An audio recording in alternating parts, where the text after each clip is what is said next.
Feng traversed into a realm of cultivation, yet found himself bereft of the means to ascend as an immortal, destined instead to lead the life of an ordinary mortal, yearning only for tranquility. Unbeknownst to him, the dog he had taken in, after consuming his meals, would rise to become a formidable demon king. Moreover, the culinary knife he wielded transformed into an unparalleled divine weapon, inciting fierce competition among countless powerful figures. In the bustling streets of Pingjiang City, where vendors thrived, there stood a modest martial arts dojo, distinguished amidst the throng. Within the dojo, sheltered by the shade of an ancient locust tree, Feng practiced a flowing sequence of Tai Chi, his movements harmonious and fluid. Impressive. Upon concluding his practice, Feng revealed a satisfied smile. In truth, he was not of this world but a traveler, having stumbled into a fantastical realm where beasts roamed freely and cultivators reigned supreme. After his arrival, he awakened a system that he had hoped would elevate him to great heights, granting him dominion over the land. To his dismay, this flawed system merely imparted various mundane skills, such as blacksmithing, painting, and healing. Beyond these, it taught him traditional martial arts weapon techniques, including swordplay, staff techniques, and various forms of hand combat. Over the years, he had amassed a collection of weapons forged in the nearby blacksmith's workshop, and the sheer volume of practice papers was enough to render them useless for any other purpose. Yet, what was the utility of such skills? The Tai Chi he had just executed was indeed elegant, but this was a fantastical world. Resignation had long since settled in. After a brief respite, Feng gathered a collection of martial arts techniques he had illustrated on paper and made his way towards the dojo's entrance, for he relied on selling these techniques to sustain himself. However, just as he departed, the backyard erupted into commotion. A myriad of shimmering divine weapons surged forth, resembling a swarm of locusts. Master's recent set of punches was simply extraordinary.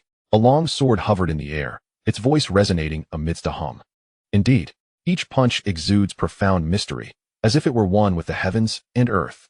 Chimed another gleaming blade, echoing its admiration. Sigh, yet we are neglected. After being forged by the master, we were cast aside in a corner. True, we can only gather dust, never receiving a glance. I envy the spatula that was recently forged. It was put to immediate use by the master. A chorus of lamentations arose from the multitude of weapons. As the echoes faded, dozens of sheets of paper flew out from the nearby outhouse, revealing a host of majestic creatures, including true dragons, phoenixes, and Shilans.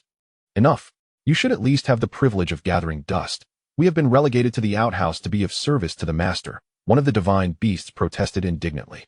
Enough, enough. Quiet down. At that moment, the ancient locust tree stirred to life, shaking its branches and commanding in a deep voice, "If you continue to bicker, one day the master may tire of you and cast you into the refuse heap." With this admonition, the courtyard fell silent once more. As Feng reached the dojo's entrance, he gazed up at the streaking lights across the sky, musing, there seemed to be quite a few cultivators lately.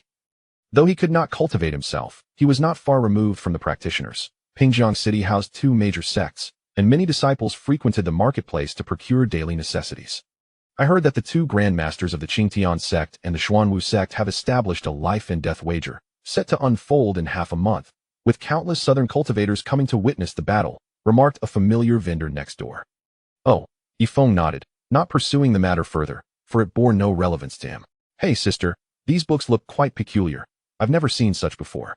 At that moment, a striking duo appeared at the entrance, a tall woman and a girl with braids, who, despite her youthful form, possessed features that promised unparalleled beauty and maturity. Her large, expressive eyes sparkled with curiosity as she examined Feng's martial arts books. The other woman was a stark contrast, clad in white, exuding an ethereal aura, her beauty striking yet cold, as if she were an unapproachable celestial being. They appeared to be cultivators. Feng observed the two women, slightly astonished. Not only were they stunning, but to discover they were cultivators was an unprecedented revelation for him. The white-clad woman, Luo Lanxue, directed her gaze towards Feng. Sitting leisurely in her unblemished gray robe, her delicate features bore a hint of a gentle smile, evoking an otherworldly grace. Alas, she was merely a mortal. Sister, may I buy one, please? The girl, Luoli, implored with innocent eyes directed at Luo Lanxue. The latter frowned slightly. Her master was to duel the grandmaster of the Xuanwu sect in half a month, and while rumors suggested a balance of power, as a direct disciple of the Qingtian sect's grandmaster, she understood their chances were bleak. In a time of turmoil for the Qingtian sect, her little junior sister's frivolity was infuriating. Luo Li, we must go, Luo Lanxue admonished. But sister, I want it. Yin Luoli pouted, her expression one of pitiful longing. Luo Li, we have matters to attend to. Do not waste time, Luo Lanchua insisted. Yin Luoli lowered her head, her eyes brimming with tears, yet she remained steadfast at Feng's stall. Luo Lanchua's face was as cold as frost, unsure how to address her little sister's obstinacy. Very well, she relented, dropping a gold coin before hastily departing with Yin Luoli. Realizing what had transpired, Feng quickly rose, calling out, Hey, 1 gold coin is insufficient. Yet he was met with Luo Lanchua's indifference. Though she had heard his plea, she possessed but this single coin and had pressing matters that required her departure, feigning ignorance, believing she would have the opportunity to repay him later. Feng, stifled by her disregard, swallowed his words and resigned. Never mind, this little girl is quite endearing. I shall consider it a gift. Upon receiving the martial arts book, Yin Luoli was overjoyed, her earlier concerns vanishing as she eagerly perused its contents. Wow, sister, this book is truly captivating, she exclaimed in delight. Luo Lanchua ignored her. Sister, just take a glance. Yin Luoli tugged at her sister's hand, playfully insisting, It truly is wonderful. Luo Lanchua, her expression one of annoyance, was preoccupied with the uncertain future of the Qingtian sect, leaving her no leisure to indulge in such trivialities. However, just as she was about to turn and reprimand her sister, her attention was inadvertently drawn to a corner of the martial arts book. In an instant, her body trembled, overwhelmed by an inexplicable dread, and she paled, spitting out a mouthful of blood. Chapter 2. The extraordinary master disguised as a mortal. After retreating several steps, Lauren Shui finally steadied her delicate form, disregarding her injuries. Her astonished eyes fixed upon the martial book in Yin Luoli's hands. This is martial intent. As this realization surged through her mind, a tumult of emotions erupted within her. What on earth was happening? She had unexpectedly encountered martial intent within a book sold by mortals. Had it not been for the persistent reminder of her injuries, she would have suspected she was dreaming. Martial intent, such a legendary concept. Not only was it beyond her grasp, but even her master, a formidable martial spirit, could hardly comprehend it. It was said that only those of the martial emperor level might begin to grasp martial intent. While she could recognize this as martial intent, it was merely a faint trace she had felt during her sex transmission when her master, the venerable Qing Shan, had guided her. That fleeting sensation paled in comparison to what lay within this book. Sister, what is wrong with you? Yin Luoli inquired, her eyes wide with concern as she noticed Lauren Shui spitting blood. I am fine. May I see the book in your hands? Lauren Shui's gaze was solely focused on the volume, her urgency palpable. Of course. This book is truly fascinating, Yin Luoli replied, extending her small arm. With utmost reverence, Lauren Shui took the martial book into her hands, only to discover something that made her gaze turn back to Yin Luoli in sheer astonishment. Luoli, you. At that moment, Lauren Shui's pupils dilated, her heart raced, and her entire being trembled as if she had witnessed something beyond belief. What is it, sister? Yin Luoli blinked innocently. Your cultivation level? Lauren Shui exclaimed in shock. How could your level have increased so dramatically? Just the other day, when she had descended the mountain, she had confirmed that Yin Luoli was merely at the first level of martial adept, yet now she stood at the 5th level. Yin Luoli exclaimed, quickly assessing her own cultivation. Indeed, I truly am a prodigy. Upon realizing her substantial progress, she began to boast joyfully. However, Lauren Shui took a deep breath. While Yin Luoli's talent was undeniable, it was impossible for her to have achieved such a leap in such a short span of time. The only explanation lay within the martial book she held. At that moment, her heart was tumultuous. With a serious expression, she steadied her trembling hands, took a deep breath, and eagerly reopened the martial book. Taiji fist. The 3 bold characters leaped out at her. The handwriting appeared somewhat hasty and curved, yet upon closer inspection, it exuded strength and vigor. Just those 3 characters captivated Lauren Shui, and in her eyes, a different world seemed to unfold. A peculiar Bagua diagram manifested before her. She found herself at its center, gazing upward at a vast starry sky, where the stars formed an enigmatic pattern. Unconsciously, she turned to the next page. The figures within the illustration sprang to life before her, and as her pupils dilated, a magnificent palm print gently approached her. Her breath quickened, and beads of fragrant sweat began to trickle down her forehead. At this moment, she felt akin to a small boat amidst a tempest, at any moment susceptible to obliteration in this vast expanse. Thus, she hastily closed the martial tome in her hands, standing still and gasping for breath. Sister, what is the matter? Yin Luoli quickly grasped Luo Lanshui's arm, her concern palpable. Luo Lanshui remained dazed, and after a considerable time, once she regained her composure and was about to speak, She was astonished to discover that her cultivation had advanced from the 9th level of martial master to that of a grand martial master. Stupefied, Luolan Shui realized the profound chasm that existed between a martial master and a grand martial master, a divide that many could never cross, remaining trapped at the 9th level for their entire lives. Though she prided herself on her talent, she had anticipated that such a breakthrough would occur only after a year. Yet now, in less than the time it takes to brew tea, she had achieved it? Without a doubt. The news of her and her sister's breakthroughs would send ripples throughout the entire Qingshan sect. She wiped the fragrant sweat from her brow, clutching the martial tome in her hands as if it were a rare treasure. Sister, what on earth is happening? Yin Luoli gazed at Luolan Shui, increasingly anxious. My sister has always held herself to the highest standards, perpetually in a state of cultivation. Could it be that her impatience has led her to a reckless state of turmoil? Luoli. At last, Luolan Shui regained her senses, grasping Yin Luoli's arm with utmost seriousness. Promise me, you must not reveal even a word about this book. Why? Yin Luoli blinked her large eyes, perplexed. You need not ask so many questions. You only need to understand. Luolan Shui inhaled deeply, her tone grave. This book may represent the greatest opportunity of your life. And it could also determine the fate of our Qingshan sect. What? Yin Luoli struggled to process this overwhelming information. Moreover, I must take this book back to our master at once, Luolan Shui continued. Very well. Yin Luoli scratched her head, feeling reluctant as she had yet to finish reading. But Luolan Shui's demeanor indicated the gravity of the situation. Furthermore, she could not fathom how this book could be the greatest opportunity of her life or affect the survival of the Qingshan sect. Luolan Shui pulled Yin Luoli towards their sect. In retrospect, the young man seated in the armchair, exuding an extraordinary aura, was no mere mortal. He must be an unimaginable peerless master whose cultivation had already reached the realm of returning to simplicity, indulging in the trivialities of this small town. Chapter 3. Gratitude to the master. As autumn arrived, leaves fell. Guarding this small martial arts hall, one could scarcely count the number of springs and autumns that had passed. The entrance bustled with comings and goings, lively and animated. Like an old man pushing a cart, vendors calling out. Feng had long since become familiar with the customs of this otherworldly realm. Ah, it's time for a meal. Perhaps I shall order takeout. Feng rose and waved to the beef noodle stall across the street. The attendant on the other side snapped his fingers and called out, Master Yi, just a moment. Feng nodded with a smile and reclined back onto the armchair. Sigh, another day of takeout. I could really use a wife. The sun blazed fiercely, prompting Feng to squint his eyes as he observed several young ladies outside a cosmetics shop.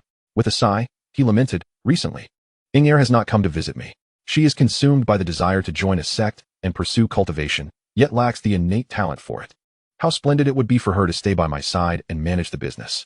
Perhaps one day, should fortune smile upon me and I take on a couple of disciples, she could even be addressed as master's wife. Before long, a young attendant approached, carrying a bowl of beef noodles. The portion was as generous as ever. Here, take my money. Feng tossed a coin toward him. Master Yi, it's just a bowl of beef noodles. No need for payment, the attendant replied, returning the coin with a smile. Last time, my old lady injured herself and needed your assistance. Well then, I suppose this meal is on the house, Feng replied, not one to stand on ceremony. The common folk in this neighborhood were quite familiar with him. Having lived 2 lives, he understood the principles of humanity well. He often lent a helping hand to beggars who roamed nearby, thus earning a degree of respect in the area. Although he had yet to truly teach any disciples, he was nonetheless worthy of being called Master Yi. At that moment, an incident nearby caught their attention. A ragged young boy was unceremoniously thrown out of the Qingshan sect's entrance. No, I want to cultivate. Please, let me joy indeed. This coin belongs to me, Feng nodded, surmising correctly that it was the same coin given by the expressionless girl. The boy extended his small hand forward, but Feng did not accept it. Instead, he offered a gentle smile and remarked, it is yours now. The boy, taken aback, bowed gratefully to Feng and hurried off to the opposite beef stall. A customer has arrived. Feng smiled at the nearby attendant. Master Yi, your virtue knows no bounds, the attendant said, giving Feng a thumbs up before dashing over. Remember, add more to the portion. If the money falls short, I'll cover it. The small boy devoured his meal voraciously, finishing one bowl only to find himself still yearning for more. He licked his lips, contemplating a second helping, but upon gazing at the solitary coin, he resigned himself to restraint. The prices here were steep. A single gold coin was merely sufficient for a bowl of beef noodles. Just as he was about to rise, the attendant returned with another full bowl. Shopkeeper, what is this? The boy asked, astonished. The attendant chuckled and glanced in Feng's direction. The boy followed the gaze, his eyes sparkling with excitement. After a moment of silence, he continued to eat with fervor. Observing this scene, Feng smiled, shielding his face from the glaring sunlight with a fan and reclining on a chair. Honorable benefactor, I, Zhongqing, bow before you and humbly request to be taken as your disciple. Suddenly, the small boy's voice broke the tranquility. Feng turned his head to see the boy kneeling on the ground, a resolute expression adorning his face. You wish for me to accept you as my disciple? Feng asked, surprised. Yes, I have come to realize that I lack the talent to enter the Qingshan sect. Yet you have shown me kindness and run a martial arts school. I implore you to grant me this opportunity. As he spoke, Zhongqing bowed his head deeply, vowing to serve his master with utmost dedication. Feng was taken aback. He had not anticipated that the first person to seek him as a mentor would be in such a predicament. However, the boy's earnestness made it difficult to refuse. Very well, I accept your request, Feng nodded. Thank you for your generosity, master, Zhongqing exclaimed. Quickly kneeling in gratitude before taking the bowl, Feng had finished back to the beef stall. This child truly understands, Feng mused, a nurturing smile gracing his face. As his first disciple, he would not neglect him. When Zhongqing returned, Feng led him into the inner room. You wield a blade, do you not? Feng inquired, observing him. Yes. Zhongqing lowered his head, the rusted large knife at his waist betraying him. I have little to offer. But this knife shall be your gift, Feng declared, producing a gleaming long knife and extending it toward Zhongqing. The weapon radiated a captivating aura, embodying Feng's finest craftsmanship. Since he had no further use for it, it was only fitting to bestow it upon his disciple. Thank you for your benevolence, master, Zhongqing said, unable to take his eyes off the knife, and he bowed repeatedly in gratitude. Chapter 4. This book is the work of a predecessor. It is said that a millennium ago, behind Pingjiang City, there stood a verdant mountain. The mountain soared into the clouds, as if it were propping up the heavens. Later, an unparalleled master, with a single stroke of his sword, cleaved the verdant mountains, establishing a sect therein. Thus, the Qingshan sect was born, passed down through generations. Although each successor fell short of their predecessor, the Qingshan sect remained a sacred ground for cultivation in the hearts of many over the years. In a grand hall, Luo Lanshui rushed in with an anxious expression. Disciple seeks an audience with the master, she respectfully proclaimed while kneeling at the entrance. Shuer, how dare you disturb me during my seclusion? Came a voice of authority from within the hall, laced with irritation and a hint of fatigue. Upon hearing this, Luo Lanshui felt a pang of discomfort. In just half a month, her master was to duel with the ancient ancestor of the Xuanwu sect. The disparity in strength was already significant, not to mention the cunning and ruthlessness of the Xuanwu ancestor. It was no wonder her master remained in seclusion at this critical time. Yet, driven by urgency, Luo Lanshui implored, Master, I have urgent matters to discuss, which may provide you with an opportunity to defeat the Xuanwu ancestor. An opportunity to defeat the Xuanwu ancestor? The Qingshan ancestor was momentarily taken aback. Then his tone shifted to one of anger. How have I instructed you to conduct yourself? Do you dare to speak so boldly? The battle between me and Xuanwu is not something you juniors can influence. Return at once. Do not disturb me further. Master, I do not mean to boast. Luo Lanshui quickly lowered her head, her voice filled with urgency. I implore you to meet with me. A brief silence enveloped the hall before the authoritative voice responded. You disturbed me during my seclusion. Should the matter not be as you claim, do not blame me for lacking compassion. With that, the hall doors swung open with a resounding thud. Luo Lanshui exhaled in relief, reverently carrying the martial tome as she stepped inside. She achieved her wish and stood before the Qingshan ancestor. The ancestor, seated on a meditation mat, had his anger somewhat abated as he listened to Luo Lanshui's account, though a look of skepticism crossed his face. You mean to say, a mere mortal? He inquired. Yes, master. To be precise, a transcendent being masquerading as a mortal, Luo Lanshui elaborated. Humph, utter nonsense. The Qingshan ancestor retorted with fury. If such a master truly existed in Pingjiang City, how could I, the venerable ancestor of Qingshan, remain unaware? The notion of martial intent is truly laughable. Please, master. Trust me. This tome was indeed authored by that esteemed predecessor. You will recognize its worth upon examination, Luo Lanshui urged fervently. Humph, with a dismissive snort. The Qingshan ancestor waved his hand, causing the martial tome to materialize in his grasp. Upon a brief inspection, a look of disdain crossed his countenance. The book appeared unremarkable, lacking any extraordinary features, devoid of even a hint of energy. Were it not for Luo Lanshui being one of his most cherished disciples, his fury would have already cast it aside, wasting no time on such a trivial text. Please, master, take a moment to peruse it, Luo Lanshui implored. Recalling something important. Do remember to adjust your mental state, for caution against backlash is advised. At her words, the Qingshan ancestor displayed impatience. Yet he casually opened the martial tome. In an instant, his previously indifferent demeanor shifted dramatically. He straightened his posture, and his body began to tremble involuntarily.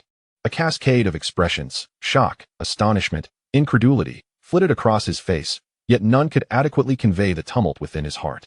It was as if a tempest had surged forth, rendering him incapable of tranquility. He could scarcely fathom that what Lauren Shui had uttered was indeed true. This unremarkable tome, which he had previously dismissed with disdain, contained an ocean of profound martial intent.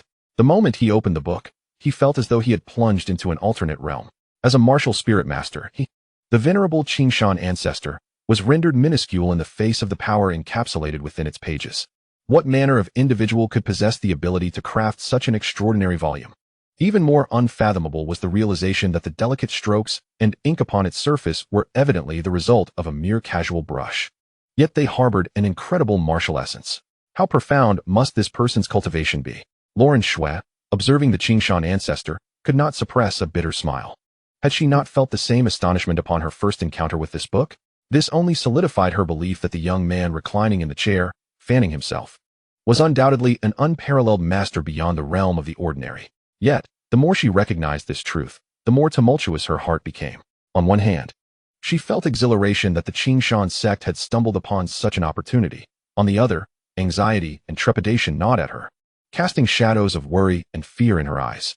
Suddenly, a hearty laugh erupted from the Qingshan ancestor, his hair rising as an overwhelming aura emanated from him.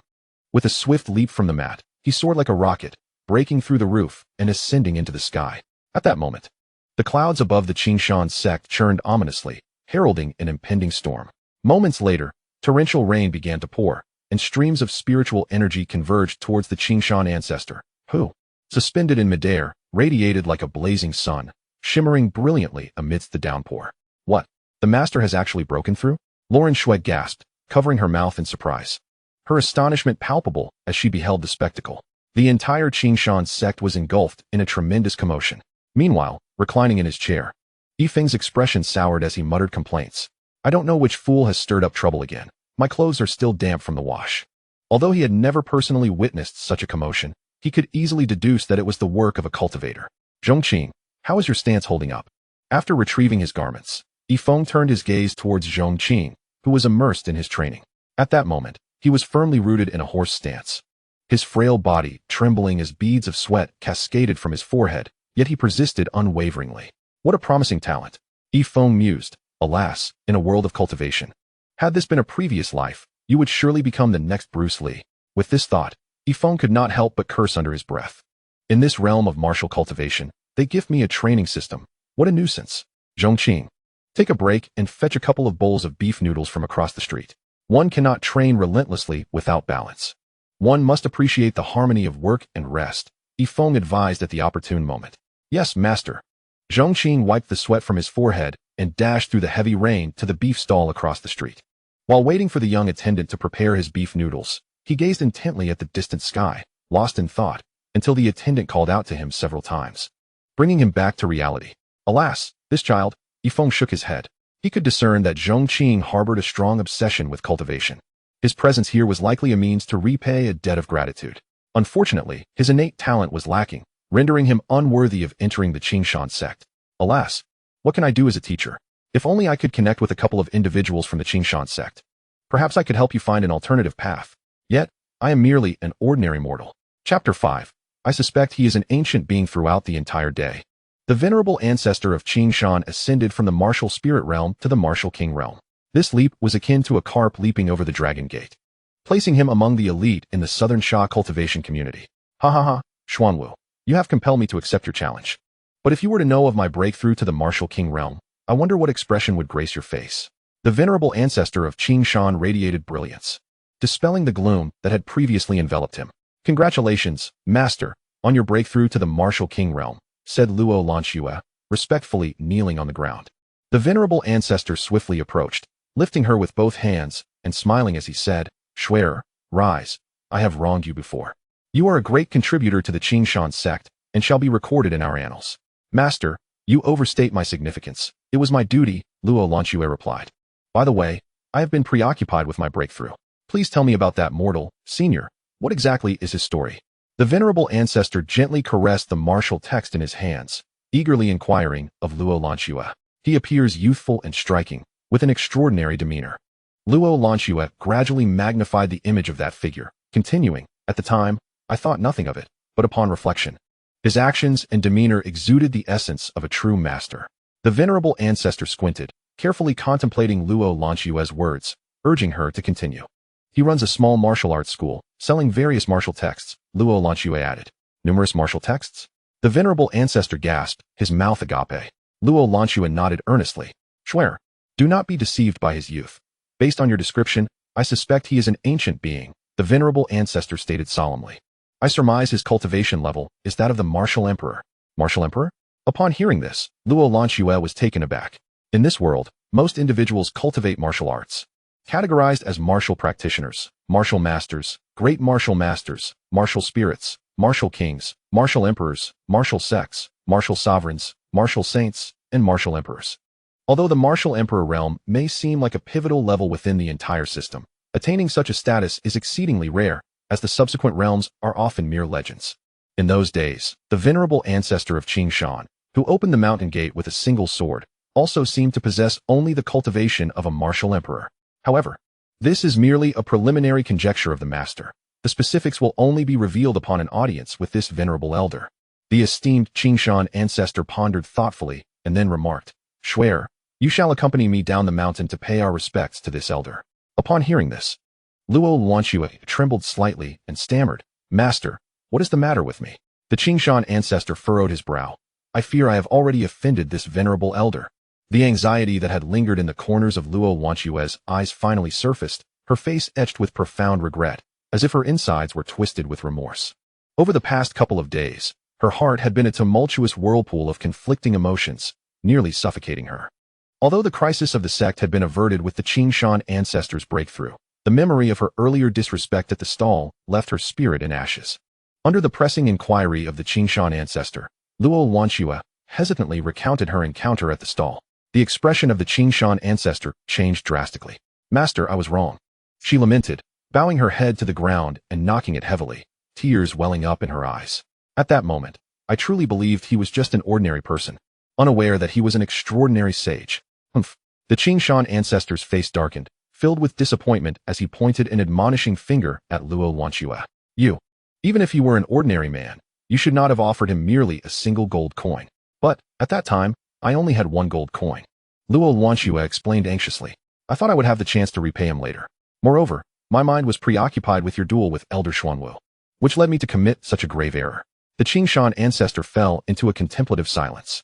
What was once deemed a blessing for the Qing Shan sect now threatened its very existence due to a single misstep. "You are fortunate to have returned alive," he sighed. Luo Lanxue's eyes brimmed with tears, her heart heavy with bitterness. Who could argue otherwise? She reflected, recalling how she had danced perilously close to death's door, potentially endangering the entire Qing Shan sect in the process. "At least my junior sister is here," she found solace in saying. Even though I only offered that venerable elder one gold coin, he did not pursue the matter. He even remarked that it was a gift for my junior sister, likely out of fondness for her sweetness, which spared my life. Thus, she concluded, it would be best for you, master, to visit this elder alone. The Qing Shan ancestor contemplated for a moment before resolutely shaking his head. "Not only must you go, but you must indeed go." Luo Lanxue opened her mouth to protest. "But master, should I provoke that elder's wrath, it may bring calamity upon the Qing Shan sect. Therefore, I believe it is wiser to avoid him." She looked up in query. What do you know?" The Qing Shan ancestor chastised. "With that elder's insight, do you think he would remain unaware of your identity as my disciple and that of the Qing Shan sect if you chose not to appear?" Upon hearing this, Luo Lanxue shivered. "Since this elder refrained from acting against you at that time, it signifies that he did not regard such trivial matters with any seriousness." The Qing Shan ancestor continued, stroking his beard. "Given his stature, if you sincerely go to offer your apologies alongside me, he would hardly stoop to quibble with someone of your youth. Conversely, if we were to engage in covert mischief, behaving like a mere buffoon, it would indeed provoke that esteemed elder. The master's admonition is just, and thus the disciple shall humbly accept his transgressions and submit to the elder's judgment." Luo Lanxue gritted her teeth and nodded in agreement. Subsequently, the venerable Qing Shan seized Luo Lanxue and transformed into two streaks of light, racing towards Pingjiang City. Chapter 6. The celestial wolf treated as a stray dog disciple. Focus on your training. I shall procure some wine. At the entrance of the tavern, Feng, holding a wine gourd, instructed Zhongqing before stepping out of the hall. Mastery, mastery. Many acquaintances greeted Feng as he passed by. Oh, it has been quite some time. Feng responded with a beaming smile, clasping his fists in greeting. Master Yi, come join us. The alluring scent of rouge wafted from above, where several exquisitely featured women waved handkerchiefs at Feng. Ahem, perhaps another time, Feng replied awkwardly. Come on, Master Yi. You are so handsome. Let us share a few drinks, no charge. The women laughed playfully. I cannot allow myself to be taken advantage of, Feng jested, casting a knowing glance at them. Though he had not engaged deeply, they were familiar acquaintances. Just then, a commotion erupted in the street as numerous young servants and vendors rushed forward. Master Yi, hurry. It seems a foolish dog has appeared from nowhere on the street. Dog meat is quite delectable, especially with wine, shouted a vendor. Ah, dog. A fine delicacy. Be sure to save me a portion, Feng called out. Although dog meat was indeed a treat, he knew that with such a crowd, there would be no chance for him to partake. As he was about to continue his quest for wine, he noticed the chaos surging towards him, witnessing many wielding poles in pursuit of a foolish dog. The creature yelped in distress, darting about in confusion. The dog was in a dire predicament. By my mother, I am on the verge of tears. Here I am, a celestial wolf, reduced to being a foolish dog in the eyes of these mortals. It lamented. In a frantic bid for escape, its gaze fell upon a lone figure. A young man leisurely strolling with a wine gourd, seemingly unbothered by the tumult around him. This presented a potential avenue of escape. The dog resolved to charge through, convinced that this young man would not impede its flight. Ah, truly a foolish dog. I regret the trouble, Feng mused, noticing the dog barreling towards him. Since this foolish creature insisted on presenting itself to him, he would graciously accept the offering. He promptly prepared to brace himself. How dare these mortals attempt to obstruct me? Do they truly believe they can hinder my escape? The dog raged inwardly. Yet, in this moment of peril, it remained vigilant, summoning the last vestiges of its strength. Reserved for such an occasion. If it could break through the final mortal barrier, its crisis would be averted. The dog held firm confidence. Despite being its last ounce of power, the might of a celestial wolf was not something a mere mortal could thwart. Unnoticed, the canine's forehead bore a sun-like mark that flickered subtly, its transparent energy manifesting as a ripple that surged towards Feng. With a swift kick, Feng responded in kind. Bang! The two forces collided thunderously. What? The dog's already goofy expression froze in an instant, as if it had crashed against an immovable titan. A wave of dizziness washed over it, and the most unbelievable moment came when its last vestige of demonic energy dissipated upon contact with Feng's foot. Why? The dog tumbled to the ground, its mouth agape, and succumbed to unconsciousness. Ha! Master Yi is indeed formidable. The other pursuers, witnessing Feng's decisive strike that felled the dog, erupted in a chorus of congratulatory remarks. Ha! Just luck. Feng clasped his fists and smiled, inquiring. What shall become of this dog? Naturally, it belongs to Master Yi. The crowd readily agreed. Had it been anyone else, there might have been contention, but they all understood Feng's character. It was merely a foolish dog, and they held no objections. Thank you. I shall graciously accept it. Feng replied with gratitude, lifting the silly dog by one hind leg and continuing on his way to procure more wine. A short while later, the venerable elder Qingshan and Luo Lanxue finally arrived at the entrance of the martial arts hall. Master, this is the place, Luo Lanxue said, her tone solemn. Elder Qingshan, upon hearing this, lifted his gaze to regard the hall before him. The establishment was modest in size, appearing quite ordinary. With a signboard atop, it intricately carved with the character for martial. When Elder Qingshan's eyes fell upon this character, his body trembled, as if the symbol transformed into a colossal fist that struck towards him. Stumbling back, he lost his footing and retreated several steps. When he looked up again, he found the character had returned to its tranquil state, a simple word once more. Master, what has happened? Luo Lanxue inquired hastily. I am fine, Elder Qingshan replied, though his face betrayed lingering trepidation, and cold sweat had already dampened his back. After a moment to regain his composure, he addressed Luo Lanxue, disciple. Did you see that character for martial on the sign? Luo Lanxue nodded. That character embodies profound martial intent. Elder Qingshan exclaimed, astonished. I initially believed this elder to be a martial emperor, but it seems I have greatly underestimated my perceptions. What do you mean, master? Luo Lanxue's lips parted in surprise. Chapter 7. Not a hint of energy escaped such a realm. I suspect he is at the martial sovereign level, a stage beyond the martial emperor. Elder Qingshan inhaled deeply and spoke with gravity. A mere character has rendered me so flustered. A martial emperor could never achieve such a feat. After all, I am also a martial king now. Luo Lanshua's heart was tumultuous. The ancestral martial emperor of the Qingshan sect could cleave mountains with a single sword strike. What then could be said of a martial sovereign, a being beyond the martial emperor? She dared not contemplate it. If this elder were to pursue the matters of the past, such a dimensional onslaught, how could a mere disciple of the Qingshan sect withstand it? Relax, my disciple. It seems that the venerable Qingshan ancestor discerned Luo Lanshua's apprehension as he gently patted her shoulder. Life and death are fated. This elder is unlikely to concern himself with someone of your stature. Even if we were to consider the worst-case scenario, Luo Lanshue gazed up at the Qingshan ancestor. If he were to pursue the matter, your worries would be futile. We could only await our demise. The Qingshan ancestor continued, and Luo Lanshue's lips twitched slightly. Although his words were not particularly soothing, they were, in truth, accurate. Coming to this realization, she inhaled deeply and, with a sense of anxiety, accompanied the Qingshan ancestor towards the martial arts hall. Upon reaching the front hall of the dojo, they found it utterly deserted. It appears no one is inside, remarked the Qingshan ancestor. Indeed, Luo Lanshue nodded, inquiring, what shall we do? Patience is key. The Qingshan ancestor clapped his hands and seated himself on the steps. We must not rashly intrude. It is prudent to wait for that elder's return. However, Master, Luo Lanshue gazed at the Qingshan ancestor, who had unceremoniously plopped down on the steps, feeling it was somewhat inappropriate. After all, he was the esteemed ancestor of the Qingshan sect, and such behavior seemed too casual, if seen by others. Shuer, you are usually quite astute. Why are you so bewildered at this moment? The Qingshan ancestor admonished. As you mentioned, if this elder has taken on a mortal guise to experience life, he surely does not wish for cultivators to disturb him.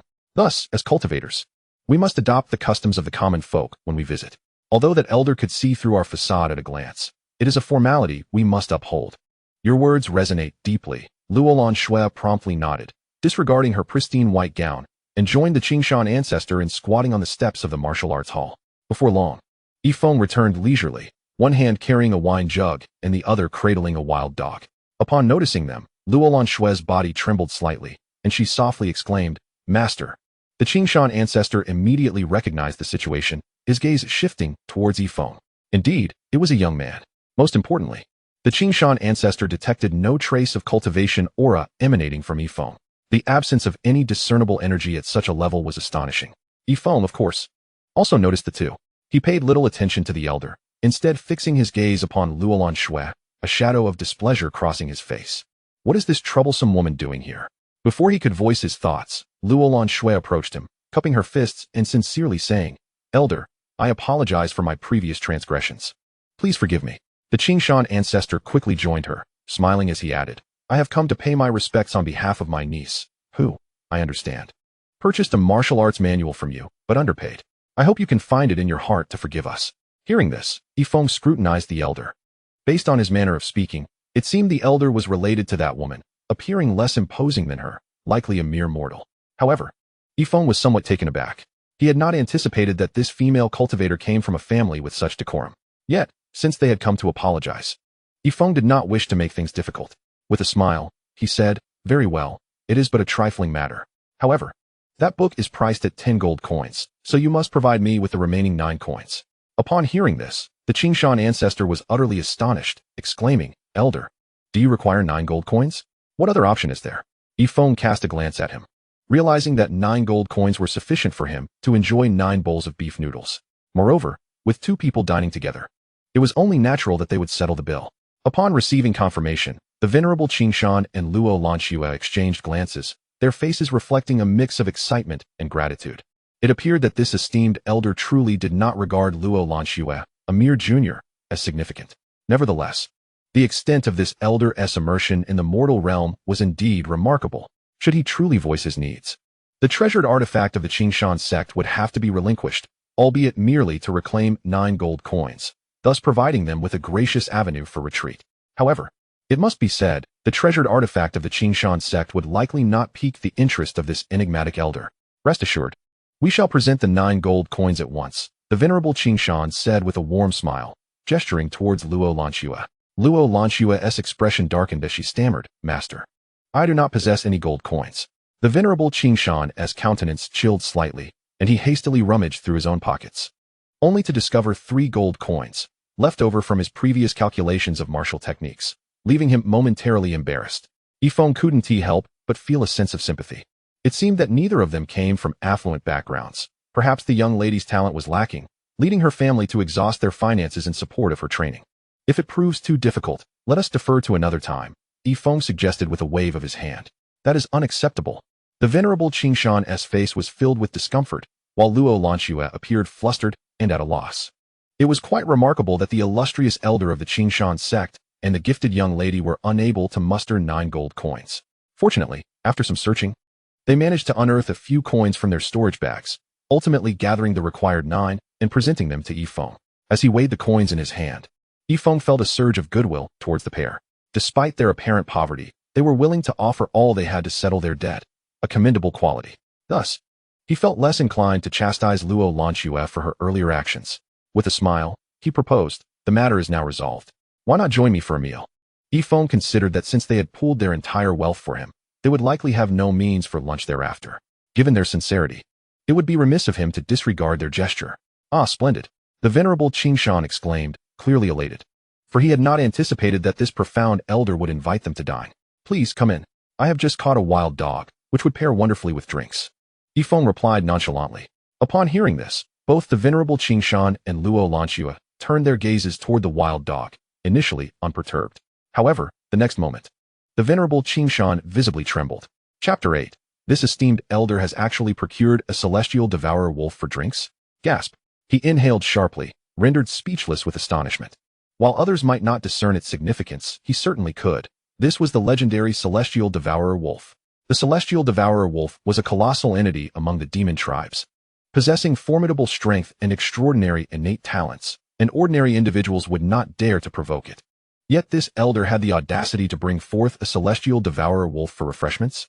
This was utterly insane. Observing the perplexed Lawrence No, the venerable Qingshan ancestor leaned in to enlighten her, and Lawrence No, equally astonished, covered her lips in surprise. As they watched Feng nonchalantly dragging the fearsome sky-devouring demon wolf ahead of them, they exchanged a glance, both unable to settle their tumultuous thoughts. It seemed that only a figure of such stature could have the audacity to procure a sky-devouring demon wolf for a mere drink. At last, they followed Feng into the martial arts hall, their curiosity piqued about the secrets hidden within its walls. The entrance featured a high threshold made of blue stone. Upon stepping inside, it felt as though they had traversed from one realm into another. The walls of the hall were adorned with 18 paintings, each corresponding to a distinct martial art, showcasing a variety of weaponry. The first depicted a blade, the second a spear, the third a sword, and an array of weapons followed, each more splendid than the last. With just a glance, Qingshan ancestor and Lawrence No were immersed in the vast ocean of martial arts. The hall transformed into a boundless arena of combat, where blades clashed and swords danced. It was as though 18 masters of martial arts were exchanging techniques in a perpetual duel. To their eyes, the movements appeared mundane, lacking in vitality and riddled with flaws. Yet upon closer inspection, they discovered profound essence woven into each action, an enigmatic depth that was difficult to comprehend. "What are you dawdling for? Sit here." Feng's voice broke through their reverie, startling Qingshan ancestor and Lawrence No, beads of cold sweat trickling down their brows. Once they regained their composure, a look of trepidation crossed their faces. The paintings on the walls contained boundless martial intent, shrouded in complexities beyond their grasp. While such elements represented opportunities for anyone, they also demanded the capability to absorb and comprehend. Otherwise, they could easily become demons that consume one whole. Just moments before, Qingshan ancestor and Lawrence No had felt like mere grains of sand lost in an ocean. The deeper they delved, the more perilous it became. Truly, each inch held an entire world. Who could have imagined that within this humble store in the small town of Pingjiang lay such an extraordinary realm? Fortunately, the elder had timely awakened them. Otherwise, they might have been lost to this intriguing abyss. With hearts pounding, Qingshan ancestor and Lawrence No gazed at Feng, filled with gratitude. Had it not been for Feng's timely words, the consequences for the two of them would have been unimaginable. Reflecting on this, they felt a wave of relief that they had not recklessly entered while Feng was absent. This humble abode seldom sees visitors, and there are hardly any decent seats. So feel free to sit wherever you like. Feng chuckled, pouring 2 cups of tea from a nearby kettle and presenting them. Qingshan ancestor and Lawrence No were taken aback, rising hurriedly to accept the tea with both hands, their faces alight with joy. Feng's approachable demeanor instantly eased their tension, revealing that this extraordinary master was not only broad-minded but also remarkably affable. "By the way, may I inquire about the esteemed name of the proprietor?" asked Qingshan ancestor. No need for formality. My surname is Yi, and I am Yi Feng, he replied with a smile and a wave of his hand. Master Yi, Qingshan ancestor responded with a respectful bow. I cannot claim such a title. I merely run a small martial arts hall in this remote area to make a living. Yi Feng shook his head and remarked that apart from the basic needs of food and shelter, he dared not aspire to more. Master Yi's state of mind, in comparison to Qingshan, filled him with a profound sense of shame. The venerable ancestor of Qingshan, shaking his head, felt deeply embarrassed. Though Yi Feng possessed formidable strength, he harbored such a pure and unpretentious heart, neither arrogant nor proud. In contrast, Qingshan had only just entered the ranks of the martial kings and considered himself quite elevated, not only within the Qingshan sect, but throughout the entire southern region. How laughable it was that his meager cultivation was insignificant before Yi Feng. The disparity in their states of mind was akin to that of clouds and mud. Yi Feng sighed, contemplating that if Qingshan were to share his perspective, perhaps he too would attain such a mindset. Having traversed to this realm and integrated a golden finger, Yi Feng once believed he might experience the joys of cultivating immortality, perhaps even wielding a sword in the air, filled with pride and becoming a figure whose mere stamp of the foot would shake the continent. After all, were not all protagonists depicted in such a manner? Yet, who could have anticipated that it would turn out to be such a lackluster system? In the initial years, Yi Feng thought there might be some unactivated potential. Perhaps mastering those martial arts to the pinnacle would unlock the next realm, but reality soon revealed that he had been overthinking. Ultimately, over the years, he came to see things clearly. What other course was there but to accept his fate? He could only tend to his small patch of land and scrape by. Please, make yourselves comfortable here. I shall deal with that wild dog shortly, and we can enjoy it with some drinks, Yi Feng said with a smile. His initial encounter with the old man had been quite pleasant. Although the old man appeared rather destitute, one could never have too many friends. For who knew when one might be of assistance in the future? No, please don't be so courteous, the ancestor of Qingshan replied hastily. Rising to his feet, I am already content to share a simple meal with you, Master Yi. There is no need for the wild dog. Well then, let us have a light meal. Yi Feng nodded in agreement. Time was of the essence. If he were to deal with the dog, it might delay even dinner. You two stay here. I will place this dog somewhere. With that, Yi Feng dragged the creature toward the back hall. The back hall was where Yi Feng forged metal. In the beginning, he had dedicated considerable effort to honing his forging skills, but once he reached a level that rivaled the divine, he practiced little thereafter. He would only occasionally assist neighbors who reared livestock or farmed, crafting a few knives or hoes to supplement his household. Seeing that Yi Feng did not insist they share the wild dog, the ancestor of Qingshan wiped a bead of sweat from his brow. While Yi Feng could consume the fierce wolf without a second thought, it was an entirely different matter for him. The clan of the sky-biting wolf was not one he could afford to offend. Not even a single Qingshan sect could withstand their wrath. If he were to partake in the meal, while the sky-biting wolf clan might refrain from troubling Yi Feng, would they hesitate to target the Qingshan sect? Master, I am ready. Just then, a boy of around 13 or 14 years emerged from the side hall. Does this esteemed elder have a disciple? Upon hearing this, the two were taken aback. Surely, the elder's disciple must be an extraordinary talent. They cast eager glances towards Zhongqing. Chapter 9 Hiss. The kitchen knife was quite intimidating, and the gazes of the two seemed to penetrate through Zhongqing. Sensing such scrutiny, Zhongqing felt somewhat uncomfortable, yet managed to smile foolishly. Have guests arrived? Greetings to you both. Despite initially failing to discern anything noteworthy about Zhongqing, the two acknowledged his status as a senior's beloved disciple, which commanded their respect. They hastily rose to their feet, offering a respectful bow. Please, take a seat. I will assist my master with some tasks, Zhongqing replied with a nod before heading towards the back kitchen. Once Zhongqing departed, the two exchanged glances laden with curiosity. Master, what do you perceive about this young man? Why can I discern nothing? Luo Lanxue whispered to the elder of Qingshan. The elder furrowed his brow and shook his head, saying, Forgive my lack of insight. I see nothing exceptional in this youth. His meridians appear completely blocked, indicating a total lack of talent. Then why? Luo Lanxue questioned in confusion. Why would such a senior take on this individual as a disciple? Hush. The elder shot her a glare. One must not speak so disrespectfully. My apologies, master, Luo Lanxue quickly replied, realizing her misstep and lowering her head. I humbly ask for your enlightenment. How could I enlighten you? The elder sighed, shaking his head with a bitter expression. Yet I am certain this youth possesses qualities that elude our understanding. After all, a disciple of such a distinguished elder cannot be ordinary. We must lament our limited perspective.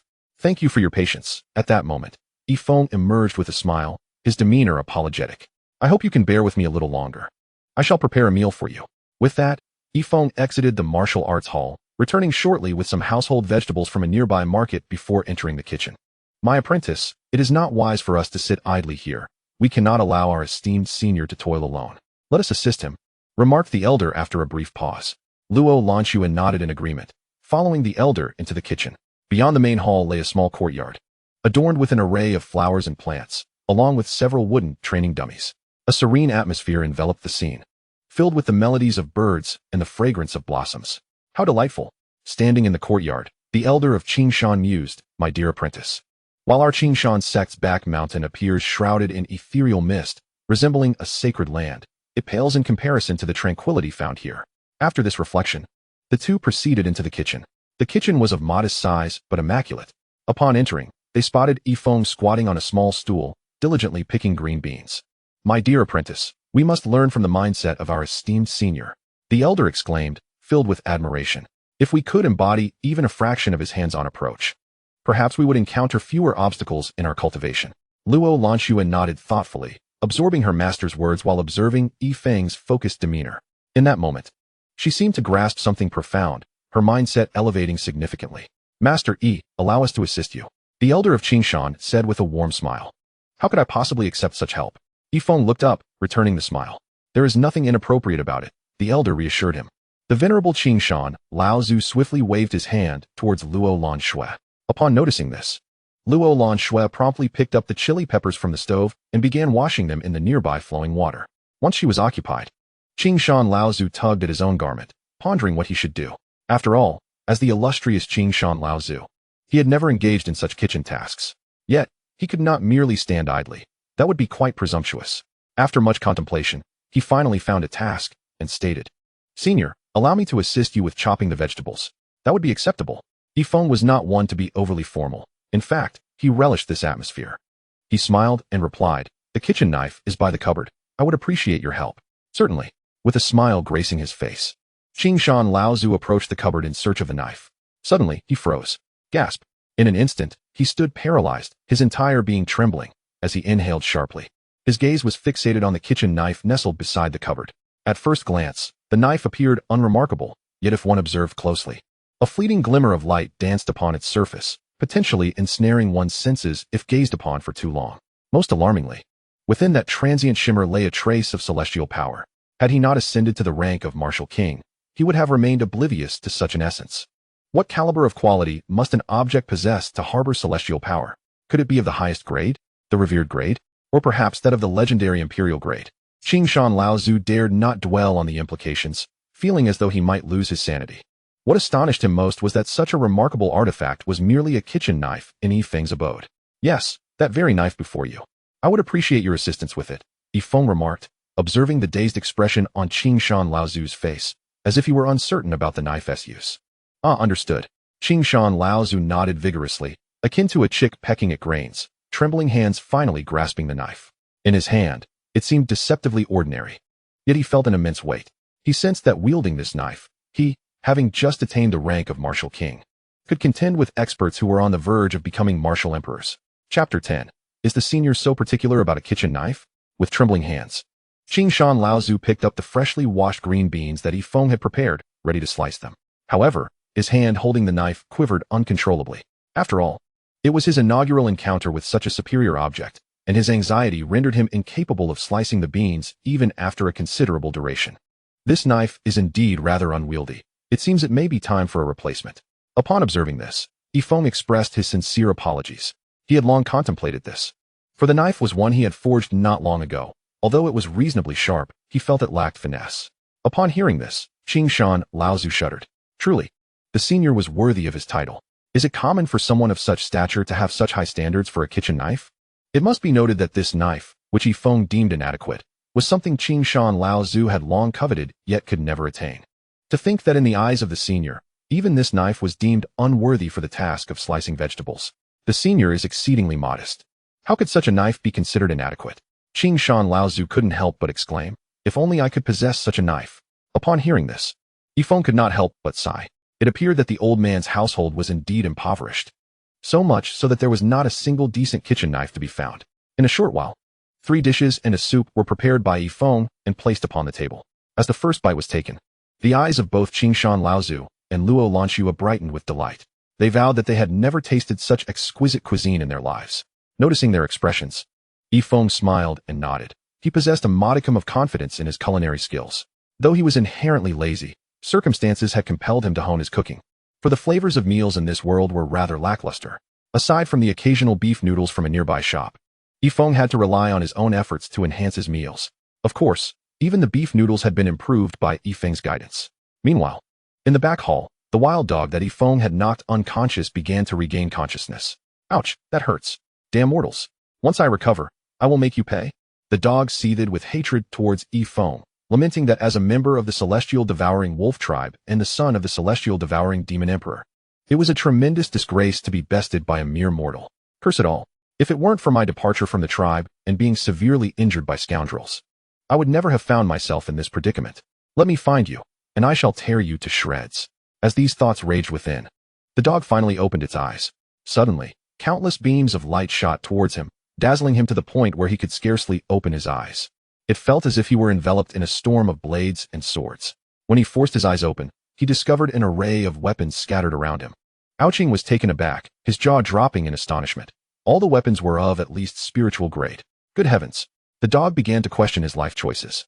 Even as the son of the Celestial Devouring Demon Emperor, he had never encountered such an abundance of spiritual artifacts. Such a multitude, he could hardly fathom it. And even his father might not have witnessed such a sight. Even more astonishing was the fact that these weapons lay strewn about like mere debris. Who could possibly possess such a wealth of resources? Wait, Ouching seemed to sense something amiss. All the weapons scattered on the ground were actually defective. Oh my! He was increasingly shocked, struggling to regain his composure. If the defective items were of spiritual grade, what then could be said of the complete weapons? It was crucial to understand that the artisan capable of refining a complete weapon into a spiritual one was entirely different from one who could produce defective items of the same grade. Who could possibly be so formidable that even their flawed creations bore spiritual quality? Truly terrifying. Who was responsible for this? Where on earth was he? Ouching, having regained a modicum of strength after his earlier unconsciousness, pushed himself up and cautiously ventured outward, only to unwittingly step into the front hall. As he stepped into the foyer, he was immediately engulfed by an overwhelming sense of dread, a formidable pressure bearing down upon him. The portraits adorning the walls gleamed with an incandescent light, and the myriad weapons depicted within seemed to animate, hurtling towards him with ferocity. With a fierce roar, Ao-Ching felt his legs weaken, and without a moment's hesitation, he fled in panic. What horrifying secrets lay concealed within that hall? The sheer terror he had just experienced had nearly paralyzed him. In a frantic attempt to escape, he darted in another direction, cautiously stepping forward. A sigh of relief escaped his lips. Thankfully, there was no such monstrosity here. However, he soon realized he was not alone. A mortal was present as well. Hatred ignited in Ao-Ching's gaze as he braced himself, ready to pounce upon the loathsome human. But just then, in a moment of clarity, he halted. Observing that the mortal was dining with none other than Master E, a prominent figure masquerading as a mere mortal. "Master, your cuisine is truly exquisite," exclaimed the venerable Qingshan, his cheeks flushing with delight. He had not only been granted the opportunity to share a kitchen with the illustrious Feng, but also to savor the dishes prepared by him. At that moment, a profound sense of satisfaction enveloped him. To be so intimately connected with someone of such stature was a tale he could boast about to his grandchildren for a lifetime. "I raise my glass to you," declared the venerable Qingshan, rising to pour wine for Feng before taking the first sip himself. "Master, I must apologize for the previous incident. It was entirely Schwerer's fault. I am deeply grateful for your magnanimity, and I dedicate this cup to you." Luo Lanxua, not wishing to be outdone, respectfully lifted her glass in a toast to Feng. "Ah, no need for such formalities," Feng replied, graciously accepting their toasts. Acknowledging the misunderstandings that had transpired between them. Observing the venerable Qingshan, Ao-Ching's forehead marked with a sun-like insignia flickered with light as he murmured, "Though this elder conceals himself well, he cannot escape the keen eyes of my sky-devouring demon wolf. To think he has reached the realm of a martial king, comparable to a demon king among my kin." Ao-Ching's voice was laced with astonishment. In the demon tribes, a demon king held dominion over a territory. And even within their own sky-devouring demon wolf clan, such a figure was regarded as an elder of considerable might. As for the young lady, though she possessed only the equivalent strength of a grand master among their kind, her innate talent was remarkable. Given time, she too could ascend to a formidable level. Ao-Ching's gaze shifted towards Luo Lanxua, his surprise palpable. Why would a highly talented Grand Master and a martial king, akin to an elder of the demon clan, show such deference to this mortal, addressing him as master? Are they both lacking in judgment? Ao Qing's mind raced with confusion as he contemplated how to eliminate this mortal. Suddenly, a realization struck him, and his attention fixated on Feng. With wide eyes, he inhaled sharply. Could it be that this mortal? The mortal seemed to embody the words of Ao Qing, as Feng graciously welcomed the venerable Qingshan Laozu and the enchanting Luo Lanxue in the hall.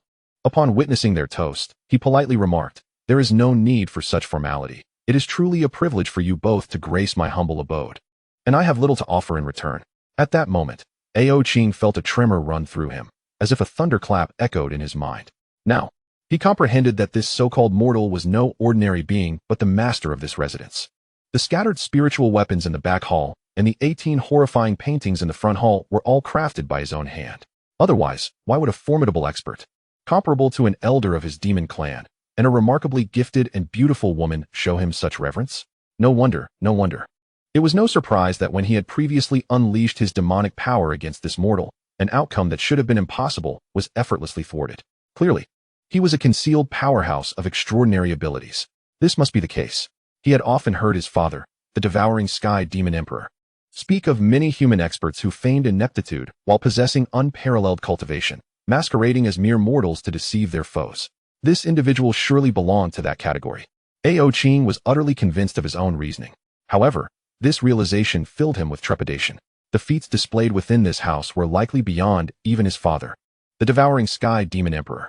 This was sufficient proof that this master, disguised as a mere mortal, was at least of the same caliber as his father.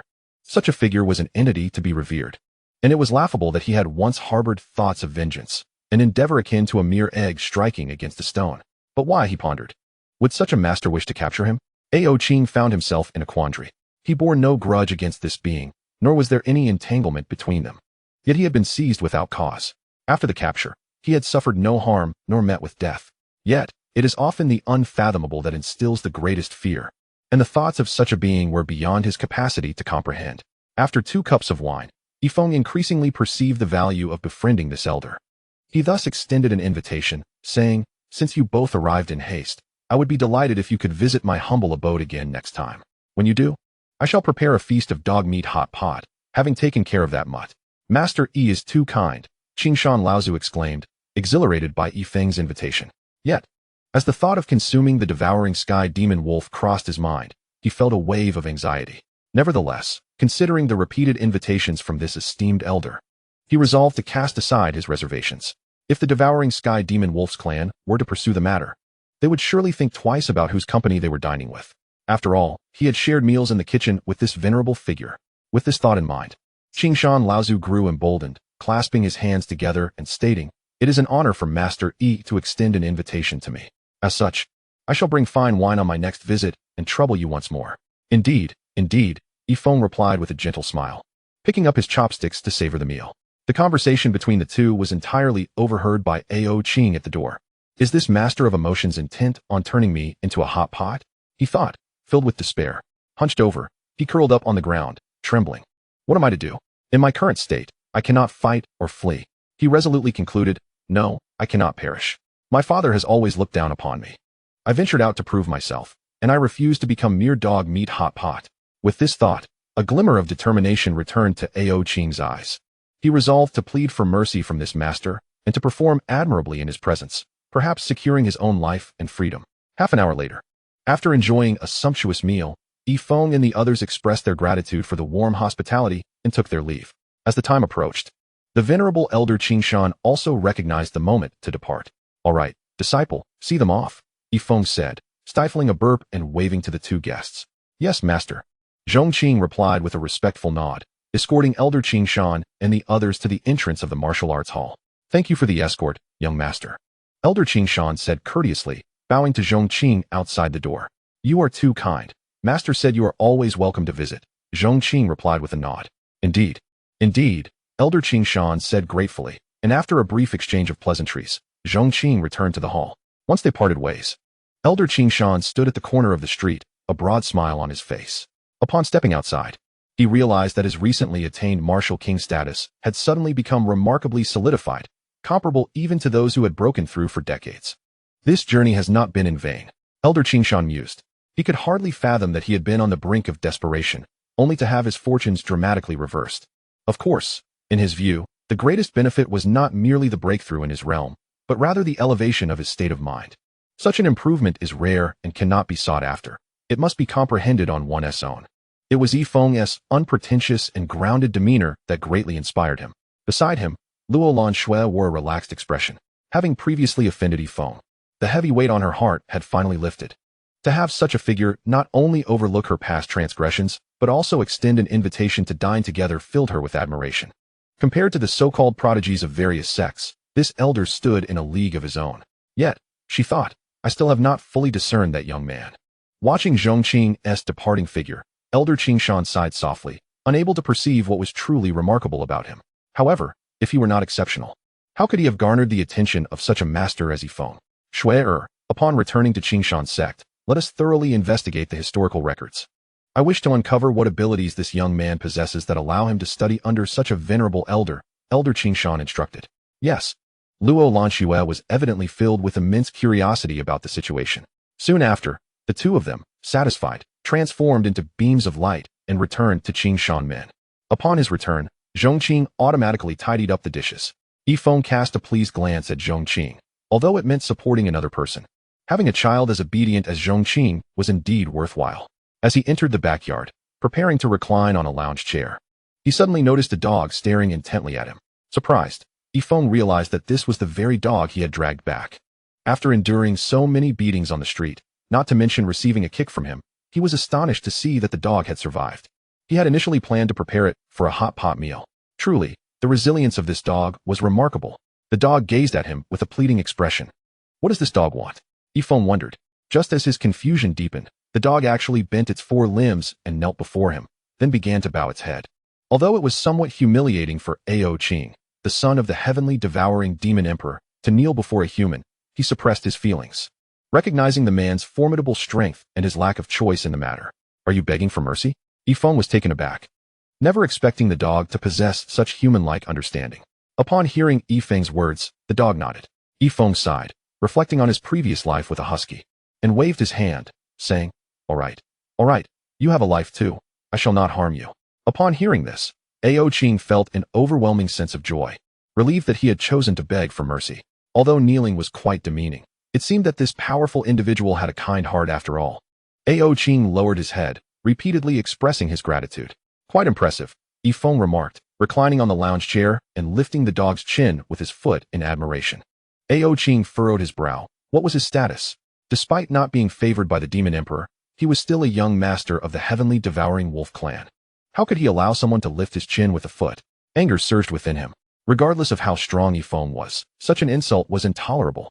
Nevertheless, he bit his lip and endured it. After all, life and freedom were paramount. As long as he escaped this place, he could soar to new heights. Since you were so understanding, I happen to need a gatekeeper. Why not stay with me? Feng said, unwilling to let go of such a perceptive dog. Upon hearing this, Ao Qing's fur bristled in alarm, and despair engulfed him. He never anticipated that this man would refuse to let him go. What, you unwilling? Feng disregarded whether the dog could comprehend him, bending down to ruffle its head. Who would want to stay beside such a pervert? Ao Qing was on the verge of tears. He still needed to prove himself. Remaining here would equate to losing his freedom. Who knew when a guest might arrive? And he would be turned into hot pot. However, he could not allow his thoughts to surface, especially after Feng's previous question, which sounded rather threatening. He certainly did not want to risk losing his hard-won life as a dog or wolf, only to end up as a hot pot dish. Thus, he could only suppress the sorrow and resentment within, nodding his head in acquiescence. Very well, I shall bestow upon you a name. Feng nodded in satisfaction, furrowing his brow in contemplation. With Zhongqing and now you, our financial situation has become rather strained, so I shall call you Wang Kai, in hopes that you will bring prosperity to our martial arts school. Wang Kai? Ao Qing lamented internally. At the very least, grant me a name of resounding significance. Alas, it mattered little now. Surviving was a considerable fortune in itself. Yet, this wretched human, whom he had initially believed to possess a kind heart, had proven otherwise. Indeed, humans were not to be trusted. Unbeknownst to Feng, Ao Qing's thoughts ran deep. He merely regarded Ao Qing as a common mutt. Remembering that the creature might be hungry, he called out, Disciple, do not waste the leftovers. Bring them to me. Chapter 13. I must escape the clutches of this human. Ao Qing paused for a moment, observing as Zhongqing brought over the carefully collected remnants of their meal. Disciple, it is miraculous that this dog has survived, so I have decided to keep it. From now on, do not waste any leftovers. Feng instructed Zhongqing.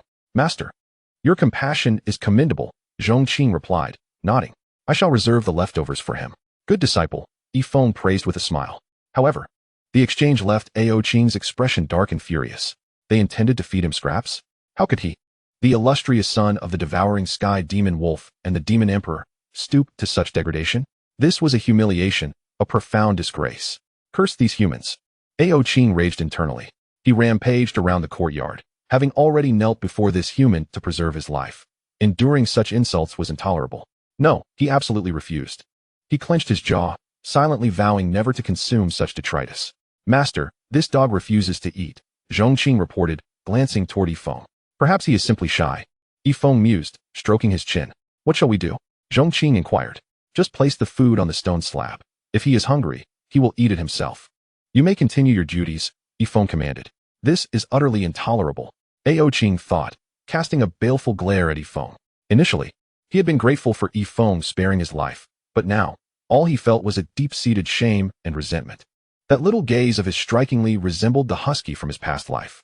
Observing Ao Qing's expression, Feng couldn't help but ruffle the dog's head affectionately. Yet, to Ao Qing, it was yet another flagrant insult. Feng, having satisfied his hunger, now reclined in his chair, the perfect time for an afternoon nap, casually waving a fan, slowly drifting into a light slumber. As he watched Feng sleep peacefully, Ao Qing's face was a mask of fury. He contemplated whether to seize this opportunity to attack the detestable human. However, he ultimately succumbed to his own weakness. He was acutely aware that any act of rebellion would surely lead to his demise. No, I must escape the clutches of this human. I yearn for freedom. For an entire afternoon, Ao Qing was consumed with thoughts of escaping this cursed place, yet fate had other plans. The front hall was an unavoidable passage. Time and again, he ventured into the front hall, only to be paralyzed by the intimidation of the 18 portraits. Ultimately, he relinquished the notion of fleeing and collapsed onto the ground in exhaustion. Yet, a gnawing hunger plagued him. Lying there, his stomach rumbled incessantly. Not to mention the ordeal he had experienced previously. A harrowing escape spanning 1,000 miles had left him ravenous. His gaze, betraying his resolve, fell upon the remnants of food scattered on the floor. No, as a proud scion of the celestial devouring wolf clan, how could he stoop to consuming the leftovers of mere mortals? Absolutely not. Ao Qing's eyes shimmered with determination. The sky gradually darkened. Feng prepared a couple of dishes and, recalling Wang Kai's predicament, inquired, Disciple, has Wang Kai still not eaten? No, master, replied Zhongqing anxiously. Will he starve? Fear not, Feng replied gently. He is likely still adjusting. Let us offer him the remaining food later. Yes, master, Zhongqing nodded respectfully. Shortly thereafter, a new round of dinner was served in the backyard. How long must this wretched humanity continue to humiliate me? Ao Qing seethed at the sight, his anger boiling. How could a proud member of the celestial devouring wolf clan submit to the hands of mere humans? Even if I perish from hunger today, I shall not consume a morsel of your pitiful fare. Gurgle. Just as the thought crossed his mind, his stomach emitted an unmistakable growl. Glancing at his protesting belly, his gaze once again betrayed him, fixating on the steaming remnants. As long as the green hills remain, there is no need to fret over firewood. I shall make an exception this once. Ao Qing clenched his teeth resolutely. Just this once. With Feng and Zhongqing absent, Ao Qing swiftly darted over to devour the leftovers. How delicious. It must be said that this insufferable human's cooking was rather exquisite. As the food filled his mouth, a sense of satisfaction blossomed within him, prompting an involuntary compliment. After gorging himself, he found himself still yearning for more. Just then, Feng stepped into the backyard. You wretched beast, previously reluctant to eat, and now you've devoured everything, Feng remarked, observing the clean stone slab with a smirk. Hiss. Ao Qing's lips curled in fury, his body trembling with indignation. He now fully comprehended that this human regarded him as a mere plaything, using scraps to belittle him, all the while mocking him with such words. Yet, he felt powerless to retaliate against this man. That night, Ao Qing's resentment festered. When Feng returned to the backyard the following day, Ao Qing bared his sharp teeth at him. Feng merely shot him a glance, entirely unfazed, before sauntering into the inner hall. With nothing else to occupy his time, he recalled that the kitchen knife had become rather dull, and resolved to forge a new one. Forging iron was arduous work. Consistency and heat, force, and shaping were all crucial. Thus, After honing his skills to perfection, he had not forged iron in quite some time. Suddenly, an idea struck him, and he turned his gaze towards Ao Qing, a triumphant smile emerging on his face. Yet, to Ao Qing, that smile was utterly chilling. He was unaware of the nefarious tricks this despicable human might employ to humiliate him further. "Come on," Feng exclaimed, seizing Ao Qing and leading him to the forge's fire. The furnace was equipped with a bellows, which, when operated, could ignite a roaring flame. Feng considered modifying the bellows slightly, employing Ao Qing to operate it like a donkey turning a millstone, thereby saving a considerable amount of effort. Without hesitation, he set about his task. The bellows were soon transformed, and he secured Ao Qing to it. Then procured a dog bone from somewhere and dangled it before Ao Qing's mouth. This was akin to placing a carrot before a donkey's nose. Thus, a perpetual motion machine powered by a bone was ingeniously devised by Feng. "I am truly a genius," he mused to himself, delivering a swift kick to Ao Qing's rear while commanding, "Now move. Human, I will not rest until we are adversaries." Ao Qing roared inwardly, filled with resentment. "Why must you humiliate me in this manner? It would be better for you to end my life." Yet, faced with the specter of death, he lacked the courage to act. Under Feng's coercive threat, he reluctantly began to labor at the bellows. However, his hatred only intensified. As Ao Qing operated the bellows, the fire blazed higher, and Feng, wielding a pair of tongs in one hand and a hammer in the other, commenced shaping the glowing iron block. Bang! With a single strike, Ao Qing, who had been filled with resentment, suddenly widened his eyes in disbelief. His face radiated astonishment as the blow sent forth a shower of faint sparks. In his eyes, these sparks transformed into countless twinkling stars, scattering widely. What were these sparks? They were nothing short of the profound truths of martial arts. Though he belonged to the demon clan and practiced differently from humans, such extraordinary phenomena could still bring him immense benefits. Especially as those scattered sparks touched him, it felt as though he was undergoing a baptism of martial prowess. In this moment, his injuries, which had plagued him for half a year, miraculously healed by 20%. Bang! Another strike resonated through the air. More sparks erupted, falling upon Ao Qing and filling him with a sense of exhilaration. His injuries had improved by nearly half. He turned his gaze to Feng, who appeared unremarkable at first glance. Yet for some reason, this figure loomed large in Ao Qing's perception, emanating a golden radiance akin to a dazzling sun. "I understand now. I truly understand," Ao Qing murmured in excitement, tears of gratitude welling in his eyes as he looked at Feng. This human senior's intention in capturing me was, in fact, to cultivate me. The previous humiliation was undoubtedly meant to temper my spirit. After all, my father has often remarked that I am arrogant and self-important, a flower sheltered in a greenhouse, never having faced true trials, which is why he holds me in disdain. Yes, it must be so. Otherwise, how could one explain the paradox of this senior humiliating me while simultaneously tending to my wounds? Contemplating this, Ao Qing's heart brimmed with remorse and shame. After this esteemed elder rescued him, not only did he diligently cultivate Ao Qing's mental state, but he also attended to his injuries.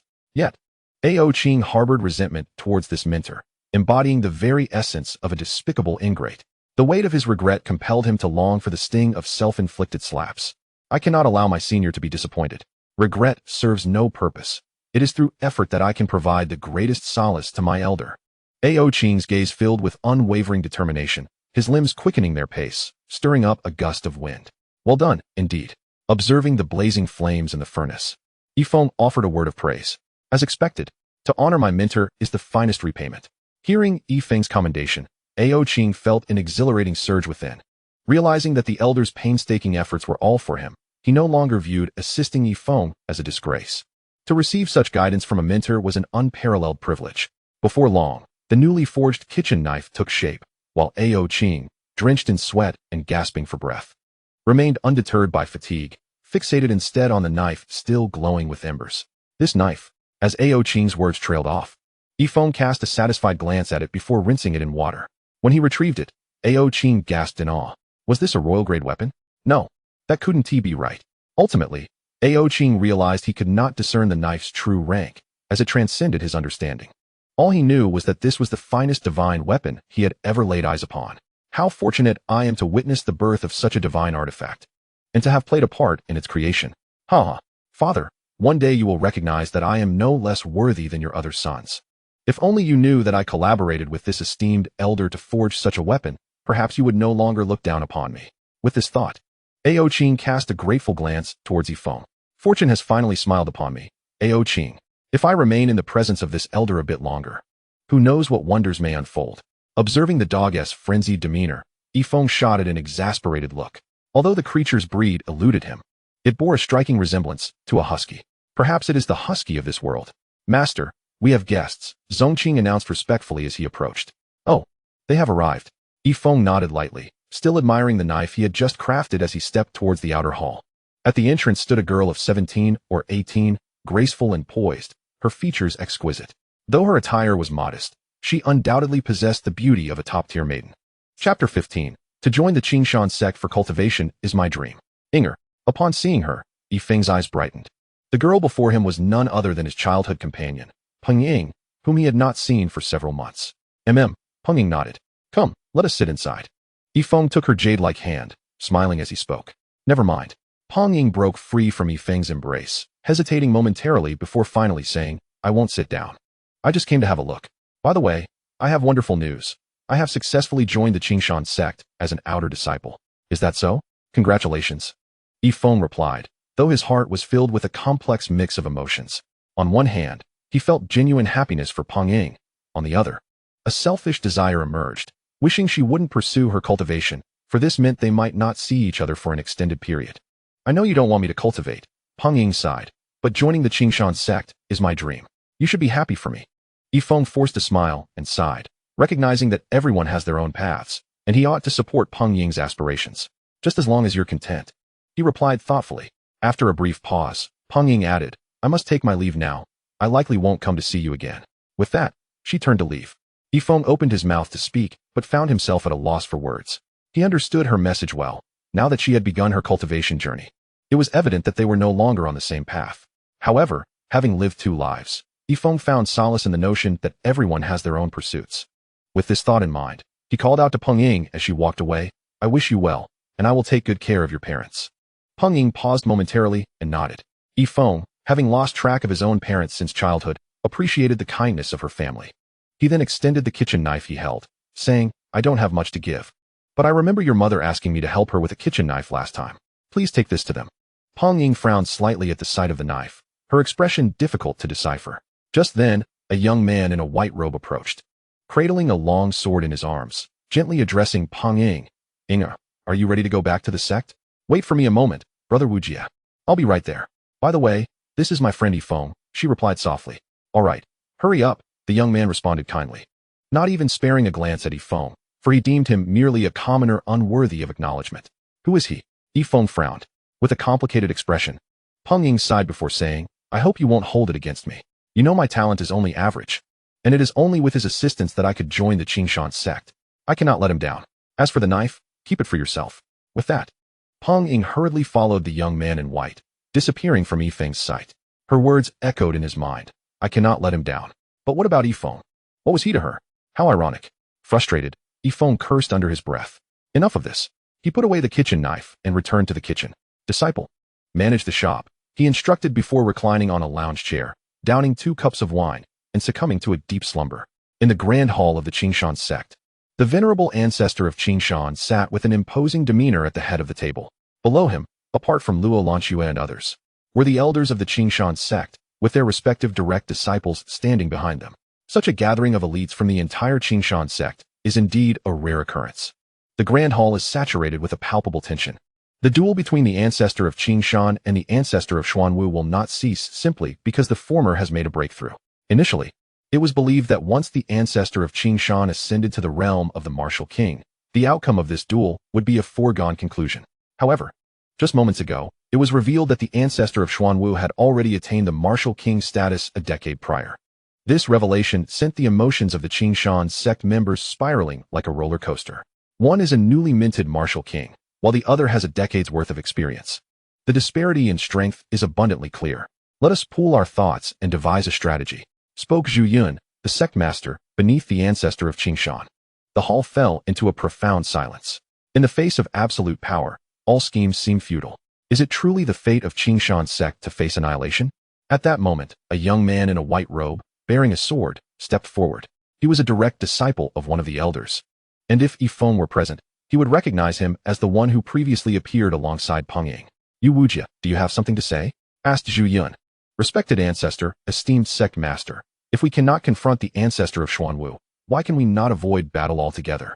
Yu Wujie proposed. Upon hearing this, some of the higher-ups in the hall couldn't help but offer a wry smile. They were acutely aware that avoiding battle was not an option. The two ancestors had harbored deep-seated grievances, signing a contract for today's duel decades ago. This contract was sworn upon their lives, witnessed by the heavenly laws. Should either party evade the fight, they would incur the wrath of the heavens. If the ancestor of Qingshan were to retreat, it would equate to a defeat without a fight. Enough. Relying on you is futile, the ancestor of Qingshan barked. His expression grave, yet inwardly more at ease than the others. He had already contemplated a countermeasure.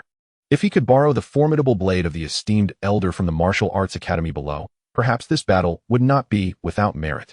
Withdraw, all of you, commanded the ancestor of Qingshan with a wave of his hand. Ancestor, what are you doing? The crowd was taken aback. Without even presenting a plan, the ancestor was sending them away, leading them to wonder if he had resigned himself to despair, realizing he had no fighting chance. If that were the case, the faces of the Qingshan sect members were etched with grave concern and hopelessness. I have a strategy, the ancestor of Qingshan reassured them, recognizing the need to provide a sense of comfort. I will procure a blade. If I can successfully acquire it, the ancestor of Xuanwu will be no match for me. A blade? What blade? The crowd was filled with confusion. It is essential to note that although both Xuanwu and Qingshan are on par in terms of realm, a decade of cultivation separates them. A fine weapon can indeed enhance one's strength significantly, but 10 years of experience, particularly in the realm of the martial king, is not easily compensated for by an ordinary sword.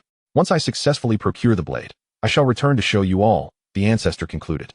The venerable Qingshan Laozu, with a hint of impatience, remarked that were it not for the necessity of maintaining order among the members of the sect at such a critical moment, he would never have so brazenly revealed a weapon of this caliber. Although the assembly remained rife with uncertainty and trepidation, they obediently withdrew, all the while anticipating the blade spoken of by Qingshan Laozu. Zhu Yun, come accompany me, he called out to the sect leader, Zhu Yun.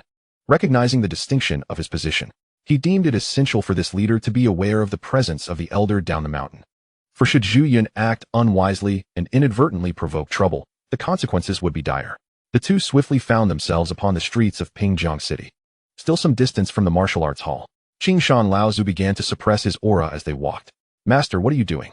Zhu Yun, who was also Qingshan Laozu's disciple, inquired with confusion. Why don't we simply fly there? What do you know? Qingshan Laozu admonished.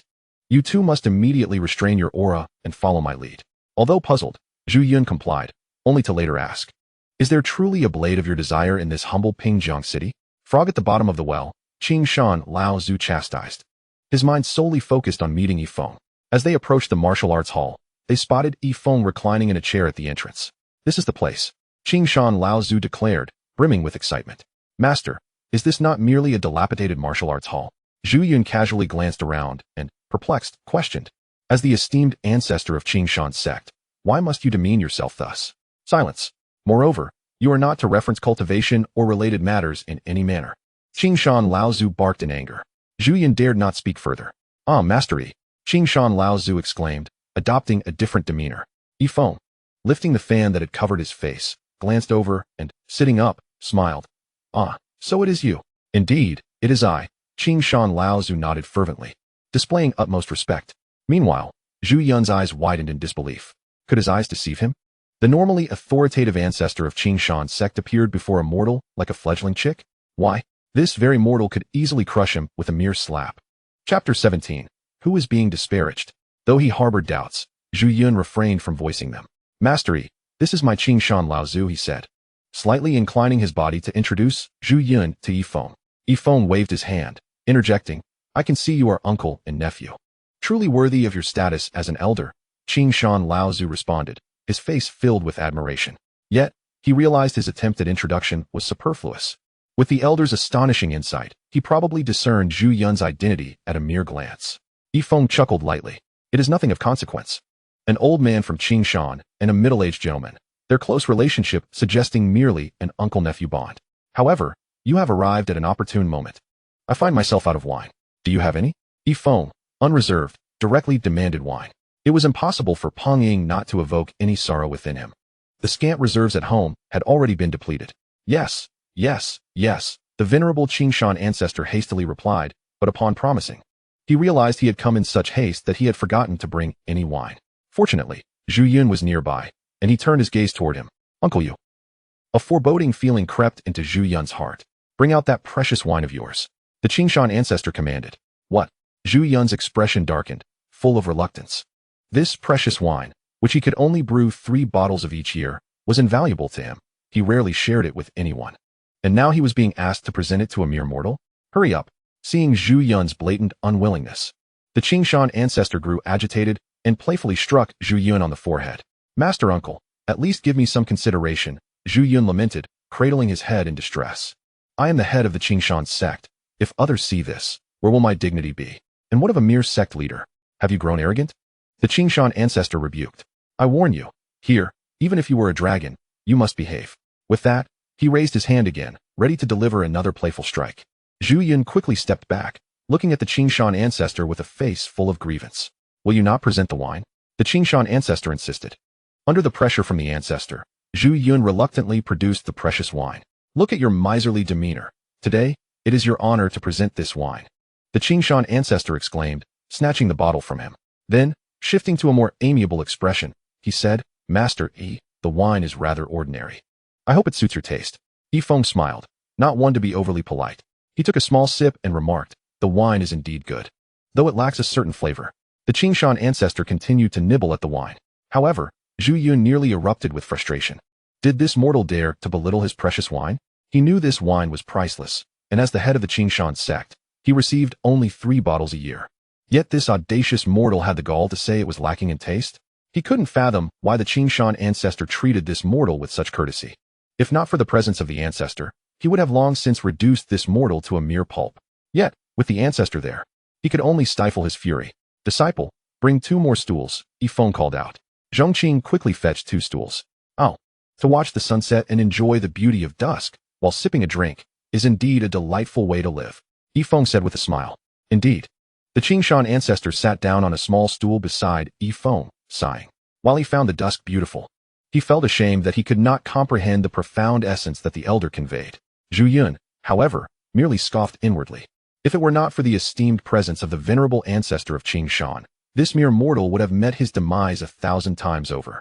The illustrious ancestor and the master of the Qingshan sect graced his humble abode, yet rather than inviting them inside for proper hospitality, he had the audacity to provide them with 2 rickety stools at the entrance. Who does he think he is looking down upon? However, out of respect for the revered ancestor, he stood there in silence, not daring to utter a word. A fleeting glance caught his eye. He noticed the martial books displayed by Yi Feng and instinctively reached out to examine them. Chapter 18. A minor reprimand from the ancestor. Stop, commanded the ancestor of Qingshan, swiftly stepping forward to grasp Zhu Yun's hand. Others may not recognize the significance of these martial books, but the ancestor certainly did. They contained an overwhelming martial intent, a divine artifact. Though Yi Feng appeared to display them casually, it did not grant anyone the liberty to meddle with them. Thus, even with such a divine object before him, the ancestor dared not covet it. Yet Zhu Yun's reckless behavior was tantamount to courting disaster. Should he provoke the ire of the one who created it, the consequences would be dire. Who permitted you to handle another's belongings? Admonished the ancestor. Zhu Yun's expression was one of frustration. As the master of the Qingshan sect, what harm was there in merely flipping through a mortal's possession? His uncle's reaction seemed excessively dramatic. Observing this, Yi Feng couldn't help but sigh in admiration for the ancestor's integrity. He quickly interjected, they are but trivial items. Feel free to look at them, it's of no consequence. Upon hearing this, the ancestor finally exhaled in relief and released Zhu Yun's hand. Zhu Yun then casually opened one of the martial books. The moment he did, the words Diamond Fist expanded dramatically before his eyes, accompanied by a torrent of martial intent, transforming into a ferocious beast that lunged at him. What? Zhu Yun gasped in shock, his pupils nearly dilating in disbelief. He hastily summoned his cultivation to defend himself. But it was futile. The mysterious fist barreled toward him with unstoppable force. Ugh! Zhu Yun emitted a muffled groan, nearly expelling blood, his face paling in despair. Gasping for breath, he stood there, beads of cold sweat dotting his forehead, filled with trepidation as he glanced towards the ancestor of Qingshan. The ancestor, too, wore a grave expression, feeling the weight of the moment. He had caught a glimpse of the martial book when Zhu Yun opened it.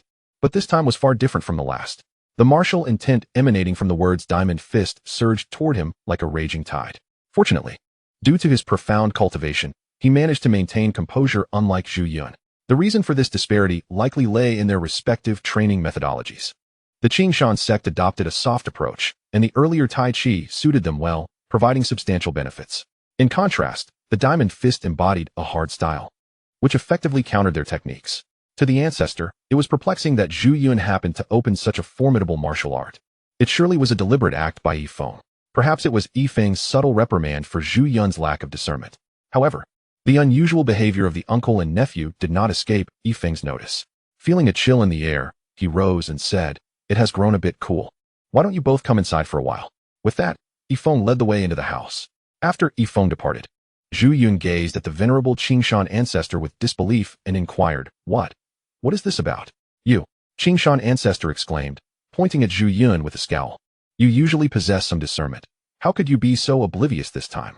Do you not realize that you just walked through the gates of the underworld? You nearly brought about my demise." "Master, what on earth is going on?" Zhu Yun pressed further. "Still questioning me?" Qingshan ancestor retorted. "Do you truly believe I am so foolish as to show courtesy to an ordinary mortal? Do you think the young man before us is just an ordinary person?" "What?" Zhu Yun gasped in shock. "But he truly possesses no discernible cultivation." "Humph." Qingshan ancestor snorted in anger. "Your inability to perceive his cultivation is not a reflection of his lack of power, but rather your narrow perspective. Let me tell you, I too cannot fathom his true strength. Just know that he is an extraordinary being, a master of returning to one's true essence. The presence of Wushu beside him is the best evidence of this. Your earlier disrespect and reckless actions have resulted in your injuries, which serve as a lesson from the master. You would do well to remember this." Each word from Qingshan ancestor was laden with gravity. Zhu Yun recalled the terror he felt earlier in the presence of Wushu, and he could not help but draw in a sharp breath. He dared not question Qingshan ancestor again, filled instead with a sense of dread, realizing he had indeed brushed against death. It was no wonder his master had treated him with such deference. He could only resent his own foolishness for failing to recognize the gravity of the situation from the outset. But master, how could such a transcendent being appear in this humble Pingjiang city? Zhu Yun asked, still perplexed. At this, Qingshan ancestor's expression grew serious as he gazed into the distance. Speaking thoughtfully, "I suspect this venerable one is merely playing with the mortal realm, and we have fortuitously crossed paths. However, it is more likely that..." Qingshan ancestor hesitated, leaving the thought unspoken. "What is it?" Zhu Yun held his breath, anxiously awaiting the continuation. Chapter 19. The Ancestor's Grand Scheme. Do you know what this region was like in ancient times, with Pingjiang as its heart, encompassing a vast expanse? Qingshan ancestor inquired. Zhu Yun shook his head, unaware. Historical texts state that in ancient times, the area surrounding Pingjiang was a realm of immortals, though the reasons for its decline are unknown. It has been a coveted battleground since antiquity, demonstrating that Pingjiang is no ordinary place, Qingshan ancestor elucidated.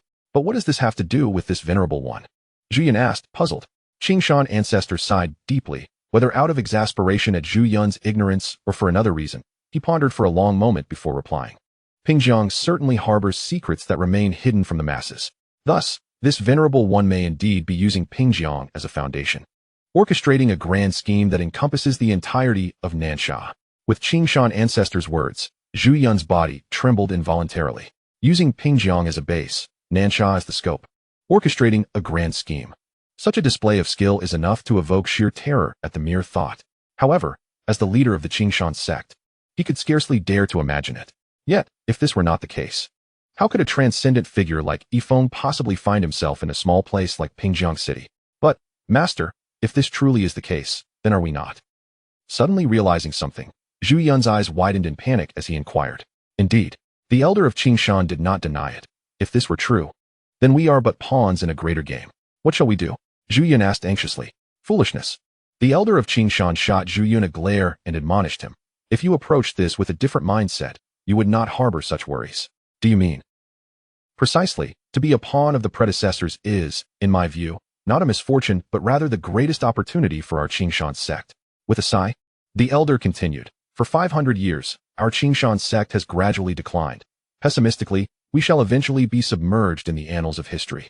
And even if that were not the case, we would merely be surviving in a state of decay. Are you content with that? The elder's words struck a chord with Zhu Yun, sending a tremor through him. Content? Certainly not. However, can we truly achieve what the elder has described? Yet, we cannot fathom the thoughts of our predecessors. Instead, we can seize this opportunity to inquire further. Let us go. Follow me into the house. The two entered the martial arts hall, Zhu Yun immediately captivated by the 18 paintings adorning the walls. Fortunately, the experienced elder of Qingshan swiftly pulled him back. Even so, Zhu Yun was thoroughly shaken, beads of cold sweat forming on his brow. At this moment, his admiration for the martial arts hall's master was complete, and he bore no lingering doubts about becoming a pawn. He even envisioned the moment when Qingshan's sect would reclaim its former glory. Where is Master Yi? Upon passing through the main hall and entering the small courtyard, they found no trace of Yi Feng. Instead, Zhu Yun, still trembling from his earlier shock, pointed at the locust tree and stammered, "Master, look, it's the sky-eating demon wolf." The elder of Qingshan glanced at the beast tethered beneath the ancient locust tree and scoffed. "Is it truly necessary to be so alarmed? Master, that is the sky-eating demon wolf," Zhu Yun exclaimed, still in disbelief. "Look at you." The elder shot Zhu Yun an incredulous look. "It is merely a sky-eating demon wolf. The last time he visited, the predecessor nearly brought it out to drink with him. What is the big deal?" Of course, as he thought this, he completely forgot that he himself had once been no better than Zhu Yun. "Apologies, I was just in the kitchen preparing some food. Please make yourselves comfortable." At that moment, Yi Feng emerged from the kitchen, a kitchen knife in hand. Upon seeing the knife, the previously courteous elder of Qingshan suddenly stiffened, his gaze fixated on the blade. Zhu Yun, still reeling from the shock of the sky-eating demon wolf, was struck dumb when his eyes met Yi Feng's. Hiss! At that moment, his emotions were beyond description. It was as if one wave had not yet settled when another arose. In summary, the sight of this kitchen knife eclipsed the shock he felt upon witnessing the ferocious celestial wolf. For a moment, both individuals were transfixed, their gazes fixed firmly upon the blade held by Yi Feng, while the venerable Qingshan speculated on the sudden emergence of this knife and its intent. Could it be? The mere thought set Qingshan's heart racing, especially as he observed Yi Feng approaching with the knife raised, his breath quickening with anticipation. Chapter 20. Yi Feng's timely gift. With a faint smile, Yi Feng extended the knife and said, "Here, take it." Upon hearing Yi Feng's words, Qingshan felt a surge of emotion, his blood rushing as he struggled to breathe. Indeed, the elder had seen through his thoughts and, without waiting for him to speak, presented the knife directly. Such a profound kindness left him overwhelmed with gratitude. The generosity of Master Yi was something Qingshan would never forget. With trembling hands, he solemnly accepted the kitchen knife, and in his excitement, he knelt before Yi Feng. Beside them, Zhu Yun also grasped the situation, finally realizing that the knife referred to by Qingshan was indeed the one before them. It was no wonder that while the entire sect was troubled by the plight of the Xuanwu ancestor, Qingshan maintained his composure, expressing a desire to borrow a knife. Initially, he had doubted that any knife could rival the 10 years of cultivation at the martial king level. However, now, all his concerns had dissipated, and he too knelt before Yi Feng in reverence. "What are you doing? Please get up," Yi Feng urged, seeing both men kneeling. Yet, they stubbornly prostrated themselves, bowing their heads several times before rising. "Oh, why this display? It's merely a kitchen knife," Yi Feng lamented. He had offered the knife to Qingshan because he recalled the elder once lamenting during a cooking session that having such a knife would be a blessing. Yi Feng could see Qingshan's longing for a proper kitchen knife. As luck would have it, he had just forged a new one and found the old one redundant. Thus he decided to gift it to Qingshan. In this world, the affluent bask in abundance, while the impoverished truly suffer, especially for someone like Qingshan, who likely lacked even a decent kitchen knife at home. One could only wonder how they managed to prepare their meals, perhaps resorting to using their hands. Upon reflection, Yi Feng understood their fervent reaction. Perhaps this knife was indeed a timely gift for them. "To you, Master Yi, it may merely be a kitchen knife, but to me, it is a true blessing," Qingshan exclaimed, his excitement palpable. Indeed, Yi Feng sighed softly, feeling a pang of sympathy for Qingshan. With utmost care, Qingshan stowed away the knife, his gratitude for Yi Feng reaching celestial heights. He had anticipated that this quest for a knife would be fraught with difficulties, considering the high caliber of such a divine object and their mere acquaintance. Yet, who could have foreseen that the elder would, with such foresight, grant him the knife without hesitation? With this blade in hand, he felt emboldened and ready to confront the Xuanwu ancestor. This not only saved the venerable ancestor of Qingshan, but also preserved the integrity of the entire Qingshan sect. Therefore, the act of reverently bowing to Yi Feng was by no means excessive. After a considerable period, the two gradually regained their composure, no longer as overwhelmed as before. "Master Yi, the gratitude I owe you is beyond what Qingshan can repay. Although I am aware that my offering may seem trivial in your eyes, I still beseech you to accept it." As he spoke, the venerable ancestor produced a fiery red orb from his storage pouch. The moment the orb was unveiled, the temperature in the vicinity began to rise significantly. "Master, the flame pearl." exclaimed Zhu Yun, astonished, as he had not anticipated that the venerable ancestor would present the treasure of the Qingshan sect. However, considering that he had borrowed a precious blade from an esteemed senior, offering a flame pearl seemed trivial in comparison. Master Yi, I implore you to accept this, the venerable ancestor said, bowing deeply and presenting the flame pearl with both hands. Yi Feng examined the flame pearl, noting its vibrant red hue and the intense heat emanating from within, pondering where it might have been extracted from a volcanic formation. Yet, given the peculiarities of this otherworldly realm, such oddities were hardly surprising. He found it quite appealing as a memento. This is indeed a delightful item. I shall gladly accept it, Yi Feng responded, not wishing to decline the venerable ancestor's generous gesture. He understood that Qingshan was a man of great courtesy and character, one not inclined to accept favors without reciprocation. Thus, refusing would only make the venerable ancestor feel as if his offering was undervalued. Upon seeing Yi Feng accept the gift, the venerable ancestor let out a sigh of relief, though a hint of resignation graced his countenance. Prior to presenting the gift, he had ruminated extensively, deliberating whether to offer the flame pearl, a treasure of the Qingshan sect. Although it might not be considered a priceless artifact in the eyes of such a distinguished elder, he had hoped it would at least evoke admiration. The realization that it was merely regarded as a decorative item left him feeling rather disheartened. Indeed, the disparity in status and perspective was profound. After expressing his gratitude multiple times, the venerable ancestor seemed to recall something and asked meaningfully, Master Yi, might you share your future plans with us? At this, Zhu Yun also leaned in, intrigued. What plans could I possibly have? Yi Feng sighed, his expression tinged with resignation. For now, I can only focus on this modest plot of land to earn my keep. Of course, if I could take on a few more disciples, that would be splendid. Oh, the venerable ancestor nodded, feeling somewhat disheartened. His inquiries stemmed from a desire to glean insights into the upcoming trajectory of events.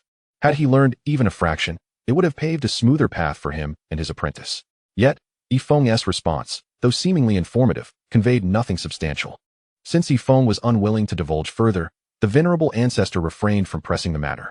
Nevertheless, the successful borrowing of the blade was already a great achievement. After a brief exchange of pleasantries, the two hastily took their leave. After departing from the martial arts hall, the two individuals gradually regained their composure and transformed into two streaks of light, soaring towards the Qingshan sect. Upon their return, the venerable ancestor of Qingshan hurriedly made his way inside. Master Uncle, wait for me, please. Zhu Yun eagerly trailed behind him, wearing a sycophantic expression. What do you want? The ancestor of Qingshan retorted, somewhat irked as he regained his focus. Hee. Zhu Yun rubbed his palms together, grinning as he asked. Could I perhaps take a glance at that knife? What is there to see? The ancestor snapped. Just one look. Only a fleeting glance, Zhu Yun implored, bowing his body in a humble manner. Humph. With an impatient huff, the ancestor of Qingshan produced the knife. As the blade emerged, it exuded a distinct aura that caused Zhu Yun's eyes to narrow into slits. He cautiously extended his hand, yearning to touch it, but in an instant, the ancestor retracted the knife. All right, I've seen enough. I shall retreat for a day of seclusion. Inform the senior members of the sect that a meeting will be held tomorrow. With that, the ancestor transformed into a beam of light and vanished. Zhu Yun, with his hands suspended in midair, grimaced as he muttered under his breath about the ancestor's departure. Nevertheless, he promptly obeyed the command and rushed to notify the sect members of the upcoming meeting. Dog, come here. Reclining in the courtyard, Yi Feng beckoned to Ao Qing. With a look of eager devotion, Ao Qing wagged his tail and squinted his eyes, approaching Yi Feng's feet. Petting the dog was a daily ritual for Yi Feng. After indulging in this pastime, he stretched languidly and removed his shirt, revealing his smooth and healthy skin. It's time for some exercise. If I don't move around, my muscles will surely wither. With that, Yi Feng began to stretch his limbs and soon entered a meditative state. He then executed a series of Shaolin punches, flowing seamlessly from one move to another. Though devoid of cultivation, his martial arts had reached a level comparable to the divine, creating gusts of wind with each strike, each movement imbued with a sense of aesthetic beauty. Oh, Ao Qing, watching intently, couldn't contain a howl of excitement, nearly beside himself with exhilaration. From the moment Yi Feng began his performance, the surrounding space became suffused with martial intent. The techniques, though not intricate, possessed an extraordinarily profound quality. Unbeknownst to him, Ao Qing seemed to grasp something significant, experiencing a breakthrough in his own realm. However, as time passed, he found himself increasingly perplexed. Curiously, he attempted to commit the sequence of punches to memory, only to find that he could not recall the specific moves Yi Feng had executed. At this moment, Yi Feng had reached a fervent peak in his martial display. Just as Ao Qing was eager to observe further, he felt dizzy and overwhelmed by the intense martial intent, nearly bursting from the pressure. Quickly, Ao Qing closed his eyes, realizing that this was a realm far beyond his grasp. Gradually, Feng concluded his practice. Ah, how refreshing. Wiping the sweat from his brow, he reveled in the exhilarating sensation of having exercised after a long hiatus. Noticing Ao Qing's demeanor, Feng chuckled and ruffled the dog's head, saying, "Well, what do you think? Your master is quite formidable, isn't? Ah." Ao Qing barked twice in response. "Indeed, you are quite clever," Feng remarked with a smile. Feng took a sip of water and chuckled. "In that case, I shall practice another set." He set down his teacup and once more entered a meditative state. Achieving this level of focus was no small feat. Thus, it was indeed beneficial to further hone his skills. Another sequence of internal martial arts began to unfold in his hands. Ao Qing's expression darkened. "Oh, esteemed senior, I understand your noble intentions to nurture my growth, but one must consider my limits." The previous set of Shaolin boxing had already left him dizzy and on the verge of bursting, and now Feng was presenting yet another, even more profound series of movements. This particular form was something he dared not even gaze upon, not out of lack of desire, but rather the question of whether he would survive to witness it. As Feng completed the internal martial arts routine, sweat drenched him, yet he felt an extraordinary sense of exhilaration. After a refreshing bath, he reclined once more on a lounge chair, subsequently retrieving the flame pearl bestowed upon him by the venerable Qingshan ancestor, examining it carefully in his hand. Chapter 22. This kitchen knife has utterly ruined everything. Indeed, it was a splendid piece of art. After a thorough inspection, Feng found it to lack any significant practical use. However, upon glancing at the fallen leaves on the ground, he realized that summer had silently passed, ushering in autumn. The autumn of this world was quite unlike that of his previous life. Here, it was already quite frigid, with winter promising even more chill and snow blanketing the landscape. For cultivators, such weather posed little hindrance, yet for an ordinary mortal like him, it was enough to render him frozen. This pearl, however, would serve as a stove when temperatures dropped in a few days, clean, hygienic, and convenient. Most importantly, it would save him the expense of charcoal. Feng, amused by his own cleverness, stretched and made his way to the front hall, where he found Zhongqing sitting on the threshold, lost in thought. Upon slightly raising his head, Feng noticed that Zhongqing's attention was captured by the distant figures of passing cultivators. It seemed this child harbored a heart inclined toward cultivation. Feng sighed softly. Hearing the sound, Zhongqing promptly rose and respectfully greeted, "Greetings, master." Feng waved his hand dismissively, approaching Zhongqing with his hands clasped behind his back. Gazing into the distant sky as he sighed, "I know there are matters weighing on your mind." Zhongqing was momentarily taken aback. Feng smiled gently, urging him to take a seat on the stool. Though autumn brought falling leaves, it was also a season rich with harvest. The street before the dojo remained bustling with activity as the master and disciple sat in silence at the entrance, lost in their own thoughts. "Perhaps you are reluctant to share with me." Feng's voice broke the stillness. Zhongqing turned his gaze away. "Nonetheless, I shall not impede you. The Qingshan sect welcomes fresh blood every 10 days. If you wish, you may try your luck then," Feng stated. Zhongqing clenched his teeth, remaining silent. Feng too fell silent, observing as the flow of pedestrians began to dwindle before finally rising. "It is time to prepare the meal," he declared. "Master." Zhongqing suddenly called out to him. Feng slowly turned his head, regarding the young boy whose face was chapped by the autumn wind. "I have a vendetta. I have a deep-seated grudge." Zhongqing's eyes were reddened, tears swirling in her gaze as she gritted her teeth and spoke to Feng. It seemed that uttering her thoughts would evoke painful memories, requiring immense courage. Feng remained silent. The enemy was formidable, so powerful that it felt as though I could scarcely breathe. Zhongqing gripped the knife Feng had gifted her tightly. Trembling as she spoke, "The elder sect master of the Qingshan sect, even the ancestral figure, possesses such strength." Feng instinctively tightened his grip as well. "I can only tread the path of cultivation. Perhaps therein lies a glimmer of hope," Zhongqing said, her eyes glistening with tears as she regarded him. After a long, profound silence, Feng nodded slowly, turning away, his own eyes misty. A sense of bitterness filled his heart, alongside feelings of resentment and fury. This world was harsh, and Zhongqing, at such a tender age, had to bear so much. He despised his own powerlessness as a mere mortal and was further incensed by the unfairness of fate, knowing that Zhongqing lacked the aptitude for cultivation. The sects of cultivation remained an unreachable dream. Figures like the elder sect master of the Qingshan sect were heights unattainable by mere mortals, while the ancestral figure was only spoken of in whispers, never seen by human eyes. The following day, Within the grand hall of the Qingshan sect, the ancestral figure sat at the head, his face a mix of excitement and a hint of embarrassment.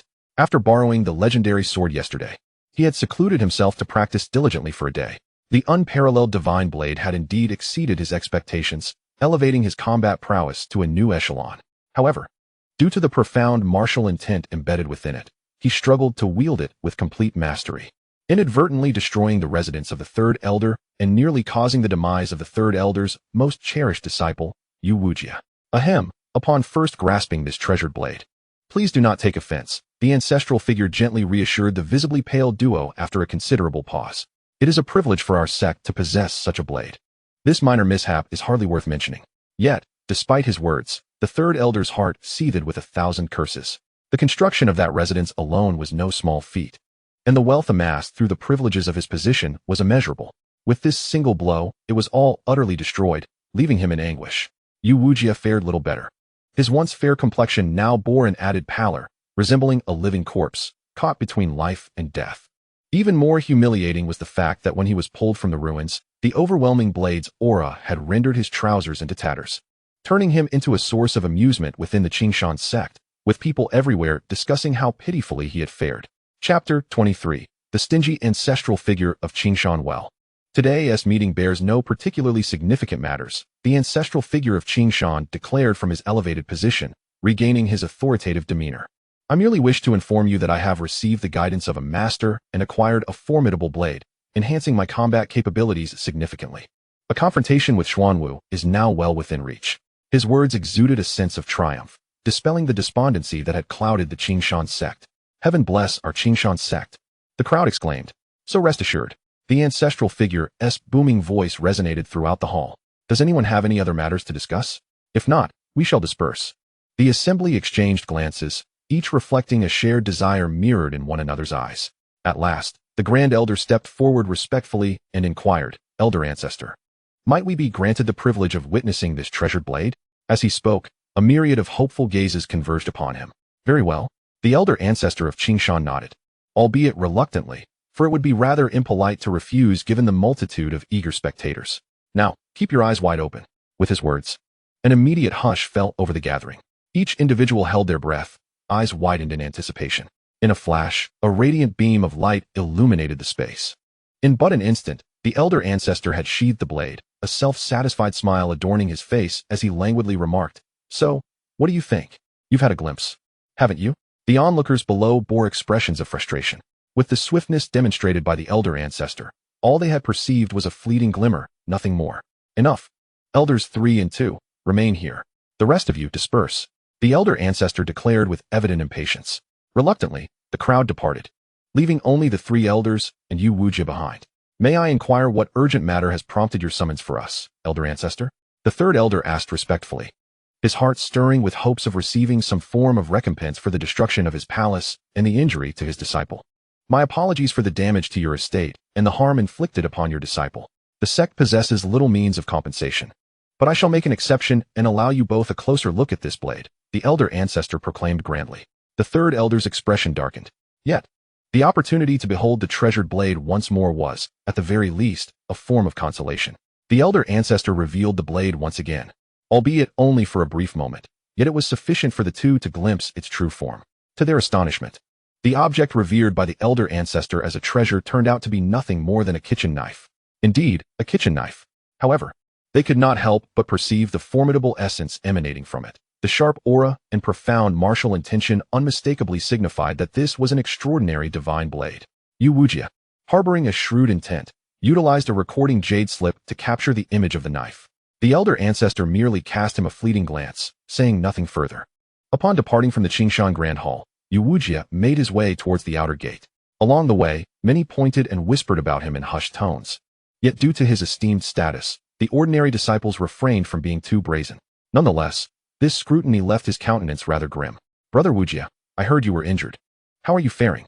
Finally, a graceful figure clad in a long dress approached Yu Wujia, her voice laced with concern.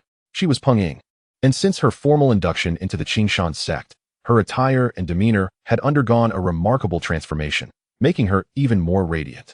My judgment was indeed astute. Such beauty could surely rank among the top 10 of Qingshan sect. A fleeting blush crossed Yu Wujia's pale face. Had Peng Ying not possessed such a remarkable foundation? As a direct disciple of an elder, he would not have taken notice of a mere mortal unworthy of entering the Qingshan sect. As he drew near to Peng Ying, the hue of his face faded, and he gently reassured, "Do not worry, I am unscathed. Your pallid complexion suggests otherwise. You must be in pain," Peng Ying replied. Her expression filled with concern as she softly questioned, "What exactly transpired? How did you sustain injuries within the sect?" Peng Ying's inquiry seemingly stirred within Yu Wujia unsettling memories, tinged with both shame and fear. In that fateful moment when the blade descended, he truly believed his life was forfeit. However, he quickly masked his fear, casually remarking, "The ancestor acquired a remarkable sword, so formidable that even he cannot wield it entirely. In a lapse of judgment, not only did he sever my master's palace, but he also inadvertently struck at me." Upon hearing this, Peng Ying's expression shifted. Yu Wujia glanced at her and sighed. "Indeed, taking that blow cost me considerable effort. It nearly depleted my reserves. Yet, I still sustained injuries." He then looked at Peng Ying with sincere regret. "Inger, I am truly sorry. It is my inadequacy that caused you worry." "How could that be? You enduring the ancestor's strike is nothing short of miraculous. I doubt any disciple could accomplish such a feat." Peng Ying quickly reassured him. "But I still got hurt," Yu Wujia lamented, shaking his head sorrowfully. "You are immensely strong and remarkable," Peng Ying insisted earnestly. Yu Wujia's gaze shifted to her as he asked, "Really?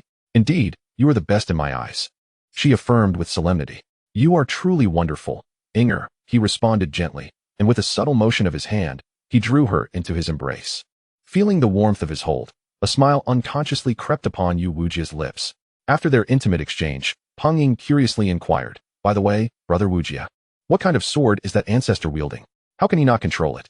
Yu Wujia squinted, this time devoid of any pretense, and replied gravely, "This sword is indeed terrifying." "Oh," Peng Ying raised an eyebrow in intrigue. "You will see for yourself." With a flick of his hand, a jade slip materialized, emanating a soft glow, revealing a vivid scene before Peng Ying's eyes. In the vision, the venerable Qingshan stood before the third elder and Yu Wujia, unsheathing the sword. Though merely a projection, the moment the blade was drawn, its overwhelming presence left Peng Ying awestruck, her lips parting in shock and her complexion paling under its intimidation. "Behold, this is the sword," Yu Wujia urged, seizing the moment as the fleeting image showcased the sword's magnificent form. "A kitchen knife?" Peng Ying asked in astonishment upon comprehending its true appearance. "Indeed, a kitchen knife," Yu Wujia mused. "I wonder what the craftsman was thinking when forging such a blade. Though it matters not. What is significant is the sword's undeniable power. With it in hand, the conflict between the ancestor and the Xuanwu ancestor is surely settled." Peng Ying nodded absently, as if lost in thought. "What troubles you, Ying? Is there something on your mind?" Yu Wujia gently inquired. "No. I just feel that this kitchen knife seems incredibly familiar, as if I have seen it somewhere before," Peng Ying remarked. "Ah, do not dwell on it too much. It must be a mere illusion," Yu Wujia chuckled. "Such a blade is treasured by the ancestor. How could you possibly have encountered it before?" "That is true," she conceded. Peng Ying also nodded, finding the notion rather astonishing. "Well, I will expedite your induction into the inner circle." Wujia gently wrapped his arm around Peng Ying's slender waist, softly adding, "However, we must wait a while, otherwise there are bound to be whispers." With a slight twist of her waist, Peng Ying expressed her gratitude. "Thank you. Brother Wujia, you are truly kind." The autumn air was thickening, and fallen leaves blanketed the ground. The chill finally descended, prompting Feng to don additional layers, even draping a blanket over his recliner. Yet, the heavy clothing could not shield him from the dampness in the air. The biting cold left Feng feeling utterly frozen. Fortunately, despite his laziness as an inhabitant of Earth, he was quite resourceful when motivated. He fashioned a stove from reflective metal, placing a flame within it to harness the metal's reflection to radiate warmth, instantly enveloping him in comfort. A unique creation, akin to a miniature sun from another realm. And it consumed no electricity. Feng smirked, his gaze drifting to the street outside. Not far off, a forlorn figure trudged back, head bowed in despair. Alas! Feng sighed, realizing that Zhongqing lacked the necessary talent to join the Qingshan sect. Upon seeing his master, Feng nodded and offered a smile, saying, "It's cold. Come in and warm yourself by the fire." "It's all right, master. I'll practice a few more sets of punches, prepare the rice, and pick some vegetables while we wait for you to cook," Zhongqing replied softly, making his way to the inner hall. Feng sighed again. The cold had indeed chilled business significantly. It seemed he needed to devise a new plan. Ruffling the fur of his dog nearby, he approached his desk and picked up a brush. As he set it to paper, The supreme treasure and the fairy Zixia began to take form on the rice paper. This was a necessity for Feng. Relying solely on the martial arts school was insufficient to meet his needs. Each winter, he would write stories in hopes of selling them. Last winter, he had penned a version of Dream of the Red Chamber. But whether due to a limited audience or some other reason, it had unfortunately flopped. This year, after much contemplation, he resolved to write about the fairy Zixia and the supreme treasure. For a young man from the 90s on Earth, the love story between the two resonated deeply with him. He did not seek a vast readership. Even a few sales would suffice to improve his circumstances. Fortunately, a local merchant association had previously sought his assistance and could aid in printing and selling his work. The rice paper gradually filled with neat handwriting. Suddenly, a cough resonated from outside the door. Feng set down his brush and rose to greet the visitor, a smile involuntarily forming on his lips. Outside stood an elderly man clad in a raincoat, his sharp features marred by a prominent scar that slashed down alongside his hooked nose. His surname was Wu, and in Feng's eyes, this old man had become a familiar acquaintance. However, he found Wu somewhat eccentric. Each time he visited, he would stand outside, staring blankly at the sign of his martial arts school for an extended period, leaving Feng puzzled. Indeed, the old man was lost in thought once more. Old friend, long time no see. After a prolonged silence, the old man finally regained his composure and greeted Feng. A faint twitch appeared at the corner of Feng's mouth. Does he not realize the disparity in our ages? Why does he always speak to me as if we were old friends? I cannot fathom what is amiss with this old man. Nevertheless, since their acquaintance began, this elder Wu had consistently addressed him in such a manner, and Feng had grown accustomed to it, thus reciprocating with the same title. Elder Wu, it has been a long time, Feng called out. Haha, my friend. I am truly impressed, Elder Wu remarked, his keen eyes glinting with shrewdness as he observed the robust Feng. We are of the same ilk, yet you, Elder Feng, have taken it to a level beyond my own. Feng was momentarily taken aback, unable to comprehend the remark. However, accustomed to the old man's whimsical words, he paid little mind and inquired, It's quite chilly outside. Would you care to come in for a while? Elder Wu nodded and approached Feng, as usual opting to sit on the steps outside the martial arts hall instead of entering. Sensing his intention, Feng hastily interjected, Yes, you are absolutely right. Peering into another's domain is indeed a grave taboo for us. We need not stand on ceremony between us. Chapter 25. The eccentric old man exuding a youthful spirit after speaking, Feng could not suppress a slight grimace, finding little amusement in the situation. Initially, he had speculated whether this peculiar individual might be some reclusive master of cultivation. Yet, as time passed, he dismissed such notions. What hermit would present themselves in such a manner? Surely, they would be lofty and transcendent, soaring above the clouds. He merely considered it a youthful folly, an unfulfilled aspiration that had not diminished with age, a lingering sense of youthful exuberance. After all, who hasn't he experienced such phases? In his previous life, having watched numerous martial arts films, he would fashion bamboo into a sword and practice with the dogtail grass in front of his grandmother's rural home, complete with self-made sound effects. Truly, it is rare to encounter someone of such advanced years still clinging to their youthful spirit. Subsequently, Feng retrieved a small table from inside and brought out a homemade chess set. As a native of the land of Yin and Huang, how could he not bring such cultural treasures to a foreign realm? This chess set also served as a precious means of passing the time. His acquaintance with Elder Wu had begun when he was teaching a neighborhood elder to play chess, and the old man had happened by, expressing great interest. Since then, he sought Feng out solely for the purpose of playing chess. Outside, the autumn wind whistled mournfully. Gradually, a gentle rain began to fall, pattering down from the eaves. Seated by the table on the steps were a young man and an old man, one draped in a white robe, the other clad in a raincoat. As the wind and rain brushed against them, they remained as steadfast as mountains, their gazes fixed intently on the chessboard. To be honest, at first, I believed we were of equal caliber, Elder Wu remarked, placing a piece on the board while lifting his gaze slightly. Indeed, Feng replied with a silent smile. However, upon closer observation, I find you somewhat inscrutable, Elder Wu added, furrowing his brow. Of course, you cannot see through me, Feng responded. Feng smiled, a meaningful glint flickering across his face, as he silently let his cannon piece fall. He felt a sense of self-satisfaction, pondering how old Wu could possibly perceive his intricate strategy. With just a few more moves, he would achieve checkmate. Feng's words caused old Wu to furrow his brow, for they did not seem like mere bravado, especially with the self-satisfied expression on Feng's face, which conveyed an air of inevitability. Could it be that he truly surpassed me? A twinge of discomfort stirred within old Wu. While he might not possess any particular fixation on other matters, The competitive nature between two individuals in such a context inevitably ignited a spark of rivalry within him. No, he quickly dismissed this thought. The world is vast, filled with myriad techniques and secrets. It is entirely plausible for Feng to cultivate a method that obscures his true prowess. His inability to see through it does not imply that he is inferior. Brother your words reveal a touch of arrogance, old Wu chuckled, as he captured one of Feng's knights with his piece. After setting aside Feng's piece, he added with a knowing smile. Even if I cannot see through your abilities, I believe we are still on the same level. That remains to be seen, Feng replied, his demeanor still exuding confidence. Capturing a knight was hardly a measure of equality. Little did old Wu know that this knight had been intentionally sacrificed, for in just one more step, Feng could declare checkmate. Observing the confident look on Feng's face, old Wu felt a tremor of uncertainty. Could it be that he truly was superior? If so, why was he so self-assured? Yet, if such a person existed in the cultivation realm, he would not be an unknown figure. Why had he never heard of him?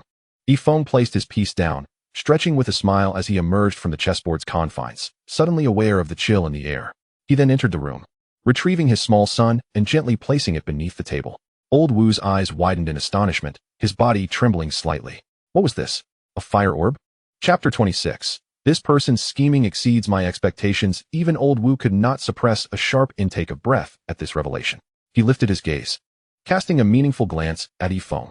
To him, Feng's display of the fire orb seemed a retort to his internal doubts, as if to say, I can casually produce a fire orb. What about you?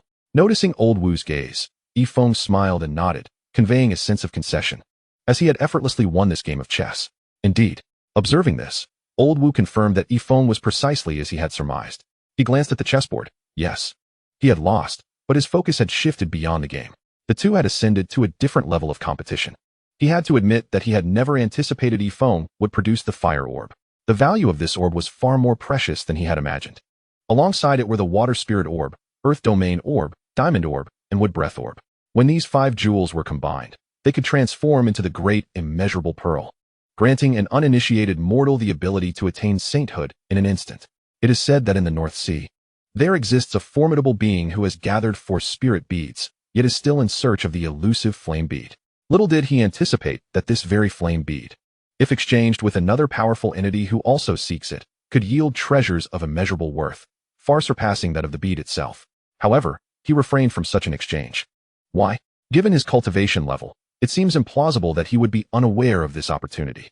This indicates that he knowingly chose not to trade the flame bead for something of greater value, implying that he does not hold a pressing need for items worth several times more than the bead. In fact, it suggests a sense of disdain towards them. The old man Wu observed Feng, forming this judgment in his mind. Although it appeared he was merely presenting a flame bead, its true value extended far beyond its apparent worth. Thus, to excel in this competition, he must offer treasures that exceed the value of the flame bead by several multiples. No wonder he exuded such confidence. Nevertheless, it seems he has underestimated me. A glint of sharpness flickered in Wu's hawk-like eyes. Indeed, he possessed such an item. Brother take a look at this, he declared, waving his hand to reveal a rake with 7 prongs. Upon witnessing the rake's sudden appearance, Feng paid it little mind, assuming the old man had just returned from tilling the fields. The rake appeared to be in poor condition, and knowing Wu's side occupation as a blacksmith, he thought to assist him with it. Well, let us see, Feng said, casually taking it into his hands for a closer examination. Observing Feng's scrutinizing gaze, Wu couldn't help but smile with satisfaction.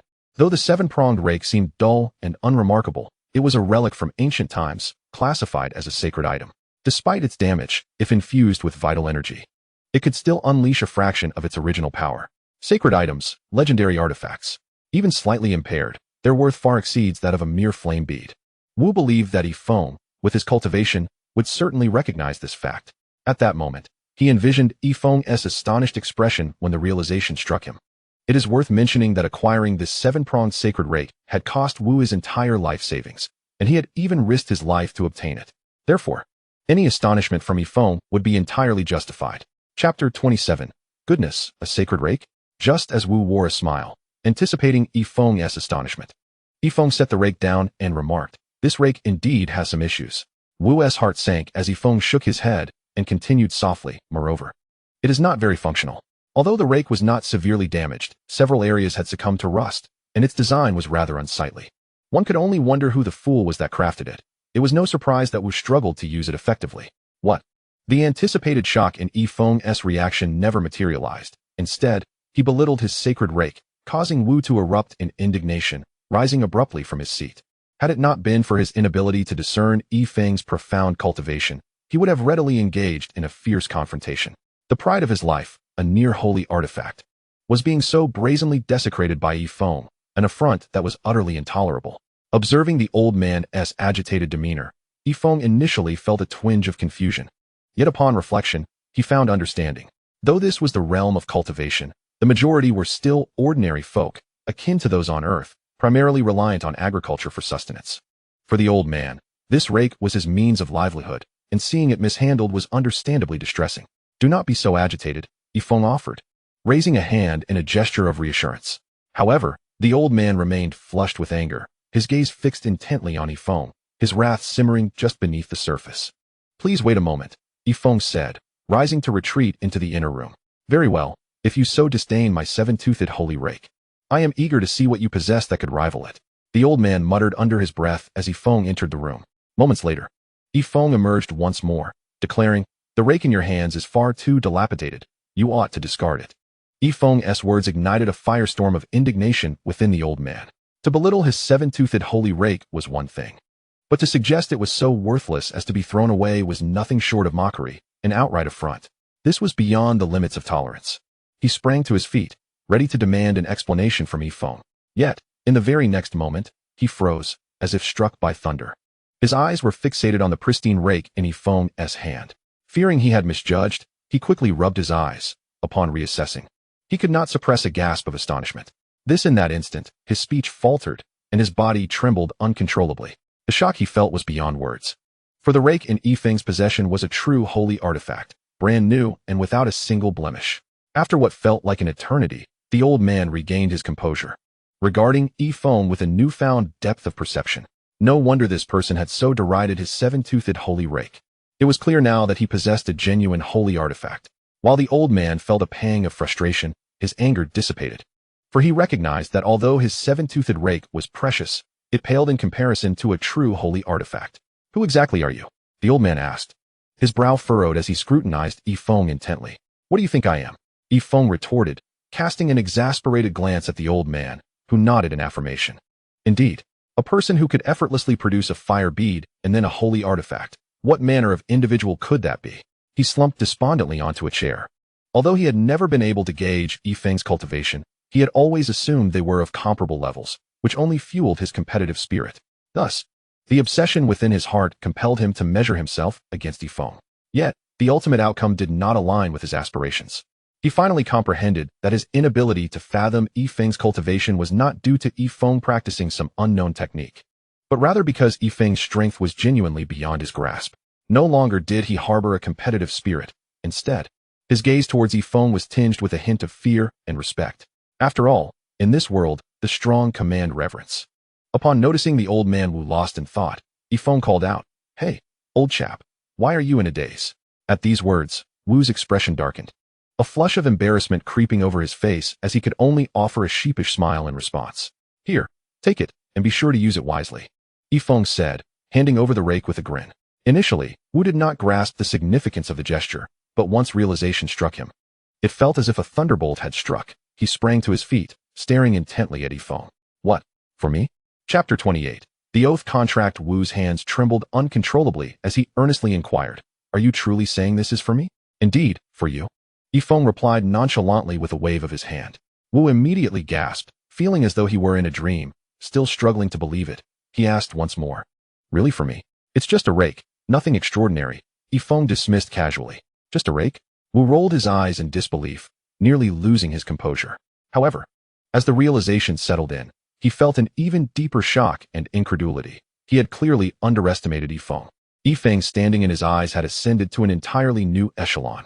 He couldn't help but ponder who this seemingly youthful yet undoubtedly ancient being truly was, dismissing even a divine artifact with such nonchalance. "Of course, this rake is not given freely," Feng added, even though he was inclined to gift it outright. He had not yet reached such a level of selflessness. After all, given his current circumstances, he too was a mere clay Buddha crossing a river, struggling to protect himself. Wu nodded in understanding. He had never anticipated that Feng would bestow upon him a divine weapon of such caliber. After all, such treasures are elusive and sought after. And many, despite possessing exorbitantly priced treasures, could not trade for a divine artifact. Thus, he grew anxious. What would Feng require of him in return? Or what task might he assign? And could he fulfill such demands? In that moment, he sat on a small stool, akin to a child, eagerly awaiting Feng's next words. Since we are old friends, I certainly won't charge you full market price. I'll give you a 50% discount. Feng said with a smile. This discount represented his lowest acceptable price, although the old man was a farmer. Even a rake at half price should be within his means. At this, Wu's body trembled slightly. A 50% discount on a divine rake. If this news were to spread, it would surely incite a frenzy among countless ancient beings across the continent. However, what troubled him was that even at half price, it was still beyond his means. It is important to note that at that time, the dilapidated seven-toothed divine rake had nearly depleted his savings accumulated over the years, and even at half price, it far exceeded the value of the rake itself. What to do? Could such a fortuitous opportunity be so easily missed? Old Wu's face was filled with distress. Sensing Old Wu's predicament, Feng furrowed his brow and inquired, "What troubles you, Old Wu? Is it a lack of funds?" Old Wu, drenched in sweat, lowered his head and nodded ruefully. Alas, Feng sighed. It seemed this old man was even poorer than he had imagined. What could be done? Observing Feng's sigh, Old Wu felt an overwhelming anxiety. If Feng were to retract this golden opportunity, he would be utterly disheartened. Thus, he raised his head and nervously asked, "Brother E." "No, Mr. E, how about, Feng turned to him. "I still have an unfinished matter. Once I complete it, I am willing to follow you and regard you as my master. What do you think?" Upon finishing, Old Wu anxiously fixed his gaze on Feng, uncertain whether he would receive a response. "Follow me." Feng was momentarily taken aback, unable to suppress a smirk. Was this old man indulging in youthful fantasies again? Setting aside the fact that a mere rake could not elevate him to such a status, even if the old man did follow him, what utility would it serve? Besides being an extra mouth to feed, he might even find himself responsible for the old man's funeral expenses one day. Very well. Seeing Feng's reaction, Old Wu's expression fell, realizing that Feng was disinclined to accept the proposal. Yet, it was understandable. Feng was inherently superior to him, and having a mere follower like him would serve little purpose. How about this? Feng contemplated before continuing. "You may take the rake for now. And as for the payment, take your time to gather the funds. Whenever you have it, you may give it to me, all right?" With this, Feng directed his gaze at him. This was indeed his greatest concession. Had he possessed the means, gifting the rake to this old man would have posed no issue. However, he was not one to inflate his own significance. Feng's words instantly filled Old Wu with excitement, overwhelming him with gratitude and reverence. He had thought himself destined to be without this divine rake, yet he was astonished that Feng was willing to make such a substantial concession. "Mr. E, your kindness shall be etched in my heart. Perhaps you may never require my assistance in your lifetime, but I, Wu Yonghong, vow that should you ever find need of me, I will not hesitate to offer my life." As he spoke, he rose and bowed deeply to Feng with utmost solemnity. As Old Wu made his vow, the skies above Pingjiang City transformed dramatically. Two bolts of lightning flashing across the heavens, and an enigmatic contract imprinted itself upon Wu Yonghong's mind. A vow of allegiance. Should it be broken, annihilation would surely follow. Chapter 29. The Battle of the Martial King. All right, let us go. Feng waved his hand impatiently, unable to endure the old man's juvenile demeanor any longer, and hastily sent him away. After bidding farewell to Old Wu, Feng returned to his desk. For the remainder of the day, he immersed himself in the manuscript of the Purple Mist Fairy and the Supreme Treasure, secluding himself from the outside world. Meanwhile, with the full arrival of autumn, the chilly winds outside grew increasingly desolate, yet they had no bearing on Feng's focus. Even in the face of the biting cold, Feng remained unflinching under the warmth of his small sun. It seemed that this year, Feng would be able to enjoy a comfortable winter. Zhongqing still wore his usual silent demeanor, diligently practicing his martial arts while attending to various chores in the dojo. Erguzi Aoqing lay at Feng's feet, fully recovered from his injuries, occasionally watching Feng practice and studying the paintings in the dojo's front hall, his strength advancing by leaps and bounds. One day, the elder of Qingshan came for a visit. He appeared to have something weighing on his mind, and Feng, perceiving his state, offered some comforting words drawn from the wisdom of his past life. Feng was uncertain of their impact, but he sensed that the elder left with renewed confidence. The following day, after completing a set of Tai Chi, Feng stretched lazily, intending to head into town for some liquor, only to find the streets unusually desolate. What could be the reason for this? He sat down at the nearby beef stall and inquired about the lack of activity. The young attendant, noticing the liquor in Feng's hand, generously served him 2 liang of beef, then gazed towards the distant sky, explaining, "Today is the day of the duel between the elder of Qingshan and the elder of Xuanwu. All the practitioners have gone to witness their battle. This is a crucial conflict that concerns the very existence of the 2 major sects." Oh, Feng nodded. He had little interest in the affairs of practitioners, though he recalled having heard something about this event before. After relishing the 2 liang of beef and downing 2 liang of strong liquor, he returned to the dojo, warmed and ready to continue his writing. Between the Qingshan sect and the Xuanwu sect lay a natural canyon, with a platform spanning 1,000 zhang at its center. This was the wind and rain platform. Upon the platform, the elder of Qingshan emanated a fierce aura, his eyes sharp and commanding. The elder of Xuanwu, with his white hair, wore a mocking smile upon his face. On either side of the canyon gathered disciples of the respective sects, their expressions grave, for the outcome of this battle would determine the future of them all. "Qingshan, I never thought you would dare to come," the elder of Xuanwu taunted. "Humph." The elder of Qingshan snorted, offering little in response. "Prepare to meet your end." Without much prelude, the energy surged from Xuanwu as he ascended swiftly like lightning, delivering a powerful strike towards the elder of Qingshan. In that moment, the might of the martial king realm was unmistakably evident in Xuanwu's hands. Before the attack even reached him, the rocks beneath the elder of Qingshan began to crack, fissures spreading like a spider's web.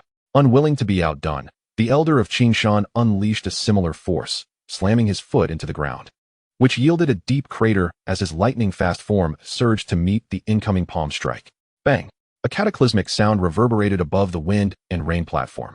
Waves of energy radiated outward, forcing the distant disciples to stumble back in the face of the overwhelming might. The 2 formidable masters of martial prowess indeed exuded an aura of terror. Yet, the crowd, undeterred by their own retreat, fixed their gaze upward, akin to pinholes, eager to ascertain the outcome of the initial clash between the 2 venerable ancestors. In that moment, a figure was seen stumbling backward in midair, retreating several hundred yards. It was the ancestor of Qingshan. Upon witnessing this, the faces of the Qingshan sect's members collectively darkened. Among them, Ping Ying, her complexion pale, clenched her delicate hands in despair. Having been part of the Qingshan sect for some time, she understood the profound significance of this battle. Was it truly destined that her hard-won place in the Qingshan sect would be met with its demise? In stark contrast, the Xuanwu sect erupted in thunderous cheers. "Ha ha ha, Qingshan. You are indeed a failure. This time next year shall mark your demise." The ancestor of Xuanwu guffawed, his face adorned with a mocking grin. The ancestor of Qingshan, upon hearing these words, felt the weight of their disparity. Die. The ancestor of Xuanwu, evidently relishing in the opportunity to strike a fallen opponent, did not linger. Swiftly ascending into the air, unleashing a cataclysmic palm strike toward the ancestor of Qingshan. This strike possessed even greater might than the previous one, its momentum fierce. Should the ancestor of Qingshan exhibit only the strength displayed earlier, he would either perish or sustain grievous injuries against such a blow. The imprint of the palm expanded ominously in the sky, illuminating half the heavens, drawing ever closer to the ancestor of Qingshan. Remarkably, the ancestor of Qingshan remained utterly still, prompting many onlookers to shake their heads, speculating that he had conceded defeat, resigned to his fate. The members of the Qingshan sect, in particular, wore expressions of despair, as if they had already glimpsed the ruin of their sect. As the palm imprint approached within 30 yards of the ancestor of Qingshan, a cold smile suddenly graced his face. He then reached into his robes and produced a kitchen knife. "Finally, it is my turn." Chapter 30. Just bullying you for your lack of options. The sight left countless spectators in utter disbelief. A kitchen knife? Laughter erupted from the direction of the Xuanwu sect. A kitchen knife? This is truly hilarious. They jeered. Indeed, the illustrious weapon of the ancestor of Qingshan is merely a kitchen knife. Can the Qingshan sect have truly fallen so low? Surely, that knife is not from their kitchen. The members of the Qingshan sect, hearing these derisive remarks, felt their faces flush with humiliation. Although they had witnessed the knife before, they harbored little confidence in its efficacy in battle. "Qingshan, you truly have reached the end of your rope, resorting to a kitchen knife to fight me. Who do you think you're looking down upon?" The ancestor of Xuanwu sneered, pressing forward with his palm imprint, his expression dripping with disdain. "Let us see, and you shall find out." The ancestor of Qingshan replied impassively. As his words fell, his pupils constricted sharply, and his hand swung forth. With no embellishment, he struck at Xuanwu with the kitchen knife. Everyone shook their heads in disbelief. This was undoubtedly akin to an egg striking a rock. In the next moment, the seemingly ordinary kitchen knife suddenly burst forth with a dazzling radiance, unleashing a blade of light that stretched for 1,000 feet. Beneath this brilliance, everyone was rendered momentarily blind. Simultaneously, an overwhelming aura permeated the entire stormy platform, compelling those of lesser cultivation to resist the primal urge to prostrate themselves. At the forefront of this phenomenon stood the venerable Xuanwu ancestor. Even he, formidable as he was, felt an acute sense of insignificance under this radiant glow, his cold smirk abruptly freezing in place. With a single strike, the knife effortlessly shattered Xuanwu's palm imprint, obliterating it with a force so overwhelming that it severed one of his arms. The immense pain and backlash of power coursed through Xuanwu, who, accompanied by a harrowing scream, flitted about the stormy platform like a distressed insect. What? Witnessing this scene, everyone present was incredulous, collectively gasping in shock, while the Qingshan sect erupted with unprecedented cheers. Simultaneously, fervent gazes converged upon the kitchen knife wielded by the Qingshan patriarch. Its might surpassed all anticipations, proving to be terrifyingly formidable. In the crowd, Peng Ying's mouth fell agape in astonishment. Although she had glimpsed this knife in Wu Jie's jade slip, she had never witnessed its true power firsthand, and the impact was staggering. Even more astonishing was the growing familiarity she felt towards this knife. It was as if she had encountered it before. Yet the overwhelming shock left her momentarily unable to recall where. Naturally, she dismissed the notion, deeming it preposterous. How could someone like her, who had to take the back door to enter the Qingshan sect, ever have come across such a supreme artifact? Ha ha ha. The Qingshan patriarch was equally stunned by his own blade, releasing a triumphant laugh from the air. Qingshan, you despicable cur, how could you possess such a terrifying artifact? The Xuanwu ancestor shouted in exasperation, demanding a fair duel without the knife, questioning the heroism of his opponent. Put down the knife for an honorable battle? You wish. The Qingshan patriarch scoffed, infusing his voice with derision, brandishing the knife in an elegant arc and launching another assault on Xuanwu. Fear-stricken, the Xuanwu ancestor dared not confront the Qingshan patriarch head-on, opting instead to flee in a swift arc. In the blink of an eye, the two ancient figures soared away from the stormy platform, swiftly ascending into the skies above Pingjiang City. Bang! Swoosh! The Qingshan patriarch relentlessly cleaved the air with his knife, the formidable power resonating through the heavens. The Xuanwu ancestor was engulfed in peril, his predicament dire. Against such a terrifying kitchen knife, his only recourse was to escape. Subsequently, the two ancestors continued their aerial pursuit over Pingjiang, disappearing from sight. Damn it! Feng, disturbed by the commotion, cursed aloud, setting aside his writing tools and stepping outside. Observing the residual ripples of energy in the sky, he quickly comprehended that yet another battle among cultivators was underway. Who is this troublesome fool? They should take their fights far away. He spat. Feng spat out a mouthful of saliva and sheepishly returned to the martial arts hall, waiting for the commotion to subside before regaining his composure to continue his writing. Over the next half-month, Feng diligently completed his manuscript, The Fairy of Purple Mist and the Supreme Treasure, and then set off towards the Pingjiang Chamber of Commerce. There, he was received by the chamber's president, Mao Lin. As the president of the chamber, his status was significantly elevated above that of ordinary folk. Typically, such individuals would not personally attend to visitors. However, Mao Lin had once been bitten by a venomous snake while accompanying the chamber into the mountains. After consulting numerous doctors to no avail, it was Feng's herbs that ultimately healed him, thus rendering Feng a benefactor in Mao Lin's eyes. Master Yi, please have some tea, Mao Lin said. Seated at the head of the table, dressed in luxurious attire, he exuded an aura of vitality. After casting a discreet glance at Feng, he inquired, Might I ask what brings you to our chamber this time? I trust it is not merely for the printing of those trivial fairy tales again. At this, Feng's brow furrowed slightly, and his expression grew somewhat awkward. Master Yi, to be candid, while I would be delighted to host you here, considering you are indeed my benefactor, should you wish to print those useless works again, I fear I cannot assist you. Though it may not seem significant, such endeavors yield little profit for our chamber. He paused. After all, with so many mouths to feed within our organization, one must prioritize profit, wouldn't you agree? Very well. Feng replied, pressing his lips together, a sigh escaping his heart. Given the circumstances, he was disinclined to linger any longer. Just as he was about to rise and leave, the door swung open, revealing a graceful figure, tall and elegant, with striking features. She was clad in a flowing red satin gown that accentuated her exquisite curves. Yunner, do you not see that I am entertaining a guest? How could you be so impolite as to barge in? Mao Lin reproached, though his eyes sparkled with affection. Father, I simply wish to inquire whether you have managed to locate the author of Dream of the Red Chamber. The young woman, identified as Mao Yunner, playfully retorted. From her address, it was evident she was the prized jewel of the chamber, the daughter of Mao Lin. Chapter 31. A new dawn amidst shadows. Upon hearing this, Feng, who had been poised to leave, felt a flicker of interest. The author of Dream of the Red Chamber? Was that not he? Unexpectedly, this Mao Yuner was a reader of his work. Perhaps there was a glimmer of hope regarding the printing of his book. After all, his financial situation had become quite dire. Indeed, upon hearing his daughter's mention of Dream of the Red Chamber in front of Feng, Mao Lin's expression shifted, and he coughed twice, reprovingly saying, Yuner, I have told you I am receiving a guest. You must excuse yourself for now. Mao Yuner cast a glance at Feng, puffing out her cheeks before withdrawing.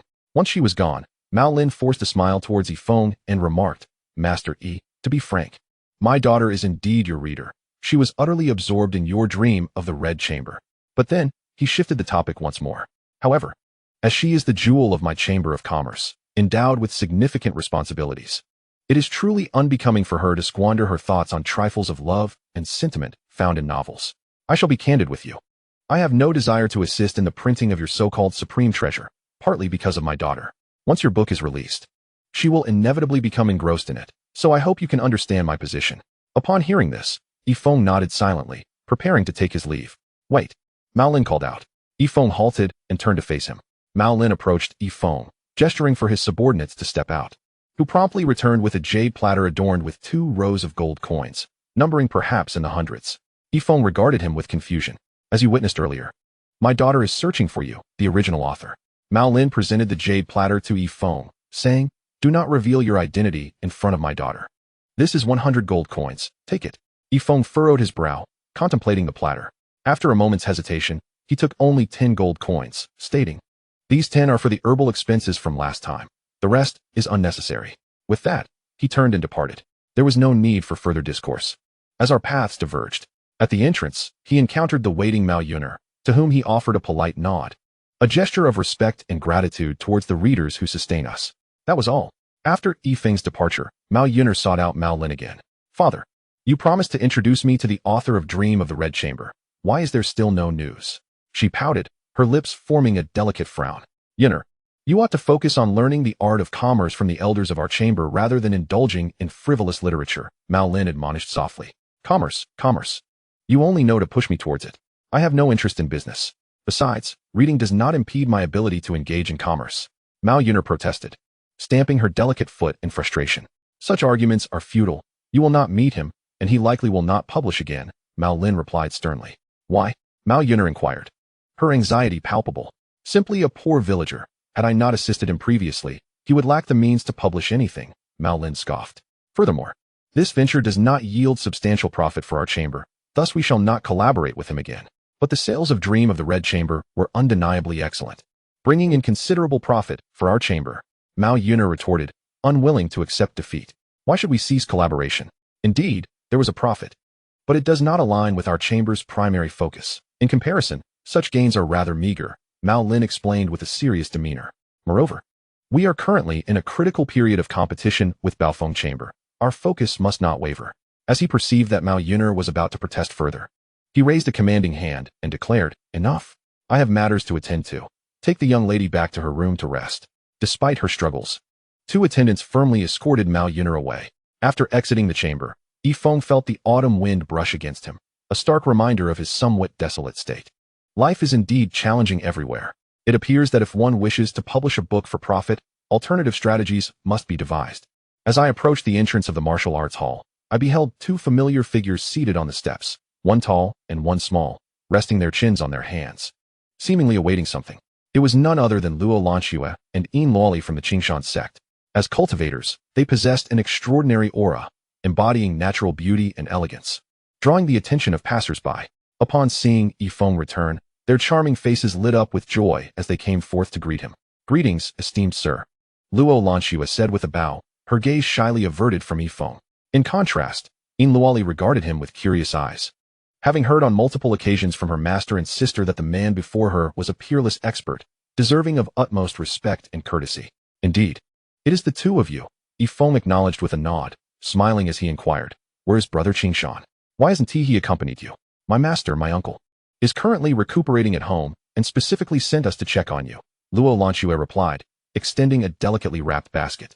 These are fruits gathered from the mountains, entrusted to us to present to you, sir.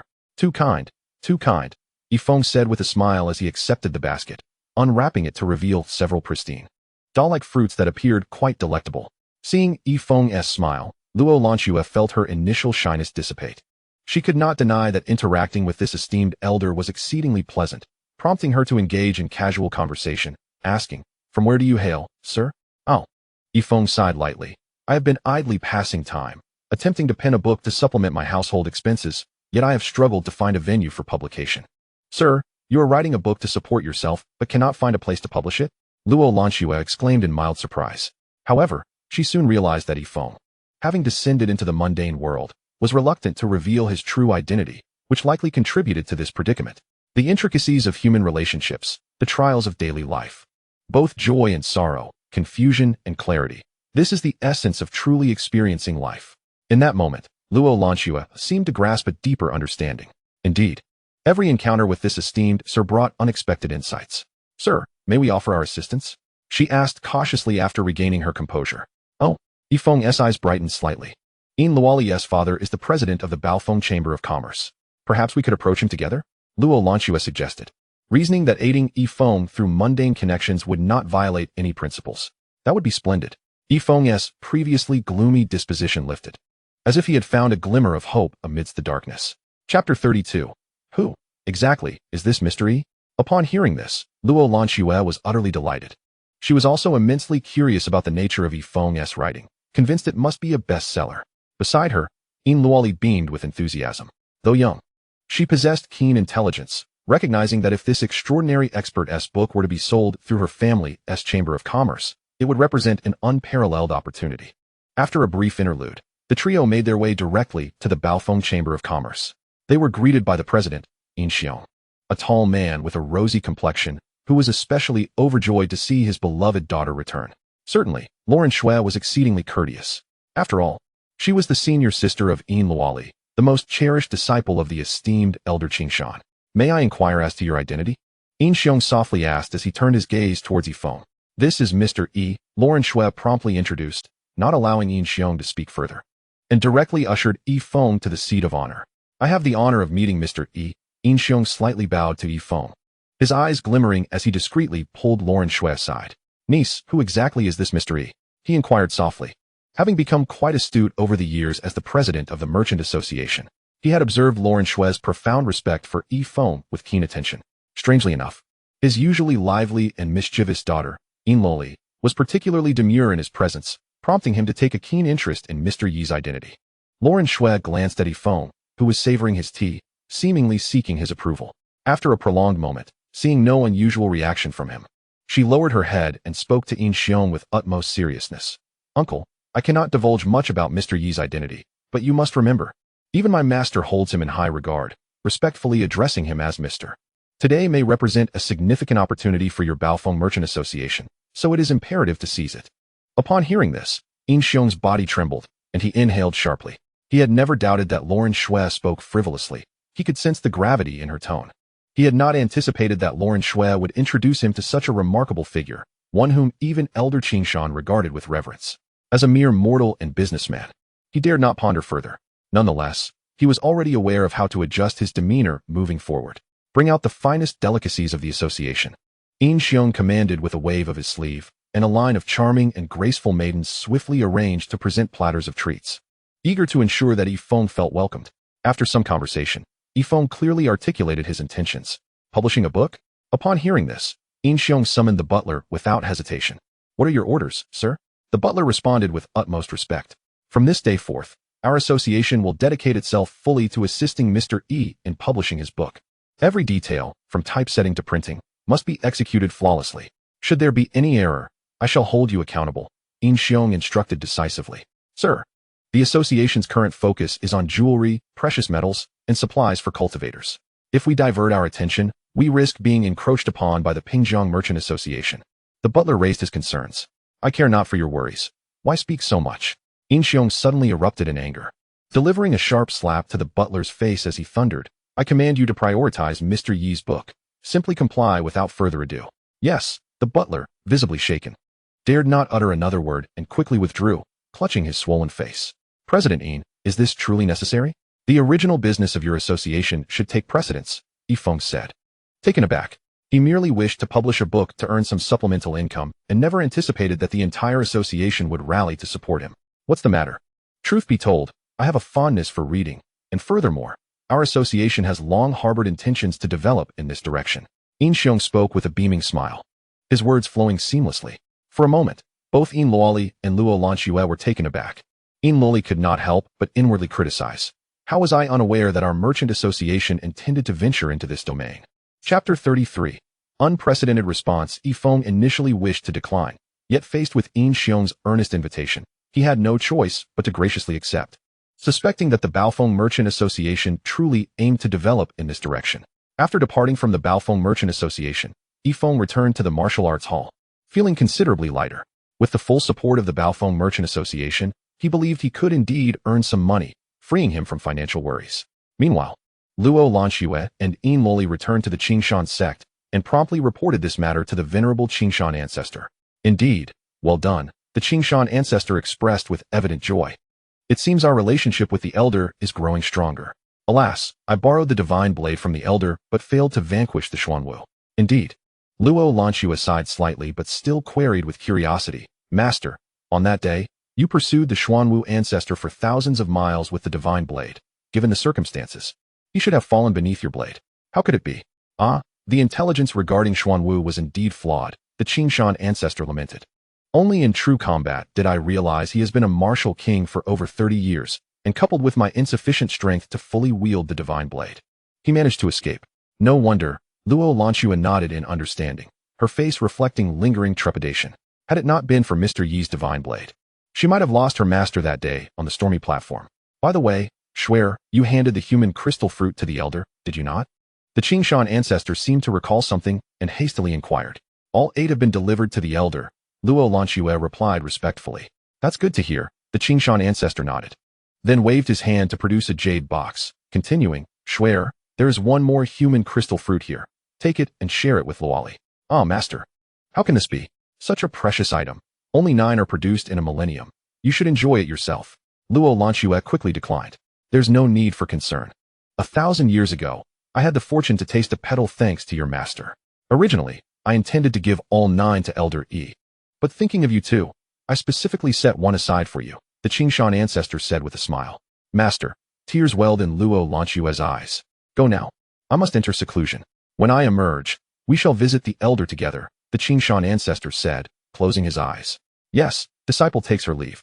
Luo Lanxue respectfully withdrew, cradling the jade box in her hands. Time passed quietly, and autumn deepened. Under the auspices of the Baofeng Merchant Association, Feng's work was successfully published.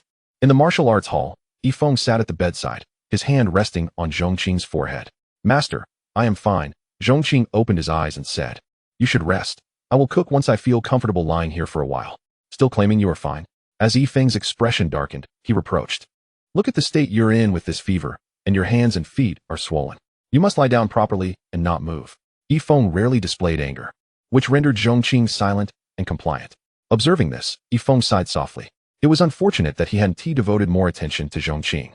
The boy's relentless training had led to muscle strain, causing his limbs to swell, compounded by a cold that left him looking utterly haggard. After covering Zhongqing with a blanket, Feng, feeling distraught, made his way to the front hall, then shouldered a bamboo basket, intending to venture to the back mountain of Pingjiang City to gather some herbs for Zhongqing. Though he had known the boy for a short while and had even taken on some financial burden due to him since Zhongqing's arrival, Feng had not needed to attend to every trivial matter personally. In his heart, the boy had already become a part of his family.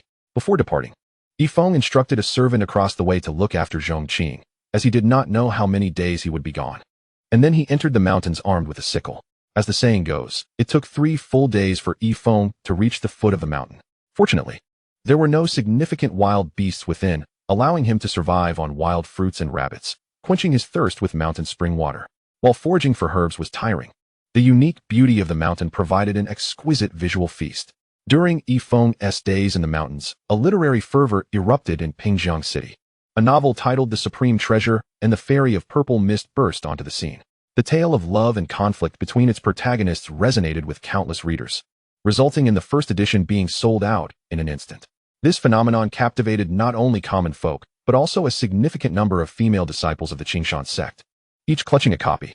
Indeed, the writings of the esteemed scholar were captivating. Such literature could only be crafted by someone of his caliber.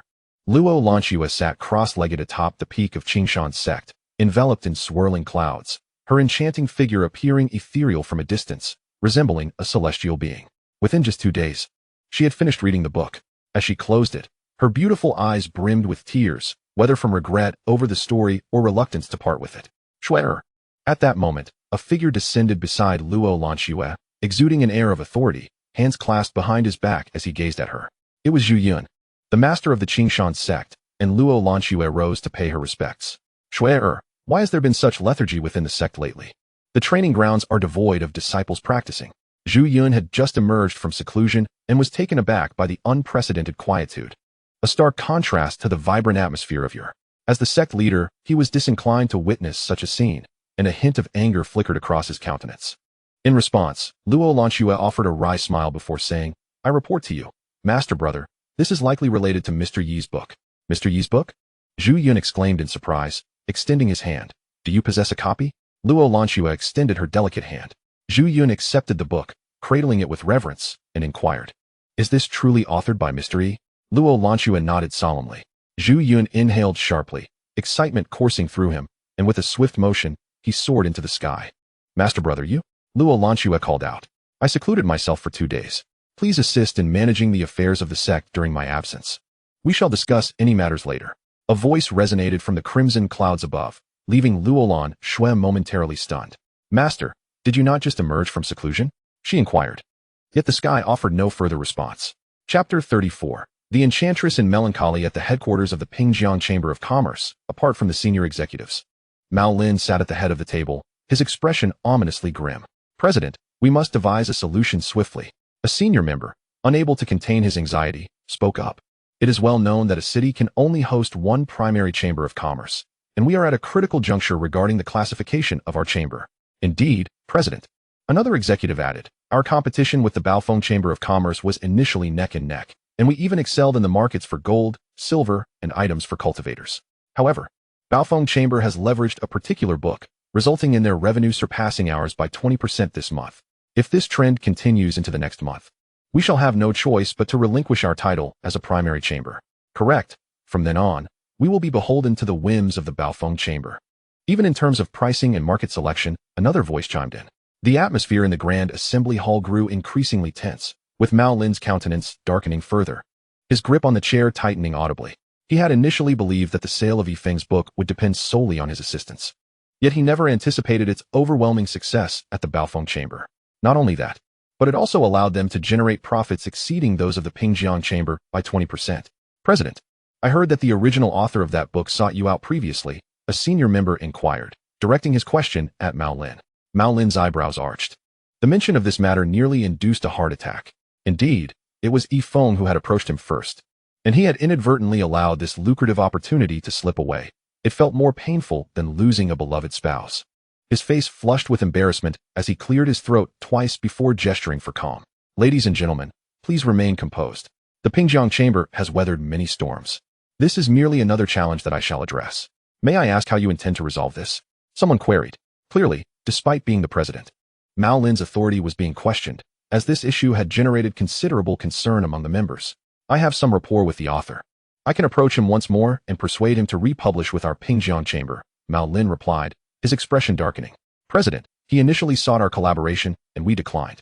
Do you think it will be so simple to have him return? One member questioned, eliciting worried expressions from the others. Upon hearing this, Mao Lin's expression soured further.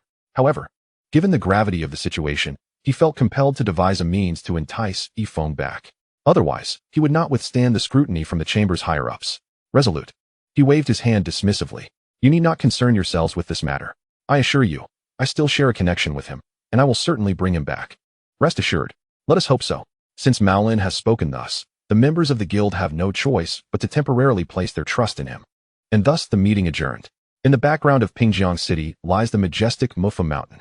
At its outermost peak, there exists a courtyard adjacent to a waterfall that cascades over 100 zhang, its force creating a crystal-clear pool beneath. Wisps of emerald mist rise from the pool, complemented by an exquisite garden nearby. On a jade stone, a young woman clad in white delicately caresses a guqin, the notes swirling around her, inviting the songs of birds and the fragrance of flowers, creating an ethereal paradise.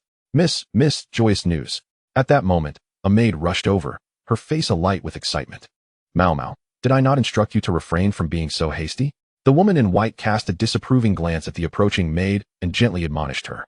Miss, he has released a new book, Mau exclaimed, waving a book in her hand. He, the author of Dream of the Red Chamber? The woman in white stood up hastily to greet Mau. Quick, Mau, let me see it. Humph, miss, you scold me for being impatient, yet you seem even more eager. Mau pouted playfully. Dare you retort? Quickly, prepare a seat and tea for me, and do not disturb me unless necessary. The woman in white instructed Mau without delay. With a cup of tea and a seat prepared, the woman immersed herself in the book for an entire day, from morning until evening. By this moment, she had already finished reading but remained lost in thought, clutching the book tightly, her eyes filled with emptiness, as if she were still ensnared in the love story of Zhuanbao and the other. What kind of person could pen such words? If I were granted another chance, I would tell you I love you. If I must impose a time limit, I would wish for it to be 10,000 years. The woman murmured softly, observing her. Mau remarked, Miss, you're doing it again. Last time, Dream of the Red Chamber had you neglecting sleep and meals, and now, look at you. Your gaze is utterly dazed. You little imp, how dare you talk back? The woman in white lightly scolded, carefully cradling the book in her hands, her lips moving slightly as she mused. One Dream of the Red Chamber, one Zhuanbao. Mau, do you think this gentleman must be a gentle soul? What do you suppose he looks like? Her eyes sparkled with yearning. I do not know, Mau replied, shaking her head in distress. A delicate sigh escaped her lips, laden with melancholy. Just then, a knock resounded at the door. The woman in white furrowed her brow. Mau, equally puzzled, noted that no one had ever visited their secluded abode. Mau, who is it? The woman in white inquired. It is a young man, a mere mortal, Mau reported after peeking through the door. A mortal? The woman in white raised an elegant brow, her lips parting again. Ask him what he wants. He claims to seek lodging. Miss, what do you think? Mau glanced at the woman in white with questioning eyes. Let him in, prepare a courtyard for him, and caution him not to wander aimlessly at night, the woman directed, returning her focus to the book without a second glance. Come in. Mau opened the door, and a weary young man entered, carrying a bamboo basket on his back. It was indeed Feng, who ventured into the mountains to gather medicinal herbs. He originally brought his own tent, but fortune did not favor him. A light rain began to fall from the sky, and the chill of the mountain air became unbearable. Fortunately, deep within these mountains, there was a dwelling. Thank you. Feng expressed his gratitude as he stepped through the door. Upon entering, he was captivated by the scene before him, particularly by a woman of ethereal beauty seated beside a waterfall. After the gentle rain in the quiet mountains, as dusk falls, the return to the nest comes late in autumn. The serene courtyard stretches 3,000 feet. A lovely maiden leans against a stone, playing her lute. Such a scene inspired Feng to borrow from the verses of antiquity to express his admiration, albeit with slight adaptations to fit the moment. Otherwise, it would seem discordant. However, as soon as he recited the lines, the lute-playing woman, who had not raised her gaze until then, suddenly turned her astonished eyes towards him. Surprised that a mere mortal from the mountains could compose such verses, she could not help but softly recite, after the gentle rain in the quiet mountains, as dusk falls. The return to the nest comes late in autumn. The serene courtyard stretches 3,000 feet. A lovely maiden leans against a stone, playing her lute. Upon finishing, she nodded appreciatively, the first time she regarded Feng with a serious gaze. Indeed, he possessed no trace of cultivation, undoubtedly immortal. The fine drizzle left his azure robe slightly damp, yet he appeared unperturbed. On the contrary, it lent him an air of cleanliness, a refreshing demeanor that pleasantly surprised her, prompting a subtle shift in her traditional views of mortals. Not all common folk could be dismissed so easily. With delicate hands, she set aside her book and spoke. Your poem is exquisite, young sir. I thank you. Your modesty is commendable, Feng replied with a respectful gesture, before following the maid, Mau, to their accommodation. Finally finding respite. Are you settled in? The woman in white inquired softly. I am settled, miss, Mau replied, only to exclaim in astonishment, oh miss. The poem you wrote is identical to the one he just composed. Indeed, the woman in white nodded gently, her graceful hand taking up a brush to inscribe Feng's poem. Hey, miss, you wouldn't be taken with this mortal, would you, to be copying his poetry? Mau teased, covering her mouth in surprise. What nonsense are you spouting? The woman shot Mau a disapproving glance, placing her brush down. I merely find that his verse resonates beautifully with our surroundings. I have long felt something was lacking here, and with this poem, it has become perfect. Once the ink dries, please frame it for display. He. And you still claim you are not enamored by this mortal, yet you wish to hang his poetry. Mau Mau giggled mischievously. You impudent girl, speak carelessly once more, and I shall give you a light reprimand. The woman in white feigned to strike at Mau Mau while saying, a mortal, no matter how admirable, remains but a mortal, entirely different from us. Besides, how could I be swayed by a mere poem to take a fancy to someone? Yet, as she trailed off, her thoughts lingered, clutching her copy of Dream of the Red Chamber in the King's avatar tightly. Chapter 36. Gazing up at the bright moon. Bowing my head and longing for my hometown indeed, the young lady remarked, if one must have a preference, it would surely be for the authors of Dream of the Red Chamber in a Chinese Odyssey, rather than for mere mortals. Mau Mau, with a playful glint in her eyes, spoke with a hint of depth. Silence. The woman gently tapped Mau Mau's little head, her delicate face betraying a flicker of concern as she said, but do you think he might also be an ordinary person? Mau Mau pondered, her head lowered in contemplation. I believe not. Take the character from a Chinese Odyssey. Though his cultivation method differs from ours, he is undeniably formidable. Even if it is fictional, the author must possess a certain understanding of cultivation to craft such a narrative. Precisely, the woman cast an appreciative glance at Mau Mau, sharing her sentiment. Pure love may indeed be penned by a mortal, yet a Chinese Odyssey unfolds within a realm of cultivation, where characters traverse vast distances and treasures like the Moonlight Treasure Box exist. How could such a world be conceived through the eyes of an ordinary individual? Therefore, Mau Mau, from this day forth, you shall devote yourself to locating this esteemed gentleman. I desire to meet him at the earliest opportunity, the woman instructed softly. Understood, Mississippi. I grasp your intentions and shall send word immediately, Mau Mau replied with a light chuckle. Retreating as instructed. Inside the room, Feng changed into fresh attire and felt significantly more at ease after a brief cleansing. He then procured a wild rabbit from his bamboo basket and ventured to the open space before the house. After a full day's journey without sustenance, he resolved to reward himself generously. He promptly set up a grill. Before long, the fragrant rabbit was sizzling on the spit, its juices rich yet not greasy. And enhanced by Feng's carefully selected seasonings, it emitted an enticing aroma. Delicious, he exclaimed, inhaling the scent. However, he refrained from indulging immediately, mindful that freshly cooked fare could easily ignite discomfort. Instead, he excavated a small pit in the earth and retrieved a wild chicken wrapped in lotus leaves, burying it within. Next, he skewered a fish. In no time, the fish was perfectly cooked, its skin crisp and inviting. The beggar's chicken also emerged from the earth, its fragrance wafting through the air. Though he considered himself merely a mortal, Feng never compromised on his enjoyment of life. Even if he could not finish it all, he believed in savoring his meals. A good jug of wine would complete the feast. Feng produced his wine gourd, ensuring everything was prepared before he clapped his hands in satisfaction. With a chicken leg and a sip of wine, he felt a profound sense of contentment.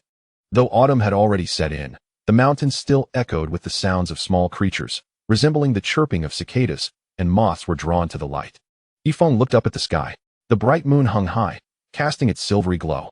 After a few sips of wine, he felt a gentle warmth, not intoxicated, yet pleasantly affected.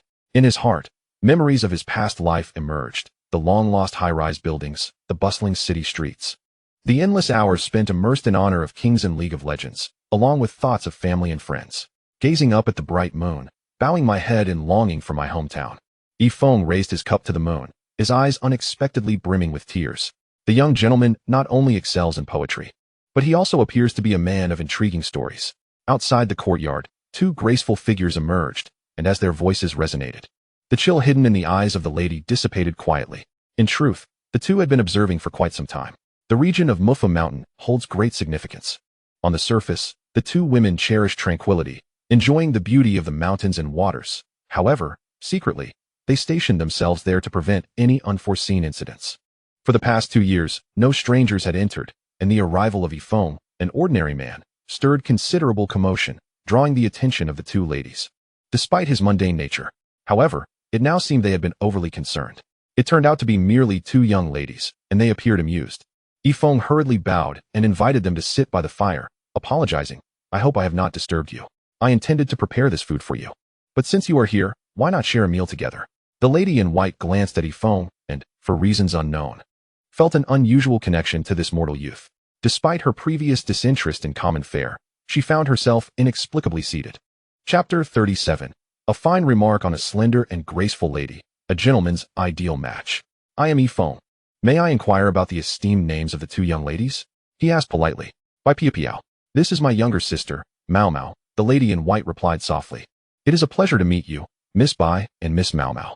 Please, help yourselves to the food. Feng nodded and, using lotus leaves, tore off 2 pieces of meat to offer to Bai Piao and Mao Mao. Hey, this food is so greasy and looks rather unclean. My lady would never eat such a thing, Mao Mao remarked, frowning slightly. Mao Mao, that is quite rude, Bai Piao gently reprimanded, then turned to Feng with an apologetic expression. Since it is prepared by young Master himself, I must express my gratitude. With that, her delicate hand accepted the chicken offered by Feng. But she only tore off a small piece to place in her cherry-like mouth. Clearly, she held little interest in Feng's offering, as her single bite was more an act of courtesy. However, as the delectable morsel grazed her lips, Bai Piao's serene countenance subtly shifted. This food is remarkably delicious. She could not help but exclaim. Despite her cultivation level, which had long detached her from earthly delights, the succulent and tender chicken, with its perfect flavor and texture, ignited her appetite, prompting her to tear off yet another small piece. Oh, miss, is it truly that good? Mao Mao asked, somewhat incredulous. She understood Bai Piao better than anyone else. Her sister had never been one to indulge in culinary cravings, and such praise left her utterly astonished. Eagerly, she too tore off a small piece. Wow, it really is delicious. Mao Mao was a forthright girl, and at the moment the exquisite taste touched her palate. Her eyes sparkled with delight. Please excuse me, Feng said, nodding calmly. The reactions of the two ladies did not surprise him. Rather, they fell within his expectations. Most individuals in this world were preoccupied with cultivation and survival, and their meals consisted of simple seasonings. They lacked even salt and MSG. Thus, encountering the delicacies from the land of his origin eliciting such a response was entirely natural. Feng's unassuming demeanor left Bai Piao somewhat impressed. She seldom praised others. In her sect, countless exceptional disciples would revel in receiving even a mere glance from her. Yet this mortal remained entirely indifferent. Was it an act? She scrutinized him, noting his sincere expression as he savored his meal and drank his wine, lost in his own thoughts. There was no pretense, no artifice. Moreover, his gaze was pure, his words not frivolous, and he did not cast even a fleeting glance at her beauty. This mortal was indeed intriguing. Bai Piao appraised Feng, her crimson lips involuntarily curving upwards as she inquired, what do you think of me? With the grace of a noble orchid and a gentle heart. Feng replied with a smile. Bai Piao raised an elegant eyebrow and continued, you know I am not referring to that. Feng shook his head in resignation. As beautiful as a celestial being, captivating enough to sway kingdoms. Bai Piao stifled a laugh. Does the gentleman like it? Upon uttering this question, her pupils narrowed slightly as she observed Feng's reaction. Indeed, Feng affirmed earnestly with a nod. His candid response astonished Bai Piao. Such unabashed honesty was unexpected. She couldn't help but ask why. A graceful lady deserves a gentleman's admiration, Feng stated plainly as he took a sip of his wine. What a splendid phrase. Bai Piao exclaimed, her admiration for this mortal growing. She pressed on, yet I cannot fathom why, if you like me, you do not gaze upon me more often. With a playful smirk, she added, could it be that the gentleman was speaking insincerely? Feng shook his head in exasperation. It is merely that I admire you. You are not mine to behold. Moreover, there is another saying. Do not gaze upon what is improper. You truly astonish me with your wisdom, young sir, Bai Piao remarked, rising slightly and bowing to Feng. I must say, I have learned much from you today. Your flattery is too gracious, Feng replied, also rising and nodding slightly. He accepted her praise with pleasure, recognizing that the depth of 5,000 years of culture was merely the tip of the iceberg. Although these phrases were not his own, they served as a benefit of his transmigration. It is a pleasure to converse with you, young sir, Bai Piao praised. Feng merely smiled, and in their exchange, Bai Piao unwittingly finished her chicken leg. Feng offered her some fish as a token of appreciation for her compliments. Nearby, Mao Mao, with grease smeared across her face, listened intently to their conversation, astonished to witness her mistress so openly admiring someone. From the poetry you recited, you must not be from around here, Bai Piao inquired further. Indeed, yet not entirely, Feng replied, reflecting with a sigh as he gazed at the bright moon, his thoughts drifting back to his homeland, prompting him to take a deep drink.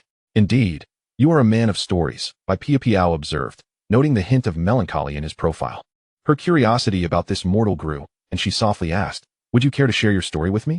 I would rather not, Feng replied bluntly. Bai Piao bit her lip, for she had never experienced rejection before, and she was taken aback by Yi Feng's unhesitating refusal. The sensation of being denied was indeed quite disheartening. Yi Feng merely cast an apologetic glance her way, offering no further explanation. His narrative was steeped in a distant past, belonging to another world and another civilization. Furthermore, this was a profound secret, eclipsed only by the triviality of that insipid system in his mind. Feeling somewhat abrupt, Pia Piao decided to excuse herself and her companion Mao Mao, saying, "I shall not disturb you any longer." However, just as she rose, she paused and turned back to inquire, "By the way, do you read, sir? Books?" "Not at all," Yi Feng replied, shaking his head regretfully. "Oh, very well." Bai Pia Piao nodded, her gaze dimming with a hint of disappointment. Although Yi Feng was merely a mortal, she seldom encountered someone like him and even entertained the thought of forming a deep friendship with him. She had presumed he would have read those two renowned works. But alas, it was not to be. After a hearty meal and several rounds of wine, Yi Feng leaned against the railing, lost in thought for a considerable time. It was not until midnight that he returned to his room, retrieving the copy of Dream of the Red Chamber tucked beneath the hard wooden bed, gradually succumbing to slumber. The following day, Yi Feng arose early, seeking out Bai Pia Piao and Mao Mao to bid his farewell. "Should you find yourself in the mountains again without a place to stay, you are welcome to return here," Bai Pia Piao said, having pondered her words carefully before speaking. "Thank you, Miss Pia Piao." Yi Feng nodded at the two women, shouldering his bamboo basket before turning to descend the mountain path. "Why do you still want him to come back?" Mao Mao asked, puzzled.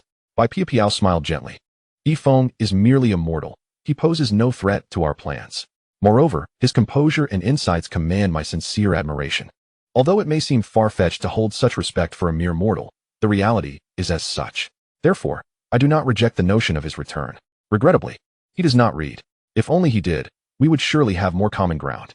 Well, his presence is quite agreeable. That fish last night was truly delectable," Mao Mao teased, her mouth watering at the thought of the delicious dish.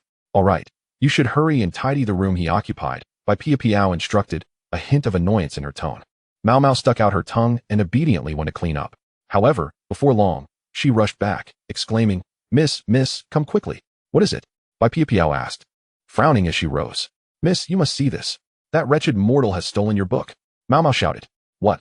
Bai Pia Piao's expression turned cold, an imposing aura radiating from her as she transformed into a fleeting shadow, swiftly arriving at the front of the room. As she pushed open the door, the two of them approached the bed. Indeed, there lay a copy of Dream of the Red Chamber on the bedside.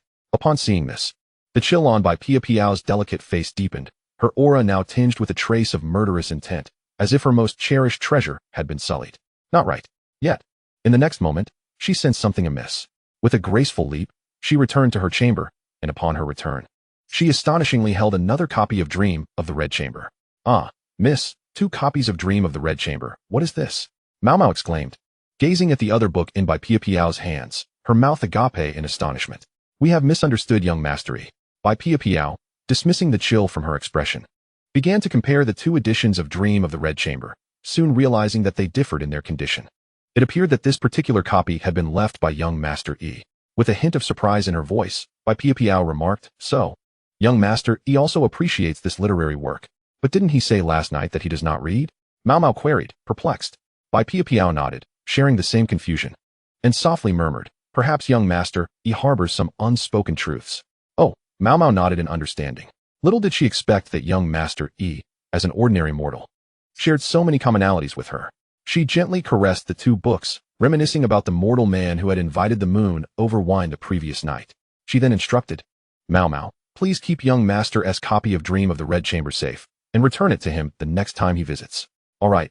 Mao Mao promptly accepted the book and, observing Bai Pia Piao's demeanor, inquired, "Miss, with that look, could it be that you have developed feelings for that mortal from last night?"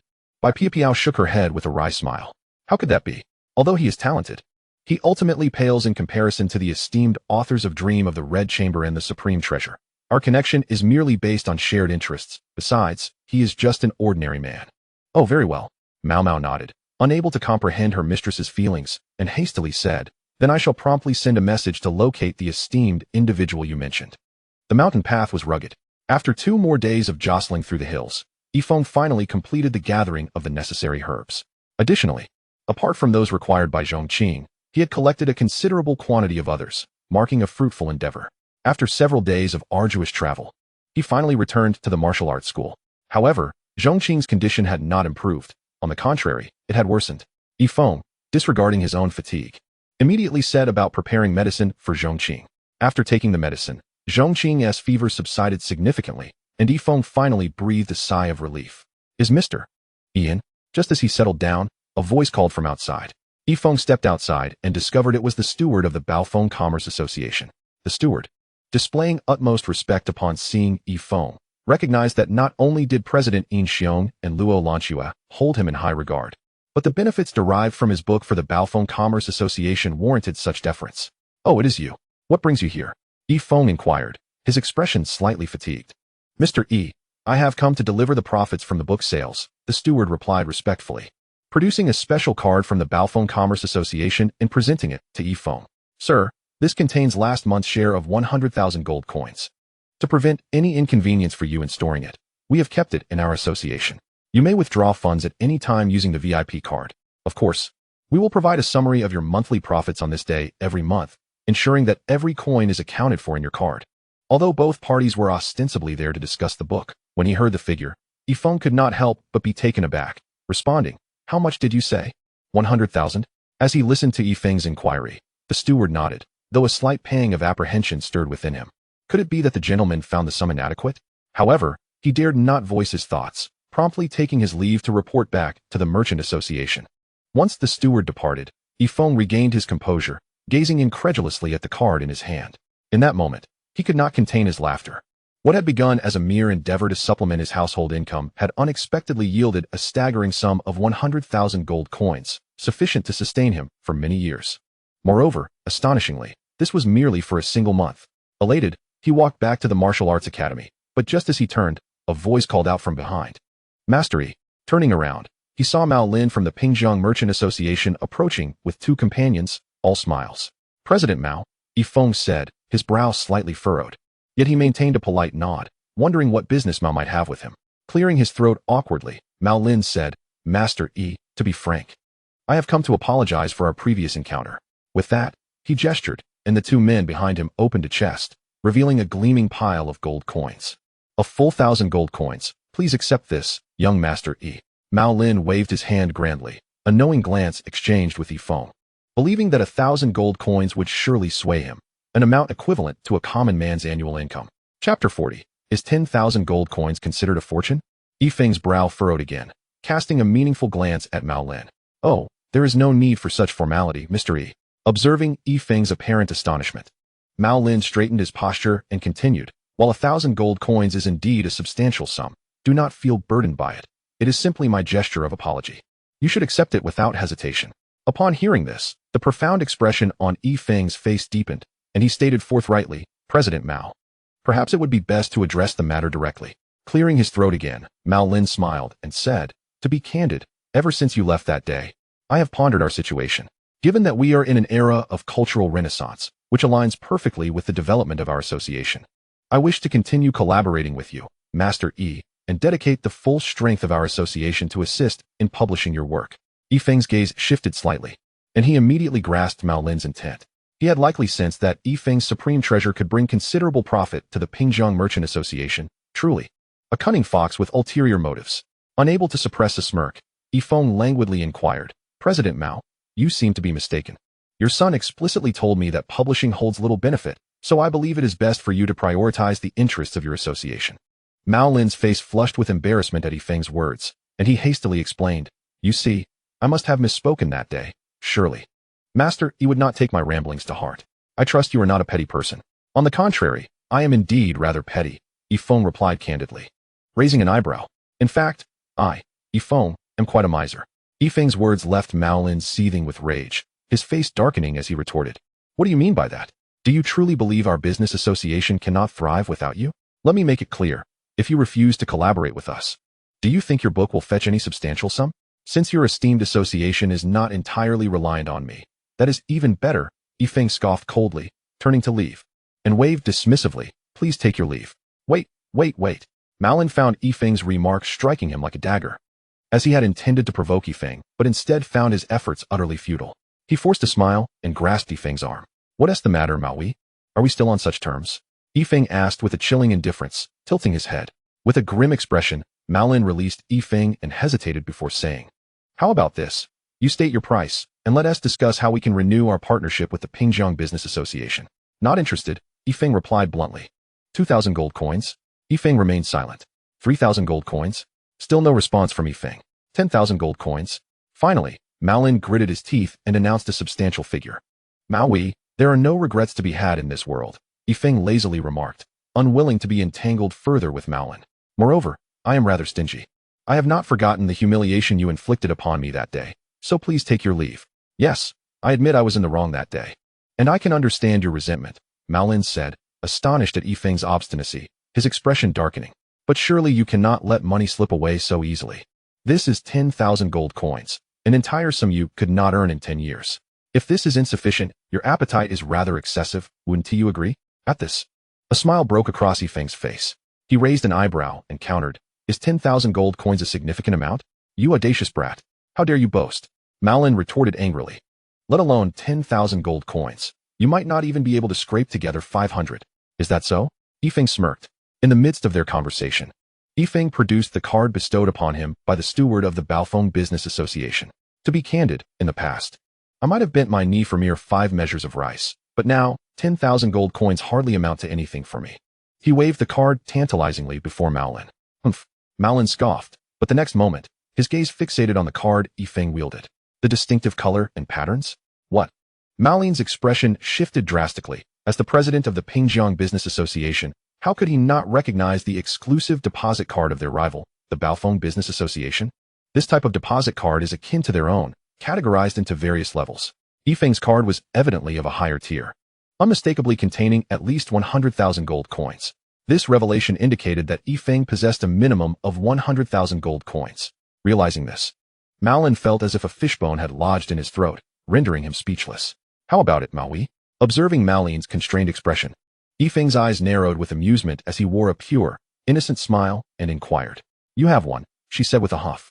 Mao Lin's face flushed with anger, nearly choking on his words as he snapped, let us go. Observing the dejected Mao Lin retreating, Feng disdainfully pocketed his card. There is a certain satisfaction in striking back with wealth. Of course, Feng had never aspired to project an air of opulence. Even when Mao Lin refused to distribute books to him, he bore no grievances, understanding that the interests of the guild must take precedence. Yet, he could not tolerate the belittling of his efforts, nor the mockery of 100 gold coins offered in humiliation. A man must possess dignity. Poverty is acceptable, but losing one's spirit is not. Thus, when Mao Lin approached this time, Feng was resolute in withholding any semblance of cordiality. Mao Lin returned to the guild with a stormy expression, only to be met by the upper echelon of the organization. Upon learning of his failure, the weight of their scrutiny bore down upon him. President, were you not adamant about inviting that author back? One questioned. Indeed. Last month, the Baofeng Guild eclipsed our profits by 20%. If this trend continues, not only will the book's potential benefit to Baofeng overshadow ours, but their influence and reputation will also obliterate that of our Pingjiang Guild. Should this guild ranking allow Baofeng to seize the top position, you, Mao Lin, will be deemed a traitor to our Pingjiang Guild. The harsh voices echoed around him, leaving Mao Lin in a state of distress. Faced with their pressure, even as the president, he could not afford to ignore their concerns, and he mustered his resolve to reply. It was merely one unsuccessful attempt. I have my methods. After the meeting, Mao Lin returned home, seated at the head of the table, his brow furrowed in contemplation. Finally, he called out, bring my daughter to me. Moments later, the graceful Mao Yuner, adorned in a flowing red gown and barefoot, entered, softly inquiring, Father, what do you require of me? Clearing his throat, Mao Lin, upon seeing her, softened his countenance, a smile spreading across his face. I have splendid news. The author of Dream of the Red Chamber has been located. Additionally, I must inform you that the author of the Supreme Treasure is the same individual. Truly? Mao Yuner exclaimed, her face alight with surprise. Indeed, Mao Lin affirmed, then asked Yuner, tell me, do you have feelings for this person? At his words, her cheeks flushed crimson as she lowered her gaze, replying, Father, though I have yet to meet him. His literary prowess is exceptional, and he has produced such remarkable works. I believe he must be a kind, cultured, and gentle gentleman. Seeing her admiration for Feng, Mao Lin's expression wavered, but he quickly composed himself, responding gently, Yuner, whatever you desire, your father will support you. Literature is indeed a captivating pursuit, so pursue your aspirations with confidence. Thank you, Father. Mao Yuner, her heart racing at the prospect of soon meeting the esteemed author she longed for, felt her cheeks warm with excitement. Now, you may go. Shortly, I will have someone provide you with his identity and address. Make time to pay him a visit. Mao Lin instructed. Yes, father. I shall take my leave, Mao Yuner replied softly. By the way, as Mao Yuner was about to depart, Mao Lin could not help but call out. Mao Yuner turned back. Do remember to dress beautifully, and that dress of yours is a tad too long. Typically, scholars do not favor such styles. Chapter 42. The movements of the Xuanwu sect within a grand hall shrouded in an eerie atmosphere and enveloped in darkness. 2 rows of formidable, expressionless masters stood at the lower end. Moments later, a middle-aged man with flowing white hair approached, exuding an overwhelming presence. Without uttering a word, his mere appearance compelled the masters below to bow their heads in deference. Greetings, sect master. Greetings, master. The white-haired man, his face devoid of emotion, gradually took his seat upon the elevated throne, his piercing gaze scanning the assembly before him. The crowd dared not breathe, bending their bodies even lower in submission. After a prolonged silence, the white-haired man waved his hand, allowing them to rise as if a great weight had been lifted. It was evident that he held absolute authority in this domain. Unfortunately, his right sleeve hung empty. He was none other than Ning Xuanwu, the patriarch of the Xuanwu sect, who had recently battled with the venerable Qing Shan. The assembly consisted entirely of the sect's high-ranking members and Ning Xuanwu's personally chosen disciples. Since Ning Xuanwu's defeat, the morale of the Xuanwu sect had plummeted, and now, witnessing his presence, they were rendered speechless. A profound silence enveloped the hall. What have you discovered? At last, Ning Xuanwu's commanding gaze swept across the room, his voice gravelly. The gathered individuals remained silent. Observing their reticence, Ning Xuanwu's anger flared, and he bellowed.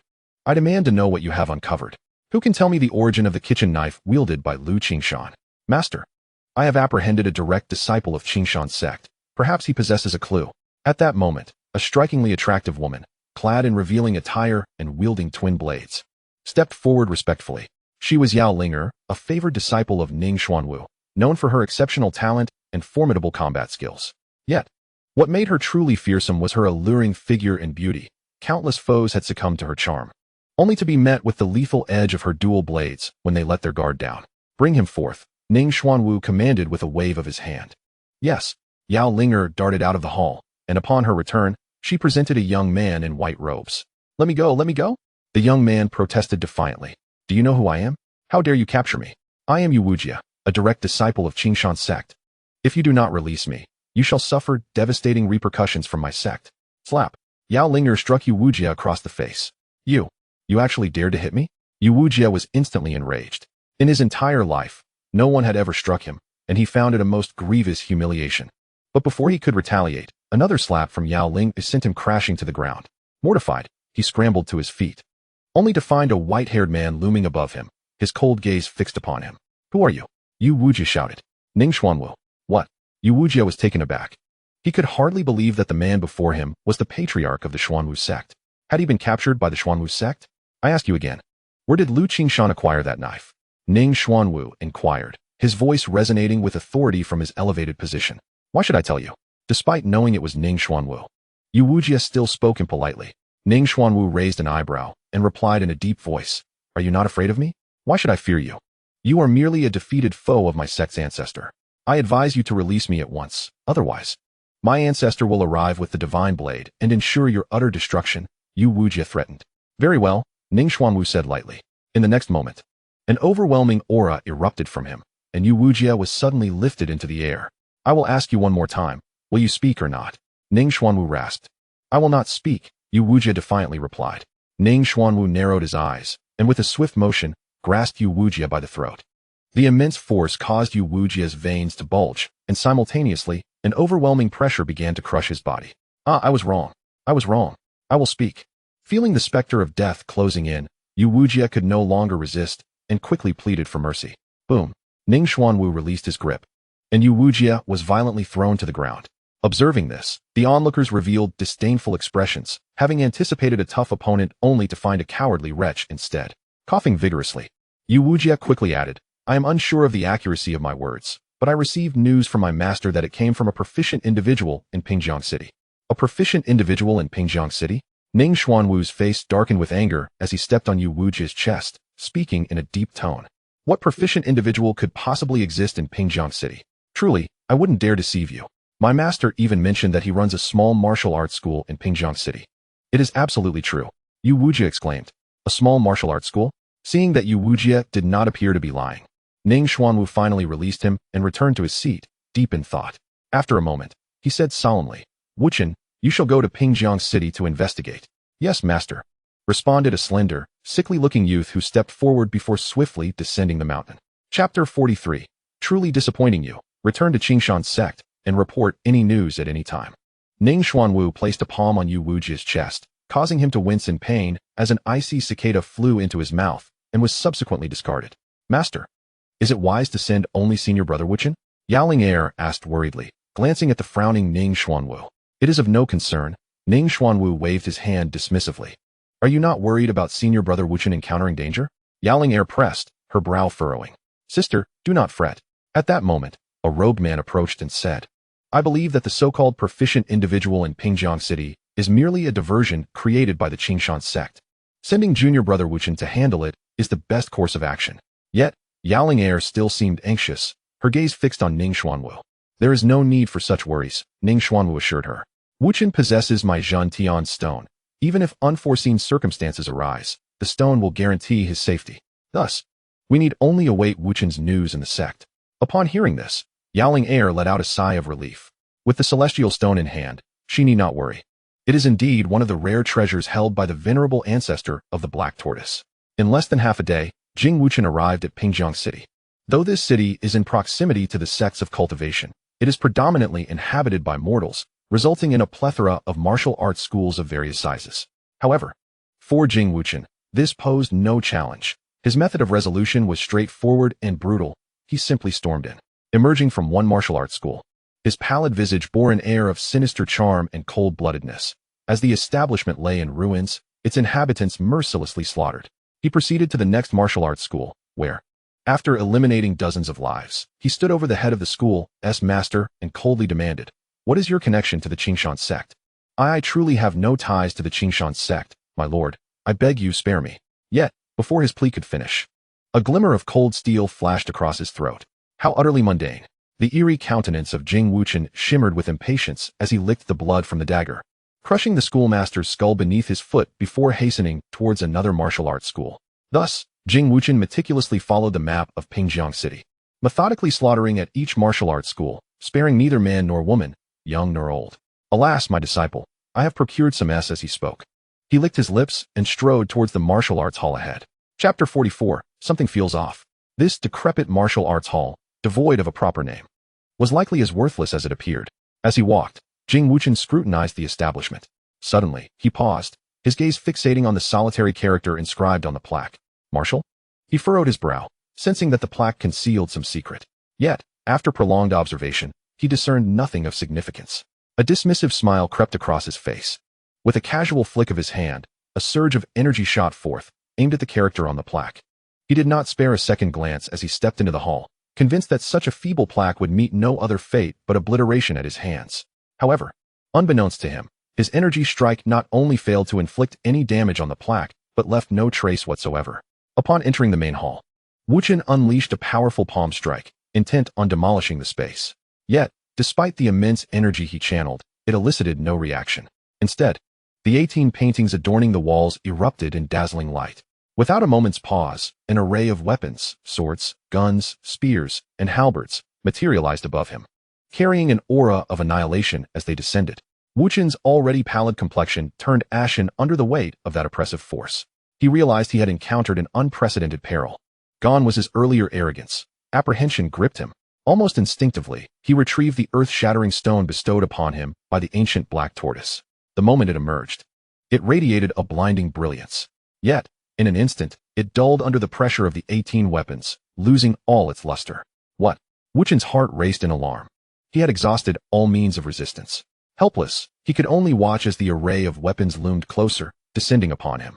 In the blink of an eye, the weapons converged, and before he could even utter a cry, he was reduced to ash, leaving only the earth-shattering stone to thud against the floor. What was that noise? The drowsy Feng, on the verge of slumber, jolted awake at the sound. He rose abruptly and, accompanied by Zhongqing, made his way to the main hall, only to find it utterly vacant save for a stone considerably larger than a brick. Damn it! Which uncouth wretch threw a stone into my abode? Feng cursed vehemently. approaching to discover a section of the floor had caved in, causing him great distress.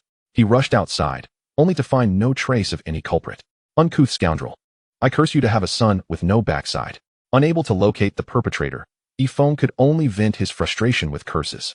Afterward, he turned to Zhongqing and commanded, "Disciple, help me dispose of this wretched stone."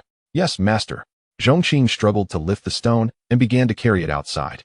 After a few steps, as if struck by a thought, he said, "Master, I think this stone is quite suitable in size. Shall I place it at the entrance to fill the step?" Upon hearing this, Feng's eyes lit up. "You know, that's not a bad idea." Upon reflecting on this, Feng nodded and instructed, "Very well, simply leave it at the entrance. Even this uncouth fellow has unintentionally contributed to our flourishing." Nevertheless, this incident left Feng somewhat perplexed. He had always treated others with kindness and had no known adversaries. Thus, he found it baffling that someone would hurl such a large stone at his martial arts school. It was a conundrum he could not unravel. As Zhongqing had fully recovered, Feng dedicated the ensuing days to teaching her new martial techniques, seldom venturing outside. At the Xuanwu sect, Yao Linger approached the grand hall, standing respectfully before Ning Xuanwu. "Master, it has been several days since Brother Wuchan departed without a trace. Something feels amiss." Yao Linger could not restrain herself from expressing her concern. Upon hearing this, Ning Xuanwu furrowed his brow slightly. Logically, after such an interval, there should have been some news from Jing Wuchan. The complete absence of any information was indeed peculiar. Jing Wufeng, descend the mountain to investigate. Locate Wuchan and return to report, commanded the venerable ancestor, casting a serious glance at the cloaked figure beside him. "Yes, master," Jing Wufeng replied respectfully, his cloak billowing as he vanished from the hall. Chapter 45. How did you end up in such a place? Jing Wufeng made his way to Pingjiang City. He began his search at the martial arts schools, yet discovered that those he visited had already been ruthlessly decimated. This bore the hallmarks of Brother Wuchan's prowess. By systematically investigating each martial arts school, he anticipated uncovering Wuchan's whereabouts. Jing Wufeng's pupils constricted slightly. With a flick of his cloak, he transformed into a gust of wind. Disappearing from the spot, his speed rivaled that of Jing Wuchan, if not exceeding it. Among his peers, he had no equal in swiftness. Even if someone sensed his presence, they would only catch a glimpse of his cloak soaring past, never his true form. The swift cloak, one of the treasured artifacts in Ning Xuanwu's possession, significantly enhanced both movement and attack speed. Seemingly innocuous, it concealed lethal potential. With the aid of this cloak, Jing Wufeng, as a junior, held a prominent position even within the entire Nansha region. "Master, representatives from the Baofeng Chamber of Commerce have arrived, requesting your presence for a meal," Zhongqing said respectfully. "Very well, inform them to wait at the entrance. Change into another outfit and accompany me," Feng replied, tidying himself before donning a white robe. He then led Zhongqing outside. At the entrance, the steward of the Baofeng Chamber of Commerce had already prepared a sedan chair, awaiting Feng. "What excellent treatment," Feng remarked, not hesitating to step into the chair. Just before their departure, he waved to Ao Qing at the entrance and called out, "Wang Kai, guard our home well. Especially against that stone-throwing scoundrel, make sure to bite him fiercely." After giving his instructions, the group set off towards the Baofeng Chamber of Commerce. Before they even arrived, the high-ranking officials of the chamber, including Yin Xiong, awaited them respectfully. Among them were also Luo Lanxue and Yin Luoli. "President, I believe it is necessary to adjust the profit-sharing ratio for Mr. E," one of them suggested. "Indeed, I too deem it necessary. At this moment, as the Chamber of Commerce is being raided, Mr. E is akin to a timely reign for our association. Setting profits aside, the influence and reputation he brings will greatly enhance our standing." After taking a sip of tea, Yin Xiong remarked, "The steward returned to report last time, mentioning that Mr. E seems rather reluctant regarding the division of 100,000 gold coins. Thus, I am inclined to propose an increase in Mr. Yi's share." "Very well. I propose that aside from costs, our Chamber of Commerce retains only 10%, while the remainder shall be allocated to Mr. E," suggested a senior member. "Yes, I concur with this approach. While it may appear to be a concession, our chamber will gain prestige. After all, ratings are not solely based on profits, but also on reputation and influence," another senior member added. With the sentiments of these two, others began to echo similar thoughts, creating a chorus of agreement. Yin Xiong's gaze shifted to Yin Loli and Luo Lanxue, who sat nearby. Though he appeared to be in control, he understood he lacked the authority to decide on this matter. He had gleaned from the fleeting words of Yin Loli and Luo Lanxue that this Mr. E was no ordinary individual. He was likely a remarkable figure disguised as a commoner. The thoughts of such an extraordinary person were beyond his comprehension, compelling him to seek the opinions of Yin Loli and Luo Lanxue. which was precisely why he had invited them. The two nodded in agreement, voicing no dissent. Very well. It is settled then, Yin Xiong declared decisively, pleased that the two women had no objections. Meanwhile, outside, Yi Feng had arrived. Please come in, sir, the steward said respectfully. Too kind, Yi Feng replied, lifting his long robe as he disembarked from the carriage, accompanied by his young disciple, Zhongqing. As they made their way toward the Baofeng Chamber of Commerce, the steward hurried ahead to inform the president. This Baofeng Chamber of Commerce is truly magnificent. Yi Feng marveled at his surroundings. In the reception hall alone, there were countless attendants and a steady stream of customers purchasing goods. Beside him, Zhongqing was curiously surveying the environment. At that moment, a voice called out, drawing Yi Feng's attention. Turning his head slightly, he furrowed his brow. Peng Ying, what brings you to such a place? Upon seeing Yi Feng, Peng Ying's expression was somewhat complex. Why shouldn't I be here? She retorted sharply, eliciting a wry smile from Yi Feng. I meant no offense, Yi Feng clarified, but it seems there is little left for us to discuss. Inger, why must it always be this worthless fool? At that instant, dressed in white, Yu Wujia approached with his sword in hand. His countenance darkened upon spotting Yi Feng, particularly recalling that Peng Ying had likely been with him. A murderous intent surged within him as he coldly questioned. Didn't you assert that you had severed ties with this fool? Brother Wujia, allow me to explain. Peng Ying quickly grasped Yu Wujia's arm, hastily attempting to clarify. I merely encountered him by chance. No need for explanations. I will deal with him directly. Yu Wujia's expression hardened, and he unsheathed his sword, aiming it menacingly at Yi Feng. Just then, Yin Xiong and the others, led by him, hurriedly emerged to welcome Yi Feng, witnessing this alarming scene unfold. Chapter 46. Sir, you startled me. What transpired with Yu Wujia undeniably set everyone's nerves on edge. Particularly, Luo Lanxue and Yin Loli felt as if their hearts were lodged in their throats. Their concern did not stem from fear of any mishap befalling Yi Feng. After all, Yu Wujia possessed the requisite capability. Rather, their apprehension lay in the possibility that Yu Wujia would offend Yi Feng, thereby incurring the wrath of the entire Qingshan sect. It is crucial to acknowledge that the venerable ancestor of Qingshan had been meticulously nurturing a relationship with Yi Feng, wary of any misstep, and should Yu Wujia's sword descend, all previous efforts would be rendered futile. The Qingshan sect could potentially face catastrophic repercussions. Stop!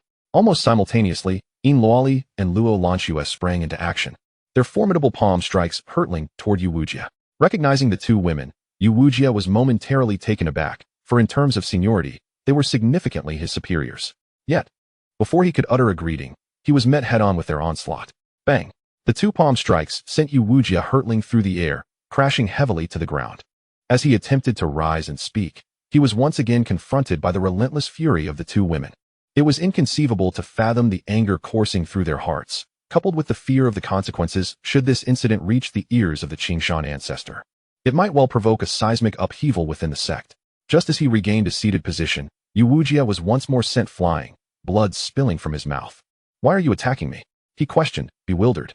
Yet, scarcely had the words escaped his lips when Luo Lanxue's delicate hand struck out, her azure sleeve darting forth like a serpent to ensnare his neck, lifting him off the ground. Qingshan palm. In midair, as Yu Wujia hung suspended, Yin Luoli executed a swift maneuver, delivering a powerful palm strike directly to his chest. Ah! Yu Wujia cried out in agony as his chest caved in, crashing heavily to the ground. Yet, the fury of the two women showed no signs of abating. A gust of pure air surged from their sleeves, threatening Yu Wujia's neck. Beside them, Peng Ying stood pale and trembling, her hands covering her crimson lips, utterly bewildered by the unfolding events and the cause of such chaos.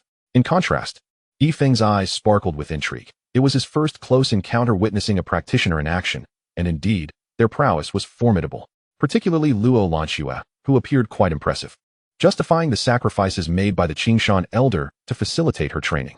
One could not help but feel a sense of gratitude for the two women's intervention on his behalf. Kneel. The chilling command echoed from the lips of both women, leaving no doubt that in the next moment, they would unhesitatingly take Yu Wujia's life. What have I done wrong? Yu Wujia, blood dripping from his mouth, gazed at the two women with a dazed expression, his breath faltering. Although you both outranked me, surely this is an excessive display of bullying? Still defiant? The words ignited a deeper fury within the two women. What transgression could be greater than the one that nearly led to the annihilation of the Qingshan sect? Their wrath was palpable as one after another. They struck Yu Wujia's face, showing him no mercy. In an instant, Yu Wujia found himself battered and bruised by the two women, lying on the ground, barely clinging to life.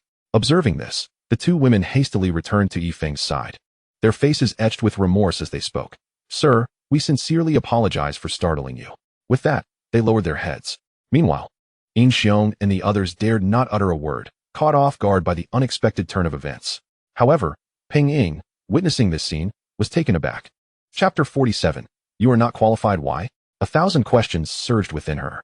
The identities of Luo Lanxue and Yin Luoli were well known within the Qingshan sect. She was merely a shadow in their presence. Yet they treated Feng, an ordinary man, with such deference? It seemed their aggression towards Yu Wujia was linked to this man they had seemingly abandoned. What could be the reason? Confusion enveloped Peng Ying's mind, shrouding her in a fog of uncertainty. Please do not take this matter to heart, sir. I will report this to the sect and ensure you receive a proper explanation. Luo Lanxue said, her voice laced with anxiety as she kept her head bowed. There's no need for concern, Feng replied with a wave and a smile. Feeling a sense of satisfaction at Yu Wujia's pitiful state, he also held a deep appreciation for the Qingshan sect. Their strict adherence to the prohibition against harming mortals was something he had only heard of before, but now it was evidently true. With everyone treading carefully, they finally invited Feng into the inner hall to take his seat. However, the responsibility of hosting Feng was left to Xiong, as Luo Lanxue and Yin Luoli had more pressing matters to attend to. The two women emerged with icy expressions, gazing at Yu Wujia, who lay on the ground like a dead dog, their eyes glinting with murderous intent. What should we do, senior sister? Yin Luoli inquired. After all, he is the disciple of the third elder. We cannot act recklessly. We shall report to our master upon returning to the sect and await her decision. Luo Lanxue replied coldly. Yin Luoli nodded and then turned her gaze toward Peng Ying. And what about her? Luo Lanxue's expression darkened as she fixed her piercing gaze on Peng Ying and approached her. The aura exuding from Luo Lanxue was beyond what Peng Ying could withstand, as if a heavy stone pressed against her chest, causing her to stagger back in pallor. What is your name? Luo Lanxue demanded icily. Reporting to you, Lady Luo Lan. I am Peng Ying, she stammered, her tongue tied with fear, having never encountered such a presence as Luo Lanxue's, and she hastily bowed. Before me. Why do you not kneel, mere disciple? Luo Lanxue shot a frosty glance at Peng Ying. With a tremor, Peng Ying dared not question her authority and promptly knelt, lowering her head as cold sweat streamed down her face, her heart racing with unease. Provide further information, Luo Lanxue commanded, her demeanor unyielding. I am Peng Ying from the outer sect Xiantang, under the management of Elder Feng from the outer sect, and I have just joined the Qingshan sect a month ago. Peng Ying disclosed, her voice trembling with trepidation. Upon hearing this, Luo Lanxue's icy gaze flickered slightly as she called out, hand. Peng Ying gasped in shock. Luo Lanxue paid her no heed, directly seizing her arm, a surge of energy coursing through her, followed by a countenance cloaked in frost. Your qualifications are utterly insufficient to enter my Qingshan sect. Who, pray tell, has the audacity to permit your unauthorized admission? Luo Lanxue's voice was icy as she interrogated. Peng Ying trembled, rendered utterly disoriented by fear. From this day forth, you are exiled from the Qingshan sect. Luo Lanxue's expression flickered with an undeniable authority. Her words struck like a judgment, like a thunderclap, directly infiltrating Peng Ying's mind. Peng Ying's complexion drained of color, her face turning ashen. A torrent of unwillingness filled her heart. Having sacrificed countless efforts to join the Qingshan sect, how could she accept being cast out by a mere utterance? In a fit of hysteria, she cried out, why? Is it solely because of that mortal, that Feng? Smack. Upon hearing Peng Ying's disrespectful reference to her master, Luo Lanxue's hand moved, and a powerful force struck Peng Ying's cheek. I warn you, do not inquire into matters beyond your station. If you lack the qualifications to know, you would do well to maintain a sense of reverence. With a frigid glance, Luo Lanxue waved her hand, shattering the token that hung at Peng Ying's waist. From that moment forth, she was no longer a disciple of the Qingshan sect. Not qualified. Gazing at Luo Lanxue's retreating figure, Peng Ying collapsed onto the ground, clutching her swollen face, her body trembling with indignation, murmuring to herself, no, I must uncover the truth behind this. Chapter 48. The Loyal Hound Woof. Woof. Ao Qing lay in the front hall, bowing his body in a show of teeth to any unfamiliar face approaching the entrance. He had fully immersed himself in this role. At times, he even forgot that he was a celestial devouring wolf, exemplifying unwavering loyalty. Having accompanied Feng for an extended period, the 18 paintings adorning the front hall no longer provoked any animosity within him. For this, he felt a small sense of pride. Surely, it was the acknowledgement of that esteemed predecessor. At that moment, a fierce wind swept through, and Ao Qing lifted his head, noticing a cloaked figure before the martial arts hall. His pupils constricted, and he sat upright, sensing a palpable hostility and pressure emanating from the man. Jing Wufeng's sharp gaze surveyed the surroundings. With a flick of his hand, a wave of energy radiated outward, prompting his brow to furrow. Why did he sense his junior brother Wuchen's aura here, yet see no sign of him? Moreover, this martial arts hall had not been ravaged. It seemed highly probable that his junior brother was within. His gaze narrowed, locking onto the small martial arts hall before him. Make way, make way. Do not block the path. At that moment, a vendor pushing a cart passed by and, seeing Jing Wufeng obstructing the way, cried out urgently. A flicker of malice crossed Jing Wufeng's eyes. With a sweep of his cloak, the vendor let out a scream, vanishing without a trace, leaving only an abandoned cart overturned on the ground. Hiss! Ao Qing was startled, acutely aware that he was no match for this man, and swiftly concealed himself in the shadows. What a blind mortal! With a disdainful murmur, he ambled towards the martial arts hall, oblivious to the fact that he had stepped onto the tremor stone, plunging into its depths. Is there something amiss? Upon entering, he sensed an uncanny aura permeating the front hall. Yet, his expression remained unchanged as he swept his cloak before him. Merely a trivial illusion, nothing more. However, scarcely had his words fallen when his countenance shifted dramatically, as the 18 weapon illustrations suddenly radiated a blinding golden light, descending upon him with cataclysmic force. What? Sensing the breath of annihilation, his face paled, and he flung his cloak, transforming into a streak of light racing toward the exit. Yet, despite his swiftness, even as he burst through the door, he could not evade disaster. In an instant, he was obliterated, reduced to ashes, leaving only his cloak billowing in the air and a solitary bone that clattered to the ground. Even that bone was a remnant of the peculiar cultivation technique he had practiced. Otherwise, not even a trace would have remained. Huffing and puffing, Ao Qing witnessed this spectacle, his eyes nearly popping out of their sockets, his heart racing as if it would leap from his chest. Truly, it was terrifying. Meanwhile, at the Baofeng Merchant Guild, Feng was still indulging in drinks with Yin Xiong and others, reveling in his good fortune. To his surprise, the guild had bestowed upon him an additional 100,000 gold coins that day. After concluding matters with the two women, Luo Lanxue and Yu Wujia, who had remained by his side, he noted with relief that Feng seemed unperturbed by the incident involving Wujia, a testament to his broad-mindedness. At last, after feasting to their heart's content, Feng took his young disciple, Zhongqing, home. He had no intention of having them accompany him. Instead, he took Zhongqing to stroll through the bustling market. After all, with newfound wealth, why not indulge? Dear niece, was there truly no issue with today's events? Yin Xiong inquired anxiously after Feng had departed. Rest assured, this esteemed elder is always broad-minded. Even if there were concerns, our Qingshan sect would address them. Luo Lanxue reassured him softly. Yin Xiong nodded but suddenly recalled something and asked, by the way, dear niece, I've heard that Mr. Yi's books have become quite popular, and many are secretly inquiring about him. What do you think? Luo Lanxue's pupils contracted slightly.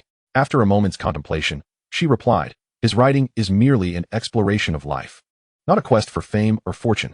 Moreover, he cherishes tranquility, so we must never disclose his whereabouts. Should he be disturbed, our sins would be unforgivable. Yin Xiong gasped, feeling a chill of apprehension. Indeed, many were seeking information about Feng, most out of admiration. Initially, he thought little of it, but now, hearing Luo Lanxue's words, he realized the gravity of the situation. Thankfully, they had not leaked any information about the esteemed gentleman. Chapter 49. Where did this rags come from? At the Xuanwu sect. Yao Ling'er closed her eyes in meditation, yet her mind remained restless, an intuition nagging at her that something was about to transpire. Resolving this unease, she approached Ning Xuanwu and respectfully said, Master, I have an unsettling feeling that our actions this time have been somewhat hasty. Ning Xuanwu, who had been meditating with his eyes shut, opened them and regarded Yao Ling'er. Speak your mind. Yes, master. Yao Ling'er furrowed her brow and remarked, previously, we surmised that the adept in Pingjiang City was merely an illusion conjured by the Qingshan sect, which is why we dispatched Brother Wuchen and his companion to investigate. However, given their forthright nature, it is quite likely that they would confront the situation head-on. If that adept truly is an illusion, then there is nothing to worry about. But if we consider the gravity of the matter, Yao Ling'er cast a glance at Ning Xuanwu. As expected, Ning Xuanwu's eyes widened in realization. He understood the seriousness of the situation. If what Yu Wujia claimed was true, and it was not merely an illusion from the Qingshan sect, then Wuchen and Wufeng charging into danger would be perilous. One could only imagine that a person capable of forging such divine weaponry could hardly be ordinary. Alone, Wuchen and Wufeng would be no match. Therefore, Master, I suggest that I personally descend the mountain to investigate, Yao Ling'er suggested softly. Go ahead. Ning Xuanwu waved his hand. After Yao Linger departed, he intended to return to his meditative practice, yet her words lingered in his mind, rendering him restless. Under the cover of night. At the break of dawn, Yao Linger swiftly made her way back to Pingjiang City. Unlike Wuchen and Wufeng, her approach was more direct. She arrived at an inn and casually seized an individual to glean information. Recently, aside from a few remaining small martial arts studios, all others in Pingjiang City had been annihilated. After a brief contemplation, Yao Linger deduced that the issue lay with these small studios. They were merely a handful. With her capabilities, investigating them would be a trivial matter. Meanwhile, Feng had spent a leisurely night with Zhong Qing, and when the sun shone brightly the following day, they returned to the martial arts hall at a leisurely pace. Wang Kai, I brought you some delicacies, Feng exclaimed, producing a bundle and tossing it to Ao Qing. Ao Qing rushed over, but rather than seeking food, he was preoccupied with how to report yesterday's events to Feng. Noticing Ao Qing's apparent disinterest in the food, Feng was initially taken aback, but soon discerned the reason. At the entrance lay a pristine white bone. It was evident that the dog had pilfered it from somewhere, as the meat had been gnawed clean. Additionally, Feng spotted a tattered cloth on the floor of the main hall, likely another treasure stolen by the dog. Sighing, Feng did not chastise Ao Qing. Having raised a husky in his previous life, he understood that this was trivial. As long as Wang Kai didn't demolish the house, he was quite obedient. All right, take that bone away, Feng commanded, waving his hand. Ao Qing hesitated, sensing that Feng seemed unimpressed by the bone. This was unexpected, given the circumstances. One would expect some reaction. Did he perhaps already know about yesterday's events? Contemplating this, Ao Qing regarded Feng with a meaningful glance. Realizing that the more he interacted with him, the more inscrutable he became. He also recalled whether yesterday's incident had been purposely orchestrated by a senior. He had not forgotten Feng's specific instructions before leaving. Upon this realization, Ao Qing was gripped by a profound terror, a wave of dread washing over him. If this were indeed the case, it indicated a warning from that elder. Should he disobey, he could very well meet a similar fate. With this thought, he hastily picked up a bone with his mouth, preparing to dispose of it. Observing the dog's obedience, Feng nodded appreciatively and casually picked up a rag from the ground, calling out to Zhong Qing, "Disciple, the house has not been cleaned in quite some time. Take this rag and wipe down the place. Do not neglect the pillars and plaque outside." "Yes, master," Zhong Qing replied respectfully, carrying out the task. Simultaneously, a bewitching figure descended at the entrance of the martial arts school, witnessing the entire scene unfold. Chapter 50. The overbearing presence of the martial arts school. As she absorbed the sight before her, the enchanting Linger appeared utterly soul-stricken, her eyes reddening, her steps heavy with a palpable fear. She was now utterly convinced that her two senior brothers had perished, their remains unrecoverable. The martial arts school, seemingly unremarkable, harbored a deadly threat. A place where one could be devoured without a trace. Suddenly, overwhelmed by her emotions, she spat out a mouthful of blood. Her delicate jade hand pressed against the wall for support, her once radiant face now ashen. Just then, Feng, who was directing Zhong Qing in his cleaning duties, caught sight of this distressing scene and hesitated for a moment before approaching Linger. "Miss, are you all right?" Feng inquired gently, a warm smile gracing his features. He presumed she was merely a neighborhood girl who had fallen ill, and thus felt compelled to assist. Linger wiped the blood from the corner of her mouth and looked up sharply, her gaze locking onto Feng's face. In an instant, her expression morphed into one of sheer horror, her complexion paling as she stumbled back 2 steps in fright. Although his face appeared ordinary, even adorned with a gentle smile, to her, that smile concealed a visage of terror. She had not forgotten that it was this man who instructed the boy to use a swift cloak to dust. Nor had she overlooked that he had treated the remains of her wind master brother as mere fodder, and that the imposing stone used to fill the steps at the entrance was likely his doing. Devil. This was the label she assigned to Feng in her mind. "Are you sure you are all right? Would you care to step inside for a moment?" Feng asked with genuine concern. "And no, that is unnecessary," Linger stammered, her face paling further at the thought of entering his abode. Overwhelmed by panic, she disregarded the toll her emotional turmoil had taken on her, hastily retreating with heavy steps. All she wished for now was to escape this place, to elude the gaze of this human, and to return swiftly to the Xuanwu sect to report these events to Ning Xuanwu. "Do I truly appear that frightening?" Feng mused, touching his face in bewilderment as he observed Linger's hasty departure. After parting ways with Feng, Linger raced back to the Xuanwu sect, and by the time she arrived, even with her cultivation, she was on the brink of exhaustion. The disciples of the Xuanwu sect, upon seeing Linger in such a distressed and disheveled state, were taken aback in astonishment. In their eyes, Yao Linger was the esteemed direct disciple of Ning Xuanwu. a figure of beauty and intellect, and they had never witnessed her in such a state of disarray. The news of Yalinger's return swiftly reached the upper echelons. So when she rushed back to the main hall, all the high-ranking members, including Ning Xuanwu, were already seated, awaiting her arrival. What has transpired? Ning Xuanwu inquired. His brow furrowed and his gaze fixed intently on Yalinger. Observing her disheveled appearance filled him with a sense of foreboding. Master, my brothers Wuqing and Wufeng. Yalinger's eyes glistened with unshed tears, her enchanting form trembling as fear lingered in her gaze. What has happened to them? Ning Xuanwu's pupils constricted as he asked in a low tone. They have been harmed by someone from the martial arts academy, Yalinger stammered, her voice quivering with grief and indignation. What? Upon hearing this, the complexion of everyone in the Xuanzong, including Ning Xuanwu, changed dramatically. Then, how did they perish? Ning Xuanwu fought to suppress his anger, his voice hoarse as he implored, I demand that you reveal every detail you know. I do not know.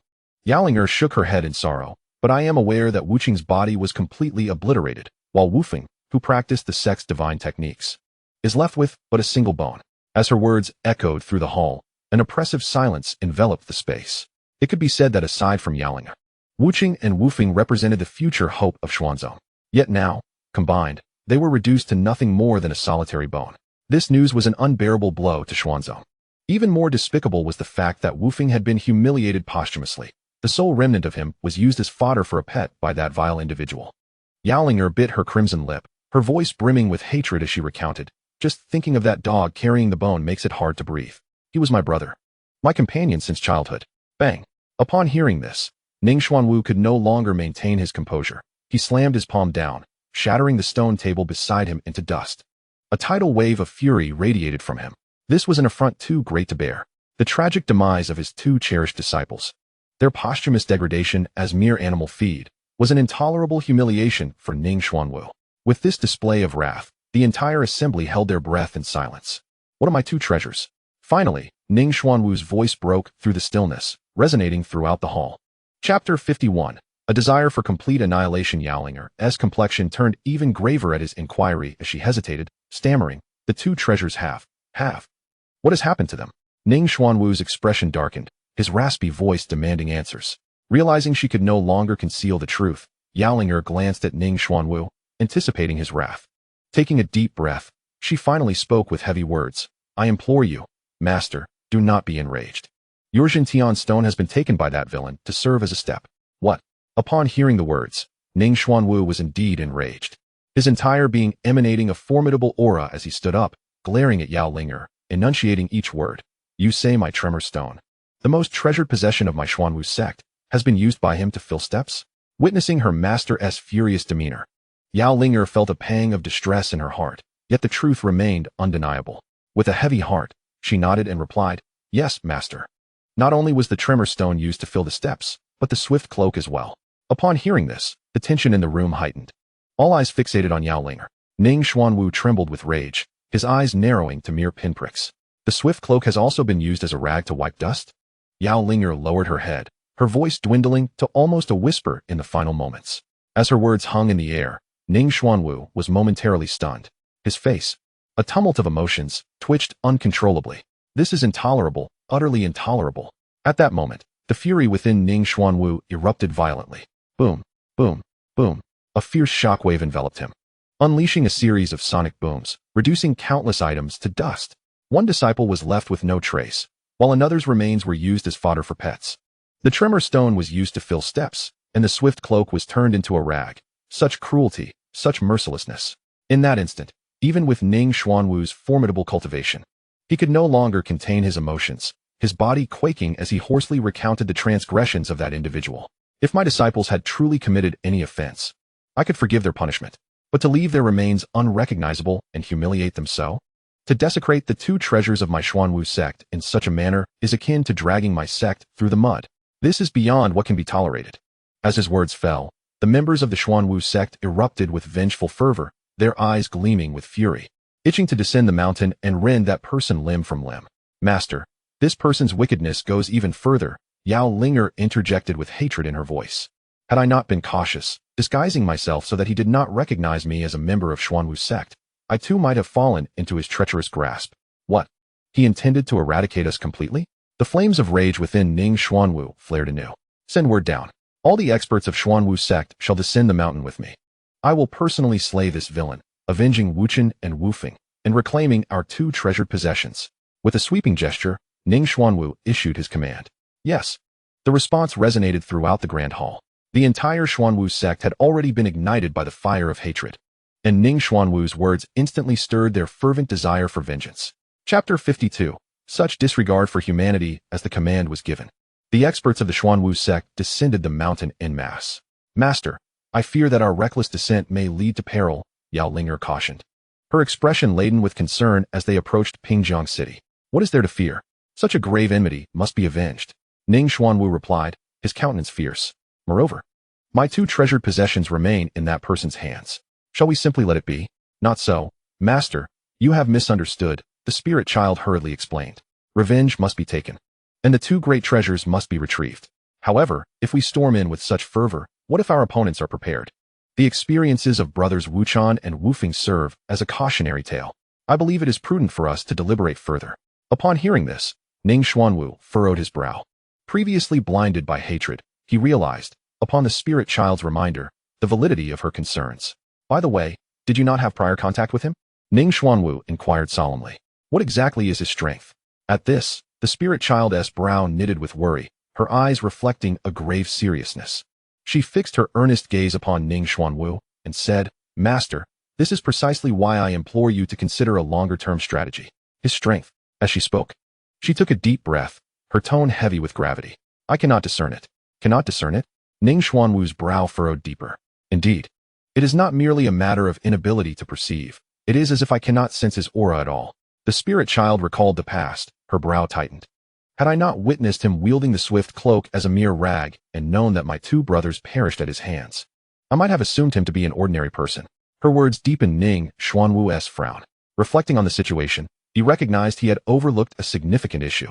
If Wufeng and Wuchan could be effortlessly obliterated by him, it confirmed that Yu Wujia had not lied, nor was it a mere diversion orchestrated by Qingshan's sect.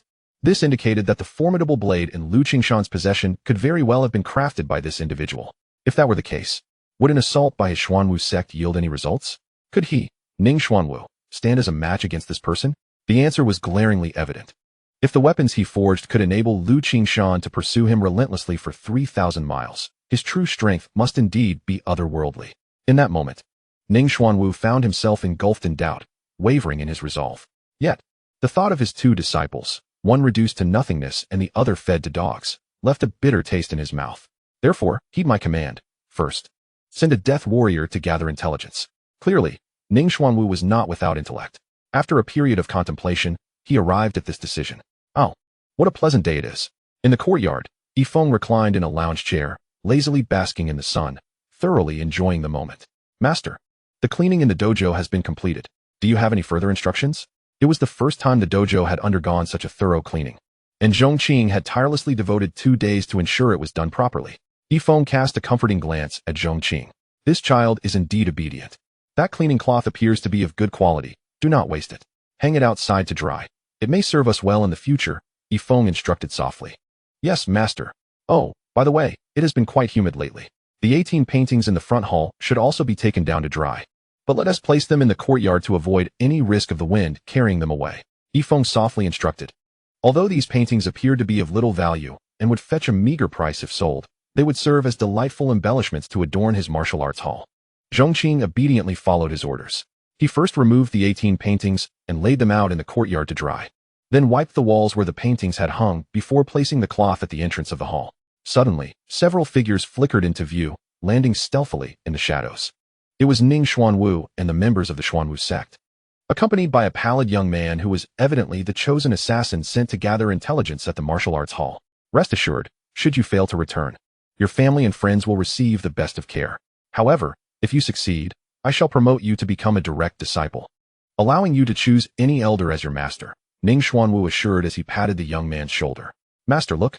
But just as he finished speaking, an urgent voice from Yao Linger broke in. Following her indication, Ning Xuanwu's gaze fell upon the entrance of the hall, his expression shifting dramatically. There, hanging, was a dirty and twisted cloth. With a swift motion, Ning Xuanwu's anger ignited upon witnessing this scene. Despite having heard about it from Yao Ling, seeing his treasured possession treated like a mere rag stoked his fury. It was a blatant provocation, an affront that could not be tolerated. I swear, I will not rest until I have dealt with the one responsible for this. In an instant, a formidable aura erupted from Ning Xuanwu as he stomped his foot, ready to charge into the hall. Calm down, master, please, Yao Linger exclaimed, her face paling as she quickly intervened. What are you stopping me for? This person has gone too far, showing utter disrespect towards our Xuanwu sect. Step aside, Ning Xuanwu bellowed, eager to storm in and lay waste to the hall. Master, please remain calm. Be wary of deceit, Yao Linger implored earnestly. It is very likely that this is a trap designed to provoke us into a rash response. If you fall into their scheme. Ning Xuanwu turned his gaze toward her. If you fall for their trickery, you might end up ensnared, just as our two senior brothers did that day. Observing Ning Xuanwu's hesitation, Yao Linger continued to counsel him with gravity. Upon hearing her words, Ning Xuanwu suddenly grasped the implication of this blatant provocation. A wave of apprehension washed over him.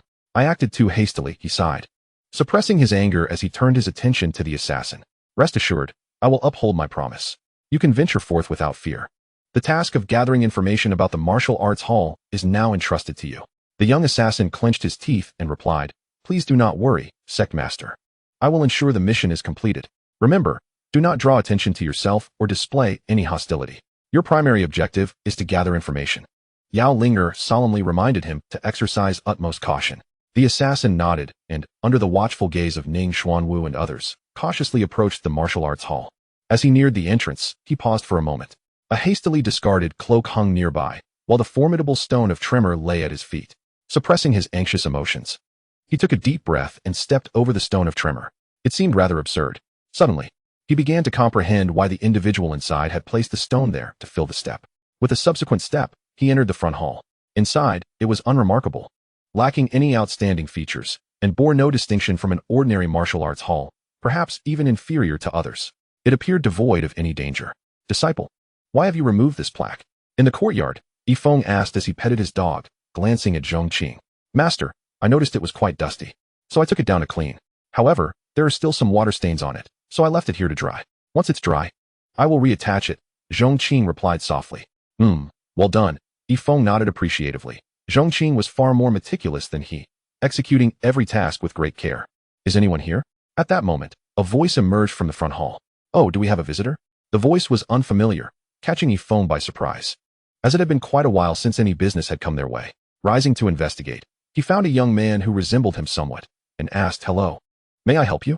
Upon seeing Feng, the assassin's heart trembled. Could this be the person that Yao Linger had spoken of? Sweat began to dampen his back. Nevertheless, he forced himself to remain composed and inquired, Excuse me, how does one get to Xuanwu's sect? Yet, despite his caution, he let slip the name of the sect almost instinctively. It was over. He silently cursed himself, his face draining of color. This utterance could only signify that his identity had been compromised. In an instant, he nervously glanced at Feng, envisioning the scenario where Feng would strike him down with a single blow. However, Feng made no move, even feeling a hint of disappointment. It turned out he was merely asking for directions. He had anticipated someone seeking to purchase something or pay a visit for mentorship. His martial arts hall seemed to be a dismal failure, yet the ever-helpful Feng maintained his composure and courteously provided directions. Feng's nonchalance bewildered the assassin. There was no reaction whatsoever. I exposed such a significant flaw, and he remains unfazed? He felt a bit dazed, observing Feng, who appeared utterly ordinary, resembling a mere mortal. He wondered if the sect leaders had misjudged him. Surely this was not a master but a plain and unremarkable individual. With this realization, he decided to be a bit bolder and remarked, It seems quite desolate here. I doubt you have many disciples. As he spoke, his eyes narrowed as he scrutinized Feng. It must be said that the individual dispatched as an assassin to probe this place possesses not only ample courage, but also considerable cunning. Despite previously revealing a flaw in his demeanor, this did not hinder his strategic prowess. His inquiry was perfectly timed, cloaked in subtle mockery. If he had indeed miscalculated, a true master would undoubtedly exhibit some reaction, such as anger or an overwhelming presence. Conversely, he had also cleverly left himself an escape route, as his words would not provoke an immediate lethal response from the other party. Should there be no reaction, it would indicate that the individual was, in fact, no formidable opponent. Upon hearing these words, Feng's expression grew somewhat unnatural. However, the man was indeed correct. The desolation of his establishment left him with little to counter. As expected, the assassin scrutinizing Feng could not help but smirk inwardly. The man exhibited no signs of prowess, lacking any of the qualities characteristic of a true master. And thus a conclusion formed in his mind. Yao Linger and Ning Xuanwu had misjudged him. He was merely a powerless mortal. The deaths of his senior brothers, Wu Chun and Wu Feng, likely stemmed from some misunderstanding. Boldly, he engaged in further pleasantries before swaggering out, encountering no danger along the way, which only solidified his thoughts and filled him with a sense of self-satisfaction. Chapter 54. These elderly gentlemen are truly curious. After bidding farewell to the young man and returning to the courtyard, voices once again echoed from outside. Feng could only smile wryly. Merely by the sound, he recognized who it was. Stepping outside, he found that indeed, it was the eccentric elderly gentleman, Wu Yonghong, who was hopelessly inept at chess. However, to Feng's surprise, he was not alone. 3 other elderly men of similar age accompanied him. Upon a cursory examination of these 3, Feng instinctively grimaced. They appeared strikingly unrefined. One of them, emaciated and dark-skinned, seemed as if he had suffered from malnutrition since childhood. He likely weighed less than 60 pounds. His frail appearance made Feng wary of even brushing against him, fearing that a mere stumble could lead to disastrous consequences. Another, while slightly better in appearance, was clad in an outfit that was far from commendable, adorned with what appeared to be chicken bones or some other odd trinkets. Notably, a large ring shaped like a skull adorned his thumb, giving him the look of a nonconformist from another realm. The last man, in contrast, did not seem impoverished. He sported a prominent gold tooth, carried a large abacus on his back, and was rubbing 2 cracked eggs in his hands while wearing a cryptic expression. Although his outfit held a hint of character, his overall demeanor fell woefully short. Nevertheless, guests are guests. Although these elderly gentlemen appeared somewhat shabby, Feng resolved not to judge them by their appearance. What surprised him, however, was that these seemingly bumbling old men had an air of mystery about them. They had not been present when he sent off the young man asking for directions. Yet they had suddenly appeared, which struck him as rather peculiar. Mr. E, they began. Wu Yonghong respectfully greeted Feng with a gesture of clasped hands, evidently having changed his address for Feng since their last encounter. It has been a while. Please come in and take a seat. Feng beckoned with a smile. Yes, Wu Yonghong replied, his excitement palpable. Initially, he felt a twinge of trepidation, having arrived with 3 strangers without prior notice, fearing he might displease Feng. However, it appeared that Feng's magnanimity exceeded his expectations. Come, let us proceed inside, Wu Yonghong urged the others. Yet, the trio hesitated, casting skeptical glances at him. During their journey, they had heard Wu Yonghong extolling Feng's prowess, even claiming he could effortlessly wield a divine artifact. Thus, they had approached with a respectful demeanor. But upon seeing the young man before them, they found it hard to reconcile his appearance with the grand tales they had been told. How can I explain this to you? Wu Yonghong said anxiously. Not only can you not discern his cultivation, but I cannot either. Fine.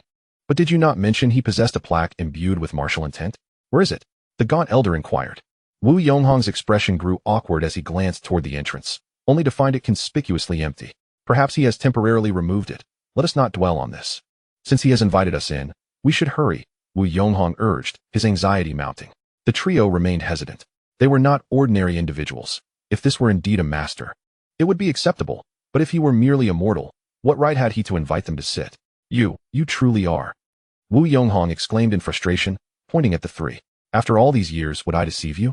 If you truly doubt, let us enter and see for ourselves. The 3 exchanged glances. Wu Yonghong did not seem to be lying, and the divine artifact in his possession was undeniable. Reluctantly, they decided to follow him inside. Chapter 55. We must not disappoint the kindness of our senior. Wu Yonghong felt a mix of anxiety and anticipation. It was his first time entering Feng's abode, and he was curious about what lay within. As they approached the entrance, he seemed to step upon something that elicited a strong reaction, causing him to tremble suddenly. He looked down and widened his eyes in astonishment. The elders accompanying him regarded him with bemusement, wondering what could be so captivating about a mere stone. However, upon closer inspection, their expressions shifted to one of disbelief. The stone beneath Wu Yonghong's feet appeared to be a tremor stone, and it seemed to serve merely as a step filler. The 4 exchanged glances, gasping in unison. Using such a magnificent tremor stone for a mere step was an extravagant display indeed. Despite their possession of such treasures, the Thunderstone was indeed a royal artifact, carefully safeguarded and often utilized as a trump card. Yet, this individual used it merely to prop up a staircase. Just as the 4 were taken aback by this, the old man with the abacus inadvertently caught sight of something else, causing his heart to lurch. The others followed his gaze, and their eyes nearly popped out in astonishment. Another royal treasure, the swift cloak. However, why did it appear so tattered and filthy, just hanging there? Noticing the leisurely pace of the elderly gentleman, Feng glanced back and found them fixated on a mere rag, which struck him as quite peculiar. Gentlemen, it's just a rag. What's so fascinating about it? Feng asked, perplexed. A rag? Feng's words left the men aghast, their jaws almost dropping. The thunderstone as a staircase prop. The swift cloak as a rag. How brazen. Such a disregard for royal artifacts could only be attributed to a martial sage. In that moment, the four swiftly reassessed their understanding. Realizing that Feng was a martial sage, the three elderly men, brought by Wu Yonghong, underwent a complete transformation in demeanor, becoming exceedingly respectful, while simultaneously casting reproachful glances at Wu Yonghong, as if to say, why didn't you inform us earlier? Indeed, they had nearly offended this martial sage. If our earlier attitude had provoked the martial sage's ire, we would hold you accountable. You're slandering. Wu Yonghong's face turned ashen. As he muttered in a low tone, did I or did I not mention it? Did I not reiterate it countless times? It was your own disbelief. With a huff, the three elders grumbled and respectfully followed Feng. As they entered the main hall, they noticed Zhongqing, who was setting up a ladder to rehang the 18 divine weapon paintings that had been taken down earlier. At that moment, he had just finished hanging the last one and was descending the ladder. Disciple, you've worked hard. We have guests. Please fetch a few stools for me. Feng instructed softly. Of course, master. Zhongqing obediently walked inside to retrieve the stools. Feng turned back with a smile and said, it's a bit crowded inside since we've been drying some items. Let us sit in the main hall for now. Sir, you are too kind.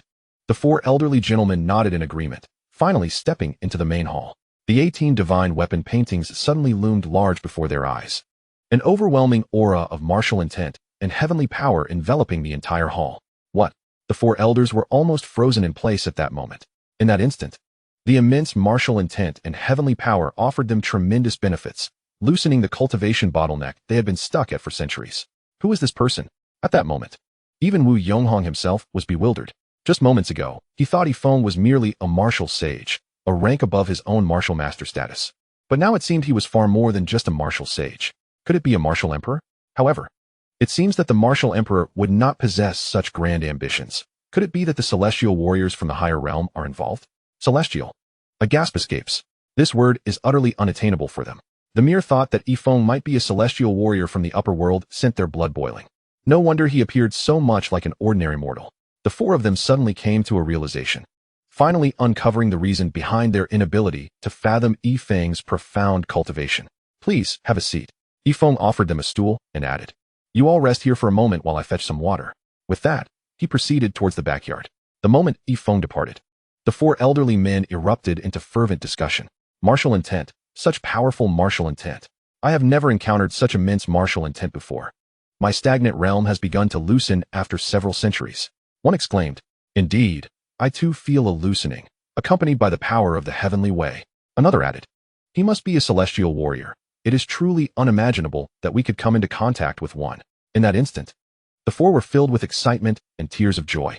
The overwhelming martial intent and the power of the heavenly way emanating from the wall paintings brought them immeasurable benefits.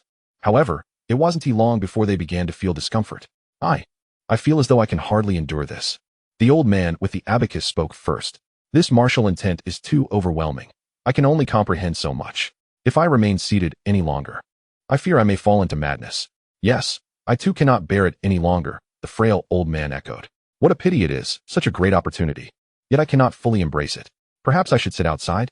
Old Wu, drenched in sweat, suggested. No sooner had he spoken than the skeletal old man hastily moved his stool towards the exit. The others, though reluctant, recognized their limitations and quickly followed suit, taking their seats outside. Why have you all moved outside?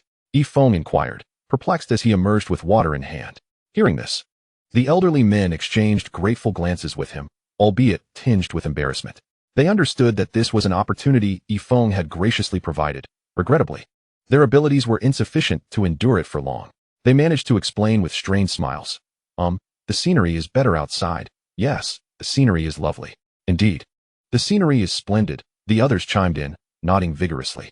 Very well, Feng replied, understanding their predicament, acknowledging their age and the need for some sunlight. After placing the water down, he added, let us play a couple of games of chess. Please wait, I will fetch the pieces. Excellent. The four eagerly nodded. At that moment, Zhongqing approached, carrying a dried plaque, and set about hanging it up with a ladder. Almost instantaneously, the The four felt a powerful martial intent emanating from the plaque. Thankfully, the intensity was less than that in the main hall, allowing them to withstand it.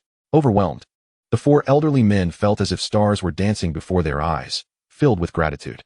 It seemed that this senior was aware of their inability to comprehend the martial intent from the main hall and had thoughtfully hung the plaque for their contemplation. Such kindness, such immense grace. They absolutely could not let the senior's goodwill go to waste. Tears welled up in their eyes once more. Quickly arranging the small bamboo stools in a neat row, they sat obediently, absorbing the martial intent emanating from the plaque. Chapter 56, A Battle of Wits with Mortals. Within a courtyard, this served as a temporary stronghold for the Xuanwu sect following their arrival in Pingjiang City. Inside the hall, silence reigned supreme.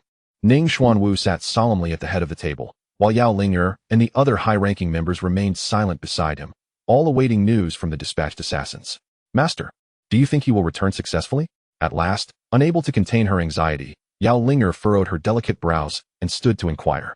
Ning Xuanwu remained unresponsive, yet internally, he too felt uncertain. During the period the assassins were gathering intelligence, he had calmed considerably and contemplated much. Although he was their master, he deeply understood that the talents of his disciples, Jing Wuchen and Jing Wufeng, far surpassed his own, having long since eclipsed his youthful prowess and now reached the realm of martial spirits. The martial spirit is not to be underestimated within the entire southern sands. Moreover, with the Taiyan's Henshi and Zunjapifeng in their possession, unless they encountered an ancient being who had reached the martial king level for many years, they stood a fair chance of escape. This implies that even if he were to intervene personally, eliminating Jing Wuchen and Jing Wufeng would not be an easy task. However, the two had perished without a trace at the hands of that individual. Furthermore, the Taiyan's Henshi and Zunjapifeng, as imperial treasures, are revered not only by martial kings, but even by martial emperors as precious artifacts. Why then did that individual seem to regard them with such disdain? Was it merely to humiliate the Xuanwu sect? This seemed improbable, given the intrinsic value of those two imperial treasures. The most plausible explanation is that the individual truly did not regard the Taiyan's Henshi and Zunjapifeng with any importance. Upon reflecting on these two logical points, it became evident that the individual's strength was at least that of an ancient martial king who had broken through many years ago. And he might even be a martial emperor, or perhaps someone beyond that, a martial sect master or martial saint. Regardless of the scenario, Ning Xuanwu felt little confidence in facing such an opponent. Contemplating this further darkened his expression. He also harbored little belief that the assassin would return unscathed. Seeing Ning Xuanwu's demeanor, the hall fell into silence once more, with everyone's expressions heavy with concern. Clearly, if Ning Xuanwu could deduce this outcome, so too could the others. The likelihood of the assassin returning was grim. Yet, just as the atmosphere grew somber, a servant hastened to reporting to the sect master. Su Kuan has returned. At this news, everyone paused in surprise, instinctively rising to rush outside. For them, this revelation was nothing short of a delightful surprise. Indeed, upon reaching the entrance, they beheld Su Kuan, who had been sent as an assassin. At that moment, a smile graced his lips, and he appeared quite spirited. What an accomplishment! Not only had he faced no danger, but he had also leaped over the dragon gate, securing his place as a direct disciple. What transpired? Ning Xuanwu and the others approached anxiously, eager to inquire. Reporting to the sect master and esteemed elders, I have fulfilled my mission without fail. With a smile gracing his face, Su Kuan addressed the crowd. I have ascertained that this person possesses no real strength. He is merely an ordinary mortal. The listeners, astonished, displayed expressions of disbelief. The information he relayed starkly contrasted their speculations. Are you certain you speak the truth? Ning Xuanwu inquired. His brow furrowing as a hint of oppressive force enveloped Su Kuan. My disciple swears by his life that he speaks not a falsehood. There must be some misunderstanding regarding the deaths of senior brothers Jing Wuchen and his companion. I even suspect they may still be alive. Under Ning Xuanwu's imposing presence, Su Kuan hastily raised his hand and recounted the events that transpired at the martial arts school. The assembly nodded in unison, leading to the conclusion that Su Kuan's account indeed held merit. An ordinary mortal. How astonishing. Ning Xuanwu's fists clenched tightly, an aura of fury emanating from him. He had never anticipated that their prolonged battle of wits had been against such an insignificant being, a humiliation for him. Thus, I shall take matters into my own hands and strike him down with a single blow, regardless of whether this is a trick conjured by the Qingshan sect. I shall reduce him to ashes. Following a disdainful laugh, Ning Xuanwu surged forth, fury etched across his face, making his way toward the martial arts school. Others, witnessing his fervor, followed suit. Chapter 57. The misfortune of Ning Xuanwu soon, leading the charge. Ning Xuanwu arrived at a concealed spot not far from the entrance of the small martial arts school. Humph, a mere mortal dares to waste my time. Watch as I reduce him to a pulp, Ning Xuanwu declared angrily. Master, I believe it prudent to exercise caution. We ought to verify the accuracy of Su Kuan's information before proceeding, Yao Ling suggested, her brow furrowed with concern. Humph, you suggest I tread carefully in dealing with a trivial mortal? Ning Xuanwu retorted, barely containing his rage. Master, I sense something amiss. Look, Yao Ling said, her sharp gaze directed toward the martial arts school. This establishment has been under our scrutiny, yet suddenly a few elderly men appear at the entrance. Does that not strike you as peculiar? Humph, that is merely a lapse in your surveillance, Ning Xuanwu dismissed. Moreover, mortals have numerous relatives. These old men are likely just distant uncles or the like. To me, whether they are distant relatives or acquaintances matters not. They are mere ants in my eyes. With a disdainful snort, Ning Xuanwu felt an overwhelming irritation toward the existence of the martial arts school. His aura surged, and in a flash, he propelled himself into the air, casting a formidable shadow over the school. The four individuals, engrossed in their contemplation of the martial arts plaque, suddenly sensed a shift in the atmosphere above them and snapped their eyes open. Four fierce gazes were directed at Ning Xuanwu, who dared to launch an assault on this school and, more audaciously, disturb their meditative state. However, Ning Xuanwu, consumed by rage, paid no heed to their stares. Merely four old mortals. Let this wretched school be obliterated. Ants, perish. With a chilling sneer, a formidable hand swept through the air, leaving behind an overwhelming imprint that descended upon them. This act incited an immediate and furious response from Wu Yonghong and his companions, who sprang to their feet, unleashing their profound and boundless martial might. The sheer force of their presence rendered the atmosphere oppressive. Martial sovereigns? As Ning Xuanwu hovered in midair, he felt the formidable auras emanating from the four, and his complexion shifted dramatically, his speech faltering as his eyes nearly bulged from their sockets. The four seated at the entrance of the martial arts school were, astonishingly, for martial sovereigns. How could he, a mere martial king, have dared to strike at them? Was he not being reckless? In the next moment, a realization struck him, causing cold sweat to pour from his brow. That abacus, was it the legendary treasure, the celestial mechanism? Only one person possessed such a treasure, the notoriously Mos. The unique figure adorned with bones suddenly brought to mind a man of unparalleled madness, Chu Shikuang, who had slaughtered his own sect after defecting and wore the polished skulls of its leaders as trophies. The slender figure appeared to be Sun Zhuge, the one rumored to have suffered a broken meridian in childhood and later practiced forbidden arts to defy fate. Lastly, the one wielding a hoe like a farmer was unmistakably Wu Yonghong, infamous for annihilating an entire city in a fit of rage after being deceived. Recognizing their identities, Ning Xuanwu felt tears welling in his eyes. These four chaotic and legendary figures, long thought to be in hiding, had converged at the entrance of this martial arts school. What could possibly have brought them together? In their presence, he, a mere martial king, felt insignificantly small. When they were famous, he was still in diapers. In an instant, the once imposing figure of Ning Xuanwu wilted like a frostbitten eggplant. Without a moment's hesitation, disregarding the backlash from his own attack, he hastily retracted it, not daring to cast a glance at the four, and executed a roll in midair before bolting away. It must be said, Ning Xuanwu's series of movements were executed with grace, akin to flowing water. His brow was drenched in sweat as he desperately sought to escape their gaze. Yet, in the next moment, his expression changed drastically, an icy chill creeping down his spine. An inescapable aura surged forth, binding him in place and drawing him back with an irresistible force. Chapter 58. What a predicament! In an instant, Ning Xuanwu was yanked back, for penetrating gazes fixated upon him. The tension was palpable. Cold sweat poured down his forehead, his heart racing with anxiety. It had been years since he had experienced such a visceral fear. Despite the presence of the tremor stone beneath his feet and the swift cloak nearby, he dared not glance in their direction. "Ah, esteemed seniors, what brings you to seek me?" Ning Xuanwu managed to utter, his scalp tingling and a smile more painful than tears stretching across his face under their scrutiny. "It is not that we have any matters to discuss with you, but rather that you seem to have just proclaimed an intention to destroy us." Wu Yonghong's gaze was dark as he questioned with a slow, mocking tone. This derisive statement caused Ning Xuanwu's heart to leap in alarm, prompting him to hastily clarify.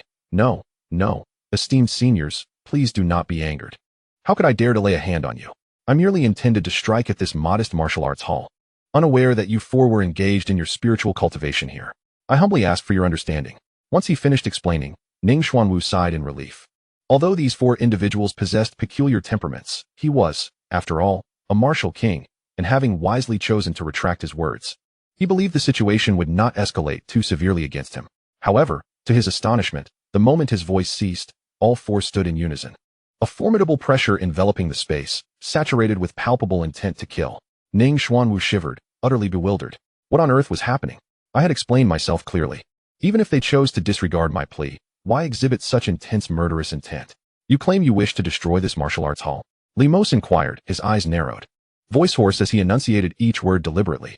As he spoke, the energy in his hands began to coalesce, poised for an imminent assault on Ning Xuanwu. It was over. He realized he had misspoken.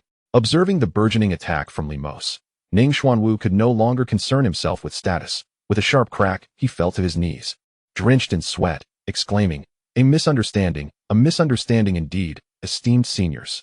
I was merely jesting. I was just passing by. Misunderstanding? Yet you just declared your intent to destroy this hall. The four elder figures loomed over Ning Xuanwu, their voices icy as they articulated, if that were the case. Daring to offend this sacred ground, we would not hesitate to strike at your crown. Esteemed seniors, you have misheard, truly misheard. Ning Xuanwu pleaded desperately. What I meant was not to destroy this hall, but to swat a mosquito within it. As he spoke, he clapped his hands together. Smack. He had indeed killed a mosquito, and in that moment, he felt as if he had discovered a savior, regardless of whether the four believed him. He held up the squashed insect and cried, esteemed seniors, look, it truly is a mosquito. The four exchanged glances, filled with cold amusement. They were not fools. Such a feeble lie could not deceive them. Yet, they refrained from attacking Ning Xuanwu, for this was, after all, on their master's territory. And how to handle the situation lay within their master's discretion. Seeing that the four did not strike, Ning Xuanwu breathed a sigh of relief. However, the oppressive aura they exuded remained, and in their silence, he dared not speak further, remaining bowed on the ground. The autumn wind swept through, leaving him feeling desolate. Yet, within, his anger flared. Su Kuan, may your ancestors be cursed. When I return, I shall annihilate your entire lineage. At this point, he comprehended fully that the true masters of this martial arts hall were these four. Otherwise, why would they exhibit such intense murderous intent at the mere mention of its destruction? Both Jing Wuchen and Jing Wufeng have likely encountered misfortune at the hands of these four individuals. As for Jin Tianshi and Sun Jipi Feng, although it seems a waste to use them merely as stepping stones or rags for these four, it is at least somewhat justifiable. All of this can be attributed to that wretched Su Kuan. Had it not been for his misleading information, I would not be in such a dire predicament. Had I known that this was the domain of these four, he would never have dared to approach. Even if Jin Tianshi and Sun Jipi Feng were lost, he would only have swallowed his grievances in silence. Meanwhile, the observers, including Yaoling Air, gaped in astonishment, covering their mouths in disbelief as they witnessed their leader humbly kneeling before them in a display of utmost respect. The complexity of emotions stirred within them. Yet they quickly realized that the situation was far from straightforward. Although Ning Xuanwu contemplated deeply, he dared not betray any semblance of his thoughts on his face. He remained kneeling, his eyes eagerly fixed upon Wu Yonghong and the others. You are Ning Xuanwu of the Xuanwu sect, are you not? At last, Chu Guangshi cast a glance at Ning Xuanwu and inquired. Indeed, senior, Ning Xuanwu replied, bowing his head anxiously. Even if your ancestor Ning Jiutian were still alive, he would not dare to act recklessly here. To think that you, a mere junior, would inspire such reverence, Chu Guangshi remarked with a cold, mocking smile. The derisive tone caused Ning Xuanwu's face to flush with embarrassment, yet he could not muster a retort. I was searching for the chess pieces for quite some time before finally locating them. At that moment, Feng emerged from the front hall, his voice tinged with a hint of apology. Upon hearing this, Wu Yonghong and the others abruptly rose, bowing respectfully as they addressed him. Greetings, sir. Sir? Ning Xuanwu, still kneeling, stared in disbelief at Feng's entrance, his mouth agape. Why would the four esteemed martial arts masters address this young man as sir? Could it be that this martial arts academy does not belong to Wu Yonghong and the others, and that this young man is the true mastermind behind it all? He could not help but recall what Yaoling Air had said. It was this young man who ordered for Sun Jipi Feng to be used as a rag and treated Jing Wufeng's bones as mere fodder. The thought left Ning Xuanwu in utter disbelief. However, despite his incredulity, he felt that this conclusion was increasingly plausible. Disregarding the level of reverence Wu Yonghong and the others held for Feng as a martial king himself, he found it impossible to discern the true strength of this young master before him. Like an ordinary person, he appeared unremarkable, yet his depth was unfathomable. With this realization, he swallowed hard. Sir, he has come to inform you, Wu Yonghong said respectfully to Feng, clearly wishing to relay matters concerning Ning Xuanwu. No need to elaborate. I am already aware, Feng interjected, waving his hand with a smile. Sir is indeed formidable. We have spoken out of turn. Wu Yonghong and the others exchanged glances, immediately lowering their heads in respect, recognizing that even in the absence of his physical presence, the Sir was already well informed about the affairs at hand. There is no need for apologies, Feng replied with a gentle smile, as he just stepped out the door. He chanced upon the scene of Chu Guangshi reprimanding the uncle kneeling on the ground. The discourse of seniors and juniors indicated they were likely admonishing a younger generation.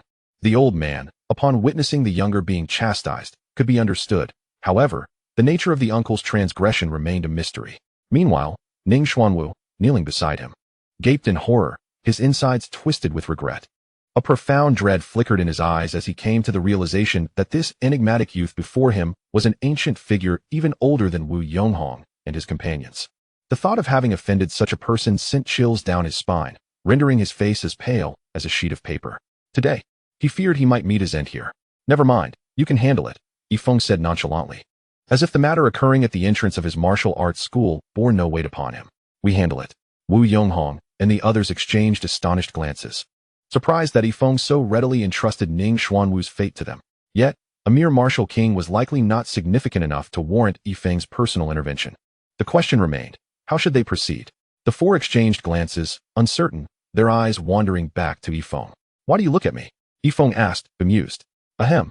Sir, we merely wish to inquire how you believe this should be dealt with, Wu Yonghong replied, his voice tinged with apprehension. Ning Xuanwu, his complexion ashen, also turned his gaze toward Feng. The man who usually commanded respect within the Xuanwu sect now appeared pitiable, fully aware that his life was entirely at Feng's mercy. Ask me? Feng rubbed his nose in exasperation.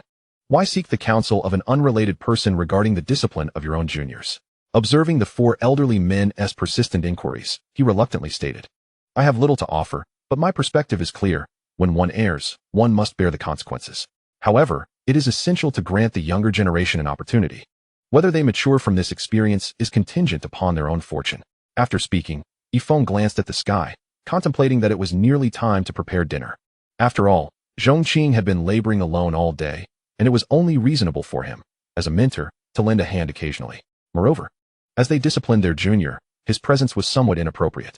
Once Feng departed, Wu Yonghong and the others pondered his words, exchanging solemn nods. Clearly, the intent of the Sir was unmistakable. Subsequently, their gloomy gazes fell upon Ning Xuanwu. Ning Xuanwu quivered suddenly, beads of sweat forming on his brow. Present your storage bag, Wu Yonghong commanded in a low voice. Is that truly necessary, senior? Ning Xuanwu replied, his expression darkening. Wu Yonghong's voice deepened, narrowing his eyes. Did you not hear the words of the Sir just now? Very well. Ning Xuanwu gritted his teeth, his face a mask of reluctance as he produced the storage bag. Inside, apart from the last treasured item he possessed, lay the entirety of the Xuanwu sect's resources. At the moment when the bag was seized by Wu Yonghong, Ning Xuanwu felt as though his heart was bleeding. Wu Yonghong opened the storage bag, nodded in satisfaction, and handed it to Chu Guangshi, instructing, you hold on to this for now and present it to the master shortly. After that, he turned his gaze to Ning Xuanwu and said in a deep voice, you may rise. Upon hearing this, Ning Xuanwu got to his feet. Glancing anxiously at the faces of the four elders, he tentatively inquired, esteemed seniors, may I take my leave? With that, he lifted his legs, eager to escape this place. However, just as he attempted to step away, a wave of oppressive force surged towards him. Leave? Did you not hear the master's words? Wu Yonghong questioned, his tone laced with anger.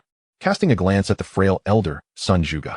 Sun Zhuge, upon noticing, let out a cold laugh and waved his hand, causing a black mist to envelop Ning Xuanwu's entire arm. This is my heavenly fiend poison. Within 3 days, it will spread throughout your body. What? Heavenly fiend poison? Ning Xuanwu's face turned as pale as a sheet, staring at the encroaching black mist on his arm, as if he had encountered something truly horrifying. You have heard it yourself. This is the master's intention.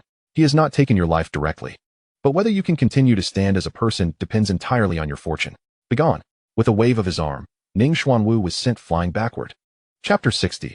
I let you babble. His body crashed heavily onto the ground, and Ning Xuanwu spat out a mouthful of blood.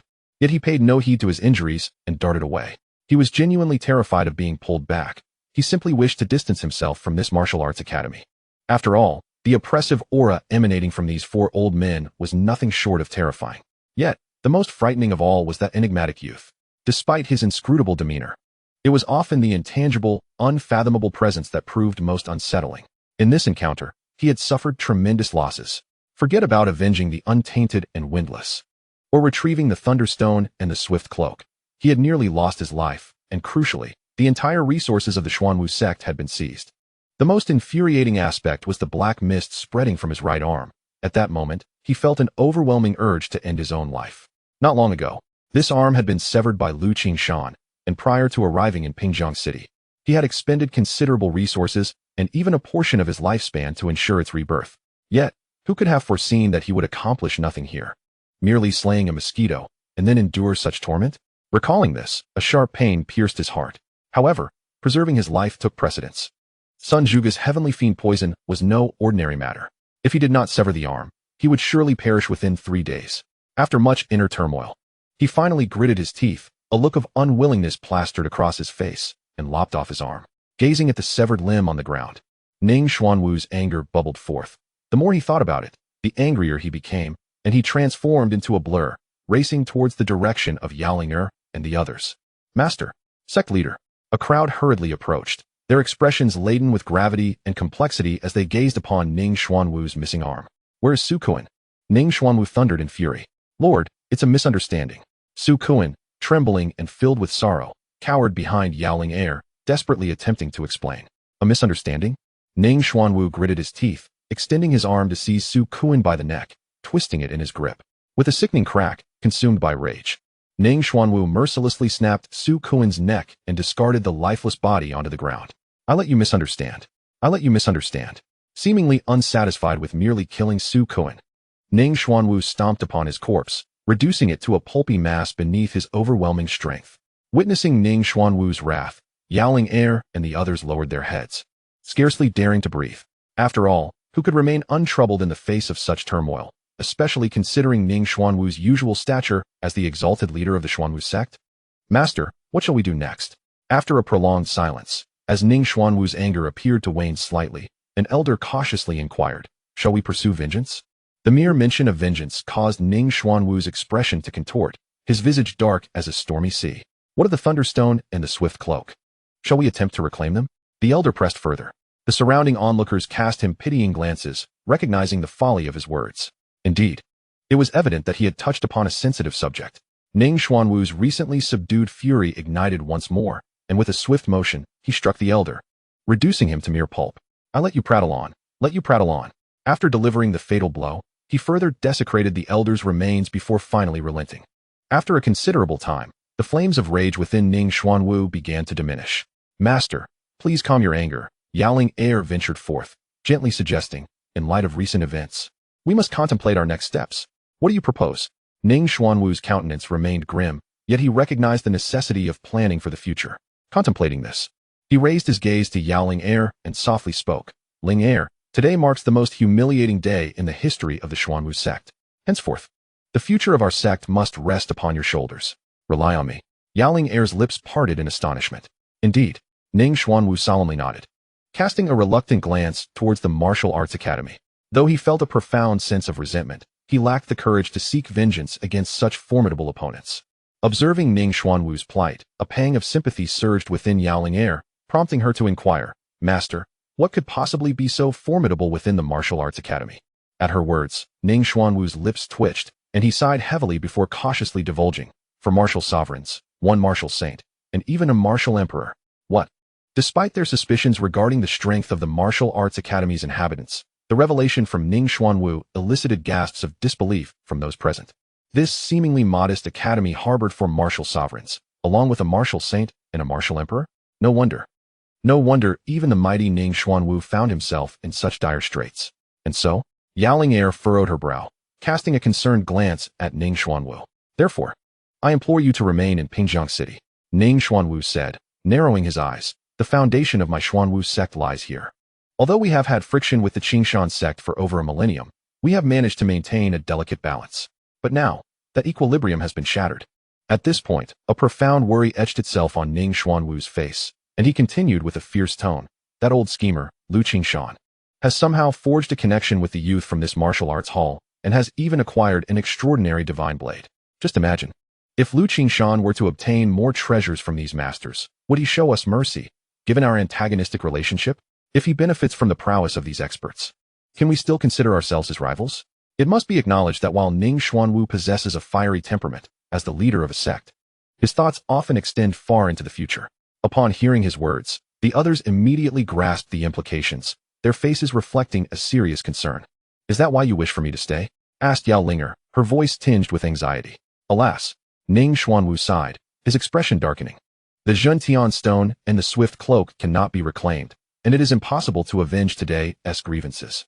Though I find it hard to swallow this humiliation, in the face of overwhelming strength, we are left with no recourse. On the contrary, we must strive to endear ourselves to that youth, at the very least achieving parity with Lu Qingshan. Master, I understand your intent, Yao Linger replied, her brow furrowed with worry. However, disregarding the previous incidents with the two senior brothers, the enmity established today complicates our efforts to win his favor. That is precisely why I require you to remain. Although you have met him before, it was in disguise. He is yet to see your true visage. Taking a deep breath, Ning Xuanwu fixed a solemn gaze upon Yao Linger, articulating each word with gravity. Thus, I need you to employ every means at your disposal to entice him and become his woman. Chapter 62. A Grace from the Master. What? Yao Linger gasped, her lips parting in shock.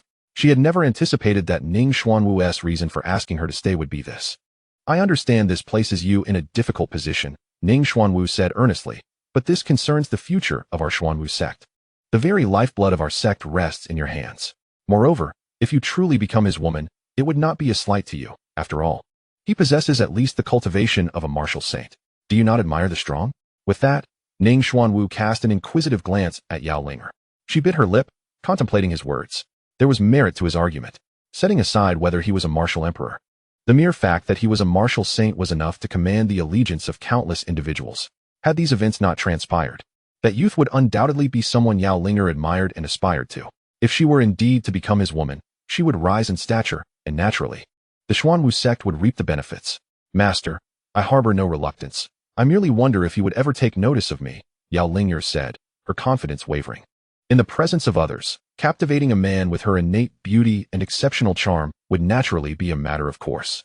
However, for a master of at least the martial saint level, what kind of woman could he possibly desire? Why would he be drawn to the enchanting Linger? Ning Xuanwu furrowed his brow. Yet, given the circumstances, there was no alternative. He could only offer words of encouragement. Linger, I have faith in your abilities. While human efforts may pave the way, success ultimately lies in the hands of fate. You will surely prevail. Linger felt an immense burden weighing upon her shoulders, akin to a 1,000-pound load. Nevertheless, the perilous nature of this task, coupled with the potential rewards, ignited her fighting spirit and anticipation. Shortly thereafter, Ning Xuanwu and his companions hurried back to the Xuanwu sect. Linger refrained from acting impulsively. Instead, she concealed her cultivation and settled into the city of Pingjiang. Within a stern hall, the old ancestor of the Qing mountain displayed a face marred by intense rage, his anger palpable as the veins in his arms bulged. Having just emerged from seclusion, he was informed by Luo Lanshu of Wu Jie's audacity in laying hands on their master during the Baofeng Chamber of Commerce incident. Could this be tolerated?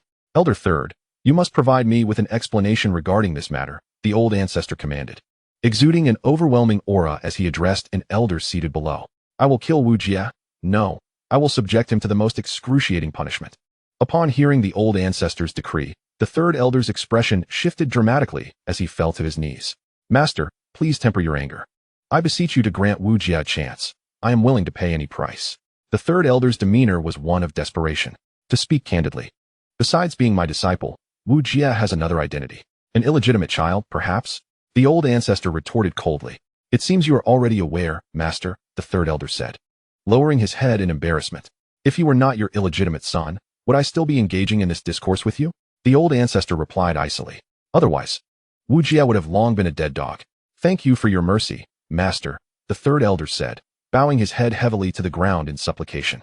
I implore you, considering my years of service to the sect, spare Wu Jie's life. I am willing to bear his punishment. With that, he steeled his resolve, unleashing his energy to sever his own arm cleanly before the old ancestor. Pale-faced, he earnestly implored, should you find this insufficient, I am willing to sacrifice another arm. Why must you go to such lengths? The old ancestor exclaimed, swiftly moving to seal the bleeding veins of the third elder with his energy. Please, master, show mercy. The third elder continued to plead, bowing repeatedly. Very well, the old ancestor sighed, shaking his head. While the third elder had indulged himself somewhat, he had indeed contributed significantly to the Qing Mountain sect over the years. Given the gravity of the situation, if he did not show leniency, the third elder might truly perish before him. Furthermore, the old ancestor's concern for Wu Jie was intertwined with the sect's history. During a conflict with another sect, the third elder had fought for 3 days and nights, sustaining grievous injuries. Though he was saved, the Yang sect was destroyed, leaving no hope for future generations. With only one son remaining, he was determined to ensure his safety. Thank you for your mercy, Master. The third elder expressed his gratitude with a bow. It is not out of my benevolence that I speak thus. Rather, the gentleman in question has simply not taken this matter to heart. The venerable elder of the Qing Mountain spoke solemnly. Otherwise, neither you nor the entire Qing Mountain sect could ensure his safety. However, I caution you. It is imperative that you discipline your subordinates properly. Furthermore, since you are aware of the gentleman's identity, you must not breathe a word of it to anyone. Should your indiscretion disturb his tranquil seclusion, you shall bear the consequences yourself. Understood, Sectmaster. The third elder promptly retreated, and after a series of formalities, Yu Wujie was finally released. Upon his release, Yu Wujie, disregarding his still healing injuries, dispatched someone to inquire about Peng Ying's whereabouts.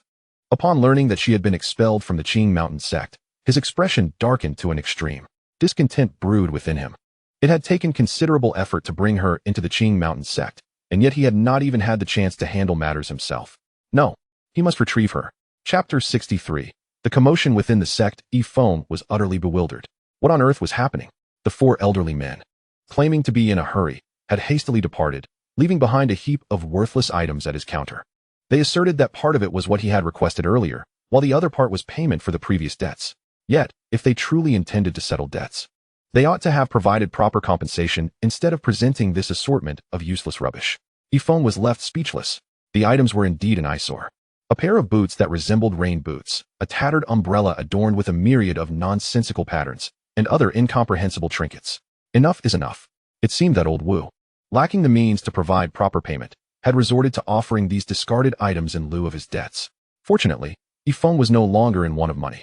In truth, the rain boots and umbrella could serve him a purpose. On a rainy day, he could don the boots and take the shabby umbrella out for a drink. Quite fitting indeed. At that moment, a series of howls echoed from the dog. Feng cast a glance at it, but chose to disregard it.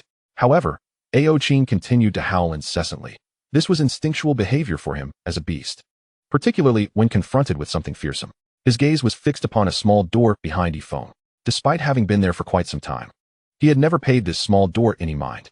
He had rarely seen Feng enter it, assuming it merely served as a storage room, but now he felt differently. He sensed that something was concealed within. He could vaguely detect a profound and terrifying aura emanating from behind that door. What offered him a modicum of reassurance was that Feng remained reclined on his chair, seemingly indifferent to the ominous presence wafting from the small door.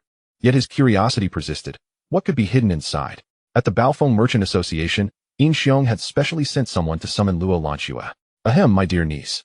The annual poetry conference is soon to take place in Pingjiang City, where all the esteemed poets and literary figures will be invited. The gentleman's unparalleled talent is truly remarkable, and I intend to invite him to participate. However, given his esteemed status, I find myself uncertain. What do you think? Upon hearing this, Luo Lanxue fell into deep contemplation. Subsequently, he remarked, there are 2 points regarding the esteemed gentleman's engagement with Pingjiang City. While orchestrating a grand scheme, he also seeks to comprehend the essence of mortal existence. If you have any matters to discuss, as long as they do not disrupt the gentleman's overarching plan or detract from his intention to appreciate the lives of ordinary people, there should be no issue.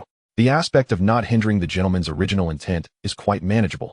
During your interactions, simply adopt the perspective of a commoner. Yin Xiong furrowed his brow and inquired, however, what exactly is the gentleman's grand plan? Hearing this, Luo Lanxue could not help but smile wryly and softly replied, the grand design laid out by the gentleman is beyond our comprehension. Ultimately, one must proceed with utmost caution. It is merely a poetry contest, attended by ordinary folks. Since you are inclined to extend an invitation to the gentleman, you may do so directly. If he is interested, he will surely attend. Indeed. Yin Xiong nodded solemnly and stated, niece, I believe I understand your meaning. After conferring with Luo Lanxue, Yin Xiong personally went to the martial arts hall, presenting an invitation to Feng. Reclining on a lounge chair, Feng examined the invitation in his hand. Very well, he mused. Since I have some leisure time, I might as well go and see for myself. I wonder whether the cultural knowledge of this other world surpasses the profound heritage of our Yanhuang civilization spanning 5,000 years. A poetry contest, you say? In a courtyard, Yao Linger glanced at the message in her hand, her delicate brows arching slightly. Over the past few days, she had employed various means to glean insights into the daily life of this enigmatic young man. She had concluded that he was a peerless master, stepping into the mundane world to grasp the essence of life. Since it was a poetry contest for commoners, this presented an extraordinary opportunity for her. My daughter, I have something I wish to discuss with you today. In another opulent courtyard, Mao Lin regarded his daughter Mao Yuner with earnestness. My dear, what are your thoughts on the authors of Dream of the Red Chamber and the King of Comedy? Father, what do you mean by that question? Mao Yuner softly replied, a blush creeping onto her cheeks. To be honest, due to the implications of the King of Comedy, the Merchant Guild may lose its advantage in the competition for the foremost guild. Thus, I urge you to cultivate a favorable relationship with Feng, and perhaps even. At this point, Mao Lin's face flushed a deep crimson, as he found it difficult to articulate his thoughts. He never anticipated that a mere commoner would lead him to this juncture. Father, I understand your intent. I will strive diligently. Mao Lin's meaning was unmistakable. However, Mao Yuner seemed to harbor no objections to her father's aspirations. Chapter 64. Harboring resentment, the annual poetry contest finally commenced along the banks of the Pure Stream River in Pingjiang City. This event gathered the youthful talents from across the city. Here, worth was not measured by strength or lineage, but rather by literary prowess.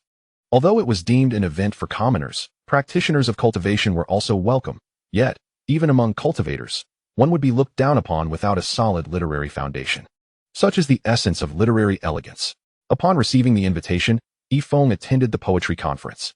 Amidst the assembly, many individuals were preoccupied with showcasing their verses and literary flair, yet none of it piqued Feng's interest. Having been nurtured in the rich tapestry of 5 millennia of culture, he had long since comprehended countless timeless lines of poetry. The verses, which appeared to be filled with charm, yet lacked profound meaning, failed to captivate him. Even the 300 Tang poems he memorized in his youth were sufficient to overshadow the efforts of those around him. However, among the throng of people, 2 pairs of eyes remained fixated on him. One belonged to the enchanting Yao Ling and the other to the delicate Mao Yuner. Finally, Yao Ling took a deep breath and approached Feng. Alas, as she neared him, she stumbled. Yet, Feng did not spare her a glance, and simply walked past her, leaving Yao Ling to fall to the ground in vain. Miss, are you all right? How do you fare? In an instant, upon witnessing such a stunning beauty as Yao Ling tumble, numerous literati rushed to her aid, offering gentle words of concern. Stand back. Yao Ling's expression darkened. These mere mortals were utterly unworthy of her attention. But why did he choose to ignore her? Was it truly impossible for her to capture his notice? A flicker of anxiety crept into her eyes. Greetings, sir. At that moment, Mao Yuner timely approached Feng. Her cheeks flushed as she attempted to engage him. It's you. Feng acknowledged Mao Yuner, though his demeanor was far from warm. The memory of the humiliation he endured at the hands of her father, Mao Lin, lingered in his mind, prompting him to offer only a cursory greeting before brushing past her. Mao Yuner was left standing alone, feeling a pang of sorrow. What could a mere mortal like you do to attract his attention? It's truly laughable. Just then, Yao Linger arrived at Mao Yuner's side and coldly remarked, and who might you be? Mao Yuner furrowed her brow, sensing an undeniable threat from this woman, particularly due to her sinuous figure that instilled a deep sense of unease. Me? Yao Linger scoffed. I am someone far beyond your reach. You are not worthy to vie for his attention. With a derisive laugh, she turned her gaze back to Feng's silhouette and continued to follow him. Mao Yuner clenched her teeth in frustration. Despite the undeniable allure of this woman, she could not help but feel confident in her own worth. Reluctantly, the unwillingness to concede compelled Mao Yuner to pursue Feng as well. Feng, as he navigated through the crowd, observing the verses penned by the otherworldly literati, Feng suddenly heard someone call his name. Turning, a complex expression crossed his face. The one calling him was Peng Ying. I never expected to see you here. Peng Ying spoke coldly, her demeanor starkly different from before, imbued with palpable disdain. Indeed, it was unexpected to encounter you here again. Feng felt a complex mix of emotions.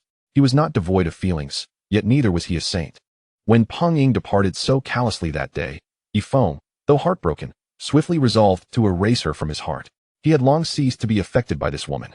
Feng, I have gathered ample information.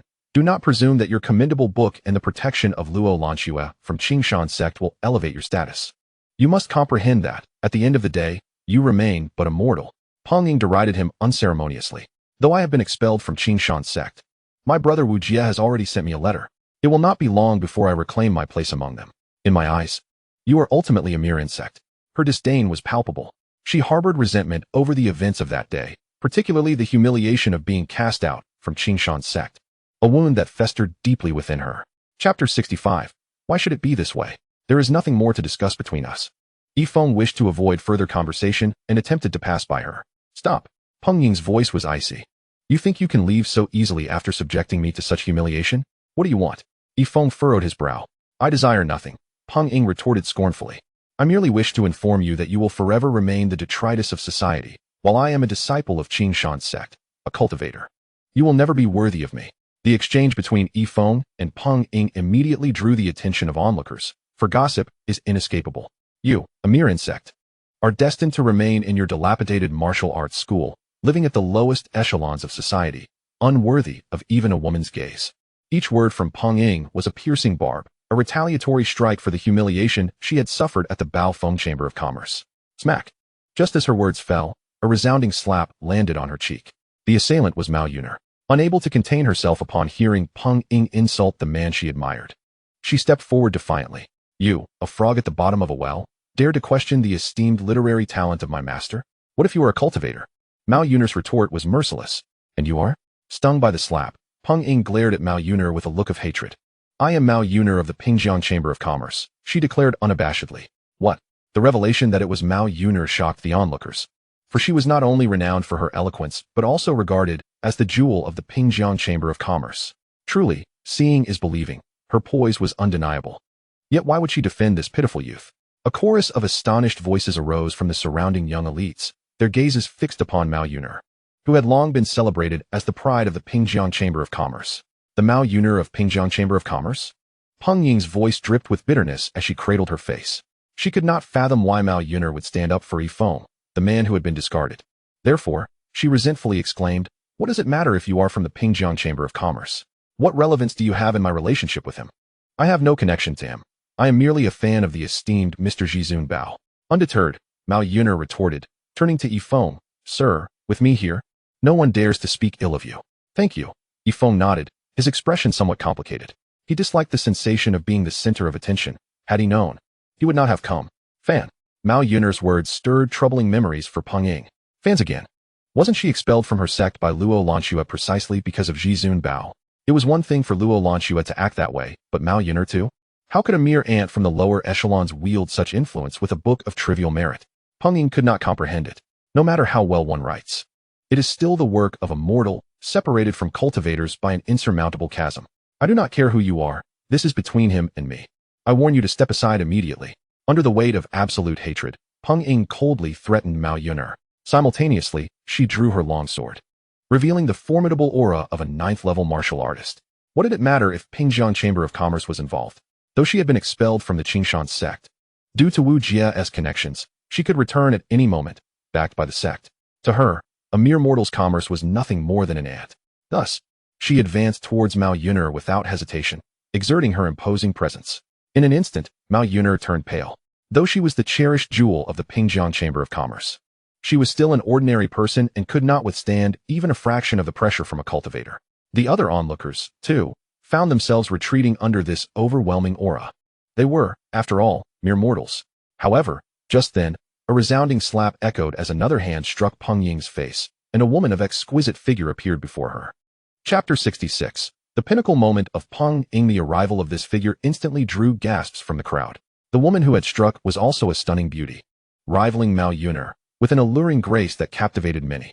More importantly, her strike was far more ruthless. A bright red handprint quickly appeared on Peng Ying's delicate face. In that moment, countless eyes turned toward Feng with curiosity, pondering what sort of person he was to elicit the assistance of these two women. The later arrival was none other than the enchanting Yao Ling. The fiery pain on her face nearly drove Peng Ying to madness. She had not anticipated receiving yet another slap. What perplexed her even more was the fact that the reason for the attack stemmed from this man she had discarded. This worthless creature, this insignificant ant. With a murderous glint in his eyes, Peng Ying glared fiercely at Yao Linger and shouted in hatred, "Who are you? I am also a fan of the master." Yao Linger replied, a smile gracing her lips, having already prepared her words in her heart. In recent days, She had thoroughly investigated the background of this enigmatic young man in Pingjiang City. Although he was an extraordinary master, he never revealed his prowess. He was clearly one of those rare individuals who returned to simplicity to save her life. According to her inquiries, this man had experienced the mundane existence of mortals to the fullest, managing his daily necessities, meals, and social interactions with his own hands, living as an ordinary person. Thus, she understood that even if her cultivation was easily discerned by him, she still needed to masquerade as a mortal to avoid disrupting his intention of experiencing an ordinary life. Using the guise of a fan as her perfect pretext, another fan, Peng Ying's expression turned malicious, her chest heaving with anger. What makes a discarded waste like him so desirable that women cling to him one after another? What was even more difficult for her to accept was that these two women were not inferior to her in any way, be it their background, beauty, or figure. They could easily overshadow her. Fortunately, these two women possessed no cultivation in Peng Ying's eyes that rendered them mere decorations, beautiful but ultimately useless. Such fans. Since you two want to meddle in my affairs, prepare to face annihilation, Peng Ying declared coldly, drawing her sword and unleashing her full cultivation aura. What? A cultivator? She is actually a cultivator? The onlookers were astonished as they felt Peng Ying's unreserved aura, suddenly realizing that she was indeed a practitioner. They could not help but cast awe-filled glances in her direction. Although this poetry competition did not rank individuals by their strength, the undeniable truth was that cultivators invoked a sense of reverence wherever they went. Now, this man and the two women were in dire straits. Indeed, I imagine that the two women accompanying Mao Yuner were regretting slapping this female cultivator. What a pity for such beautiful beings. The crowd buzzed with whispers, many casting sympathetic glances towards Feng and Yao Linger. The awe and murmurs from the crowd caused Peng Ying to lift her chin slightly, a proud expression adorning her face. She relished this feeling of reverence, reveling in the fear she instilled in others. Now it was her turn to slowly humiliate these three, starting with these two insolent women. With that thought, she suddenly fixed her gaze on Mao Yuner, her imposing aura pressing down upon her. Mao Yuner trembled in fear. As a fragile woman, how could she withstand the pressure of a cultivator? Her complexion drained of color, her fair face turning pale. What happened? You were quite fierce just now, weren't you? Peng Ying said coldly. Why the sudden change? Mao Yuner wore a pale expression, scarcely daring to utter a word. Now, I command you to kneel, Peng Ying threatened once more. Mao Yuner's countenance shifted dramatically, shaking her head fervently. Such humiliation was utterly unbearable for her. Not kneeling? Peng Ying's expression turned icy, and with a swift motion, she brandished her sword, advancing menacingly towards Mao Yuner. As the sword approached, Mao Yuner let out a delicate gasp, her fear overwhelming her to the point of collapse onto the ground. Observing this, Peng Ying smirked disdainfully. An ant remains an ant. My sword hasn't even touched you yet, and yet you crumble so easily? Trembling, Mao Yuner remained mute, her heart filled with trepidation towards Peng Ying. The pitiful look in Mao Yuner's eyes provided Peng Ying with an unprecedented thrill. This was the status a cultivator was meant to possess, far beyond that of mere mortals. Suddenly, she directed her cold gaze towards Yao Linger, shifting her oppressive aura to bear down upon her as well. This woman, she thought, deserved an even harsher humiliation than Mao Yuner. However, in the face of Peng Ying's overwhelming pressure, Yao Linger remained unperturbed, even displaying a mocking expression. Why are you unharmed? Peng Ying's countenance darkened as she incredulously inquired. For some inexplicable reason, Yao Linger's calmness unsettled her. Could it be that her own cultivation was faltering? Yet, she could palpably sense her formidable power. Why should I be harmed? Yao Linger replied with a smirk. Then why are you not afraid of me? Peng Ying stammered, a hint of panic in her voice. I am a cultivator. Why do you, a mere mortal, not fear me? Don't you fear that I might end your life? What of being a cultivator? Yao Linger retorted disdainfully. So go ahead, try to kill me. Her words dripped with brazen provocation. This infuriated Peng Ying, her face clouded with rage. Yao Linger's audacity only fueled her contempt. The very authority of a cultivator seemed to be in question. Die. In a fit of anger, Peng Ying thrust her sword towards Yao Linger with no pretense of embellishment. The suddenness of the act left the onlookers aghast, their hearts already mourning for Yao Linger. Clang. To everyone's astonishment, as the sword vibrated, it slipped from Peng Ying's grasp and fell into the river. What? The crowd was struck with disbelief. Having failed to witness the occurrence that led to Peng Ying's sword being cast into the water, Peng Ying's face paled as if she had seen a specter. Her gaze filled with terror as she looked at Yao Linger. Others may have been oblivious, but she understood perfectly. Yao Linger had merely flicked her finger against the sword, and the force had rendered her unable to maintain her grip. Even now, her arm tingled with residual shock. You. Staring at Yao Linger. Peng Ying's complexion turned ghostly white, instinctively retreating a step. What about me? Yao Linger narrowed her eyes, advancing step by step towards Peng Ying. Her voice deep and resonant.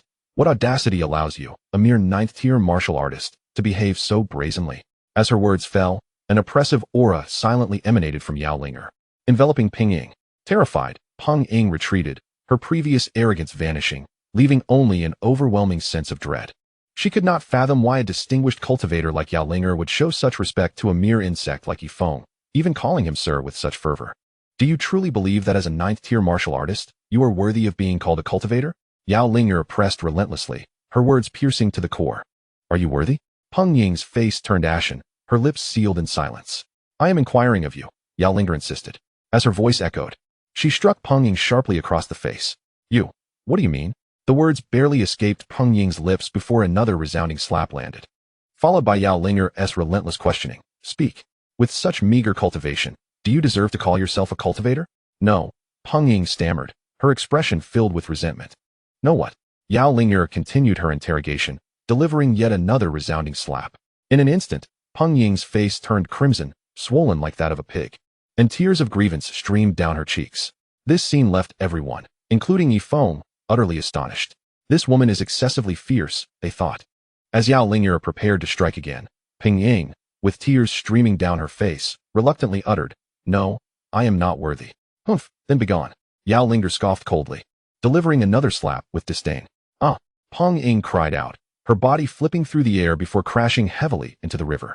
Without a backward glance at Peng Ying, Yao Linger turned her attention to Feng, her expression transforming into one of enchanting charm.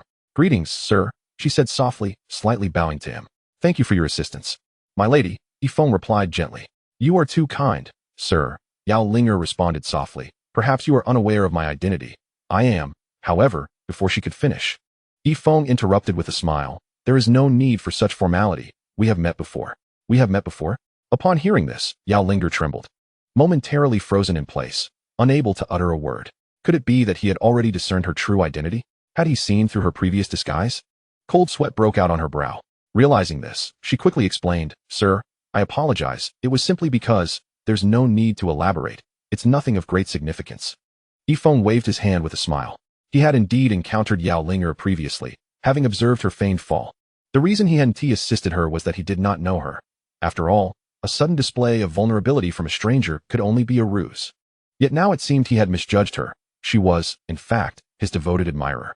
As a fan, it is only natural to admire one's idol and adopt a touch of feminine charm to attract their attention.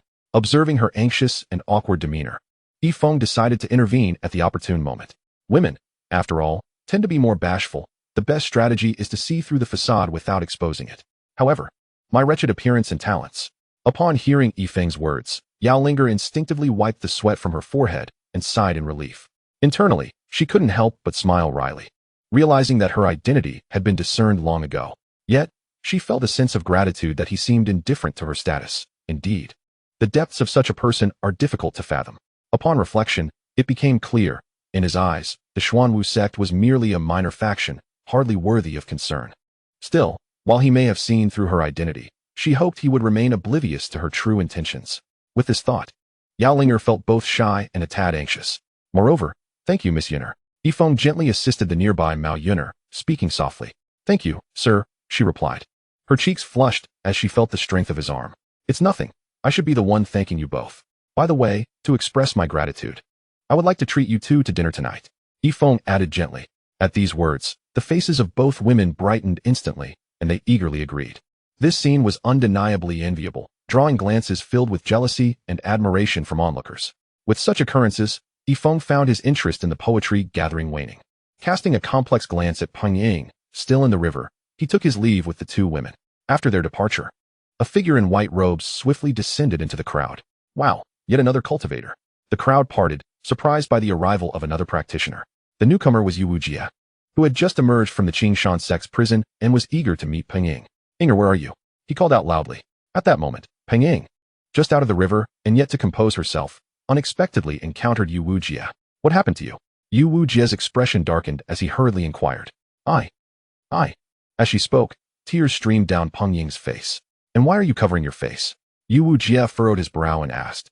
Brother Wujie, I was bullied, Peng Ying lamented, her voice filled with sorrow. I have injuries on my face. What? Who could be so audacious? Do not fear, I will avenge you. Let me see how badly you are hurt, Yu Wujie said gently as he approached her with concern. But I look very ugly right now. It will take a long time to recover. Brother Wujie, you won't disdain me, will you? Peng Ying asked anxiously, her face filled with hesitation. How could I ever disdain you? Please, let me see, Yu Wujie replied earnestly. After much reluctance, Peng Ying finally lowered her hand, revealing her swollen face. In an instant, Yu Wujie was nearly taken aback. What on earth happened to you? As he spoke, one foot landed squarely on Peng Ying, sending her flying backward and crashing heavily into the river, creating a splash. Chapter 68. Master, I believe I understand. After kicking Peng Ying away, Yu Wujie fled the scene, tears of despair welling up in his eyes. How unfortunate, what a dreadful situation. Help, help. Yet, no one heard Peng Ying's cries for assistance, for she was swiftly drawn into a whirlpool in the river. Just as someone turned to look, she had already been completely engulfed by the vortex, vanishing without a trace. Upon returning from the banks of Chuanxi River, Feng found himself back at the martial arts school. As he stepped into the courtyard, he noticed his dog trembling on the ground. The creature's fearful gaze was fixed on the small door behind Feng's lounge chair. Wang Kai, what has been troubling you lately? Feng gently patted its head in a comforting manner. Ow ow. Ao Qing emitted a series of howls directed at the small door. Could it be that you are? Feng's eyes widened as he regarded his dog. The situation bore a striking resemblance to the mating season of his past life's hound. Was it possible? As this thought crossed his mind, the resemblance became even more pronounced. Very well, when I have time, I shall assist you in resolving this dilemma, but for now, you must endure. After soothing Ao Qing, Feng stretched and felt a wave of boredom wash over him, as dinner time was still far off. Disciple, I'm off to the Yihong courtyard to play cards with those ladies. Keep an eye on the school for me, Feng said softly, recalling the charming young women there. It had been quite some time since he last enjoyed a game with them, and he figured that during the afternoon, they likely had little business, making it an opportune moment to pass the time. Yes, master, Zhongqing obediently nodded, unable to suppress his curiosity. By the way, master, what is playing cards about? Heh. Feng chuckled, ruffling his hair. You wouldn't understand even if I explained it. Master, I believe I comprehend, as I often pass by there while fetching alcohol for you. I frequently see those young ladies. At this point, Zhongqing hesitated, his nervousness evident. After a moment, he stammered, So, master, if you are going to the Yihong courtyard to play cards, could you perhaps take me along? His face flushed with embarrassment. Yet it was also filled with hope as he instinctively licked his lips, gazing at Feng with eager eyes. What do you even know? Feng sighed with a smile. The deck of cards he possessed was unique, handcrafted by him. And the ladies of the Yihong courtyard had been trained by him as well. Zhongqing had never even laid eyes on them, so how could he possibly understand? Master, I truly do understand, Zhongqing insisted, eager to try. You really do not. At this moment, you should focus on your training. I will teach you about playing cards another time, Feng reassured him, gently patting his shoulder before leisurely exiting. But I am not a child anymore. Zhongqing scratched his head in confusion. However, since his master did not want him to go, he could only suppress his excitement deep within. Ow. In the courtyard, Ao Qing continued to emit tremulous sounds directed at the small door. I can't take it anymore. Ao Qing swiftly made his way to the front hall, preferring to confront the 18 divine weapons than to face the terror emanating from within that small door. Who knows what secrets his master harbored inside? It was unmanageable, yet I could evade it. Meanwhile, on the other side, both Mao Yuner and Yao Linger treated Feng's dinner invitation with utmost seriousness. Consequently, Yao Linger promptly utilized a jade slip to convey the developments here to Ning Xuanwu. Linger, I have faith in you. Remember, tonight presents an extraordinary opportunity. You must seize him by any means necessary. The future of Xuanwu's sect rests in your hands. The solemn message from Ning Xuanwu weighed heavily on Yao Linger, prompting her to nod earnestly. At the Pingjiang Chamber of Commerce, Mao Lin furrowed his brow in contemplation as he listened to Mao Yuner's report. After a prolonged period of hesitation, he finally produced a jade vial and placed it before Mao Yuner with a decisive thud. Yuner, I hope you will not hold this against me. At this juncture, Mao Lin let out a deep sigh. Over the past month, due to the influence of the Supreme Treasure, the Baofeng Chamber of Commerce had completely overshadowed his own Pingjiang Chamber, leaving him suffocated under the pressure from the higher-ups of his organization. Faced with such circumstances, he felt compelled to resort to desperate measures. Reflecting on past decisions, he felt immense regret for having blinded himself to the situation, ultimately leading him to utilize his own daughter in such a manner. What is father truly thinking? Mao Yuner gazed at the white jade vial, biting her lip in distress. Spring flower powder, Mao Lin uttered with a grim expression. Upon hearing this, Mao Yuner's delicate frame shuddered slightly. Her face bore a complex mixture of reluctance and conflict. Yet the memory of that gentleman's appearance and talent ignited a flicker of anticipation within her heart. Chapter 69. The master went to the Red Chamber for a game of Do Diju in the front hall of the martial arts school. Zhongqing practiced his punches repeatedly. Having trained under Feng for quite some time, he had made significant progress, his strikes now accompanied by gusts of formidable energy. Meanwhile, Ouching lay on the ground, watching with a sense of ennui. TSK. This little boy's punches are far inferior to those of his master. However, considering how well you feed me, I shall refrain from critiquing you. Just then, a graceful figure approached from outside the martial arts school. It was Yao Linger, adorned in a striking manner. Her exquisite features and alluring figure captivating the attention of passers-by, leaving them in awe. Yet, Yao Linger paid no heed to these onlookers. Her gaze entirely focused on the martial arts school before her. Taking a deep breath, her expression was filled with tension. She was scrutinizing the premises of the school from such proximity, and her purpose for coming was to establish a rapport with Feng ahead of time. After all, there was the ever-watchful Mao Yuner. Despite underestimating Mao Yuner's abilities and feeling confident in her own beauty, she still harbored uncertainty, as she was unaware of Feng's preferences. Thus, her early arrival was a strategic move to gain the upper hand. At last, she arrived at the entrance. Gazing at the formidable stone beneath her feet and the uncollected cloth hanging nearby, her expression was a blend of emotions, yet she dared not act impulsively. She softly called out, "Is anyone there?" Inside, Zhongqing, who was practicing martial arts, promptly emerged and inquired, "May I ask whom you are looking for?" "Hello, young sir. I am seeking Mr. E," the enchanting Yao Linger replied gracefully. "Apologies, but my master is not here. Please return another day," Zhongqing said with a hint of regret. "Not here?" Yao Linger raised an eyebrow, biting her crimson lip as she continued. "Could you tell me where he has gone?" Zhongqing's expression turned somewhat awkward. "Please, just tell me." Yao Linger winked at him, her voice laced with a teasing undertone. Zhongqing's heart skipped a beat. He was utterly defenseless against her captivating beauty. His face flushed as he stammered for a while, before finally managing to say, "Master went to the Yihang courtyard to play cards with the ladies." "The Yihang courtyard?" Yao Linger's beautiful eyes sparkled as if she had heard something astonishing. She quickly asked, "Could you tell me what playing cards entails?" "Well, it involves those kinds of matters," Zhongqing replied, his face filled with embarrassment. "Oh," Yao Linger nodded knowingly, a smile gracing her lips as she looked at him.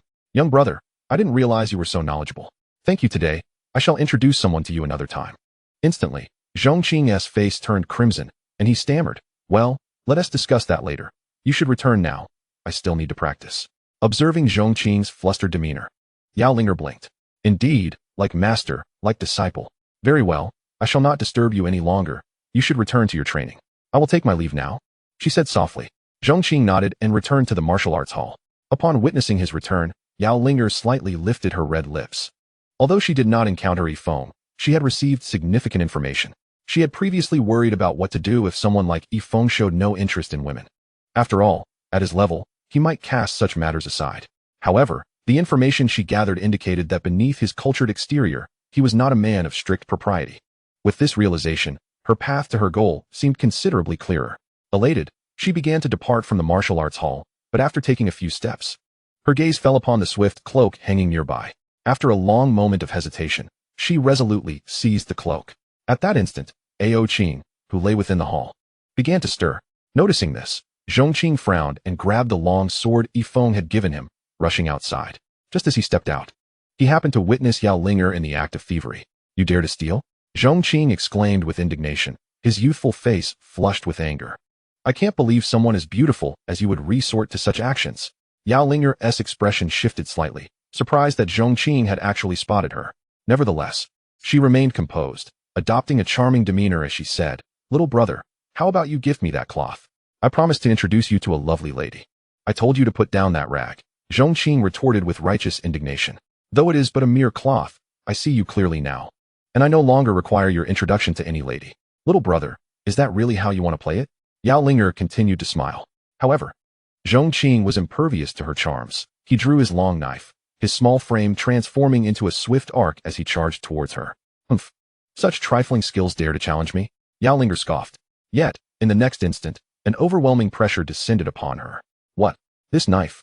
Chapter 70. How could it be knocked away by a mere dog? Such formidable pressure? Is it of royal quality? No.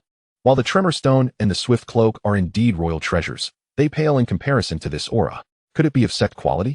Or even sacred quality? Yao Linger dared not ponder further. She only knew that this seemingly powerless strike bore an unparalleled weight, compelling her to submit, to kneel. Crack. The knife drew ever closer. And under the immense pressure, the stones beneath her feet shattered, yet Zhongqing showed no sign of halting. He would not spare even a rag. For this place was his warm sanctuary. Without the consent of his master, no one could defile the martial arts school or take even a fragment of its treasures. As the fear within her intensified, Yao Ling'er's complexion grew increasingly pale, and finally, under the threat of death, she fell to her knees with a thud. "I won't dare again, I swear," she exclaimed in panic. Swish! The long knife halted just half an inch above her head, yet it still drenched her in cold sweat. This was the first time in her life she had been so close to death. The humiliation of kneeling filled her with resentment. Yet her face betrayed a bitter smile of regret. Indeed, since this boy was a disciple of that esteemed figure, she should never have underestimated him. Realizing this, she quickly extended her hands, offering the swift cloak. "I warn you, if you dare to steal from my martial arts school again, I will show no mercy next time," Zhongqing declared as he accepted the rag, casting a fierce glare at Yao Linger before turning to leave. As he departed, Ao Qing shot a disdainful glance at Yao Linger. Humph. Just a mere martial spirit, daring to be unruly. Though this boy may seem foolish, he is still the disciple of the master. How could a mere martial spirit provoke him? Coincidentally, Ao Qing's scornful gaze caught Yao Linger's attention, amplifying her humiliation. Zhongqing was tolerable, given his status as a disciple of that esteemed figure. Yet, to be looked down upon by a dog was unbearable. Seizing the moment as Zhongqing turned his back, she shot a fierce glare at the canine. "Oh, you still refuse to submit?" Ao Qing was instantly infuriated. "After all, I am now a cherished pet of the master." In a moment of rage, the sun-like mark on his forehead flickered, and a beam of light burst forth. "What?" The expression of Yao Linger changed dramatically as she revealed her cultivation and summoned all her power to withstand this strike. Yet, the beam was unstoppable, crashing down upon her chest with devastating force. Puff! Yao Linger was sent flying, crashing to the ground and spitting out a mouthful of blood, her eyes filled with disbelief. How could it be? How could she, Yao Linger, be struck down by a mere dog? This was inconceivable. No, something is amiss with this dog. It bears resemblance to the legendary sky-devouring demon wolf. Gasping in shock, she pondered the depth of this martial arts academy. Not only was there the master and the 4 grand martial sects from that day, but now an apprentice wielding a sacred artifact and a sky-devouring demon wolf disguised as a dog had appeared. Regret filled her heart. Had she known, she would not have impulsively attempted to steal the swift cloak. Truly, a single misstep can lead to eternal regret. It seemed her only option now was to proceed with her plan tonight. Success was the only way to resolve these matters. Finally, the banquet commenced. Feng arrived early as agreed to place the order. Now that he had wealth, he chose a fine establishment, one of the best restaurants in Pingjiang City. With its charming bridges and flowing water and the fireworks display at night, he thought it fitting to express gratitude to the 2 young women who had assisted him today. After all, girls are fond of such ambience. Once he secured a table, Feng settled onto a bench in the restaurant's front hall to await the 2 ladies. At that moment, a young man holding a paper fan approached, looking every bit the elegant gentleman. He smiled and said, "My friend, would you mind shifting a little to the side?" Feng nodded and moved over. After the young man sat down, he greeted Feng with a smile. "Thank you. My friend, you are here for a meal as well, I presume?" Indeed, it was evident that this young man was quite sociable, and Feng, not wishing to be aloof, simply smiled and nodded. "Are you waiting for a lady?" the young man inquired with a grin. "Ah." Feng rubbed his nose and nodded. "Fate," the young man said, clasping his hands together and quietly introduced himself. "I am Wang Xian, and I too am waiting for a lady." With that, he rambled on. "You have no idea, my friend, how difficult it was to invite this lady to dine here. I pursued her for 3 whole months before she finally agreed. But thinking of her beauty, it was worth it." Just as Wang Xian finished speaking, a graceful young woman in a long dress entered. "Xiaoyu." Upon seeing her, Wang Xian quickly called out, simultaneously pulling Feng aside to introduce her in a hushed tone. "My friend, this is the lady I mentioned, Rui Xiaoyu." "Greetings, Miss Rui," Feng said with a smile and a nod. "Hello," Rui Xiaoyu replied, also nodding in acknowledgement. "Wang Xian, would you care to join us for a bite?" he cheerfully suggested, leaning closer to Feng and lowering his voice. "So, my friend, I wasn't exaggerating, was I?" Wang Xian's eyes sparkled with pride as he spoke. "Indeed, one possesses a discerning eye. However, I must await someone," Feng remarked appreciatively. acknowledging that Rui Xiaoyu was indeed quite beautiful, exuding the grace of a refined lady. All right then, my friend, continue to sit. I shall take my leave first. Wang Xian cast a self-satisfied glance at Feng, preparing to escort Rui Xiaoyu away when a commotion erupted at the entrance of the restaurant. Subsequently, a woman adorned in a flowing gown, whose stunning figure revealed her status as a cherished gem, entered. It was Mao Yuner. Close behind her, the alluring Yao Ling with her captivating physique and slightly parted crimson lips, also made her entrance. The appearance of these two women captured the attention of countless onlookers. One stood tall and graceful, with an ethereal aura, while the other radiated an enchanting charm. Wang Xian, who was about to depart, widened his eyes in astonishment, momentarily forgetting Rui Xiaoyu. Chapter 71. Sir, shall we play landlord tonight? Goodness, quick, take a look. Wang Xian halted, gazing at the two women with unabashed desire, elbowing Feng and whispering, my friend. These two are true treasures. If I could have just one, it would be worth my life. Upon hearing this, Feng shot Wang Xian an exasperated glance. Was this fellow a sea king? He was clearly beside a fine companion, yet still yearned for others. Fortunately, Rui Xiaoyu remained oblivious to his thoughts. Alas, such beauty is merely a dream for us. I wonder who is fortunate enough to dine with them. Wang Xian, though captivated, possessed enough self-awareness to pat Feng's shoulder in resignation. However, just as his words fell, the two women approached directly. Sir, sir, their voices rang out in unison, one gentle, the other rich in charm. This scene ignited a wave of envy among the crowd, a palpable bitterness filling the air of the restaurant. Notably, Wang Xian beside them had his jaw dropped, capable of holding an egg within it, casting a look of astonishment towards Feng. Wow, my friend, I truly did not see this coming. You are impressive.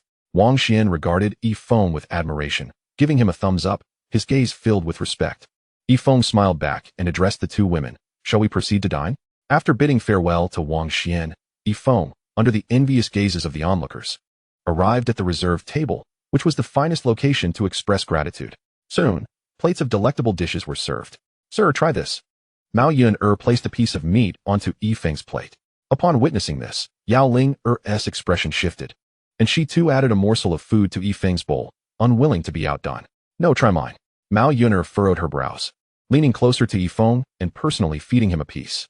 There's no need for this, Feng said, his face flushed with embarrassment as he attempted to decline. Yet the warmth of their hospitality was difficult to resist, and he reluctantly opened his mouth.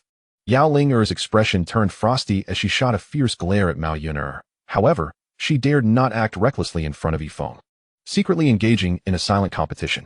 Should Yao Ling be overshadowed by a mere mortal woman, she would have no face to present to Ning Xuanwu. Sir, you must be tired from your journey. Allow me to massage your shoulders, she said, setting down her chopsticks and gracefully rising to stand behind Feng, her delicate hands gently kneading his shoulders. Goodness, this is absurd. Here I am, trying to enjoy a meal, and I am served dog food. Witnessing this scene, numerous male diners angrily dropped their chopsticks and stormed out of the restaurant. Meanwhile, Wang Xian, seated at another table, was equally transfixed. What a talent, he thought. In the presence of this gentleman, he felt utterly insignificant, and glancing at Rui Xiaoyu beside him, she suddenly lost her allure. Have you both had enough? The two women were subtly competing, and Feng, not oblivious to their antics, initially tolerated it. However, their increasingly outrageous behavior prompted a hint of irritation in his voice. It wasn't that he was insensitive, but the overt rivalry displayed by the two women was quite discomforting to him. His words startled the two women, and they promptly returned to their seats, silenced. Please don't take offense. I didn't mean to criticize you, he reassured them before resuming his meal. Though he made no further moves, the intensity of their gazes remained locked in competition, as neither had yet emerged victorious. As the standoff continued, Yao Linger narrowed her eyes slightly, and, with a bold lift of her lips, declared, Sir, how about we play a game of Do Di Zhu tonight? Do Di Zhu? Feng glanced at her in surprise, incredulously asking, have you ever played against the landlord? After all, this alternate realm had no knowledge of such a game, and those who did were primarily taught by him. And no, I certainly have never played against the landlord, even if I were to play with you. It would be my first time, Yao Linger replied, her cheeks flushing as she lowered her gaze. Oh, Feng nodded, suspecting that Yao Linger must have heard about the game from others. He casually said, if you wish to play, I shall join you. Just let me know the time.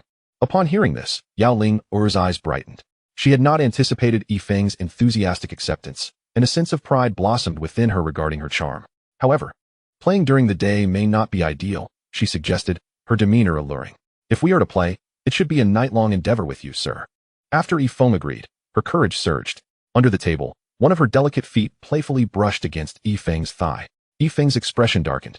This girl intends to play all night. Yet he could understand. During his past life, when Do Di Zhu was all the rage, he too had engaged in marathon gaming sessions, losing millions of joy beans, and staying awake for 2 days straight. Very well, if you wish to play all night. Then so be it, Feng replied nonchalantly. Yes, my lord. Tonight Linger will surely accompany you with joy. The enchanting spirit Linger said, her crimson lips gently moving, filled with immense delight at the unexpected ease of her task.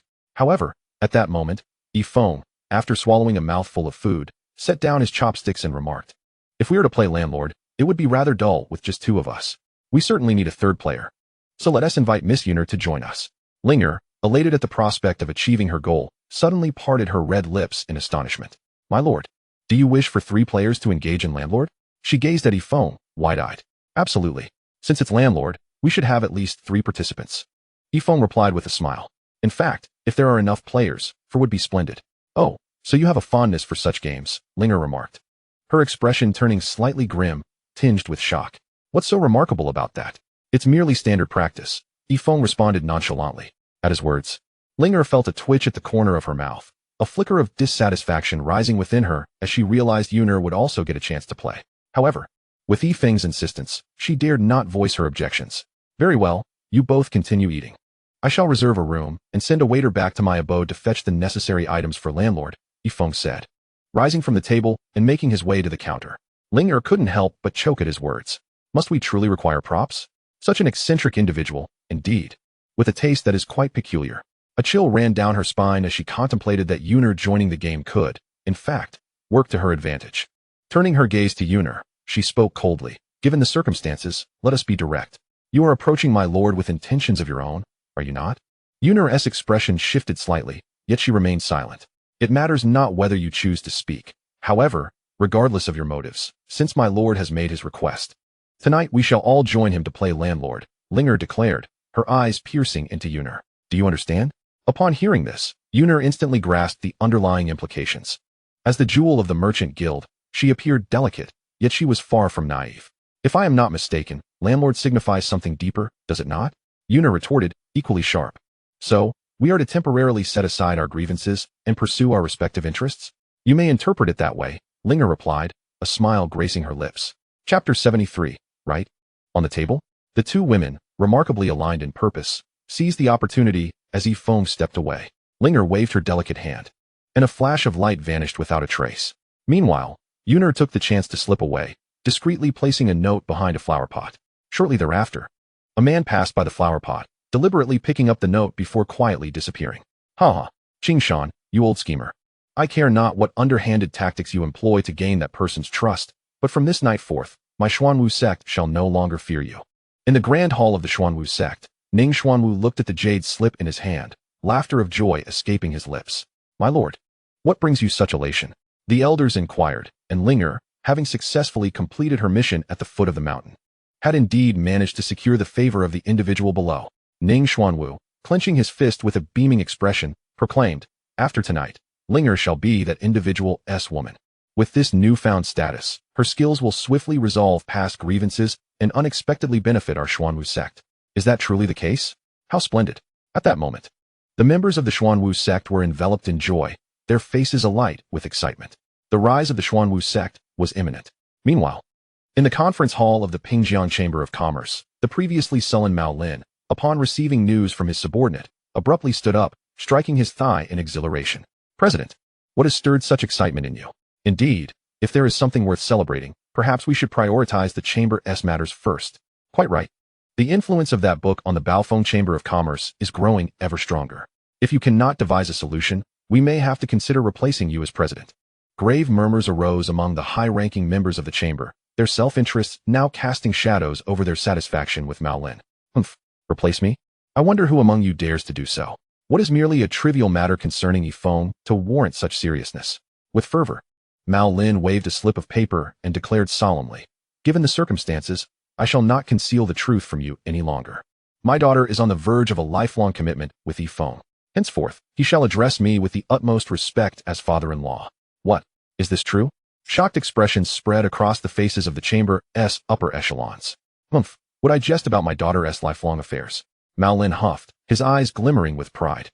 Now it all makes sense. That is truly wonderful. Indeed, President, we misspoke earlier. Since he is to become your son-in-law, his future service to the Pingjiang Chamber of Commerce is assured. Yes, President, your steadiness is commendable. It would have been prudent to inform us of such good fortune sooner, sparing us unnecessary worry. As he absorbed the flattery from those around him, Mao Lin stood with his hands clasped behind his back, instinctively raising his chin with satisfaction. After the banquet, Feng accompanied the two women directly to the top-tier room of the tavern. Wow, impressive. Outside, Wang Xian, who had been closely observing Feng, gasped in awe, his gaze filled with envy. Upon entering the room, both women flushed with a rosy hue, their thoughts racing at the prospect of a game of cards among the three of them, igniting a mix of apprehension and anticipation. Come on, Feng said with a smile, seated at the table. Sir, do we really play right here on the table? Mao Yuner asked, her lips slightly parted, casting a glance at the bashful Yao Linger, whose face was also adorned with a blush. Right on the table? Yet, adhering to Feng's command, they dared not voice any dissent, gradually inching closer to the table, their cheeks growing warmer, even their necks beginning to redden. After all, for both Yao Linger and Mao Yuner, this was their first experience playing cards in such a manner, let alone with three participants at the table. The thought alone was enough to invoke shyness. Let us begin. At long last, Feng extracted a deck of playing cards from his pocket and laid them upon the table. Chapter 74, Divergent Thoughts. What is this, sir? Both women cast puzzled glances his way. It's Do Diju. Is this truly Do Diju? They replied, their bodies trembling slightly. Suddenly, they froze in place, a look of existential doubt washing over their faces. Once they regained their composure, they felt a deep embarrassment, their lips twitching as they realized they had fundamentally misunderstood the essence of Do Diju. What shall we do? Mao Yuner exchanged a knowing glance with Yao Linger, aware that their fates were now intertwined. Let us accompany the sir and play Do Diju. Yao Linger, her heart a tempest of emotions, gritted her teeth and declared that other matters could wait for another opportunity, as they were already confined to the same room. Chances would arise eventually. Feng swiftly elucidated the rules of Do Diju to the two women. Is everything clear now? He inquired. Why yes, no issues, they replied, their minds a swirling maelstrom of thoughts, yet they could only nod in affirmation. However, engaging in the game without any stakes seemed rather dull. Feng stroked his chin and proposed, how about this? Each of us shall present an item as a wager, and in the end, we will tally the scores. The one with the highest score shall emerge victorious. Of course, a small wager is merely for enjoyment, while a significant one could lead to harm. With that, Feng slammed a dagger onto the table. Thus, the wager should possess some value, yet not be overly extravagant. I shall offer this dagger, my most cherished possession. However, when the dagger struck the surface of the table, Yao Linger's eyes widened in astonishment. Is this truly what you deem a wager of moderate worth? She gasped, for she could not ascertain the exact quality of the dagger, yet she was certain it was at least a sacred artifact. This realization left her utterly captivated. Yet, recalling that she possessed nothing of comparable caliber, she found herself in a quandary. After a prolonged moment of hesitation, she finally retrieved from her storage ring a pair of twin blades bestowed upon her by Ning Xuanwu, equal in rank to the Zhentian stone. Indeed, this was the most precious item she could offer, even among the treasures of the current Xuanwu sect. Sir, may I use this as my wager? Yao Linger asked anxiously, fearful that Feng might look down upon her twin blades and reject them. That should suffice, Feng replied with a smile, for the twin blades appeared quite exquisite and indeed met his criteria of being neither too shabby nor too extravagant. His agreement brought a wave of relief to Yao Linger. The thought of possibly winning Feng's dagger, which she suspected to be no less than a sacred artifact, filled her with fervor. Meanwhile, Mao Yuner observed the dagger and Yao Linger's twin blades, her mind wrestling with indecision. As the jewel of the merchant association, her discerning eye was far from ordinary. It is evident that the possessions of both individuals are far from ordinary. If she were to present something of inferior quality, it would undoubtedly be unacceptable. However, in her hand, she held a copper piece intricately adorned with patterns, which she gingerly placed upon the table, softly inquiring, will this suffice? Feng cast a glance her way and nodded, indicating that it was indeed acceptable. Yet, Yao Linger's eyes widened in surprise as she regarded Mao Yuner. That copper piece resembled one of the keys to a certain secret realm. It was unexpected that Mao Yuner could produce such an item. However, upon reflection, it was reasonable for a large trading company to possess some valuable goods, considering that practitioners often scoured mortal markets for treasures. This development was fortuitous. If they were victorious, not only would they win an artifact of no lesser quality than a sacred item, but they would also acquire a key to the secret realm. Even if their primary objective was not achieved, this night would not be in vain. Yao Linger subtly curved her lips into a smile. Mao Yuner had her own calculations in mind. Although Yi Feng's knife was evidently extraordinary, its precise worth remained unknown to her. Yet, Yao Linger's curved blade was undoubtedly a fine weapon. While she recognized the copper piece's value, its specific function eluded her. Should this piece serve as a wager that led to winning the dual blades and dagger, it could yield substantial profit for their trading company. A fortuitous gain before fulfilling her father's task would be quite splendid. Chapter 75, the final step. Clear cards. Super double. 4 twos. A royal flush. A straight ending. Huh. Slamming his cards onto the table, Yi Feng beamed with delight. As the night wore on, he lost count of how many rounds he had played with the two women. They were truly a pair of novices. With yet another round concluded, the expressions on the faces of the two women grew increasingly grim. If this continued, not only would they fail to win, but their soul-cherished possession might also slip through their fingers. Truly a case of losing more than gaining. To make matters worse, the rooster crowed outside, signaling that dawn was approaching. Anxiety painted their faces more vividly with each passing moment. Just then, Yi Feng stretched lazily and announced, "I need to step out for a moment. I shall return shortly." With that, he exited the room. Once Yi Feng left, Mao Yuner bit her lip and turned to Yao Linger, softly asking, "What should we do?" Yao Linger frowned in deep contemplation. After a moment, she raised her delicate hand, revealing a red porcelain vial. Mao Yuner gasped slightly and produced a white jade vial as well. Both women exchanged glances, taken aback that they had made the same preparations. Feelings of complexity swirling within them. "Should we use yours or mine?" At last, Mao Yuner, biting her crimson lip, declared, "Let us use them together." Yao Linger pondered briefly. Although her Tianxiang powder would not grant immunity, Yi Feng was no ordinary practitioner. Thus, for safety's sake, she bit her lip and summoned the nearby water jug, pouring the contents of both vials into it. "He is back." As the medication took effect, Yi Feng returned just in time to sit down again. Looking at the playing cards before him, he remarked, "It's almost dawn. I'm quite exhausted. Shall we call it a night?" With that, he collected the copper piece from Mao Yuner and the twin blades from Yao Linger. "I shall graciously accept this then." Upon witnessing this, the expressions of the two women turned anxious, and they instinctively reached out to reclaim their possessions. "A wager is a wager, why the reluctance?" Yi Feng said with a playful tone. Yet, his jest seemed to the women as an interrogation, a mockery. They simultaneously withdrew their hands, forcing smiles as they insisted, "No, no, since we have lost, we shall certainly abide by our agreement. That's the spirit. It's merely a trifle, you can win it back next time." Yi Feng chuckled, tucking the items into his embrace. His desire for these possessions was not profound, it was merely a game, and since there was a stake involved, it was imperative to uphold the rules. Otherwise, the next encounter would lack the seriousness that such stakes entailed. "You are absolutely right," the two women nodded. Though their smiles were more akin to grimaces, their hearts bled internally. Fortunately, they had not exhausted their final preparations. If they succeeded in the end, perhaps a little charm and coaxing could retrieve their belongings, or even garner additional treasures. With this shared thought, they exchanged glances, smiling at Yi Feng. "Sir, you've played cards all night and hardly sipped any water. Why not take a moment to hydrate and rest here?" With that, the two women poured Yi Feng a glass of water. "There's no need for such formality. You haven't had any water either." Yi Feng replied with a smile, taking the kettle and pouring a glass for each of them. "You should drink as well." The sight of this made the two women's hearts drop, their expressions turning dire. "It's just water, why the sudden tension?" Yi Feng questioned, puzzled. And no, they both stammered in unison, anxious to conceal anything from Yi Feng. After a brief exchange of glances, they made a decision and lifted their cups. Perhaps their demeanor after drinking would endear them to him. With this thought, they shed their internal pressures and, together with Yi Feng, finished the glass of water, finally allowing themselves a sigh of relief. The task was already half accomplished.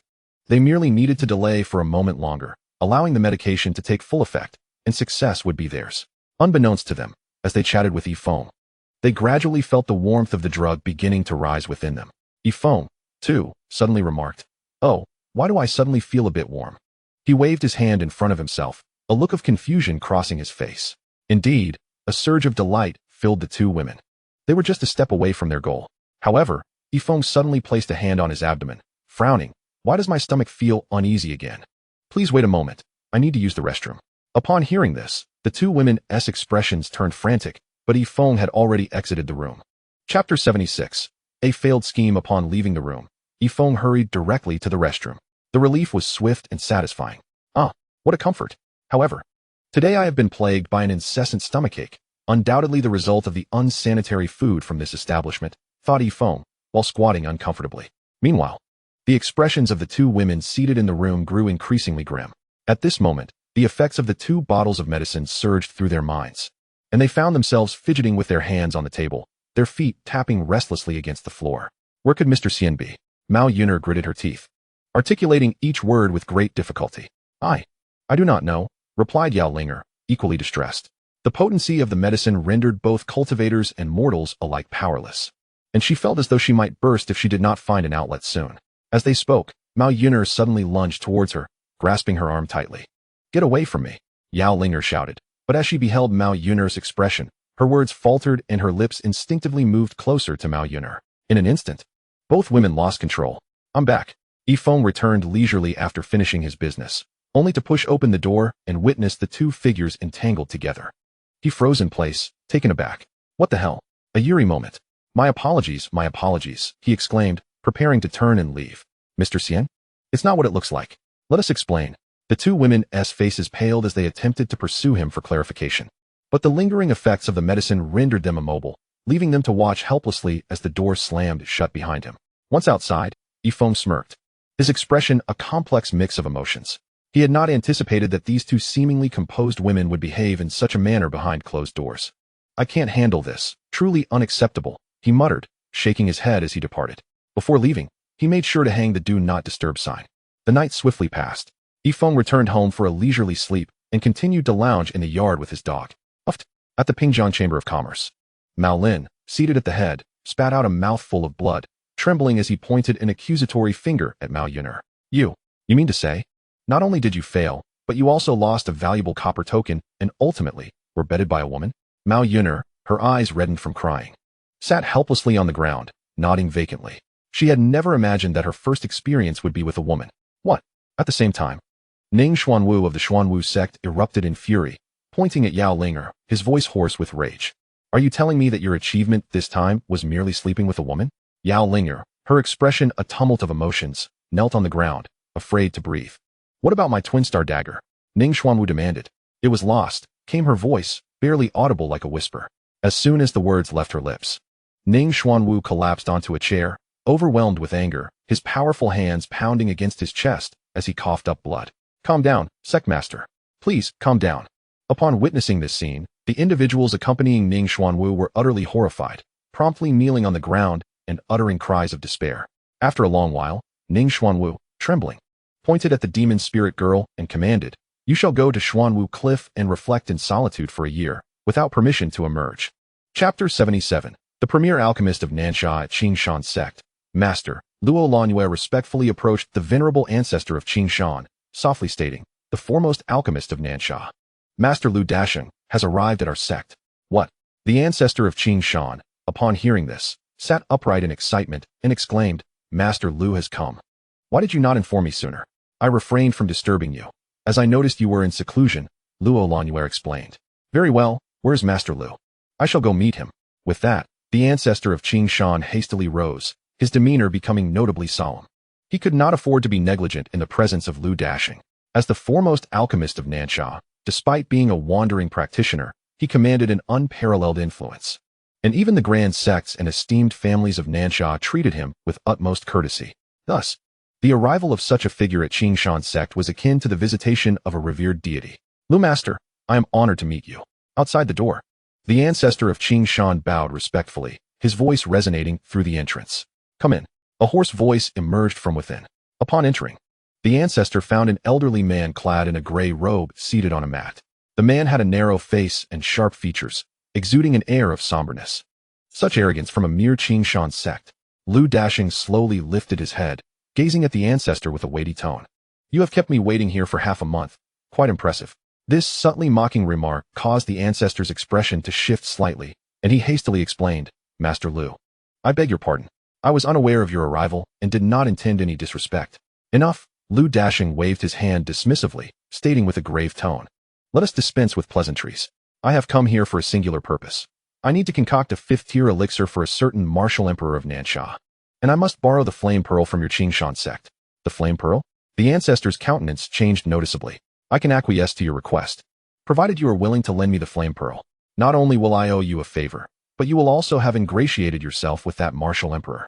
Such an opportunity is rare indeed, Lu Dashing remarked, surveying the ancestor with a languid gaze.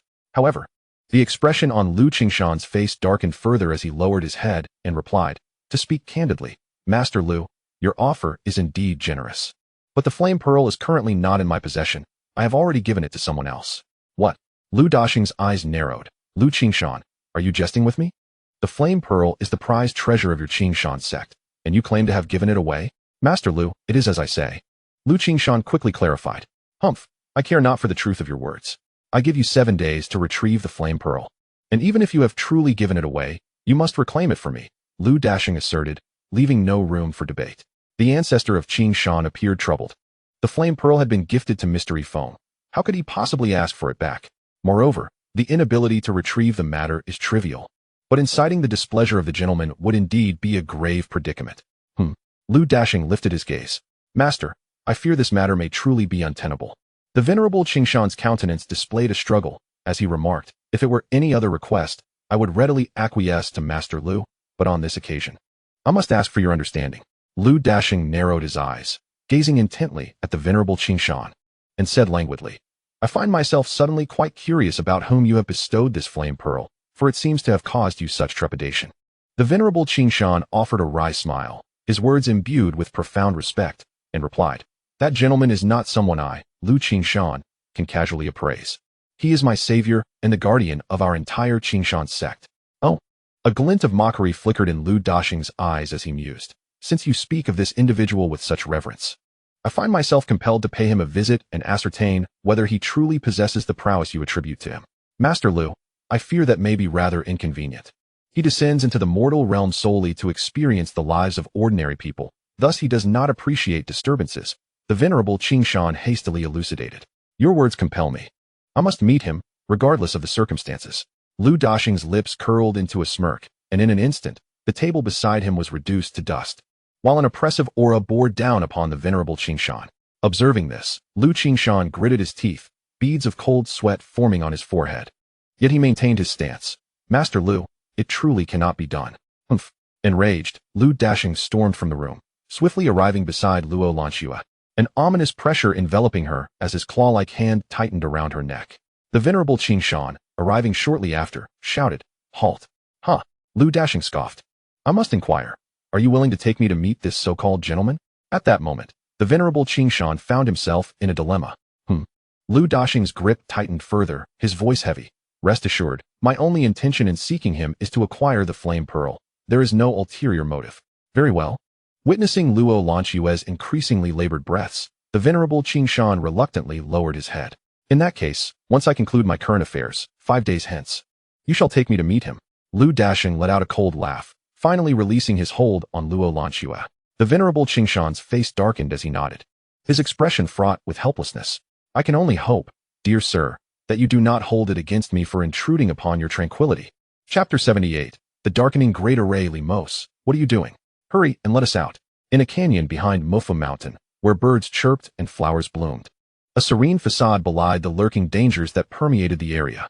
Wu Yonghong and the others never anticipated that after departing the martial arts school, Limos would lead them here under the pretense of treasure hunting, ensnaring them in this perilous situation.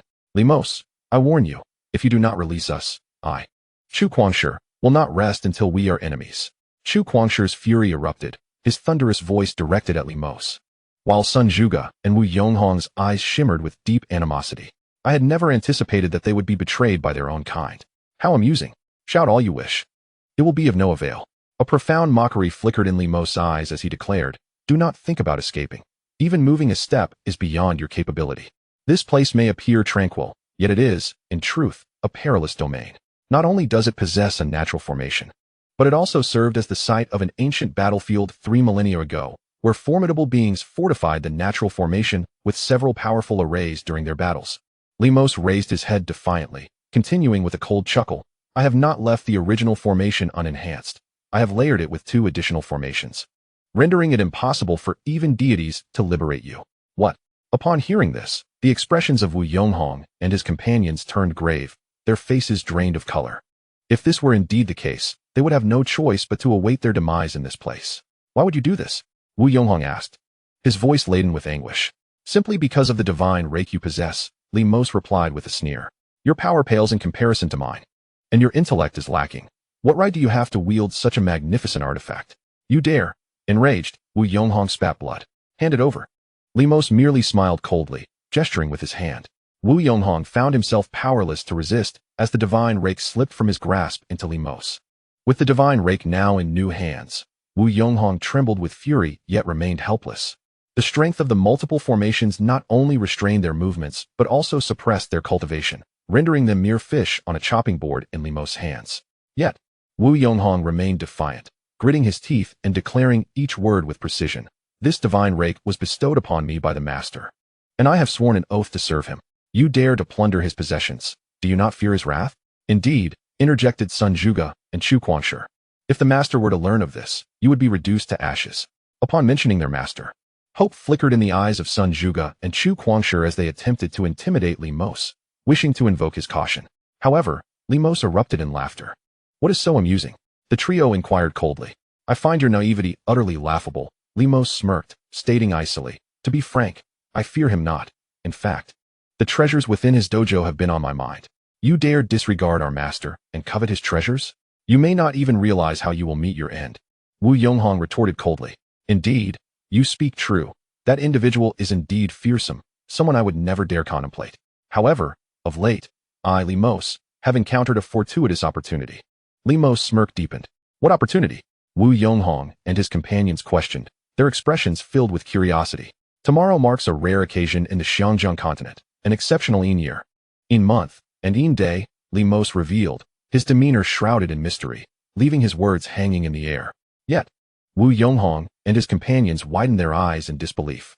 You possess the legendary Tianyin Great Formation, a sinister array thought lost for millennia? How could this be? How is it even possible?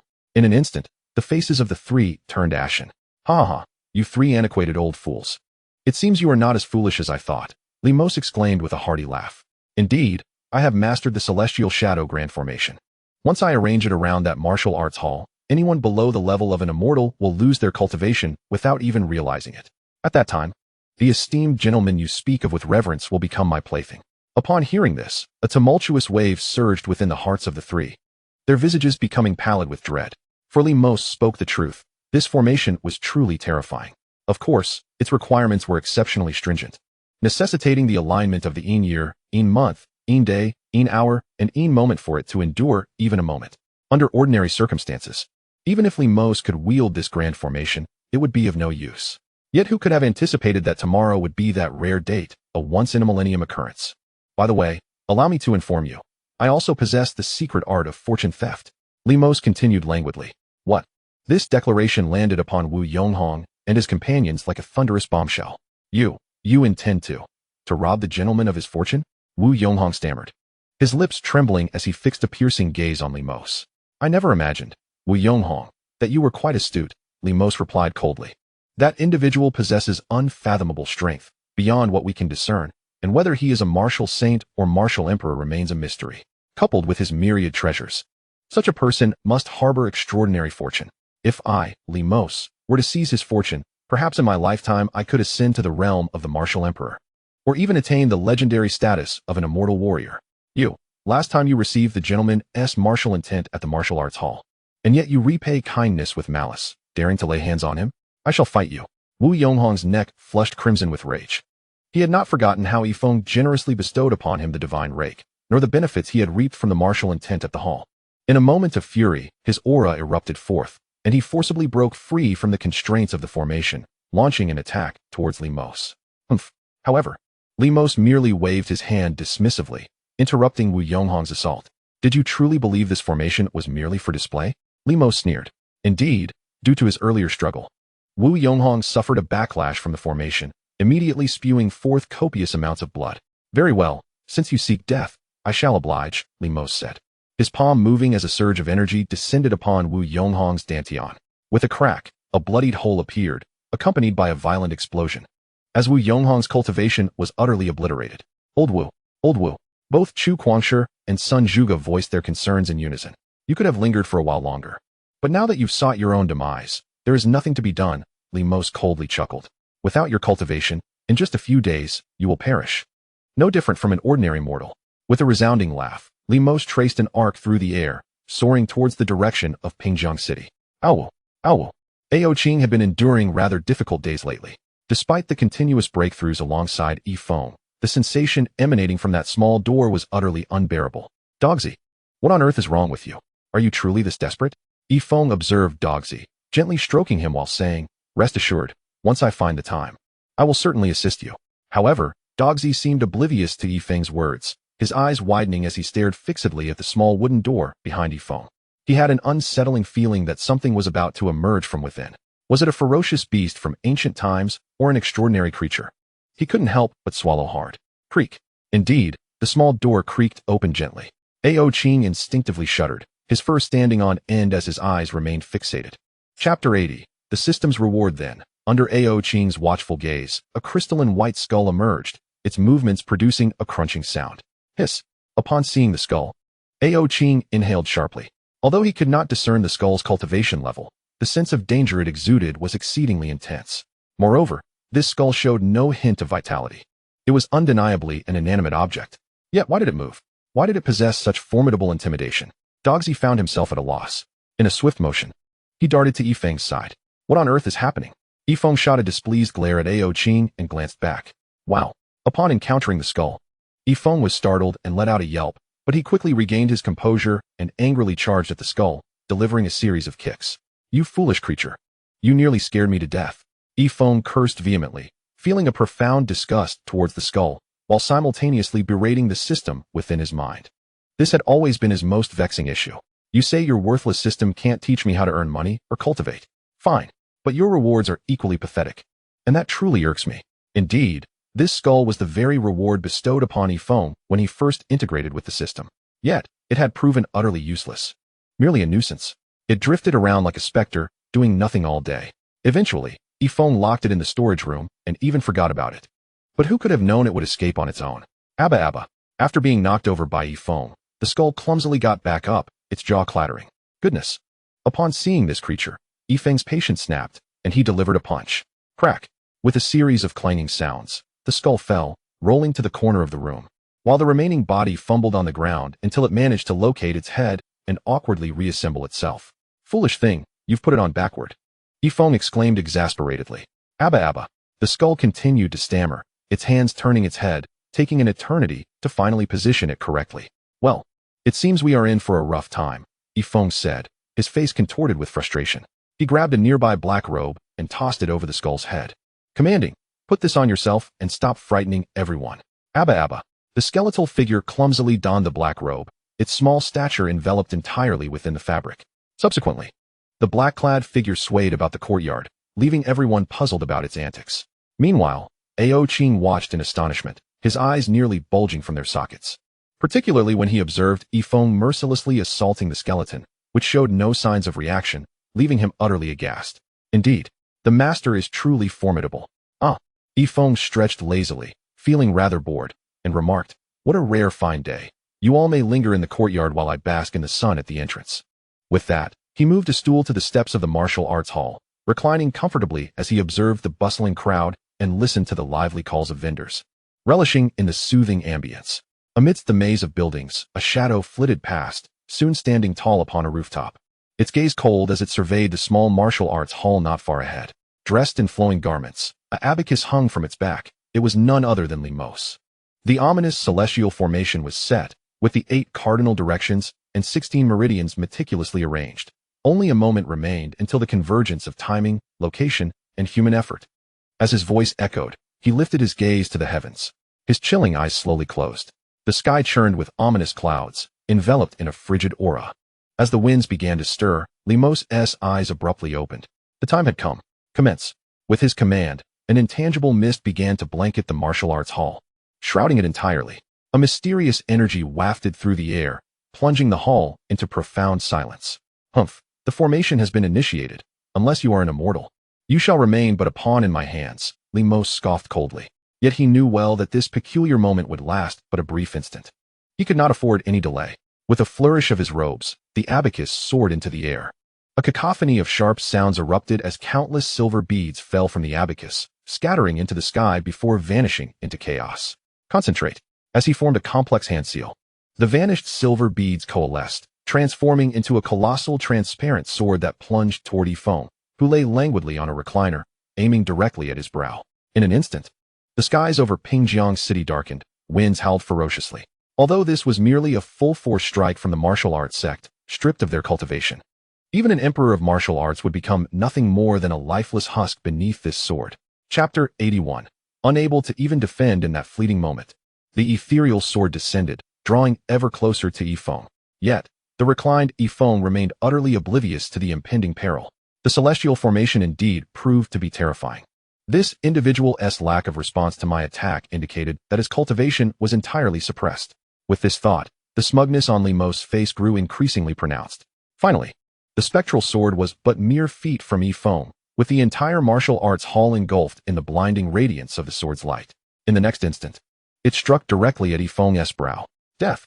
At the same moment, suspended in midair, Limos let out a triumphant shout, his heart brimming with exhilaration. What of the martial saint or martial emperor? Were they not all ensnared in his intricate schemes, oblivious even to their demise? Contemplating the treasures of the martial arts hall that would soon belong to him upon Feng's death, along with the extraordinary fate of a peerless master, a profound smile spread across Limos' face. Yet, in an instant, his expression froze in disbelief. What?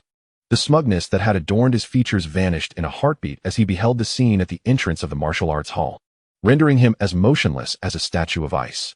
For his full-force strike, manifested through a heavenly skill into an illusory sword, not only failed to inflict any harm upon Feng, but instead dissipated into nothingness upon contact. It was as if it had never existed at all. How could this be? How was this possible? Cold sweat trickled down Limos' brow, his eyes wide with shock, his mouth agape, as if to swallow a light bulb. Had he not been restricted in his cultivation? Why then was Feng able to withstand his attack? A myriad of doubts flooded his mind. Even if there was an error in the heavenly formation, one would expect some reaction from the person blocking his strike. Why did the attack vanish upon encountering him? This was simply too bizarre. However, a thought crossed his mind. After all, this individual, even if not a martial emperor, was at least a martial saint. Though his cultivation might be diminished, the defensive prowess he had honed remained intact. Realizing this, a look of relief crossed his face. So that is it. Limos' lips curled into a smirk, the earlier fear dissipating as a confident sneer returned to his visage. While this figure's strength was formidable, his full-force strike had failed to breach the defenses. Yet, this only fueled Limos' madness. The stronger Feng was, the more unparalleled the sense of accomplishment would be in vanquishing him. If your defenses are insurmountable, then I shall employ other means. Limos chuckled coldly, performing a series of intricate hand seals that summoned a whirlwind of energy around him.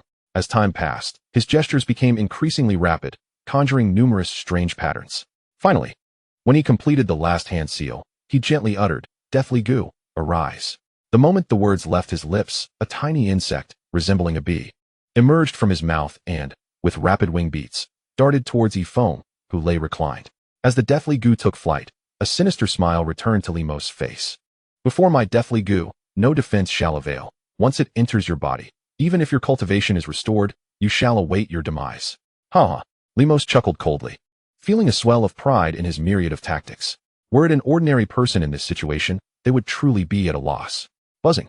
At last, the deathly goo approached Feng, circling around his head, and then, under Limos' anxious gaze, it flitted towards Feng's ear with a swift lunge. It was done. As the distance closed, Limos' excitement grew ever more intense. Chapter 82. The sudden appearance of the man in black. At that moment, Feng unexpectedly rolled over, cursing under his breath about the bothersome fly disturbing his slumber. In a fit of impatience, he swatted his hand, and to the astonishment of Limos, the deadly goo insect that was about to enter Feng's body was sent flying, crashing heavily against the wall nearby. With a soft thud, it shattered into pieces, its remnants adhering to the wall, leaving only its lifeless shell to fall to the ground. The instant the deadly goo insect was obliterated, Limos' eyes nearly bulged out of their sockets, his face a mask of terror. Simultaneously, he suffered a backlash, spewing a mouthful of blood. However, he paid no heed to his own injuries, nor did he spare a glance at the goo insect he had nurtured for thousands of years. With a stomp of his foot, he bolted into the void, desperate to escape. It was all too terrifying, too sinister. All he desired was to flee this place, as far away as possible. Despite the fact that the dark sky formation had been activated and his cultivation was supposedly restricted, he could not comprehend why this was happening. Furthermore, his deadly goo insect was renowned not only for its ability to kill unseen, but also for its remarkable resilience. Whether subjected to fire, water, or even a full-force strike from a martial emperor, it was not easily shattered. Yet, that individual had casually swatted it, reducing it to mere fragments. The thought of his goo insect's demise mirrored his own despair. In that moment, he dared not covet anything from the martial arts hall. Nor did he have the heart to usurp Feng's fortune. He fled with a speed he had never before possessed, terrified that the person outside the hall would pursue him.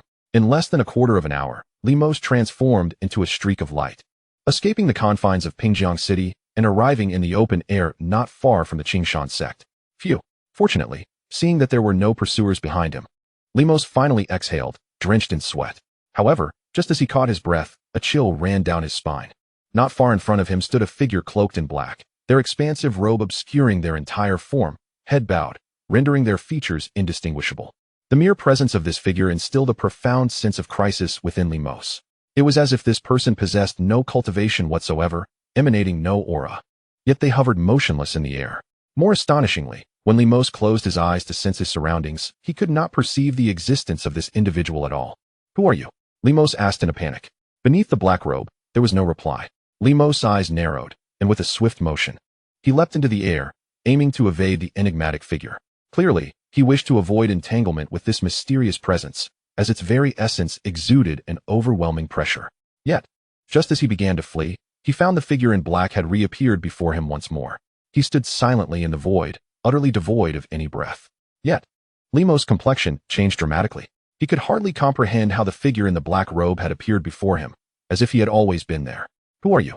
Limos inquired, beads of cold sweat forming on his brow, though he clenched his teeth in determination. The figure in black remained motionless, betraying no hint of response. "Humph. Playing tricks, are we? If you refuse to speak, then I shall not hold back." Limos scoffed, fully aware that this enigmatic figure would not allow him to escape. Thus, he resolved to strike first. As his voice echoed, the formidable aura of a martial master surged through the air, his palm flipping as it transformed into a mighty force, unleashing a torrent of energy towards the black-robed figure. A cacophony of shockwaves cascaded towards the figure, akin to waves upon waves crashing together, distorting the very fabric of the sky into a void. "Is there a master in combat?" As Limos launched his assault.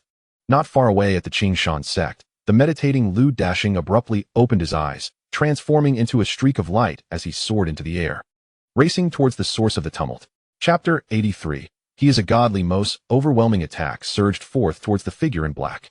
Yet, the figure remained still, showing no intent to defend against the onslaught. "Humph. I, Limos, am a renowned martial master.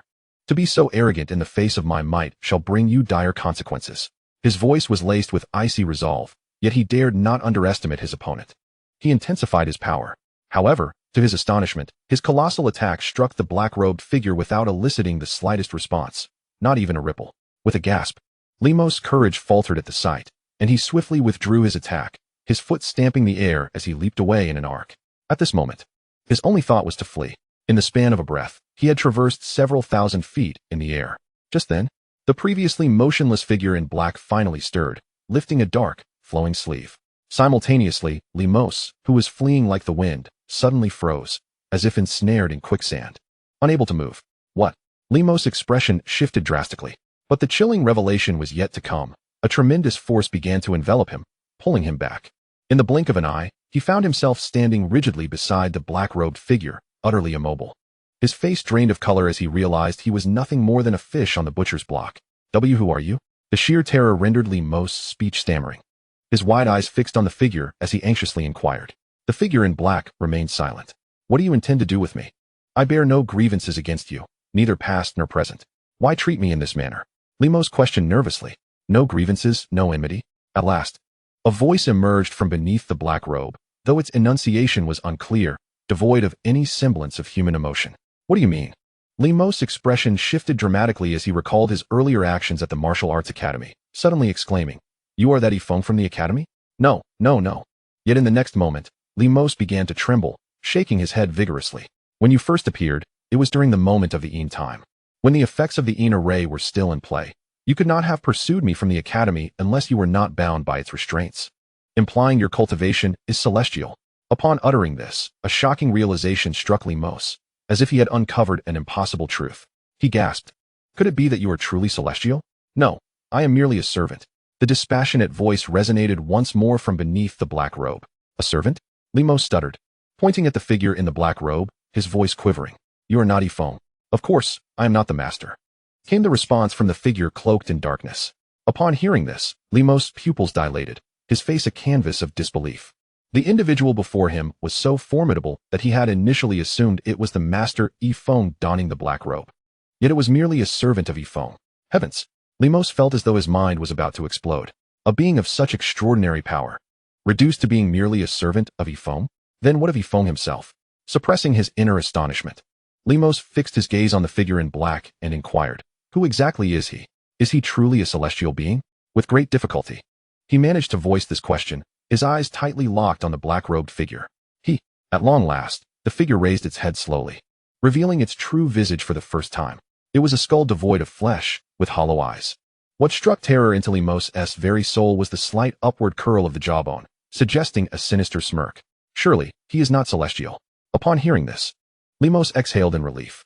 After all, how could such an exalted being exist in such a humble place? It seemed likely that something had gone awry with the Ina Ray, failing to restrain the individuals from the academy. Yet in the next moment, the voice that emanated from beneath the robe sent chills down Lemos' spine. "He is a god." Chapter 84. I am merely passing through with that light, airy statement. Lemos felt as though he had been rendered speechless. However, he quickly shook his head in disbelief. No, it cannot be. How could there possibly be a god in this world? And how could I, Lemos, ever encounter a god? Even if he were a god, how could he come to this small town of Pingjiang? A god? What is a god? A being far superior to a celestial. One who governs the laws of heaven and earth. Even the martial emperor would appear as an ant in the presence of a god. Such a transcendent entity. How could it possibly lower itself to inhabit such a place? "There is nothing impossible about it," came the chilling words from beneath the black robe. "For as the servant of the master, I too am a god." "You are talking nonsense," Lemos frantically shouted. "Do you think gods are as common as cabbages, appearing everywhere?" A chilling, eerie laughter responded to him, as the slightly raised hood of the black robe revealed a skull whose jaw seemed to lift slightly. Then, with a wave of the black robe sleeve, a thunderous roar echoed, and a bolt of lightning struck Lemos. Simultaneously, a torrential downpour began to fall around him. Suddenly, the deluge ceased, and an extreme chill spread through the air, instantly freezing Lemos into an ice sculpture. Moments later, the sky was engulfed in a blaze of flames, and the freshly frozen Lemos was scorched to a bloody pulp. Just as the fire extinguished, a fierce wind swept over him, twisting his entire form under the force of the tempest. The agonizing pain erupted from his mouth in a thunderous scream as he endured the baptism of wind, fire, thunder, and lightning within the span of a mere moment. In the aftermath of this torment, Lemos appeared utterly devastated, his eyes reflecting both terror and disbelief as he stammered at the figure in the black robe. "The natural laws. Is this the legendary natural law? So, do you believe now?" The voice trailed off as the black-robed figure raised a hand once more. In that instant, Lemos' eyes widened in horror, for he felt time racing past him. He experienced countless seasons in the blink of an eye, his skin and body aging rapidly. A piercing scream escaped his lips, his eyes bloodshot, for the black-robed figure's methods inflicted not physical pain, but a profound psychological terror. Imagine witnessing the passage of time with one's own eyes. Watching one's body wither away, what a harrowing sensation that must be. This is the law of time. Could it be true? Are you truly a god? Lemos' pupils dilated as he trembled violently. He desperately wished to survive, yet he was paralyzed by fear, regretting his foolishness. He never expected to be so blind as to attempt to seize something from a deity, to covet a god's fortune. How foolishly reckless was he? Yet, at the same time, he could not suppress his disappointment.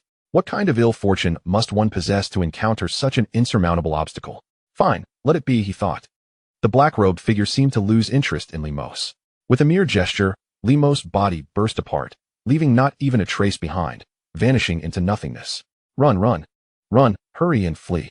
Meanwhile, the scene unfolded before the hidden observer, Lu Dashing. Though he could not perceive the laws surrounding Lemos, he clearly sensed the latter's profound cultivation level, a martial grandmaster. Yet, this black-robed figure had effortlessly dispatched him, implying that he must be at least a martial sovereign, if not a martial saint. Fearful of being implicated, Lu Dashing could no longer afford to watch the spectacle. he turned and fled. However, as he commenced his actions, he felt himself sink deeply into the mire, rendering him immobile. Soon, a colossal hand emerged from behind, seizing him with alarming force. Lu Dashing was instantly struck with terror, his spirit nearly fleeing as he lamented, "Senior, I have erred. I was merely passing by." Chapter 85. The troublesome trifle passing by? The figure cloaked in black intoned with a chilling voice. The mere sound of it sent Lu Dashing into a state of panic. Even formidable masters of the martial sovereign realm could easily perish at the hands of this individual. As a mere martial emperor, was he not akin to a tiny worm in the presence of such a being? "Senior, I truly was just passing through." Trembling uncontrollably, Lu Dashing's legs felt weak beneath him as he hurriedly elaborated, "I am the foremost alchemist of Nansha, capable of concocting imperial-grade elixirs. Should you require my services, I am willing to serve you, pleading only for my life." "Do you presume I would have use for imperial-grade elixirs?" the figure in black uttered ominously. Upon hearing this, Lu Dashing's countenance turned ghastly pale. He had thought that his status as the premier alchemist of Nansha would invoke some trepidation in this being. But he realized that someone who could effortlessly slay a martial sovereign would hardly regard imperial elixirs with any significance. Slap yourself 100 times, and then roll away as far as you can. Yet, it seemed the figure in black held no interest in Lu Dashing whatsoever, leaving behind a single cryptic remark before vanishing into thin air. Observing this, the previously anxious Lu Dashing sighed in relief. However, in the next instant, a voice echoed in his mind. "If you do not comply, your suffering will surpass that of the one before you." This statement struck Lu Dashing like a thunderclap. His face contorted with regret as he stood frozen in place. "What vendetta have I stumbled into? I merely came to witness the spectacle, and now I find myself in this predicament." Despite my unwillingness, the thought of that man's capabilities left him no choice but to comply. With great reluctance, he raised his heavy hand and brought it down upon his own face. Meanwhile, the venerable Qingshan ancestor, who had been pursuing Lu Dashing, finally arrived at the scene. Upon his arrival, he beheld Lu Dashing suspended in midair, repeatedly striking his own face, all the while counting, fearful of missing a single slap. "Master Lu, what calamity has befallen you? Why subject yourself to such humiliation?" Qingshan ancestor inquired cautiously, furrowing his brow. "Begone!"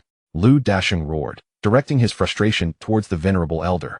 Startled, Qingshan ancestor recoiled and hastily retreated, glancing back from a distance to see Lu Dashing still engaged in his self-inflicted punishment. Perhaps he has encountered some family misfortune, he pondered. Best not to pry or question further.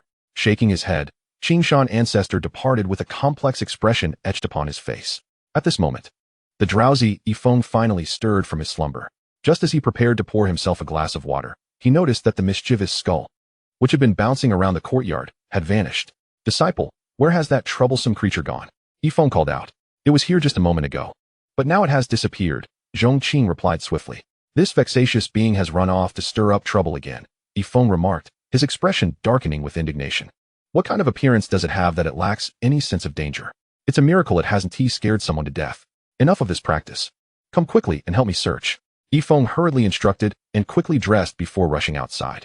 Although it was already deep autumn, the weather had improved in recent days, restoring the streets to their former liveliness, with many people out shopping for winter supplies. Of course, wherever there were streets, one could not miss the women who loved to stroll. Not far off, in a cosmetic shop, several young girls adorned in vibrant attire, with their thighs exposed, laughed and chatted while applying rouge. Suddenly, a shadow crept by, low to the ground, stealthily mingling behind the girls. After a prolonged period of sneaking, a pale little head emerged from beneath a black robe, its jaw clicking with excitement. Noticing the surroundings were clear, a white hand silently slipped out from the oversized sleeve, reaching toward the girl's delicate petals. Just as it seemed poised for success, a swift kick appeared out of nowhere, striking its forehead. "This troublesome creature.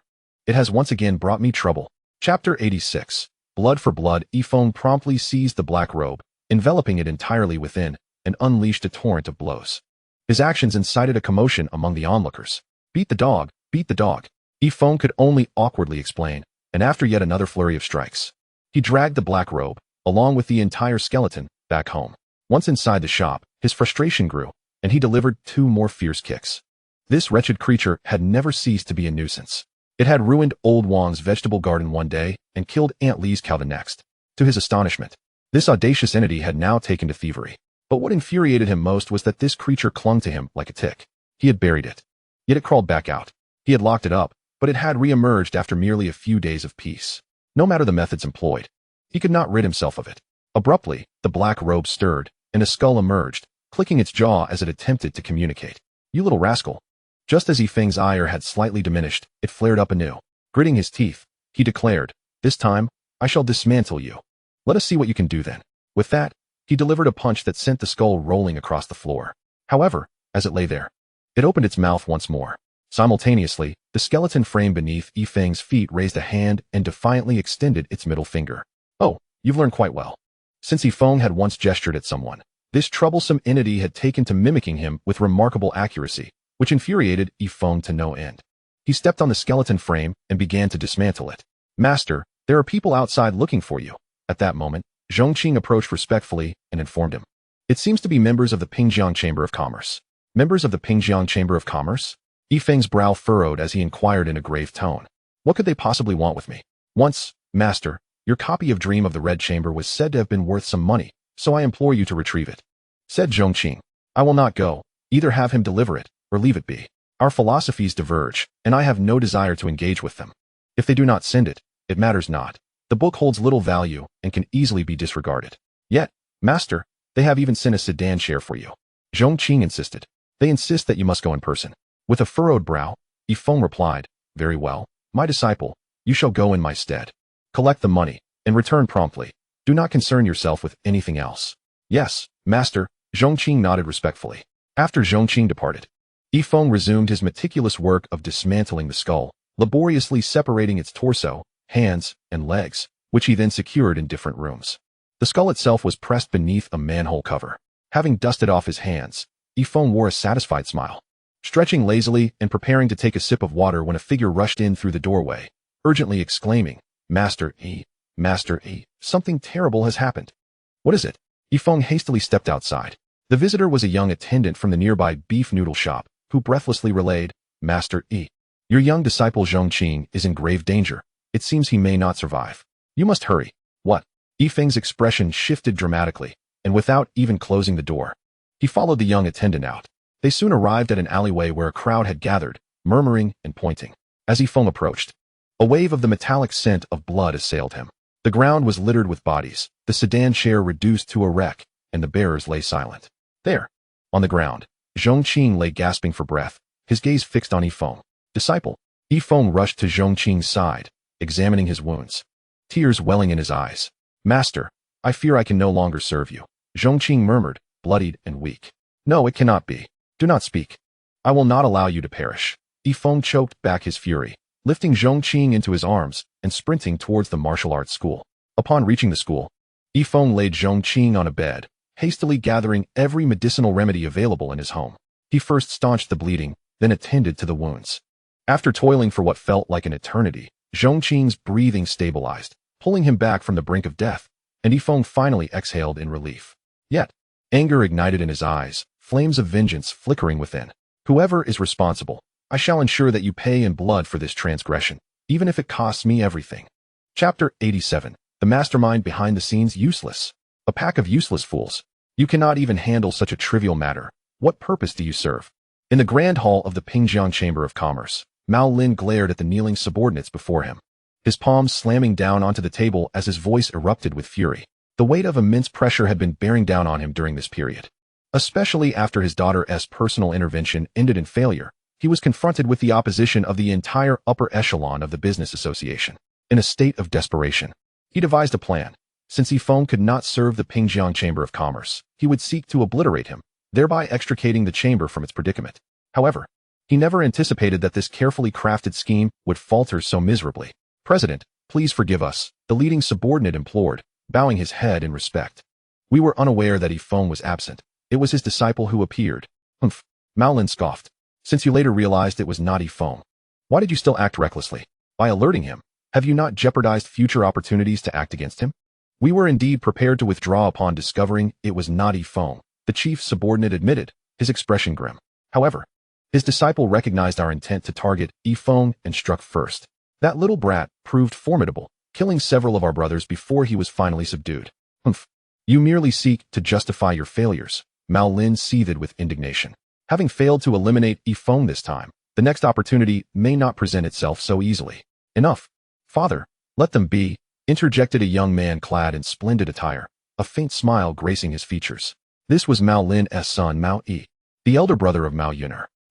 Given the gravity of our situation, how can you remain so nonchalant? Mao Lin rebuked him, his tone heavy with concern. Do you not realize that my actions, even at the expense of your sister, are all for your sake? If I, as president, were to be ousted, your aspirations to ascend to this position would be as difficult as reaching the heavens. Father, you misunderstand, Mao Yi replied with a smile. I am well aware of your intentions, but blaming them is futile. Besides, what is Feng? Merely a minor figure who has authored a couple of books. Eliminating him would not pose a challenge. However, according to Yuner, Feng is not as simple as he appears, Mao Lin cautioned. I have heard that there are cultivators approaching him, and his ties with the Baofeng Chamber of Commerce are significant. We cannot afford to retaliate against them openly, especially with Yin Xiong's precious daughter in the Qingshan sect. What of it? Mao Yi retorted with a cold smile. Even if he is not simple. At most he is just a low-level cultivator. His connection with the Baofeng Chamber is merely one of mutual benefit. Yet, even as a low-level cultivator, he remains a cultivator nonetheless. Mao Lin persisted, still anxious. Father, you are the president of the chamber. While high-level cultivators may be beyond our reach, there are certainly those who can deal with Feng whom we could afford to hire. Mao Yi remarked with a knowing smile.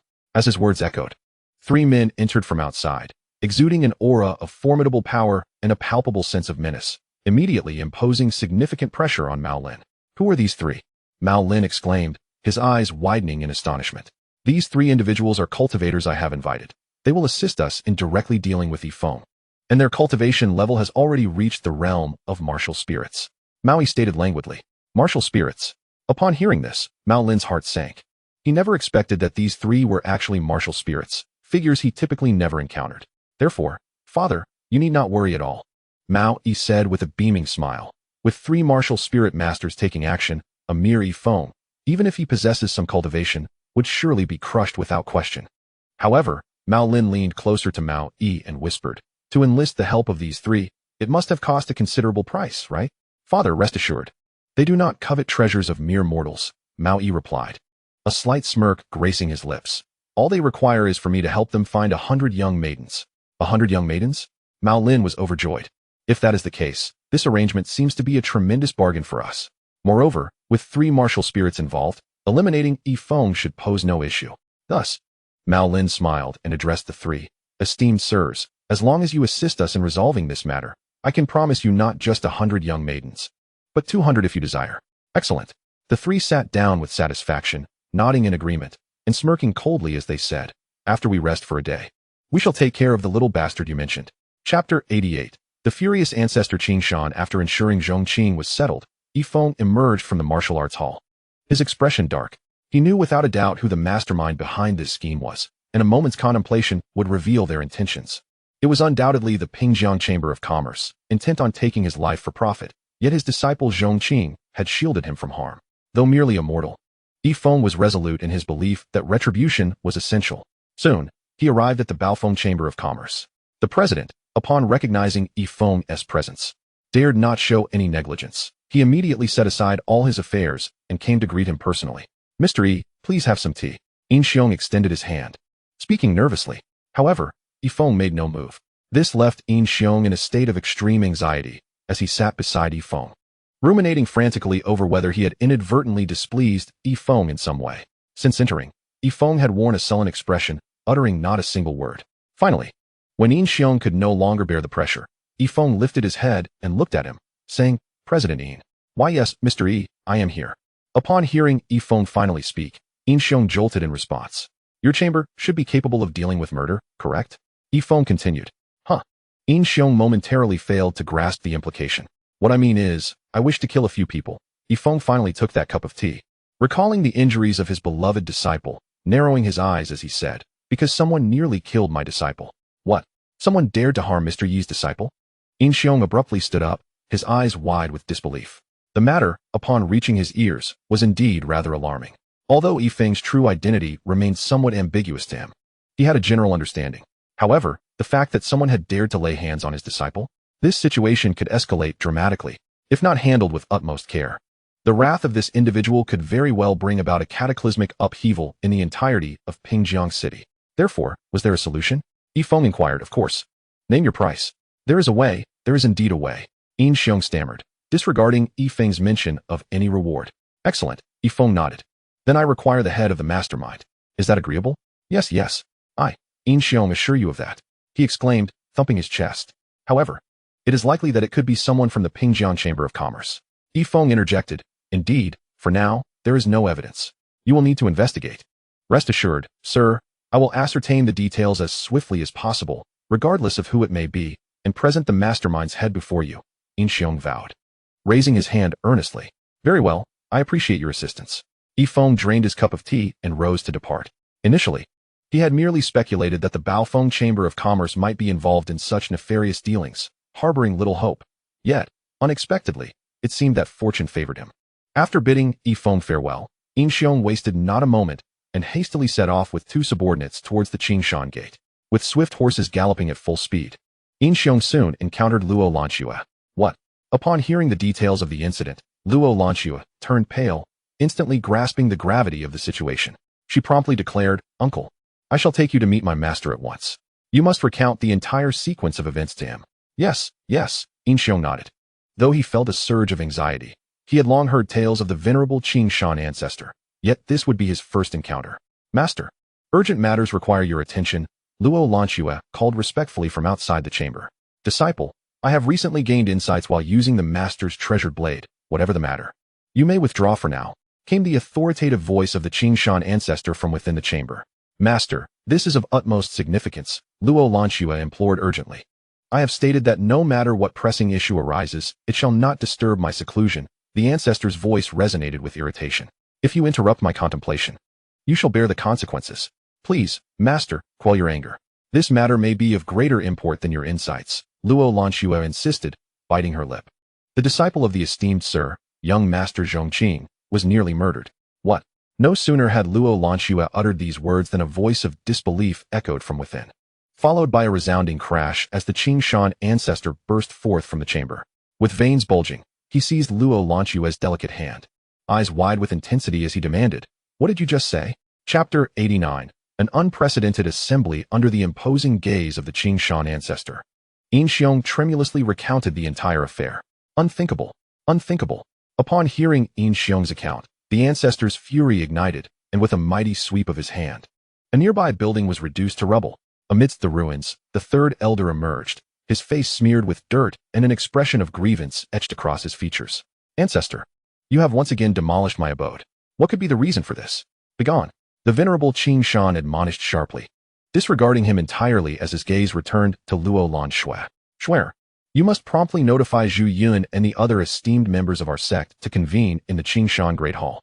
Yes, Luo Lanxue, not daring to delay, elegantly swept away and vanished from sight. You must hasten back down the mountain and ascertain who possesses such audacity, Qingshan instructed Xiong.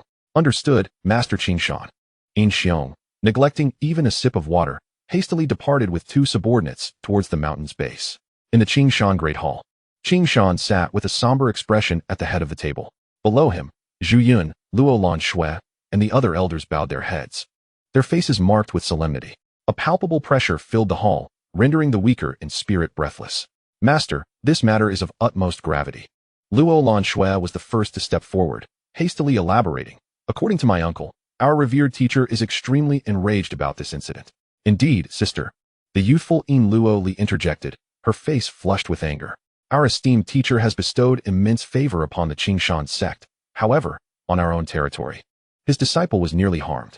We must provide him with an explanation. Correct, while our teacher refrained from taking direct action. His notification to the Baofeng Chamber of Commerce indicates his intent. He demands accountability from us, the sect leader Zhu Yun added gravely. Thus, we must treat this matter with the utmost seriousness to ensure our teacher's satisfaction. Otherwise, should he choose to act personally, we would be unable to withstand his wrath.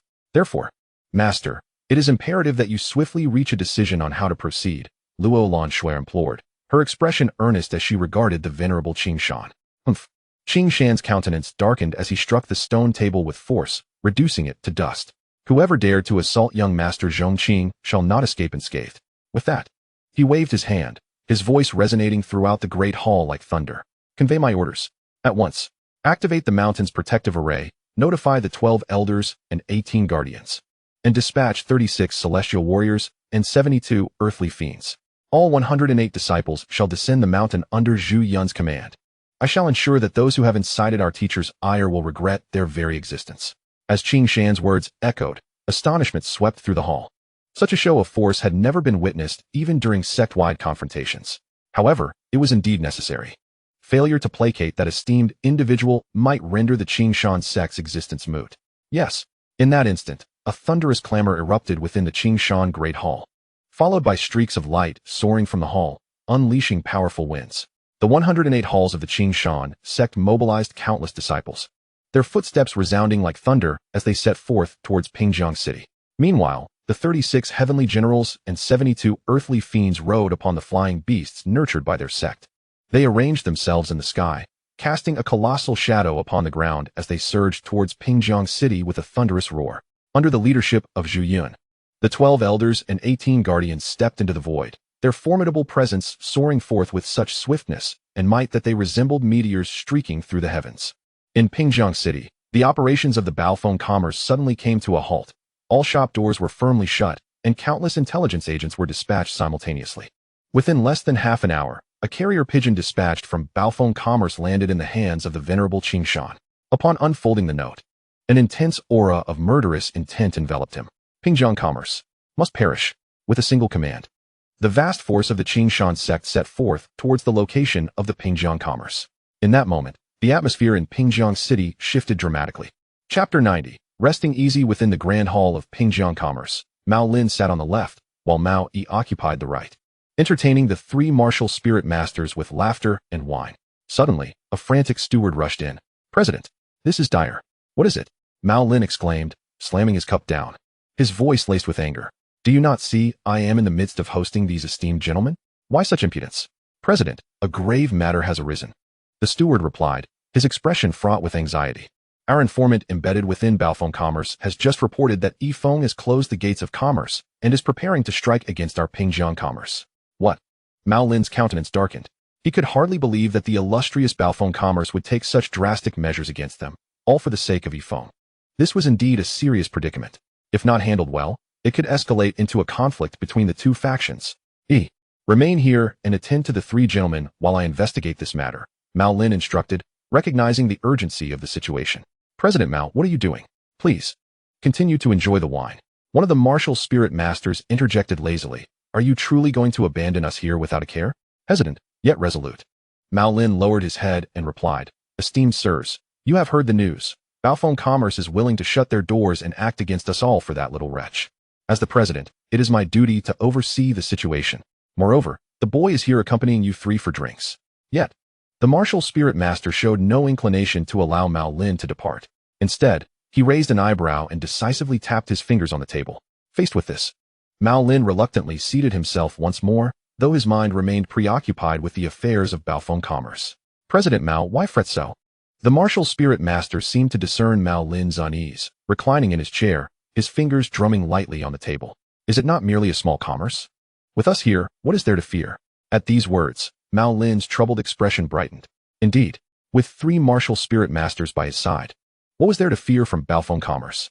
Nevertheless, he still harbored some concerns and cautiously remarked, "My lord, if it were merely the Baofeng Chamber of Commerce, we would not be afraid. The crux of the matter lies in its connection to the Qingshan sect." "The Qingshan sect?" Wu Ling snorted disdainfully and replied, "Though the old ancestor of Qingshan possesses some strength, we, the three brothers, are also of the martial spirit realm. Do you truly believe that the Qingshan sect would dare offend us for the sake of a mere commercial entity? I trust they are well aware of the weight of priorities and the necessity of choices." Indeed, upon hearing the analysis from the martial spirit expert, Mao Lin suddenly slapped his thigh, and his worries evaporated in an instant. "Come, esteemed sirs, I toast to you." Mao Lin raised his cup, his face flushed with excitement. "That's the spirit." The martial spirit expert smiled, lifting his glass with a languid grace. "Let us indulge in this feast, sipping wine and savoring dishes, while we await the arrival of Feng and his entourage. Once they are gathered, we three brothers shall act in unison, eliminating those worthless foes with a single sweep, leaving no survivors." "Ha ha!" Mao Lin downed his drink, his laughter echoing with unrestrained joy. At this moment, he felt utterly unconcerned, merely waiting for Feng and the representatives of the Baofeng Chamber of Commerce to come and meet their demise. At that moment, several birds flitted across the sky, followed by a multitude of phantasmal figures soaring through the air, casting a cold gaze down upon the Pingjiang Chamber of Commerce. Their expressions were devoid of warmth. In the next instant, 36 celestial generals and 72 earthly fiends, mounted on flying beasts, descended in unison, their massive forms casting a vast shadow over the ground, instilling an overwhelming sense of pressure. The Qingshan sect's 108 halls, comprising nearly 100,000 disciples, had encircled the Pingjiang Chamber of Commerce in 3 concentric rings, leaving no room for escape. Finally, another surge of imposing energy burst forth, revealing the angered figure of Lu Qingshan. In his fury, he brandished his unparalleled kitchen knife, underscoring the gravity with which he regarded this matter. President, this is bad. Yifeng's people have arrived. Just as Mao Lin and the 3 martial spirit experts were reveling in their libations, the anxious steward burst into the room, stumbling over the threshold and tumbling inside. President Mao, your subordinates truly lack courage. One of the martial spirit experts scoffed derisively upon witnessing the scene. Embarrassed, Mao Lin hastily admonished the steward, I instructed you to refrain from being so abrupt while I am entertaining these esteemed gentlemen. Furthermore, should they arrive, so be it. With the 3 of you here, what is there to fear? But President, they have brought a vast number of people, the steward interjected. Panic etched across his face. We must not underestimate the situation. Silence. The martial spirit expert, seemingly uninterested in further discourse, waved his hand dismissively.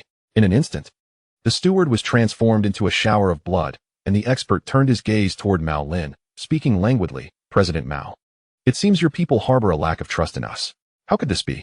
Mao Lin hastily explained, as a mere steward. How could I comprehend the prowess of the 3 esteemed gentlemen? I only noticed the multitude accompanying Feng, which terrified me greatly. Little did I know that, in the eyes of these 3 dignitaries, no matter how numerous the arrivals, they were merely courting death. Chapter 91, Silver Spear and Wax Head Excellent. The 3 martial spirits nodded in satisfaction. Yet, since they had already arrived, Mao Lin cast a hopeful gaze towards the trio and cautiously inquired, Might I trouble you, esteemed gentlemen, to swiftly deal with them? Patience, they are merely worthless beings. Let us indulge in this flask of wine before addressing them. One martial spirit replied lightly, lifting the wine jug and personally pouring a cup for Mao Lin. Very well, I shall accompany you in finishing this jug of wine first. Haha.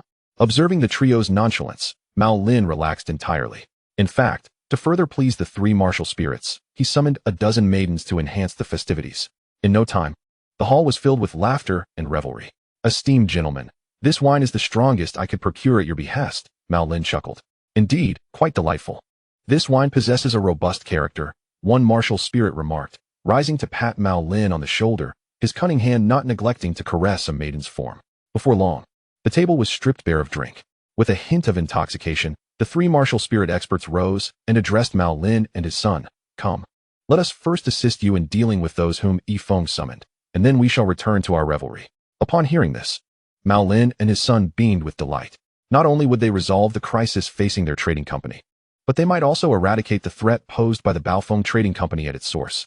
Most importantly, with the backing of 3 martial spirit experts, they had no reason to fear any repercussions from the Qingshan sect. With the 3 martial spirit experts leading the way and Mao Lin and his son following, all wore smiles as they made their way to the door. Brother, they are merely a bunch of worthless beings. We shall not need to intervene. You can handle it alone, one martial spirit said to another as they exited. Rest assured, brother, they could not possibly summon any formidable figures. This trivial matter does not require the involvement of both of you.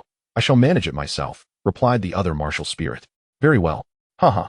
With their boisterous laughter echoing, the group finally stepped outside. However, as they crossed the threshold, the 3 martial spirit experts suddenly felt their legs weaken, nearly stumbling to the ground. Before them stood dozens of predatory eyes, their owners hovering in the air, emanating a chilling presence. To their utter dismay, none of these individuals exhibited a cultivation level inferior to their own. Aru. Simultaneously, a chorus of beastly roars erupted as a swarm of flying beasts descended, circling overhead. Upon these creatures sat armored figures of imposing stature, awaiting a command to strike at a moment's notice. Kill, kill, kill.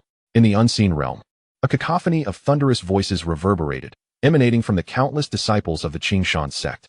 Although no figures were visible, the sheer intensity of their voices exerted a heavy pressure, as if they might trample the Pingjiang Chamber of Commerce in the next moment.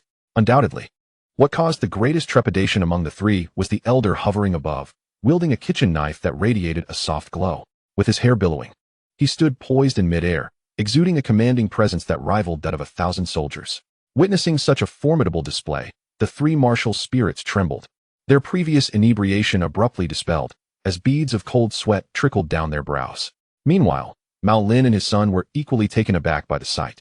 Though they held a respectable status among mortals, they had never encountered such a spectacle. "President, what shall we do?" they murmured in unison. "Indeed, President. There are so many of them. They appear quite fearsome. We need a plan." At that moment, other members of the Pingjiang Chamber of Commerce rushed over. Clustering around Mao Lin, their voices rife with anxiety. Furrowing his brow, Mao Lin recalled that the three martial spirit masters were nearby, which rekindled his courage. He straightened his posture and softly admonished those around him. "Why the panic? Remain calm. Though they are numerous, we have three martial spirit masters in our midst. To them, we are but mere trifles." With a smile gracing his face, he turned his gaze toward the three martial spirits and cheerfully inquired, "Esteemed masters, do you not agree? Surely, your prowess could effortlessly dispatch them?" Mao Lin's question caused the three martial spirit masters to flush with indignation, their facial muscles twitching uncontrollably. In their hearts, a desire to eliminate Mao Lin began to brew. Is he blind? Can he not perceive the gravity of the situation? The assembly before us is formidable enough that even three martial kings would likely falter. For a prolonged moment, the trio struggled to articulate a single word. Their minds fixated solely on the urgency of distancing themselves from the Pingjiang Chamber of Commerce and fleeing from this perilous scenario. "Esteemed masters," Mao Lin continued, oblivious to the tension, blinking innocently as he cast a questioning gaze their way. "Enough." The leader of the martial spirits snapped, delivering a resounding slap to Mao Lin's face, causing stars to dance before his eyes. "President Mao, we have completed our purchases. We must take our leave." Clearly, they intended for the Qingshan sect members to believe that their visit was merely for shopping. After exchanging glances, the three martial spirits hastily prepared to depart. Swiftly reaching the exit without any obstruction, they collectively exhaled in relief, a smug smile creeping onto their faces. However, just as they were about to escape, Mao Lin, recovering from the slap, suddenly called out, "Esteemed masters, what is the meaning of this? Did you not vow to assist us in dealing with these individuals? Why have you abandoned us?" Mao Lin's words immediately caused the expressions of the three martial spirits to change dramatically. Without daring to linger for even a moment, the trio unleashed their martial energy, stamping their feet against the ground as they attempted to soar into the air. However, just as they took flight, an ominous aura enveloped them. Turning back, they beheld Lu Qingshan standing majestically in midair, waving his hand. The gleaming kitchen knife in his grasp emitted a blinding radiance before soaring from his grip. As it traversed the sky, the brilliance of the knife expanded exponentially, ultimately reaching 100 feet in length before descending with a powerful slash. Boom! A series of explosive sounds resonated as countless structures collapsed, and the knife's trajectory carved a massive chasm hundreds of meters long before them, sending plumes of dust spiraling into the air. The three martial spirits were drenched in cold sweat, captivated by the sheer might of the kitchen knife, and found themselves frozen in place. Although the chasm should have posed no threat to them, its very presence had transformed into an insurmountable barrier, instilling a deep-seated fear that prevented them from crossing it. They understood well that any further movement might bring the knife crashing down upon them. The power of this strike was utterly terrifying. "Oh, it seems you three have involved yourselves in this matter?" From above, the fierce gaze of the ancestor Qingshan bore down upon them, accompanied by an authoritative voice. As he spoke, the other members of the Qingshan sect turned their attention towards the trio, their collective gaze instilling a sense of dread. Under the weight of such overwhelming pressure, even these three formidable martial spirits found it difficult to maintain their composure, nearly on the brink of mental collapse. "Mao Lin, I curse your ancestors." Finally, in a fit of fury, one of the martial spirits turned to Mao Lin and unleashed a torrent of invective. Had it not been for this fool's blunder at a critical moment, they would have long since escaped. "I ask you again, have you also meddled in this affair?" Ancestor Qingshan's voice, relentless and demanding, cut through the chaos. Acknowledging the inevitability of their predicament, the three martial spirits steeled themselves and declared, "Indeed, we have interfered. But what of it? Even if we are no match for you, you must consider our standing before you act against us." "Oh," Ancestor Qingshan narrowed his eyes slightly. "We are members of the Nansha Explosive Heaven Gang. You must understand that in its prime, the Explosive Heaven Gang was not something your Qingshan sect could compare to." The martial spirit spoke with a tone of arrogance, asserting, "Even though it has fallen somewhat, the Explosive Heaven Gang still holds greater weight than your Qingshan sect. If you wish to act against us, you must deliberate carefully." With that, the three martial spirits revealed an air of invulnerability. Initially shaken by the formidable presence of the Qingshan sect, They now drew confidence from the backing of the explosive Heaven Gang. Believing that the Qingshan sect would think twice before attacking them, Mao Lin finally comprehended that the three martial spirits were not adversaries of the Qingshan sect. The despair that had clouded his face began to lift, replaced by a renewed glimmer of hope. After all, they were now allies sharing the same fate. And what if I choose to strike you? Ancestor Qingshan's pupils constricted slightly as he spoke coldly. The explosive Sky Clan shall not rest. For we are the elders of this esteemed group. The martial spirit threatened without reservation, unless you are willing to risk igniting a sect war between your Green Mountain sect and our explosive Sky Clan. Do not lay a hand upon us. Very well. The expression of the Green Mountain ancestor flickered, revealing no discernible emotion of joy or anger. Yet, in the next moment, he waved his hand. A resounding voice echoed through the heavens. Heed my command. Leave 18 guardians to defend this place. The rest, led by Zhu Yun, shall depart swiftly. Within one day, obliterate the explosive Sky Clan. What? The three martial spirits, who had previously felt invulnerable, suddenly changed countenance. Their eyes fixed in disbelief upon the Green Mountain ancestor. For the trivial matter of a mere mortal, you would seek to annihilate our explosive Sky Clan? How dare you? Chapter 93, Sudden Turn of Events. Humph, why would I hesitate? Lu Qingshan's fury erupted. Not only is the explosive Sky Clan beneath the Green Mountain sect now, but even in their prime, should they dare offend me, I would not shy away from confrontation. With Lu Qingshan's command, the forces of the Green Mountain sect surged forth. What? The three martial spirit masters of the explosive Sky Clan widened their eyes in shock. They had assumed Lu Qingshan was merely making a proclamation, not truly intending to act. As the army of the Green Mountain sect mobilized, Lu Qingshan let out another furious grunt. With another command, the 18 guardians stationed for defense charged towards the three martial spirit masters. These 18 guardians formed the backbone of the Green Mountain sect. All having reached the realm of martial spirits, their assault on the three was a foregone conclusion. Screams echoed as the three martial spirits fell without even a moment of resistance, captured alive by the 18 guardians. Witnessing this, Mao Lin and his son trembled, cold sweat pouring down their brows. They had never anticipated that the three martial spirits they relied upon would be so easily overwhelmed. Though they had sensed their inadequacy when witnessing their retreat, they had expected at least some semblance of resistance. In that moment, both father and son felt their hearts convulsing painfully. After capturing the three martial spirits, Lu Qingshan's imposing gaze suddenly fixed upon Mao Lin and his son, accompanied by an overwhelming pressure. Crack! Under this immense force, Mao Lin and his son could not withstand for even a moment, their knees crashing to the ground. Despair etched upon their faces. Did you send someone to harm Mr. Yi's disciple? The Green Mountain ancestor questioned gravely, the pressure intensifying with each word. Not me. Not me. Under this weight of fear and dread, Mao Yi's mental defenses crumbled, and he shouted hysterically, I had no part in this. It was him, it was him. In his frantic state, he pointed at Mao Lin, exclaiming, it was this old fool's doing. I had nothing to do with it. Seeing his son turn against him in such a moment, Mao Lin was overwhelmed by rage, blood spewing from his mouth. All of his actions had been for Mao Yi's future, yet he never expected that his son would betray him so swiftly. However, the venerable Qingshan was utterly disinterested in the chaotic spectacle of infighting before him. His sole focus lay in quelling the ire of his master. Yet, upon hearing Mao Yi's words, Qingshan's frigid gaze fell upon Mao Lin. So, you are the mastermind behind this? Upon hearing this, Mao Lin's complexion drained of color, a sense of inevitable doom washing over him. He raised his eyes, filled with unwillingness, towards Qingshan, and hoarsely uttered, if I am not mistaken. You are the revered Qingshan of the Qingshan sect, are you not? Qingshan remained silent, his eyes still icy. Mao Lin lowered his head. At this juncture, he could no longer deny that the entire Qingshan sect had mobilized to confront him, a mere trifler from the Pingjiang Chamber of Commerce.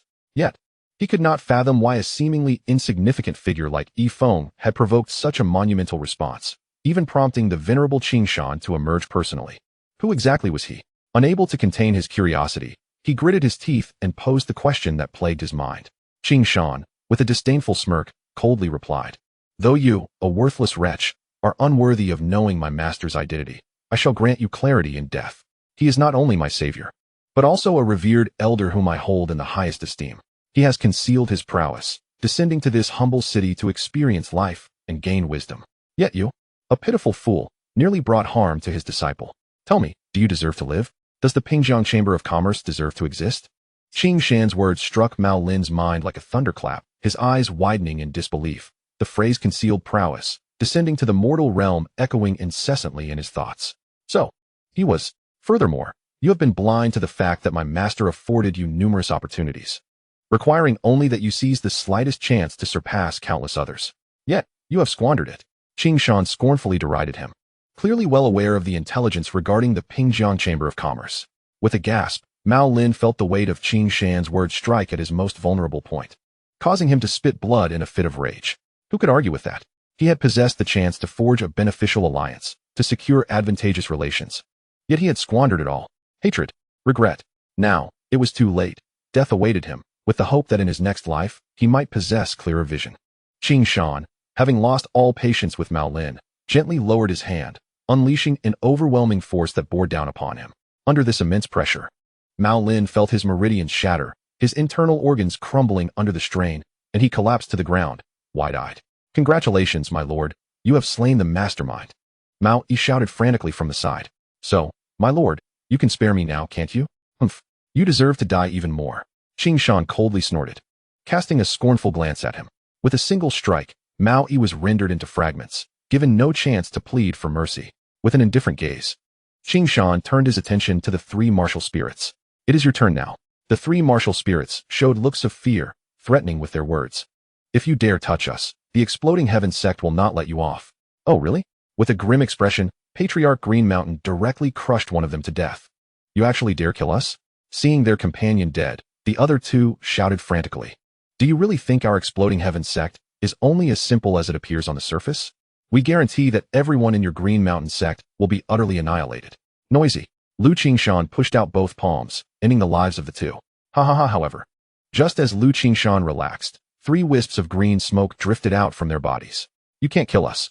If you have the guts, come to the exploding heaven sect to find us. We'll be waiting for you. As the voice faded, the 3 wisps of green smoke vanished in an instant. Damn it. Patriarch Green Mountain's expression changed drastically.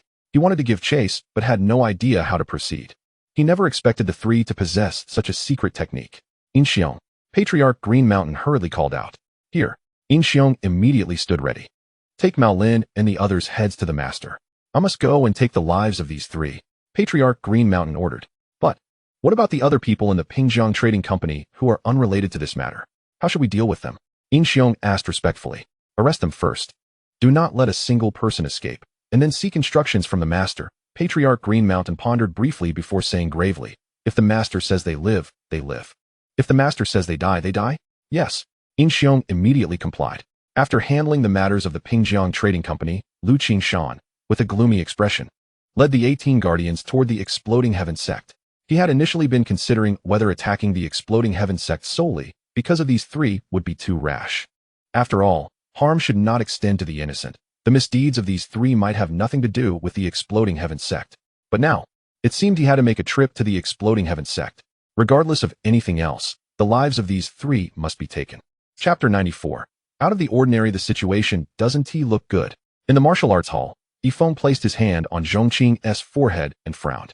Although he was clearly out of life-threatening danger, he just wouldn't wake up. Perhaps only that medicine would work. Feng thought for a moment. However, preparing this medicine would require quite a few ingredients. It looks like I'll have to go into the mountains again. At this thought, Feng's expression turned resentful. He wondered how things were progressing with the Baofeng Trading Company. Master, we have fulfilled our mission. Not only did we execute the main culprit for you, but we also wiped out the entire Pingjiang Trading Company. Just then, Inxiong arrived with his men. When Feng walked out the door, he was immediately startled. Inxiong's subordinates each held a severed head, and Mao Lin's head was unmistakably among them. Excellent. Seeing this, Feng felt immense satisfaction. The efficiency of this Baofeng Trading Company is truly impressive. Disciple, you have been avenged. However, what truly surprised Feng was that the Baofeng Trading Company had actually destroyed the entire Pingjiang Trading Company. How ruthless. Name your reward. Whatever I can provide, I will fulfill, Feng said. Feng generously remarked that with Inxiong's exceptional efficiency, the remuneration must be substantial. Even if it meant sacrificing his share of the profits, the opportunity for vengeance made it worthwhile. Upon hearing this, Inxiong's expression brightened, fully aware that this gentleman's modest gesture could lead to significant fortune for him. Yet, he felt reluctant to accept. Thus, he hastily replied, "You are far too kind, sir. This is merely a trivial effort, and I do not desire any recompense." A trivial effort? No wonder. Feng discerned that the 2 major merchant associations had long harbored animosity, and it seemed that the Baofeng Association had been keen on annihilating the Pingjiang Association, seizing this opportunity to act while also aiding him in his quest for revenge. So that was the case. Do you truly not require any reward? Feng inquired once more. Indeed, I do not, Xiong responded, his expression complex, yet his thoughts already fixated on the prospects ahead. Very well, Feng nodded. Recognizing that as partners, they had already profited considerably from this association, so it was reasonable for him to decline. By the way, sir, how should we deal with the others from the Pingjiang Association? Xiong inquired further. Others? Feng frowned, pondering why he was being asked about them. However, considering the lives at stake, it was understandable that even as the leader of the association, Xiong would seek his counsel. Thus, he felt it appropriate to share his thoughts. Rubbing his chin, Feng mused, if they are not wicked individuals, there is no need to eradicate them entirely. Sparing a life can be considered a virtue. Nevertheless, none of the truly guilty should escape. Xiong instantly grasped the essence of his words, admiration swelling within him. Such composure and breadth of vision were indeed beyond the reach of ordinary individuals. He promptly expressed his heartfelt respect, saying, Your righteousness is commendable, sir. It is nothing. Feng chuckled lightly. Then, sir, shall we attend to other matters? Xiong asked respectfully. Certainly. Take care, and do not feel the need to see me off. Do visit whenever you have the time, Feng replied with a smile. Upon hearing this, Xiong felt a rush of excitement. Certainly, certainly. Although the gentleman had not provided any reward, those words held far greater significance than any compensation could offer, for they signified that this esteemed individual had acknowledged him, a recognition that would ultimately prove more valuable than any treasure. Meanwhile, Lu Qingshan had arrived at the Zhatian gang with his 18 protectors.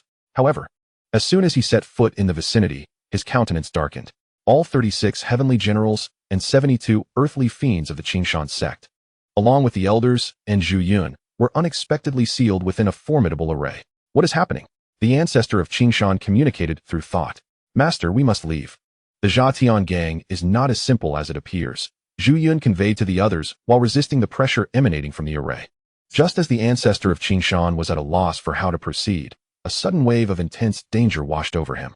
He then beheld a figure in white robes materializing above the array, standing with hands clasped behind his back, his cold, indifferent gaze fixated intently on the ancestor of Qingshan. Chapter 95, The Blade is Mine. Gasp. The ancestor of Qingshan's expression changed drastically. This was a martial emperor. The Zhatian gang concealed such profound depths, harboring a martial emperor among them. At last, the man in white turned his gaze towards them and coldly inquired, A mere Qingshan sect dares to assault my Zhatian gang? What audacity! The venerable ancestor of Qingshan's face darkened, yet he maintained his composure. Lifting his chin in response, Might I inquire as to your esteemed identity?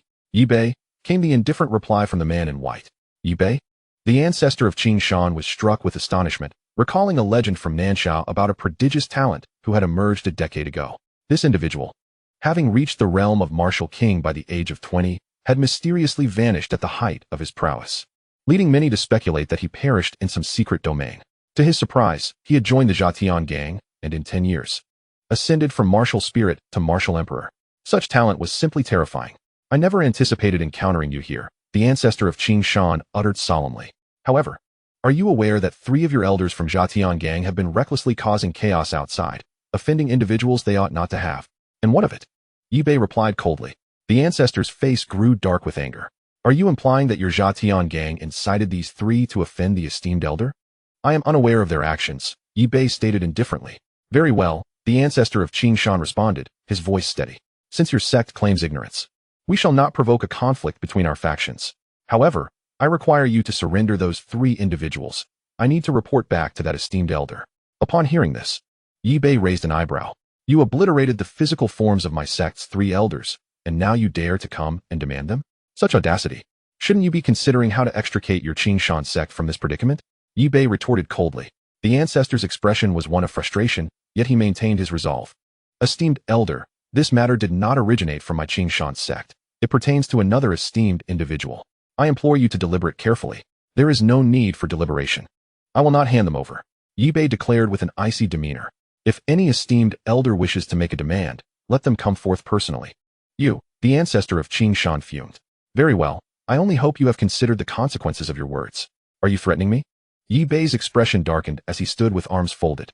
Suddenly, an overwhelming palm print expanded in the sky, descending like heavenly might.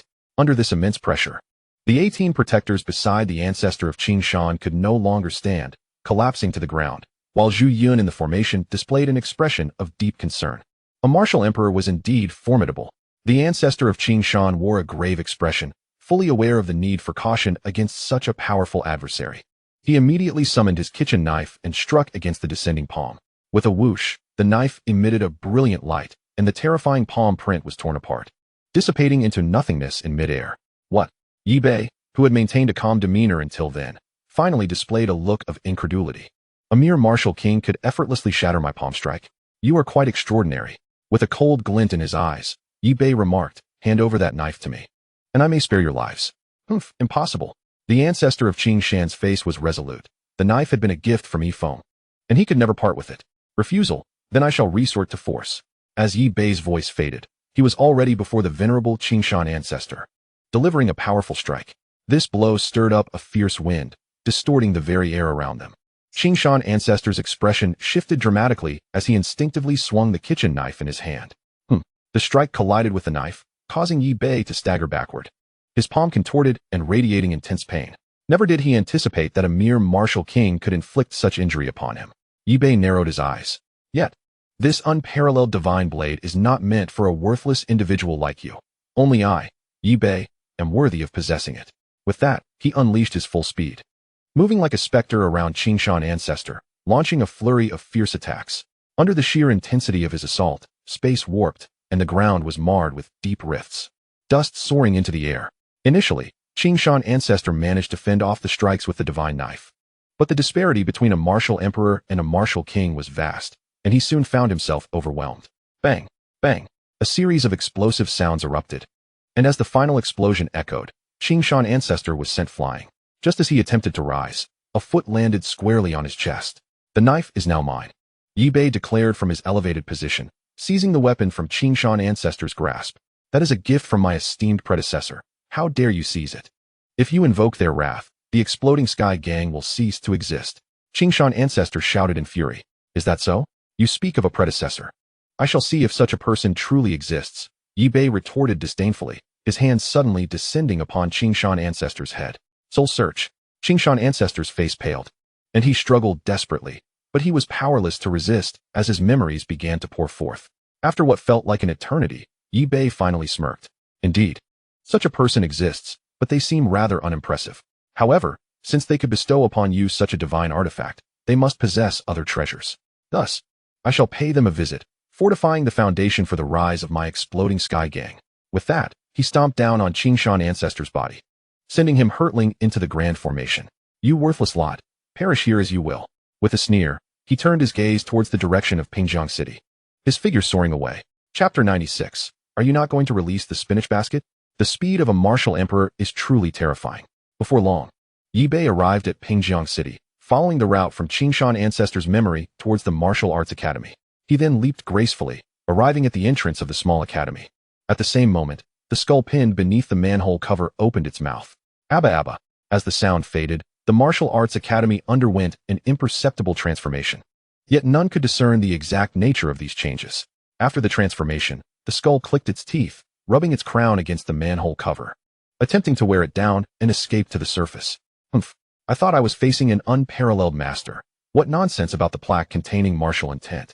Yi Bei scrutinized the martial arts plaque for an extended period, only to scoff dismissively at its insignificance. There was certainly no martial essence emanating from that sign. It was merely an exceedingly mundane piece of wood. With this realization, he brazenly approached the main hall of the martial arts academy. As he passed the steps, he paused, glancing down at the threshold stone, a smirk playing on his lips.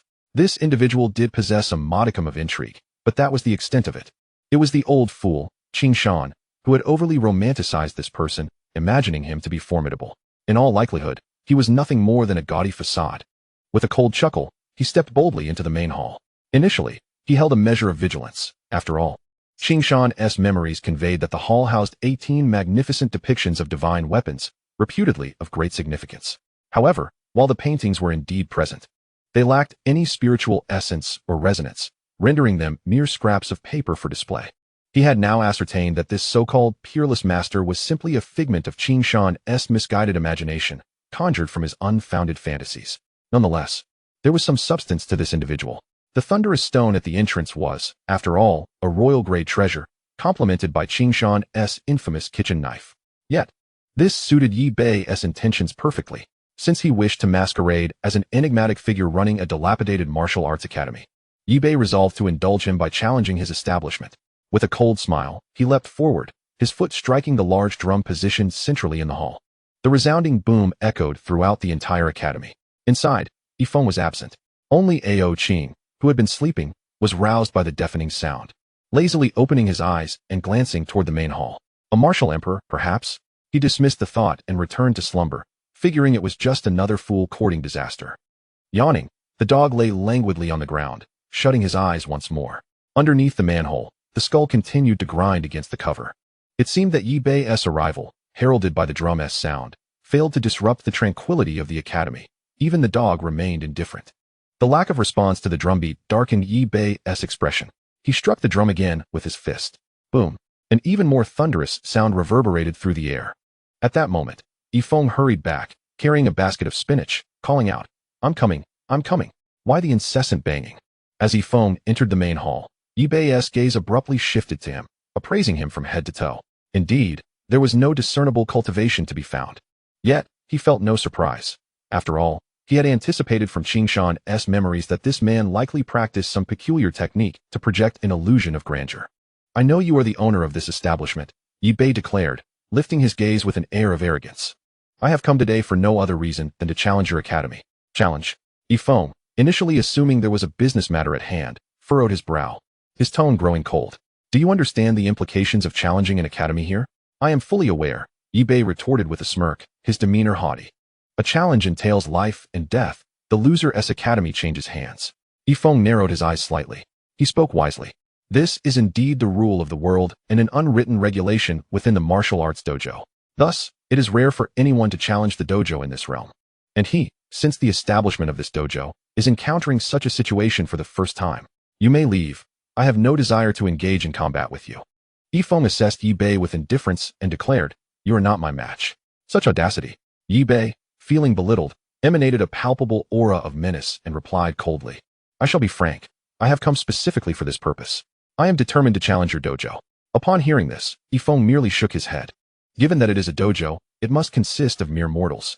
He has never feared engaging in a brawl with mortals. After all, he possesses an array of skills that rival even the divine. Does he truly appear to be easily bullied? Very well. If you seek a confrontation, I shall oblige. With that, Feng grasped a basket of vegetables in one hand while beckoning Yi Bei with the other. All right, you even refuse to set down your vegetable basket. How amusingly pretentious. Just be sure not to weep later. Yi Bei, incensed by such dismissive treatment, gritted his teeth. With a sudden motion, he unleashed a series of intricate hand seals, channeling all the power within his meridians. As the final seal was completed, he unleashed a strike infused with the full might of a martial emperor, aimed directly at Feng. This attack was executed without reservation or hesitation, solely intended to deliver a devastating blow to Feng. Chapter 97, Extravagance Die. A cold glimmer flashed in Yi Bei's eyes as his assault drew nearer. He believed that this full-force strike, imbued with inner strength, would surely bring the arrogant and theatrical Feng to his knees. Extravagance. However, Feng merely cast a fleeting glance at him before dismissively uttering those words. The imposing aura of this young man in white seemed formidable, yet in Feng's eyes, it was riddled with flaws, even inferior to his apprentice, Zhongqing. As Yi Bei's attack was about to connect with Feng's chest, Feng slightly sidestepped, effortlessly evading the strike, and with a casual motion, delivered a slap to Yi Bei's face. What? The once cold expression on Yi Bei's face was replaced by bewilderment. And in the next moment, he was forcefully slammed to the ground by the sheer force of the blow. How is this possible? Even as he lay on the ground, disbelief clouded Yi Bei's features. The full-force strike he took pride in had been so easily countered, even with his martial emperor prowess. He could not discern how it was thwarted. Yet, the stinging pain on his face filled him with humiliation. Yi Bei, a prodigy since birth, had ascended to the rank of martial emperor by the age of 30, making him the youngest in the entire southern region, and he had never endured such disgrace. You shall pay for this, he exclaimed, his eyes blazing with fury. As he spoke, the power of the martial emperor surged within his robust meridians, ready to erupt.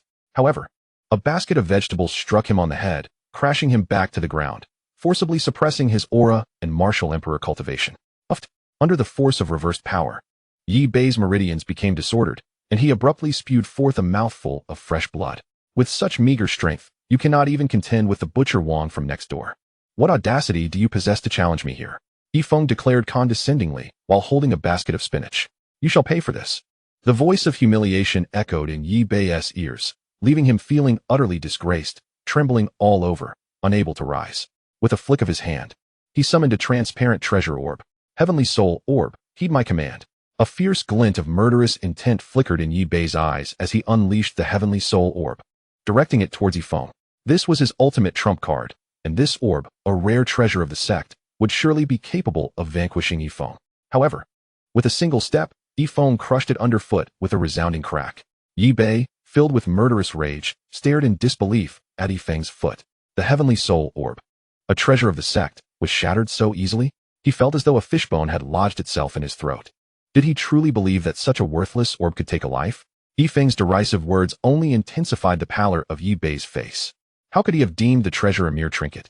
As he observed Yi Feng's cold, disdainful demeanor, a realization dawned upon Yi Bei. This man was not the fool he had imagined. Rather, as Lu Qingshan had suggested, he was an extraordinary master of unparalleled caliber. A chill ran through him. In that instant, Yi Bei felt as if he had plunged to the depths of despair. Regret coursed through him.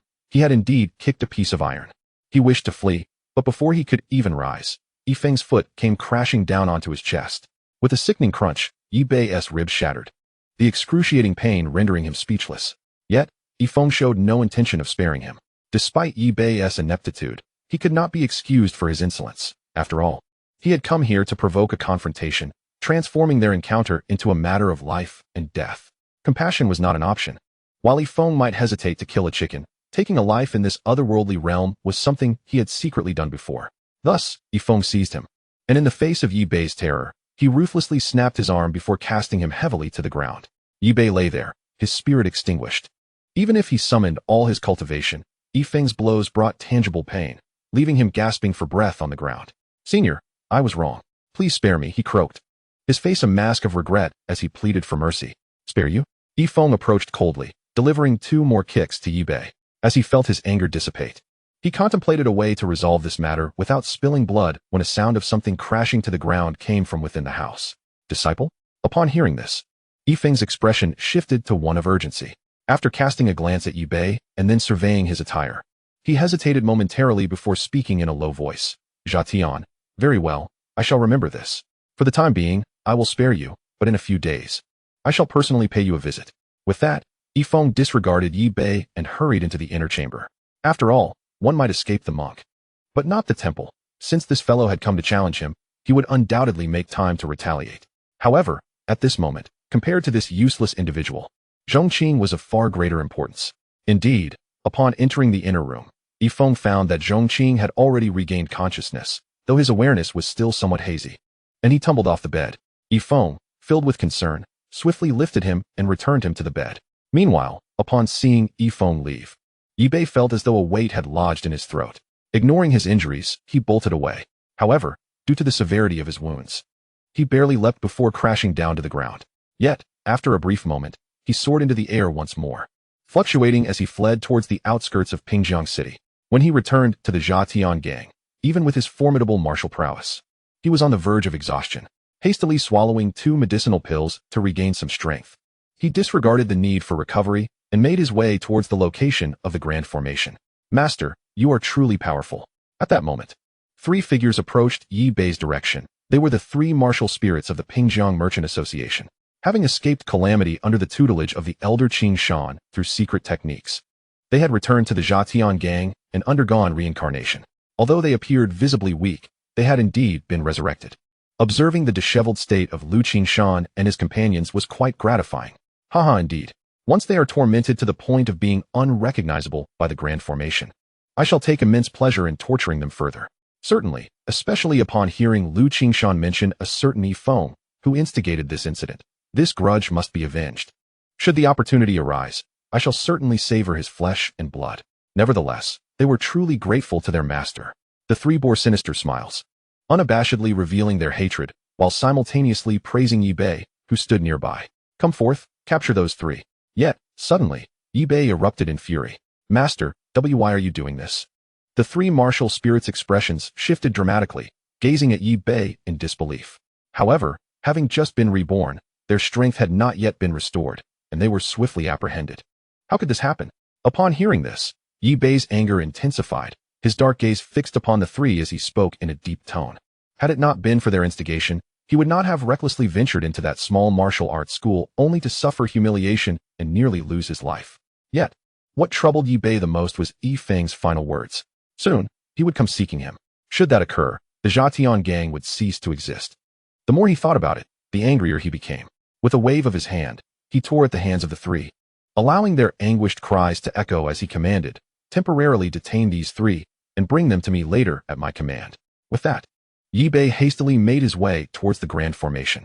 Upon the appearance of Yi Bei, Lu Qingshan glared at him with a countenance full of hatred, his eyes ablaze with animosity. In his memory, this was an unparalleled humiliation. What was even more intolerable was that this individual had subjected their master to multiple indignities, an offense that could not be overlooked. Yet, Lu Qingshan was acutely aware that he was but a captive, and vengeance was beyond his reach. Thus, he coldly proclaimed, Yi Bei, if you intend to kill, do so without further tormenting us. However, Yi Bei exhibited an unexpected demeanor. His previously indifferent visage transformed, revealing a disarming smile under the astonished gazes of onlookers. Oh dear brother Qingshan, what words are these? It is all a misunderstanding indeed. Ha! Bring forth the removal of the grand formation and release the brothers of Qingshan's sect. This spectacle left the venerable elder Qingshan and others utterly flabbergasted. Yi Bei, what do you mean by this? Elder Qingshan inquired, bewildered and his face a shade of deepening anger. Ah, dear brother Qingshan, what are you saying? Yi Bei responded with a broad smile, affectionately draping an arm over elder Qingshan's shoulder. Did I not just say it is a misunderstanding? It was my oversight to confine you within this formation, and for that, I apologize. Thus, Yi Bei courteously invited elder Qingshan out of the grand formation. Come, brothers of the Exploding Sky Gang, prepare sumptuous feasts and fine wines to entertain the brethren of Qingshan's sect. Elder Qingshan remained perplexed by Yi Bei's uncharacteristic behavior. Just as he anticipated a treacherous maneuver, he was astounded to witness Yi Bei opening the gates of the Exploding Sky Gang, welcoming the entirety of Qingshan's sect inside. This action left Elder Qingshan in shock. Such an extensive opening of the gates, although showcasing Yi Bei's formidable strength, undeniably placed the Exploding Sky Gang in a precarious position. Master Uncle, what is Yi Bei scheming? Zhu Yun leaned closer to Elder Qingshan, his expression wary. Could he be plotting against us? Elder Qingshan furrowed his brows and shook his head. Though I am uncertain of his intentions, we are already ensnared within this grand formation. There is no need for him to undertake such additional measures. Zhu Yun nodded in agreement. They were already trapped, making any further actions against them unnecessary. Zhu Yun then gazed at Elder Qingshan. After all, Yi Bei is a martial sovereign, and our lives are in his hands. We should proceed with caution and follow him inside, step by step. With that, Elder Qingshan and a group of high-ranking members were invited into the Exploding Sky Gang. Subsequently, in the expansive training grounds of the Exploding Sky Gang, Yi Bei commanded the setting of 100,000 banquet tables to host the disciples of Qingshan's sect. At the head table, Yi Bei and Elder Qingshan, alongside the upper echelons of both sects, took their seats, gazing at the lavish spread of delicacies before them. Even Elder Qingshan, with his seasoned demeanor, found himself astonished. Many of the dishes were entirely foreign to him. The value of this banquet was incalculable. Haha, brother Qingshan, as it is your first visit to my Exploding Sky Gang, you must indulge in the finest food and drink. Yi Bei exclaimed, his face beaming with joy. With those words, he waved his hand once more. Bring my treasured item here, for my esteemed brother Qingshan, he called out. Shortly thereafter, a charming maid approached, bearing a jade tray upon which rested an exquisite red box. Upon examining the box, Qingshan was taken aback, for its craftsmanship was undeniably extravagant. Seemingly fashioned from rare red sandalwood. My dear brother, this is truly a remarkable item, Yi Bei declared as he lifted the red box, continuing. Inside lies a precious incense known as huazi, crafted by the alchemists of my Zhaotian gang using esteemed materials such as huajin and xilingi. This incense is produced in limited quantities of merely 20 pieces a year, and I assure you, a single inhalation will elevate your spirit for over 10 days of arduous cultivation. I seldom part with it, but for your visit, I am willing to share. As he spoke, he withdrew a piece of huazi from the box, and a rich fragrance filled the air, seemingly enhancing his spiritual essence. Come, let us light this huazi for my brother Qingshan. Shan furrowed his brow at the sight of the Huazi, an undeniable desire stirring within him. Yet, sensing Yi Bei's unusual demeanor, he resisted the temptation and asked gravely, Yi Bei, speak your mind. Brother, what are you saying? Yi Bei feigned a serious expression, replying with mock indignation. Do you think that, as your younger brother, I would invite you to a meal with ulterior motives? Shan maintained his stern expression. Very well. Let me be candid as well. I, Yi Bei, was in the wrong previously. I acted impulsively without confirming the facts and imprisoned you and your companions.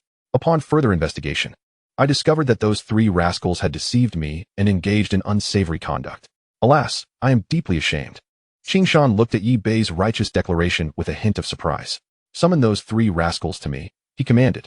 Moments later, the three martial spirits were brought forth, their faces etched with bitterness. Upon seeing Yi Bei, they cried out, Leader, what is the meaning of this? Did you not promise to protect us and seek vengeance on our behalf? Humph, you three rascals still dare to speak boldly. Yi Bei retorted, and with a swift motion of his hand, 3 heads fell to the ground, leaving the 3 to perish in confusion. Cough, cough, brother. I leave these 3 heads in your capable hands. Yi Bei stated with righteous conviction. This series of actions filled Shan with a sense of satisfaction, tempered by a twinge of shame, realizing he had misjudged Yi Bei's intentions. Now, brother, may I indulge in the Huazi? Yi Bei asked, holding the incense aloft with a smile. Very well. Shan nodded, conceding without hesitation, for Yi Bei's forthrightness left him no room for pretense. He accepted the Huazi, and Yi Bei hurriedly lit it. As he inhaled the fragrant Huazi, a wave of revitalization surged through him, and with a plume of smoke expelled, he felt his inner essence invigorated and his cultivation refined. Indeed, this is a remarkable item. Shan could not help but exclaim in admiration.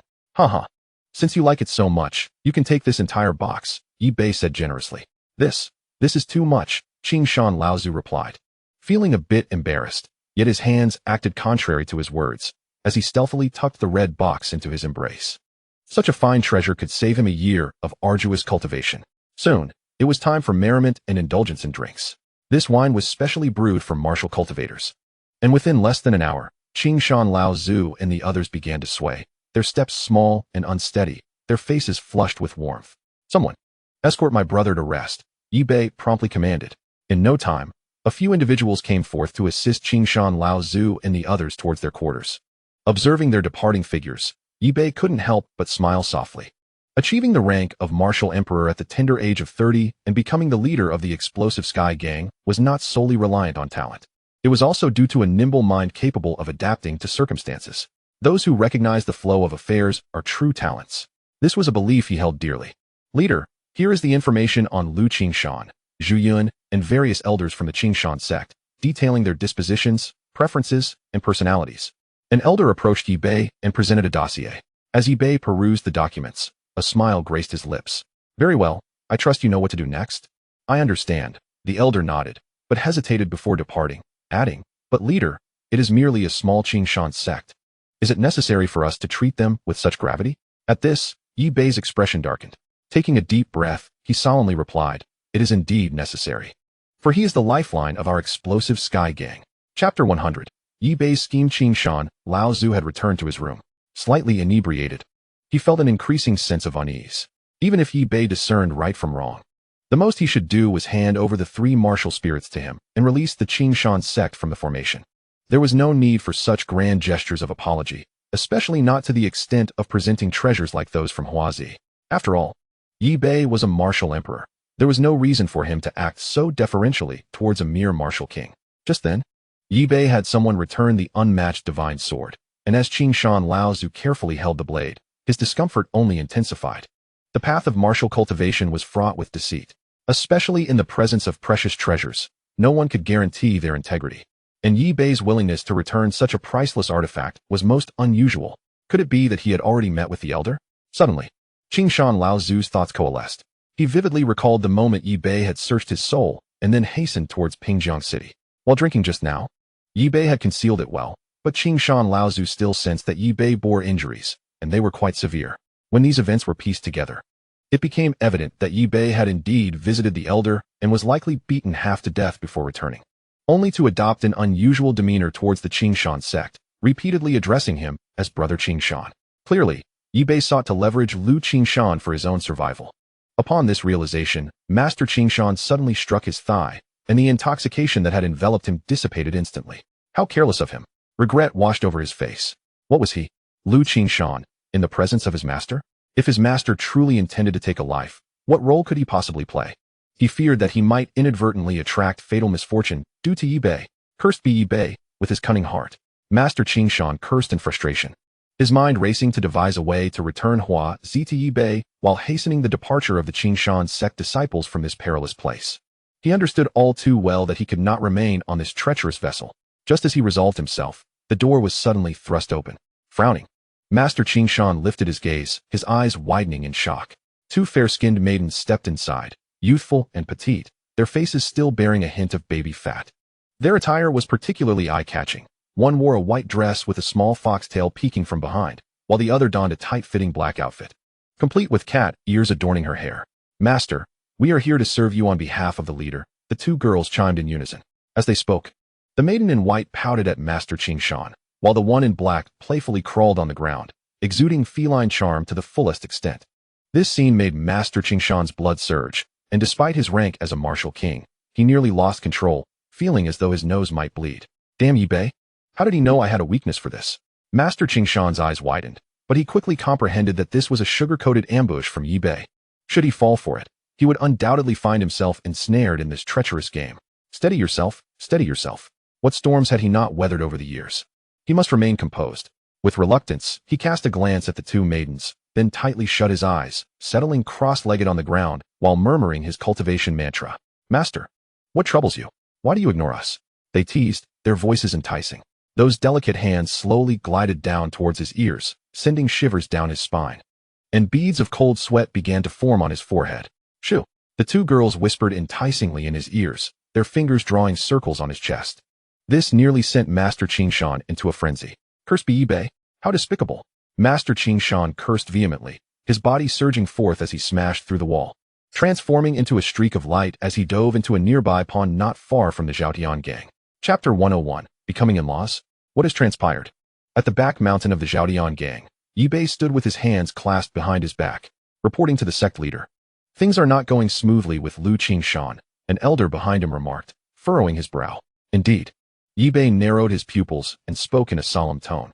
If my guess is correct, Lu Qingshan must have seen through my intentions, even returning this box of Huazi. What should we do, sect master? The elder furrowed his brow. And is that person truly as terrifying as you say? Terrifying? Yi Bei let out a bitter laugh, his thoughts seemingly drifting back to that day.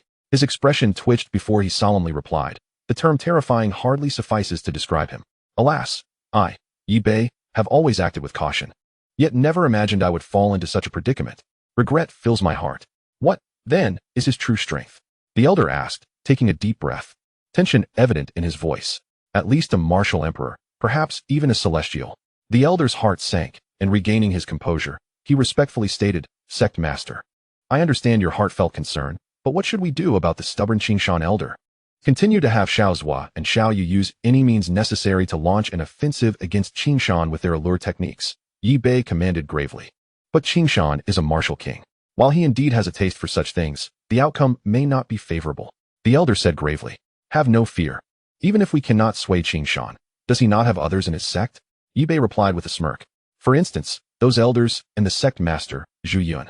Indeed, sect master, the elder nodded. However, it seems that Zhu Yun has somewhat particular tastes. That is indeed the case.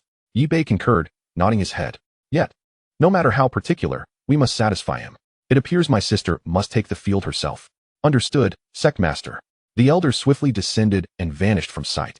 In the blink of an eye, 2 days had passed. Yi Bei felt as if he were treading on thin ice, living in constant anxiety, fearing when that individual might come knocking. Damn Yi Bei!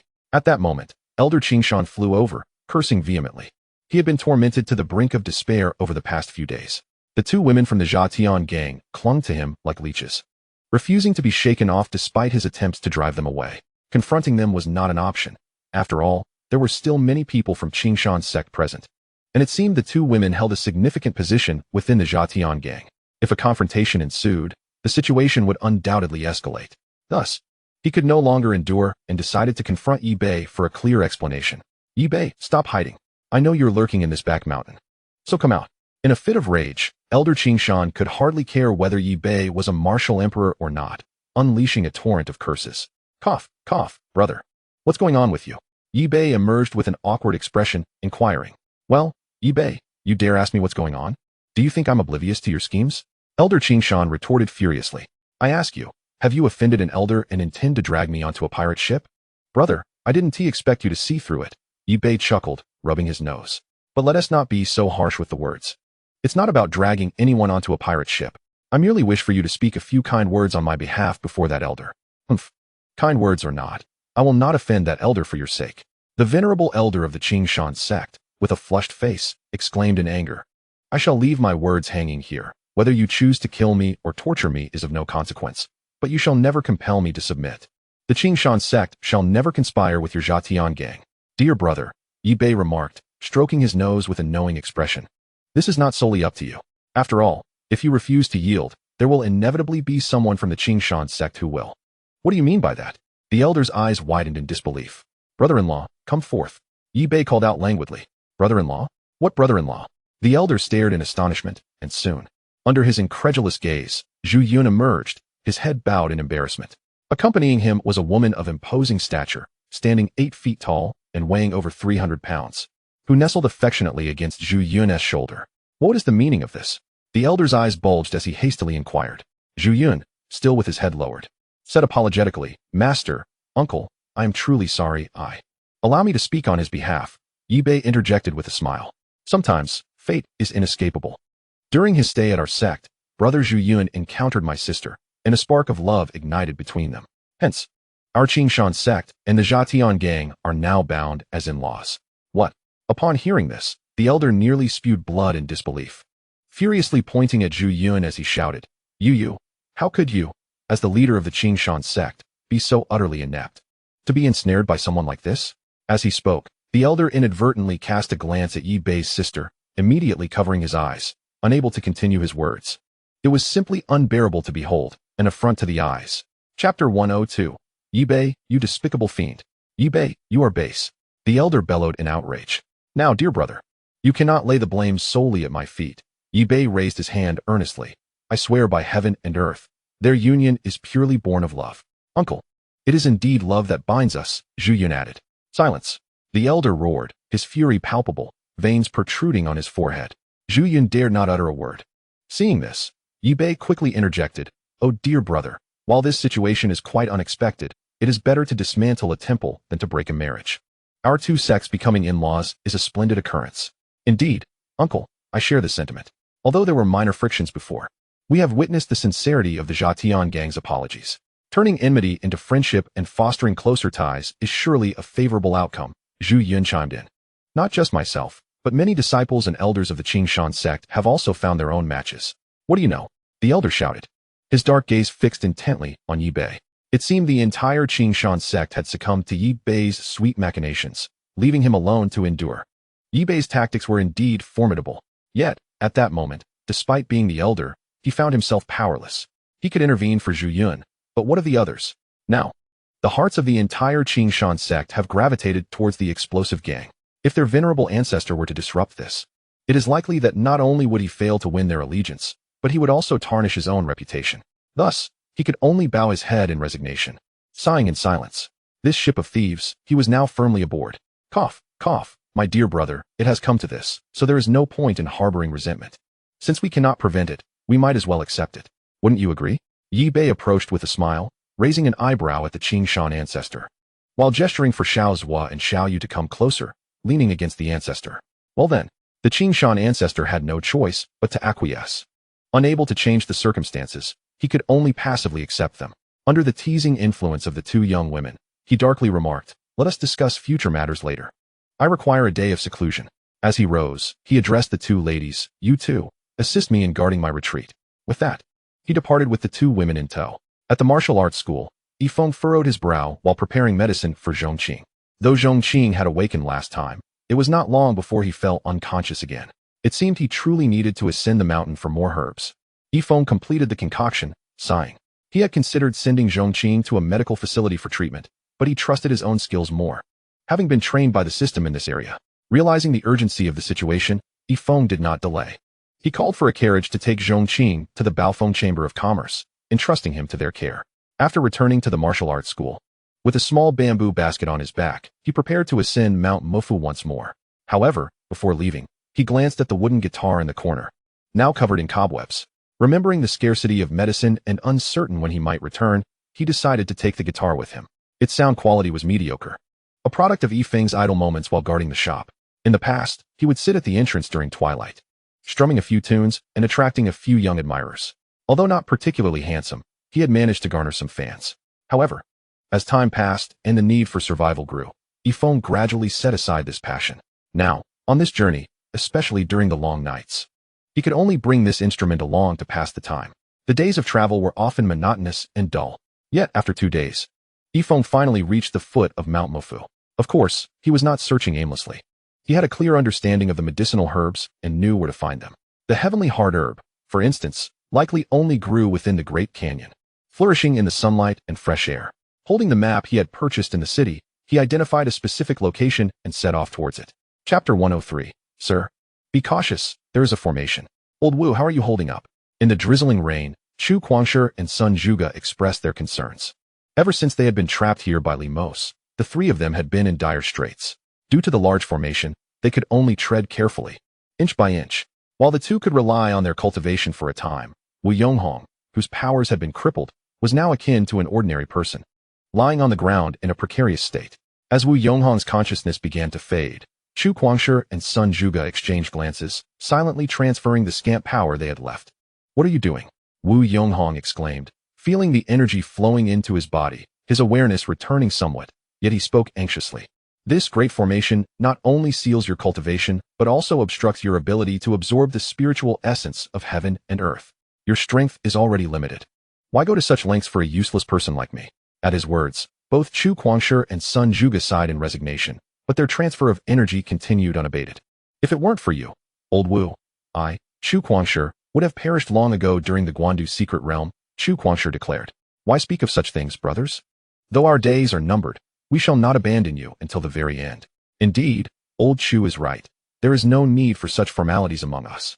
Sun Zhuge added, back in the day, when I fought against my enemies alone, had it not been for your timely arrival, old Wu, I too would have met my demise.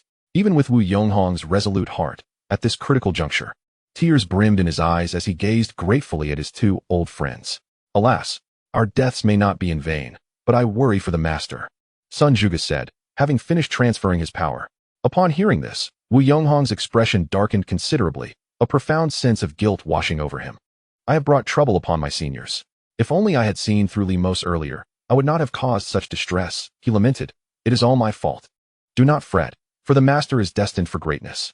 Moreover, with his formidable strength, how could Li Mos possibly harm him? Chu Guangshi reassured him. Let us hope so. The group sighed, yet their hearts remained heavy with concern. Under normal circumstances, they would not fear that Li Mos could harm Feng. But with the terrifying Tianyin Grand Formation in play, the situation was far from optimistic. The rain had ceased, though they could not tell when. Suddenly, Sun Zhuge seemed to notice something, exclaiming in astonishment, "Look!" At his words, the other two turned their gaze. In the distance, on the hillside, a figure was leisurely making its way toward them. Upon recognizing the figure, the three nearly leaped with excitement. Master! Ha ha ha! It's the master, it really is. Seeing this scene, Wu Yonghong trembled with joy, laughing maniacally. I knew it, Chu Guangshi exclaimed, slapping his thigh, his face alight with excitement. With such immense power, how could the master be harmed by Li Mos? He must have already dealt with Li Mos and come to rescue us. In that moment, the three of them, like jubilant old men celebrating 1,000 years, were filled with tears of joy. The path ahead was treacherous, the ground riddled with marshes, causing Feng to proceed slowly. After a considerable time, he finally spotted 3 familiar figures ahead. Isn't that Brother Wu and the others? What a coincidence! Feng exclaimed, his face filled with surprise at encountering acquaintances in such a vast mountain range, and he felt compelled to greet them. Thus, Feng strode directly towards the trio. However, upon noticing the path he was taking, their expressions swiftly changed, and they urgently shouted, Sir, be cautious.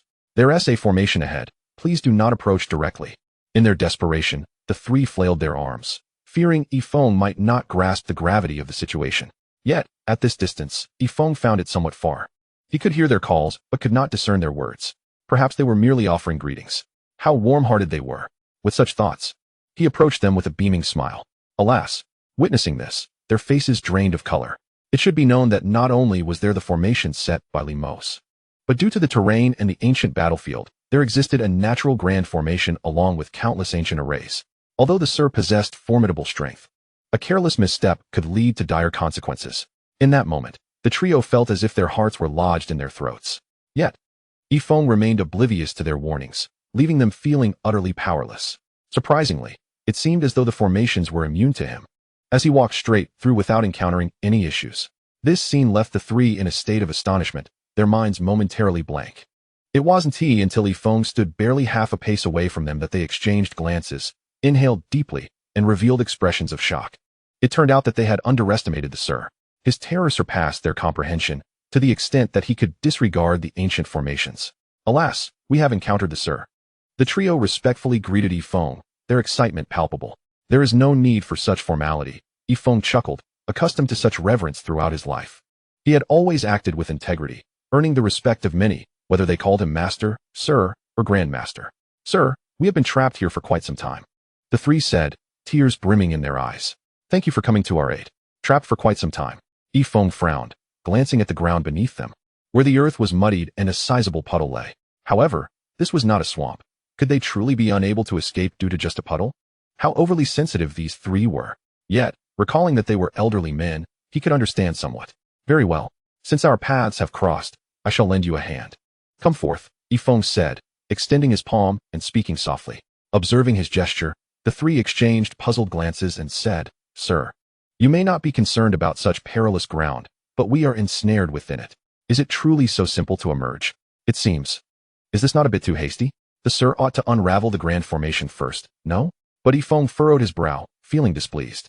Must I carry you out of a mere puddle? These three old men are exceedingly sensitive.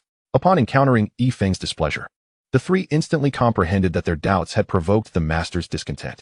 They dared not utter another word and hastily grasped Feng's hand, prepared yet uncertain. However, to their astonishment, Wu Yonghong was effortlessly extricated, with no hindrances or unexpected occurrences. Subsequently, the second and third individuals followed suit, similarly encountering no obstructions, as if the formation had simply ceased to function. Yet, they had not witnessed Feng dismantling the array or engaging in any other actions. Their eyes brimmed with disbelief, and their reverence for Feng deepened profoundly. They realized that they had once again underestimated him. Not only could he disregard the formation, but even those beside him enjoyed a direct immunity. What sort of cultivation would be required to achieve such feats? Thank you for your rescue, Master. The three expressed with utmost respect. What is there to thank? Merely a pitiful waterhole. Feng waved his hand dismissively. A mere waterhole? The three exchanged wry smiles. For only someone of the Master's caliber could label such a perilous place as trivial. By the way, Master, Old Wu has been injured. Please take a look. At that moment, Chu Guangshi seemed to recall something and eagerly addressed Feng. Old Chu, cease your words. Do not trouble the Master any further. Wu Yonghong interjected hastily. My injury is beyond remedy. What use is it to bother the Master? Oh, Feng's interest was piqued upon hearing this. Let me see your injury. Master, I really do not wish to trouble you, Wu Yonghong protested, adding, my dantian is destroyed. Even divine beings would find it difficult to heal. Just a glance will suffice. Feng replied softly. Very well. Wu Yonghong opened his mouth and lifted his shirt, revealing his abdomen. There lay a bloody hole, and his dantian had indeed shattered. This is rather severe, Feng noted after a brief inspection. Hearing this, Wu Yonghong's countenance grew despondent. Indeed, the destruction of the dantian seemed insurmountable, even for the Master. Just as he thought this, Feng's voice resonated again. Although it is somewhat grave, it is not beyond remedy. I shall procure some herbs for you to apply later. Chapter 105. The storms of this world pale in comparison to his gaze. What?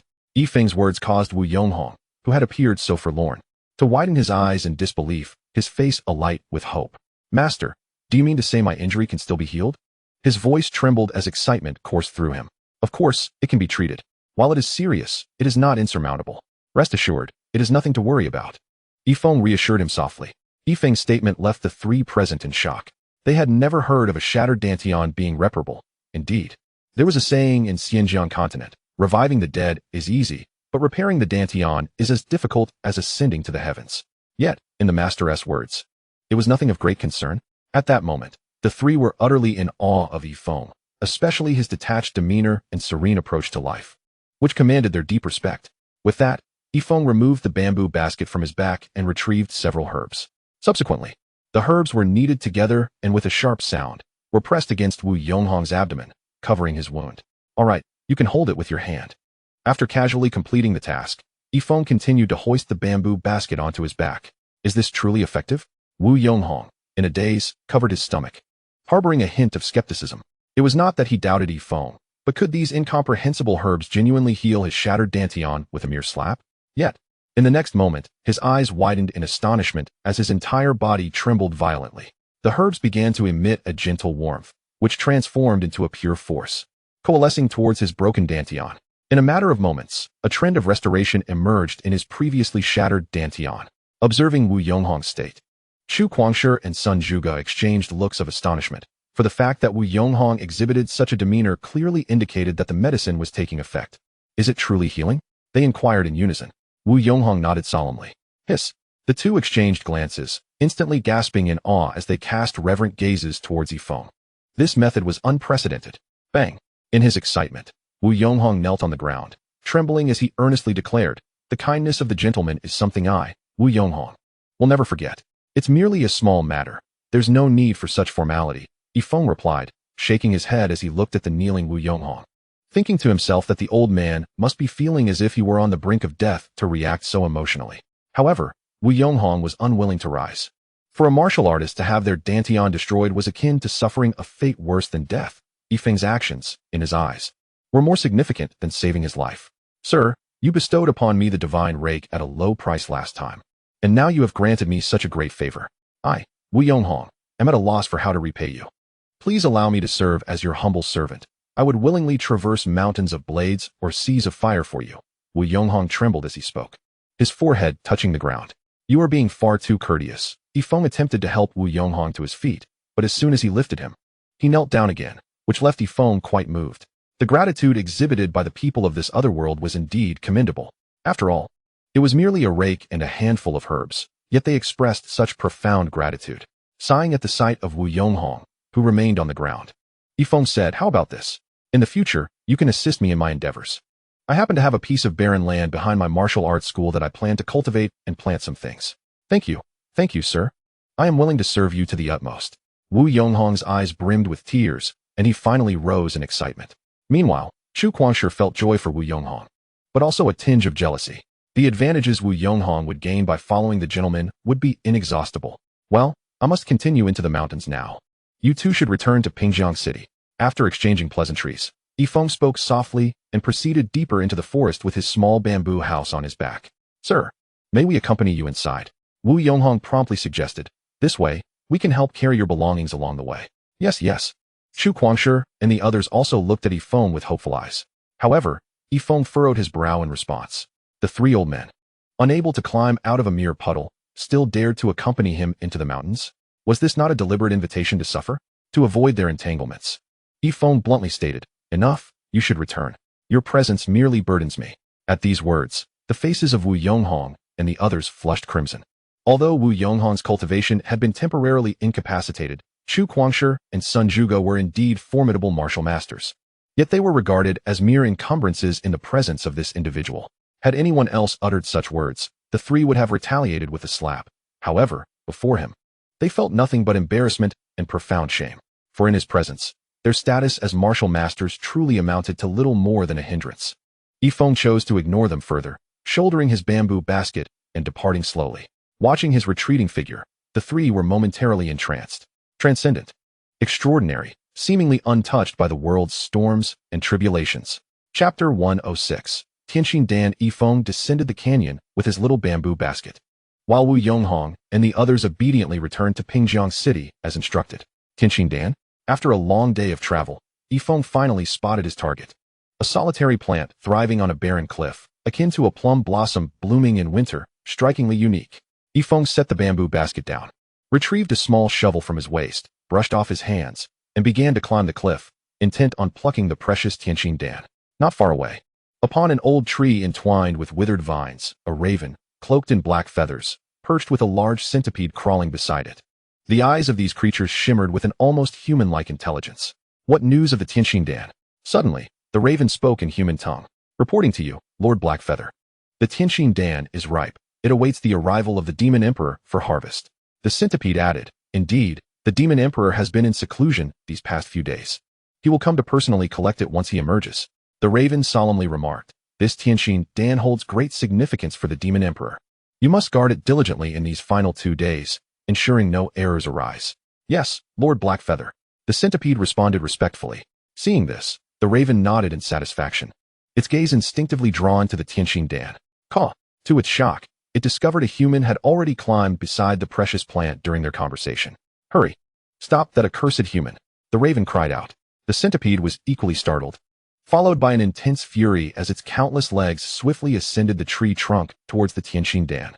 The raven, unwilling to lag behind, flapped its wings, its sharp beak glinting ominously as it charged towards the human. What a splendid treasure! Feng observed the Tianxin Dan before him with a pleased smile. Just as he prepared to harvest it, he noticed a raven hurtling directly towards him. Unavoidably, Feng slightly tilted his head, narrowly evading the raven's attack. How curious!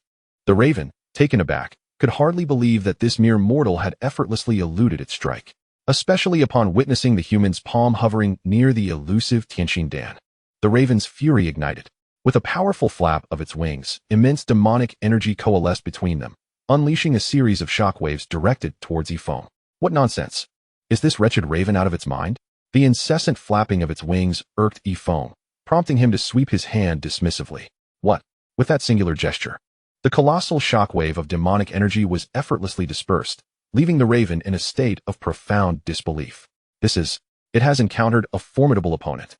The raven's demeanor shifted to one of gravity. However, witnessing the human's audacity to directly seize the Tianxin Dan before their very eyes was intolerable. With a swift motion, it conjured a fierce gust of wind, transforming into a blade aimed at Feng. Where did this bothersome raven come from? Feng, increasingly exasperated by the creature, drew forth a small iron shovel from behind him and hurled it with determination. Smack! The shovel struck true, pinning the raven against the cliffside, scattering feathers in all directions before it plummeted to the ground, lifeless. Hiss! A centipede, having ascended midway, was struck with terror at this sight. Its legs curled in fear as it frantically circled a rock before scuttling away with countless legs in a panicked escape. The once mighty Black Feather Lord had been dispatched by a mere shovel. How could this small centipede hope to contend with such a formidable human?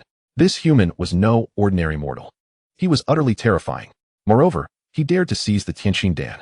I must hasten to report this to the Demon Emperor. Swiftly, the centipede burrowed into a crevice, disappearing from sight, though in its haste, it left behind 2 of its numerous legs. After dispatching the raven, Feng finally achieved his goal and obtained the Tianxin Dan.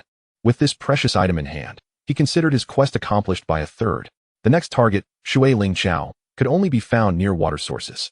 Feng consulted the map and proceeded toward his next destination. Chapter 107. 18 Demon Kings in a pitch-black, shadowy water cave. A gigantic centipede crawled along the rocky walls. In the center of the cave lay an ancient tortoise. Your Majesty, trouble is at hand, the centipede exclaimed anxiously. A human came to seize the Tianxin Dan, and with a single strike, he dispatched Black Feather Lord. I return to inform your Majesty at the cost of 2 broken legs. What? Upon hearing this, the languid tortoise abruptly stood, and the once tranquil water surface erupted in tumultuous waves, sending sprays soaring several dozen feet high. You say someone has stolen my Tianxin Dan? Who is it? Who dares? I do not know who it is, only that it was a human, and he is still at the Tianxin Dan's location. The centipede replied hurriedly. Come, take me to find him. I must slay this accursed human. Old Wang Ba radiated a formidable rage, swiftly transforming into a streak of light before vanishing from sight, while the centipede hurriedly followed suit. It seemed that the map indicated the presence of a water cave nearby, though it remained uncertain whether it housed the elusive water spirit grass. Feng arrived at the banks of a stream, or not far off. An entrance to a rocky cave beckoned.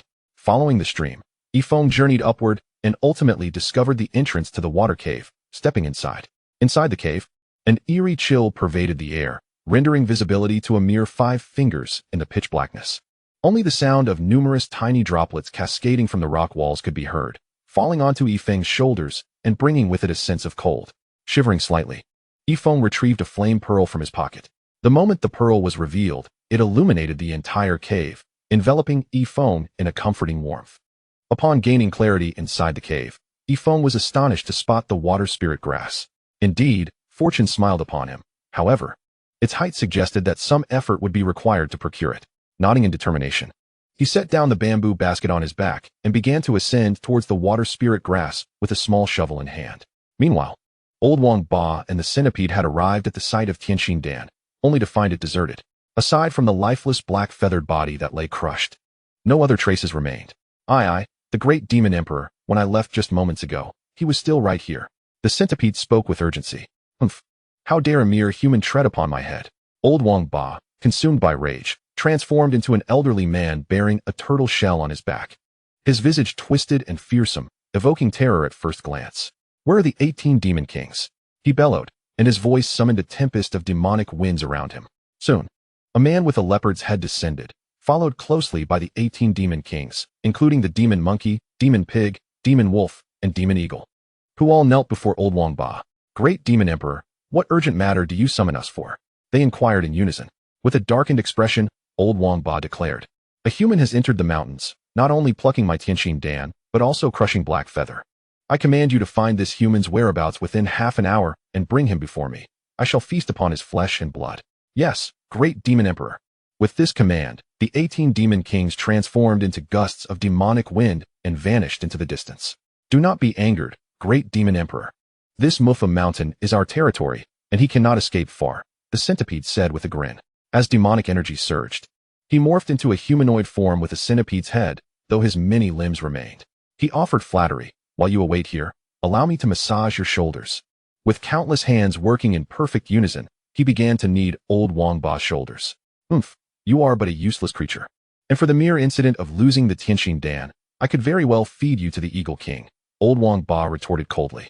Indeed, the centipede replied, sweating profusely as he increased his efforts. A half hour swiftly elapsed, and the 18 demon kings returned to the side of Bagu precisely on time. However, their faces bore a grave expression as they knelt on the ground and spoke in hushed tones. We report to the demon emperor that we have scoured the entire mountain range and found no trace of the human. What? Bagu suddenly rose to his feet, his formidable presence sending the centipede behind him reeling. His dark, brooding eyes fixated on the 18 demon kings, rendering them breathless with trepidation. Convey my orders. Expand the search area. We must locate this detestable human. Bagu gritted his teeth as he spoke. Yes. The 18 demon kings vanished once again. My lord, what shall we do now? The centipede cautiously inquired as it crawled back. This accursed human dares to steal my celestial heart due. I will ensure he suffers a most wretched fate, Bagu replied ominously. However, I am on the verge of a breakthrough. The water spirit grass must not encounter any further mishaps. I shall return to my cave to absorb the water spirit grass. And afterward, I will personally deal with this contemptible human. Chapter 108. A truly great tortoise. 2 beams of light streaked through the air as the 2 demons returned to the entrance of the water cave. The water spirit grass has matured and must not be disturbed. You and I shall conceal our demonic energy and transform into our true forms to enter the cave. Bagu commanded the centipede with authority. During my absorption of the water spirit grass, you shall guard me. Once I emerge, we shall seek out that loathsome human. Should we fail to find him, every human encountered within this mountain shall be slain and transformed into human rods. Yes, my lord Bagu, the centipede responded respectfully. With a flash of light, the 2 demons reverted to their true forms, a tortoise and a centipede, and began to crawl into the cave. Slow down. I am still behind. Bagu's dissatisfied voice echoed as he observed the centipede swiftly climbing ahead. Indeed, my lord, the centipede replied, its impatience evident as it followed Bagu's slow pace, daring not to voice its frustration. Harvesting this water spirit grass has truly consumed a considerable amount of my time. Feng carefully placed the freshly picked water spirit grass into his bamboo basket, wiping the sweat from his brow and revealing a satisfied expression. At that very moment, Bagu and the centipede finally crawled in, coincidentally witnessing this scene. Who dares to possess such audacity as to infiltrate my cave and steal my water spirit grass? Bagu's eyes widened in shock, his entire being frozen in disbelief. It was known that this was his lair, a space where ordinary lesser demons would avoid, let alone brazenly pilfer from him. It was utterly inconceivable that someone would be so bold. Why, your majesty, he is the human who stole the celestial heart due, the centipede stammered, rubbing its eyes in astonishment, its voice trembling as it relayed the news to the demon emperor. What? Bagu's eyes widened further, and an overwhelming fury erupted from within him. He had been searching high and low for this detestable human, only to discover that the rogue had ventured into his very stronghold, seizing the recently ripened water spirit grass. Unforgivable. Absolutely unforgivable. Death. As a surge of rage erupted within him, the immense demonic energy surged wildly in his body, on the verge of transforming into a formidable attack against Feng. Just as he was about to manifest his form, a surprised voice rang out. "Oh, what a large turtle." With the utterance of those words, a massive foot descended, landing squarely upon the shell of Bogu. This force caused Bogu, who was on the brink of transformation, to be stifled back into his original state, as though 100,000 mountains bore down upon him. Even a being as powerful as the demon emperor Bogu found himself utterly immobilized beneath this weight. What is this power? Bogu's eyes widened in astonishment, filled with terror. Yet, what overshadowed this fear was a profound sense of anger and humiliation. How could he, a dignified demon emperor, be trampled beneath the foot of a mere human? He could not tolerate such an affront. "You must die," Bogu roared inwardly in a frenzy, while the overwhelming power of the demon emperor surged within him, struggling fiercely to overturn this foot and retaliate. "Ah, you old turtle, you actually possess some strength." Feeling the force beneath his foot, Feng was incensed. He set down his bamboo basket, seized the old turtle, and hefted it above his head, slamming it down heavily. The impact left Bogu dazed, stars dancing before his eyes. In that moment, the hatred within him transformed abruptly into fear.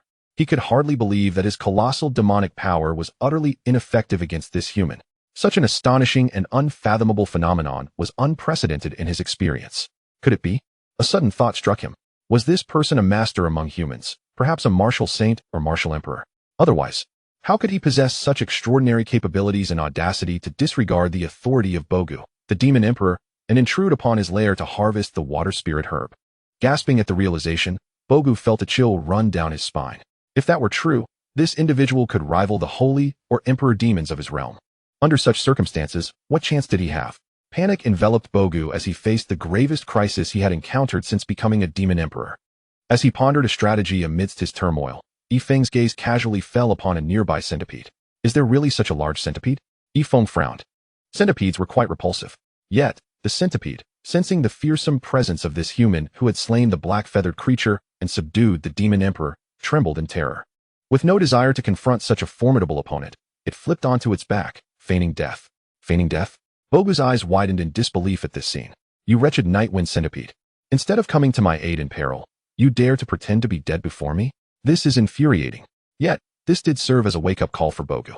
After a brief hesitation, he gritted his teeth, rolled his eyes, and flopped onto the ground, remaining motionless. Though it is rather humiliating for the illustrious demon emperor to resort to feigning death for survival, there is no alternative to evade the lethal grasp of this human. After all, no one would witness it. Chapter 109. Nightwind Centipede. Feng prodded the massive centipede with his shovel. How could such a large creature have suddenly perished? Feng was filled with perplexity. Initially intending to deliver a decisive blow, he reconsidered, finding the thought too revolting to pursue further. Subsequently, Feng approached the ancient tortoise. As he heard Feng's footsteps nearing, Bogu felt a surge of anxiety, yet recalling the night wind centipede's desperate act of feigning death to escape peril, he found himself slightly reassured. Had this ancient tortoise met the same fate? Feng kicked it lightly, contemplating that it must have been killed by the fall. Upon hearing this, Bogu sighed in relief, realizing he had not revealed himself and that escape was imminent. However, just as he relaxed, Feng's excited voice rang out. Such a large tortoise would make for a nourishing broth, perfect for fortifying his disciple. These words struck Bogu like a thunderclap. How could the esteemed demon emperor be reduced to mere ingredients for soup? Overwhelmed by this shocking revelation, his anger surged alongside the pain from his earlier fall, causing him to faint instantly. Using the light from the flame orb, Feng gathered a handful of aquatic plants from the nearby water, binding them into a makeshift rope. He then secured the tortoise firmly, lifting it with satisfaction. Weighing it in his hands, he nodded approvingly. This tortoise must weigh several pounds. Far too much for his disciple to consume alone. He resolved to invite Old Wu and Old Qingshan to join him in this feast. With that, Feng pulled out the map once more. Cloud route flower. This herb was notoriously elusive, and he would have to rely on fortune to locate it. With his bamboo basket slung over his shoulder and the tortoise in hand, he exited the water cave. Shortly after Feng's departure, the night wind centipede finally managed to roll over, its face a mask of lingering dread, eyes wide with terror. Remembering the tragic fate of the demon emperor, it dared not linger, hastily scuttling out of the cavern. Perhaps due to its haste, it lost 2 more legs, yet it pressed on, determined to flee into the mountains. Quickly, This is a grave calamity. Everyone come out. The demon emperor Bogu is to be made into soup. It frantically shouted, alerting the nearby creatures. Such a monumental event sent ripples through the entire mountain range, stirring both minor and major demons alike. Upon receiving the news, the 18 demon kings hastened to convene in a shadowy gorge. What on earth transpired with the night wind centipede? The eagle king inquired, his piercing gaze fixed upon it. 18 demon kings, you must devise a plan. That human is merciless. The night wind centipede lamented. He barged into the demon emperor's lair, not only plucking the emperor's water spirit grass, but also capturing him to brew soup. I battled him for 300 rounds, paying the price of 2 legs. And realizing I could not rescue the emperor, I had no choice but to flee and inform you. What audacity! The majestic form of the leopard king emerged, fixating his gaze upon the night wind centipede, declaring with a tone of disdain, even the demon emperor has succumbed to that human. What strength does a mere centipede possess to contend with him for 300 rounds? Upon the leopard king's scornful assertion, the other demon kings cast skeptical glances towards night wind centipede. Indeed, the night wind centipede hastily clarified. The reason I managed to engage him for 300 rounds was due to the immense exhaustion the demon emperor suffered after their battle. At this juncture, tears welled in the centipede's eyes, and with a face full of remorse, he lamented, I had hoped to rescue the demon emperor, but alas, my strength as a mere centipede is limited. It is my fault for my inadequacy. Witnessing this, the eagle king and others felt a pang of guilt.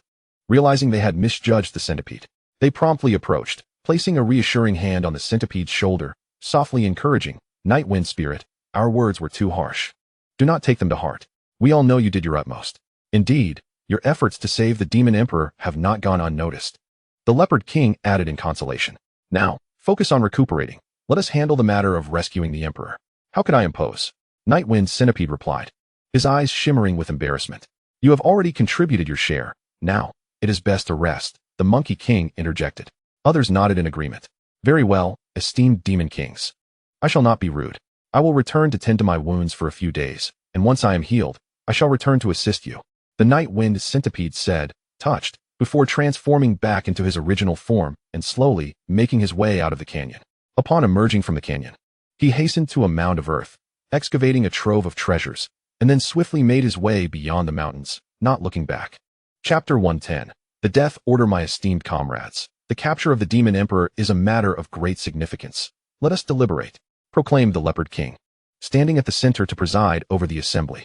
According to the information relayed by the Night Wind Spirit, this human possesses strength that likely surpasses that of the Demon Emperor, albeit perhaps not by much, the Eagle King pondered. Otherwise, the Night Wind Spirit would not have been able to engage him for 300 rounds. Indeed, the Eagle King speaks wisely, the Monkey King asserted. However, even so, this individual's power is not something we can confront. What intrigues me further is why he would go to such lengths to capture the Demon Emperor, even claiming to brew soup from him. The assembly nodded gravely, pondering the true intent of this individual. A heavy silence enveloped the atmosphere. Eventually, the Pig King spoke up. His abduction of the Demon Emperor, coupled with his boast of brewing soup, undoubtedly carries a significant element of humiliation. Furthermore, given humanity's historical enmity towards our demon realm, it is highly plausible that this act is a deliberate provocation, perhaps even a declaration of war against the myriad demons of our Muffa Mountain. Indeed, yet it is also possible that he seeks vengeance, interjected the Deer King. Regarding the humans who venture into the mountains, we have undoubtedly claimed a few over time. And as for the Demon Emperor, the years are replete with tales of his encounters. I suspect that among those we have devoured, there may well be descendants or disciples of this very individual. The Deer King's reasoning was sound. The Monkey King remarked, humans have always been vengeful, adhering to the principle of repaying kindness with kindness and malice with malice. This aligns perfectly with his intention to boil the Demon Emperor for soup. The two speculated reasons seem quite plausible to me. The Leopard King nodded and said, nevertheless, we cannot rescue the Demon Emperor on our own. We must devise a concrete plan. I believe that, regardless of the motives, this human action is a declaration of war against all the demons of the Muffa Mountains. The Eagle King spoke solemnly. Humans are our common enemy. Their provocations warrant that we report this matter to the demon emperors of the other territories and seek their assistance. I concur. I too agree. Although there are occasional frictions among our territories, I am certain that in the face of a common foe, they will temporarily set aside their grievances. At that moment, the other demon kings nodded in unison. With a plan in place, the 18 demon kings transformed into streams of light and swiftly departed. Within a single day, they managed to contact the demon emperors of other territories in the Muffa Mountains. Indeed, when confronted with the shared enemy of humanity, the other demon emperors chose to set aside their past grievances and offer their aid. With the command from several powerful demon emperors, the demon beasts of the entire Mufa mountain range united and issued a decree for extermination. Upon the issuance of the decree, the Mufa mountains trembled, sending countless ordinary animals into a state of panic, while the demon beasts that typically lurked in the shadows emerged from their hiding places. In the mountains, Feng grumbled, finding this Yunlu flower is no easy task. With one hand holding a large turtle and the other carrying a small bamboo basket, he trudged onward. It seemed he had indeed lost his way. With a scowl, he stared at the map in his hand, brimming with frustration. He had wandered through these mountains for what felt like an eternity without finding an exit. Cursing under his breath, he exclaimed, "Damn those unscrupulous merchants for selling me a fake map. May you have a son with no." Just then, he noticed a crowd gathering on the mountainside ahead, and his eyes brightened. I wonder what they are doing. Surely, they must know the way. Feng quickened his pace towards the group, carrying the turtle. Stop! Who goes there? As he approached, two sword-bearing youths leaped forward, blocking Feng's path. Cultivators? Feng was taken aback, but quickly regained his composure and smiled. Hello, I'm just here to ask for directions. Could you please tell me how to exit this mountain range? Not a clue, leave. The two youths retorted rudely. Is that really necessary? Feng frowned. I merely asked for directions. A mere mortal dares to talk back? The two youths glared angrily, drawing their swords to threaten Feng. This made Feng furrow his brow. How could there be such a vast difference among cultivators? The nearby Qingshan sect seemed to have much better etiquette.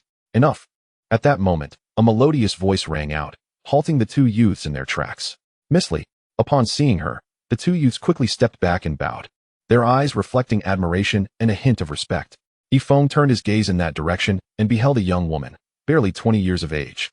Clad in a flowing white dress that accentuated her exquisite figure, she possessed bright eyes and a radiant smile, with cascading locks of hair falling gracefully over her shoulders. Her slender hands grasped a verdant sword, and her delicate brows were furrowed, exuding an aura of coldness and authority. What is the matter? She inquired in a frosty tone. Reporting to Miss Li, an insensible mortal has wandered in and disturbed you. We shall escort him away immediately.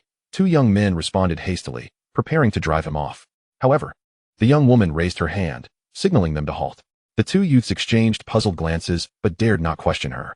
Her luminous gaze scrutinized Feng, taking in the bamboo basket on his back, the turtle in his hand, and his utterly tranquil demeanor, all of which confirmed his status as an ordinary mortal. Gradually, she lowered her guard and, with a neutral expression, asked, "What do you seek?" Though her demeanor was frosty, she seemed to possess a sense of reason, prompting Feng to respond courteously, "Miss, I merely wish to inquire about the way to exit this mountain." Inquire about directions? Her finely arched brows slightly knitted together as she replied icily, "Ignorance breeds fearlessness, yet you dare to trespass in this mountain." With that, she turned to leave, but her melodic voice lingered in the air. "You too, escort him down the mountain, and ensure he safely departs, or he shall not survive here." "Thank you, miss." Feng expressed his gratitude. However, she offered no further reply, and with a graceful motion, she gathered her white gown and seated herself upon the ground. Slowly closing her bright eyes, the two youths led Feng down the mountain, but after a short distance, they abruptly turned to leave. "Hey, why are you two departing?" Feng looked at them in confusion. They had yet to reach the exit.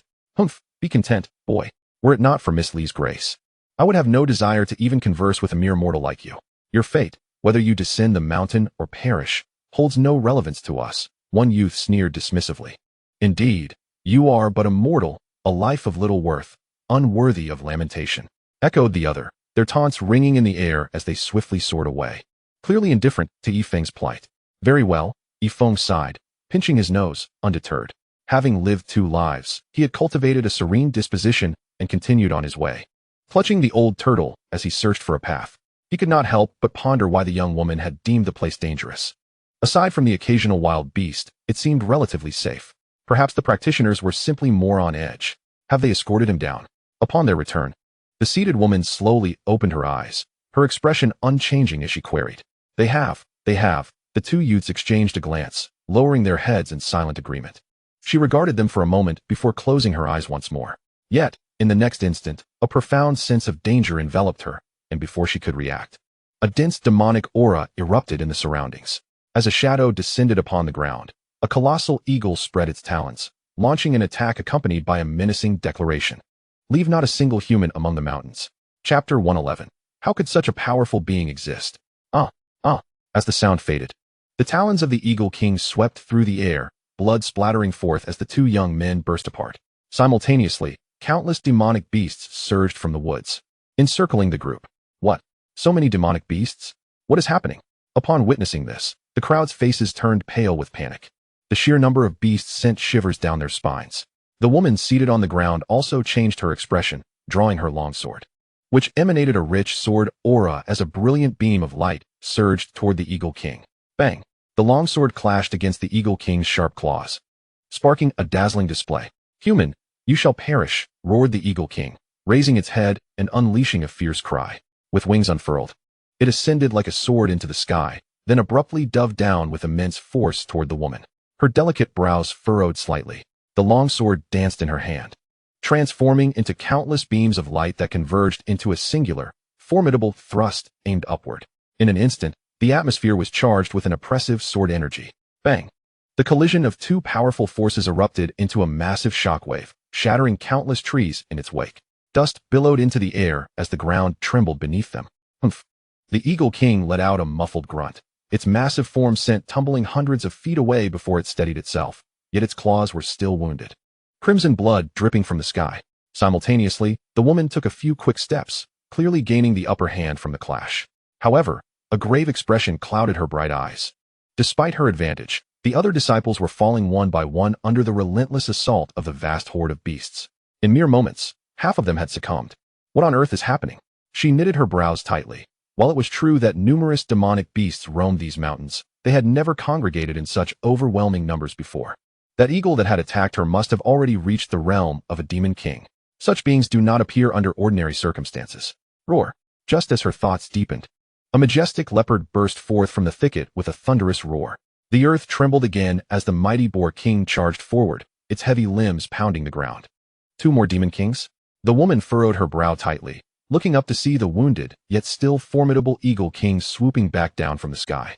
Without hesitation, the three demon kings unleashed a torrential assault upon her. Yet the woman refused to be outmatched. Though merely a woman, she radiated an overwhelming aura, transforming into a blade herself, effortlessly countering the onslaught of the three demon kings. Help! However, the cries of her disciples grew increasingly desperate. Even though she wished to save them, she found herself unable to break free from the relentless attacks of the three demon kings. Ultimately, the last disciple fell before her. Terror etched on their face. On the ground lay a gruesome scene of countless bodies. The ground was stained crimson with blood, and the acrid scent of carnage permeated the entire forest. Damn it! The woman's countenance was frosty, her heart quaking. These were all elite disciples of her sect. Humph! Daring to be distracted while battling us. At that moment, a cold chuckle escaped the leopard king, and with a fierce gust, his massive claws swooped in. The woman's expression changed drastically. She raised her sword in defense, but it was too late. Her white gown was torn at the abdomen, leaving a horrifying gash that immediately stained her attire with blood. She staggered backward, her bright eyes filled with reluctance as she gazed at the array of corpses. Her lips pressed tightly together, transforming into a streak of light as she fled. Pursue! The three demon lords exchanged glances, evidently unwilling to spare her beauty. Though she outpaced the three demon lords, after a relentless chase, she finally managed to temporarily elude them. However, her situation remained dire. Having lost copious amounts of blood, her once vibrant face had turned ashen, and she could only stagger forward, dragging her injured body. Meanwhile, her delicate forehead had never relaxed. As she journeyed, she discovered that the entire mountain was teeming with demon beasts, among which lingered the presence of other demon lords. What on earth was happening? Confusion clouded her features. Such occurrences were unprecedented. Spotting a small demon nearby, she, driven by a desire to unravel the mystery, darted forward like a wraith, her jade hand landing atop the small demon's head. Soul search. As the demon's memories flooded her mind, her beautiful eyes flickered, and her red lips involuntarily parted wider until she gasped in astonishment. How could there be such a powerful being? Chapter 112. Matters beyond the comprehension of mortals. Just as she was engulfed in surprise, an intense sense of crisis enveloped her. She soon discerned the sounds of commotion approaching from various directions ahead. Clearly, the pursuers were closing in. She immediately furrowed her brow, her lovely eyes darting to the cliff behind her.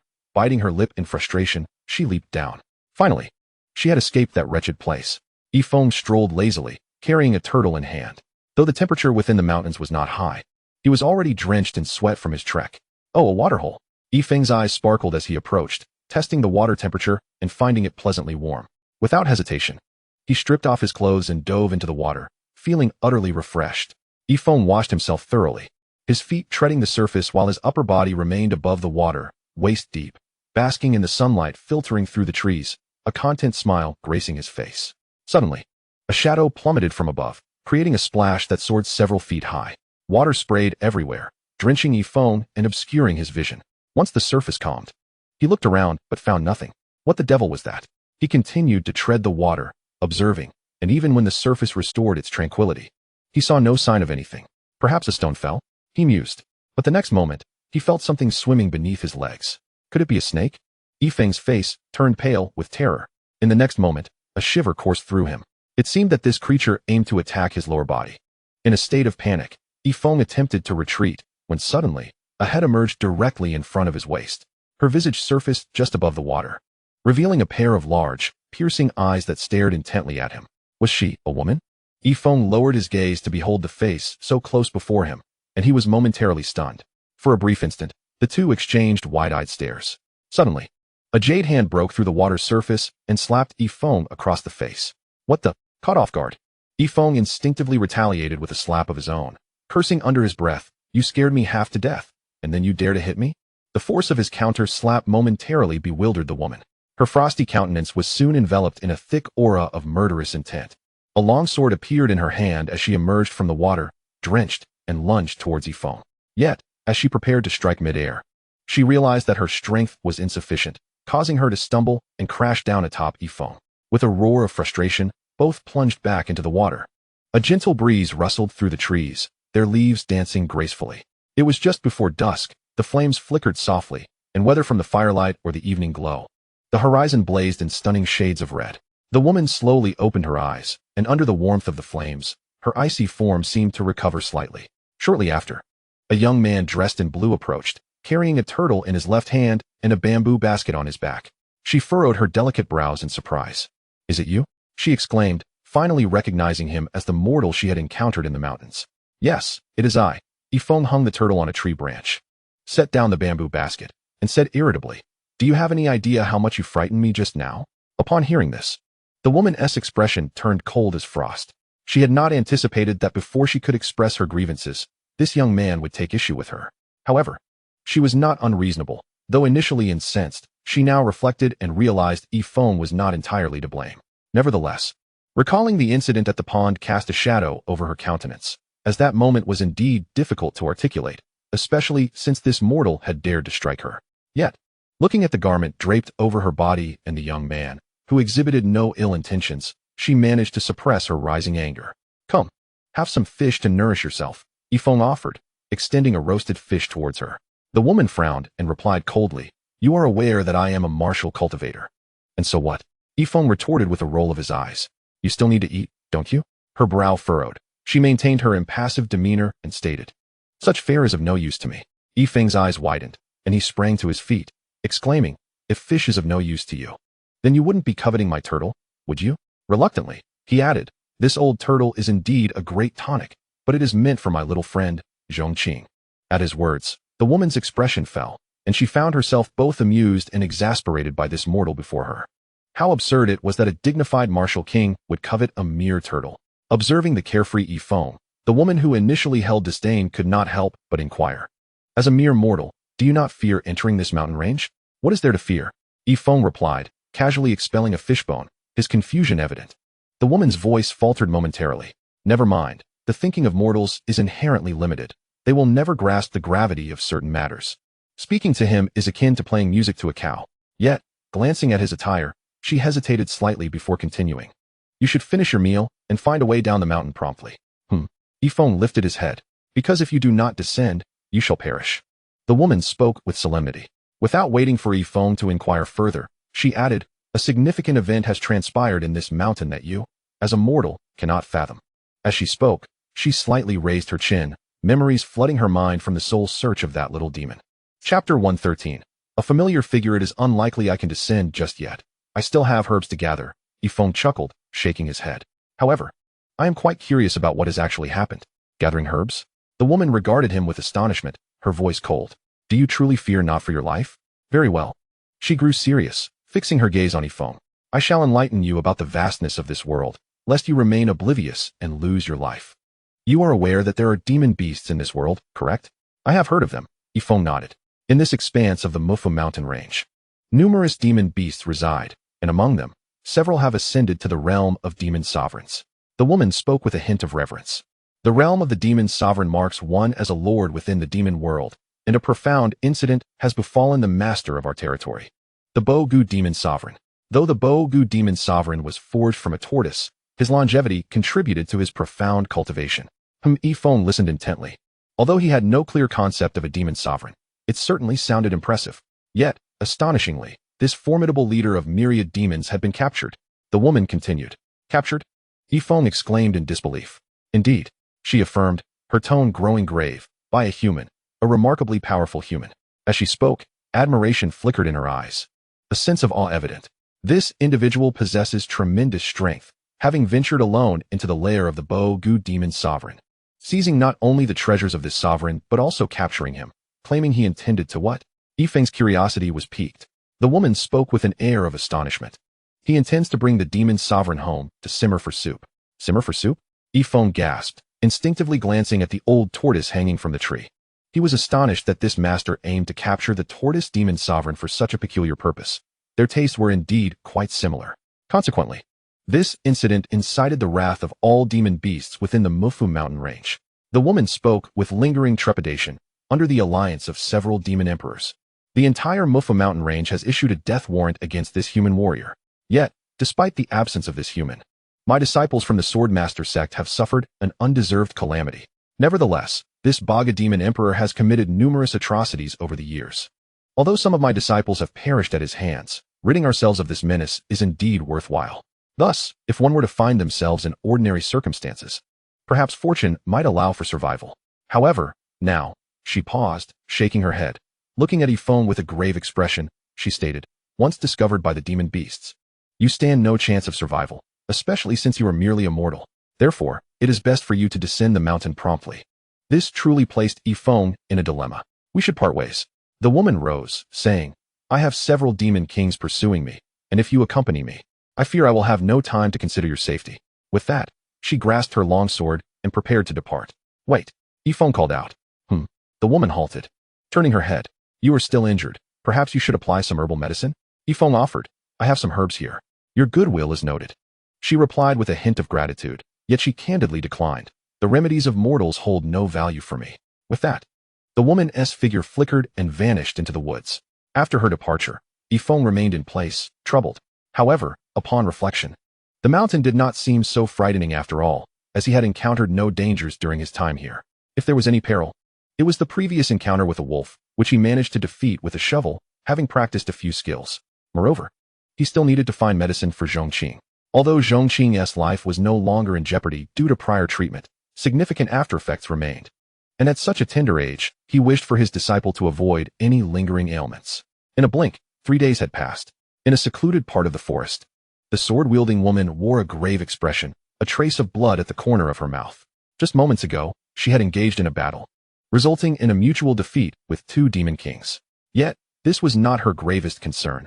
The entire mountain range had been sealed off by the demon beasts, rendering escape impossible. Dragging her weary body, she contemplated her route to safety, her thoughts drifting back to the young man from 3 days prior, eliciting a bitter smile. Even with her formidable strength as a martial king, she could not escape. What chance did that youth have? In a mountain plagued by demon beasts, he would likely not survive a single night, for even the slightest encounter with a minor demon would spell doom for a mere mortal. Now, in this vast mountain range, aside from the mysterious expert whose whereabouts were unknown, she was likely the last living soul remaining, though a sense of regret lingered. Her encounter with that individual was merely a fleeting moment. There was little she could do about it, only a sigh of lament. At that moment, she perceived a rustling ahead. Her ethereal figure flickered as she approached, her eyes widening in disbelief. That familiar silhouette clad in green, carrying a turtle and a small bamboo basket. Was this not the young man? It appeared he was even humming a tune. Chapter 114. Helplessness. The young woman's delicate face was etched with profound astonishment. Over the past 3 days, she had navigated with utmost caution, Yet she had encountered numerous ferocious beasts and faced perilous situations more than once. Ultimately, it was her own prowess, coupled with a stroke of fortune, that allowed her to survive. In stark contrast, this seemingly ordinary man, carrying a turtle, remained unscathed, his plain azure robe pristine and untouched by the trials of the wilderness. Were the mountain-s beasts incapable of wielding a weapon, or were they simply blind? Or perhaps this man was exceptionally fortunate. Yet, why was her own fortune so dismal? No matter how she pondered, she could not fathom how Feng managed to emerge unscathed. In her eyes, even a master of martial arts would find themselves facing certain doom in these treacherous mountains. With a heart full of curiosity, she darted towards Feng. "Is it you?" Feng exclaimed, a smile of surprise illuminating his face upon seeing her. However, the woman remained silent, her expressive eyes examining him from head to toe, her astonishment deepening. How could Feng appear so composed, lacking even a hint of disarray? After a lengthy silence, she finally inhaled deeply and spoke with a complex expression. "I never expected that you, an ordinary person, would still be alive." "What do you mean by that?" Feng's expression darkened at her words, interpreting them as a curse upon his existence. "I apologize. I did not intend any offense, merely expressing my astonishment," the woman quickly clarified, though her incredulity lingered on her face. "Very well," Feng replied nonchalantly, nodding in acceptance. After exchanging a few more pleasantries, the woman prepared to take her leave. Before departing, she added, "I hope you continue to enjoy such good fortune in the days to come." Feng could not help but smile wryly. This woman was rather eccentric. Was the danger in the mountains truly as dire as she claimed? Throughout his time here, he had encountered no such peril. Nevertheless, she had shown kindness when he had asked for directions, even sending someone to escort him down the mountain. He then produced a small bundle and offered, "I have a pest repellent package that I made with herbs. Perhaps you would like to take it with you?" The woman glanced at the package and frowned.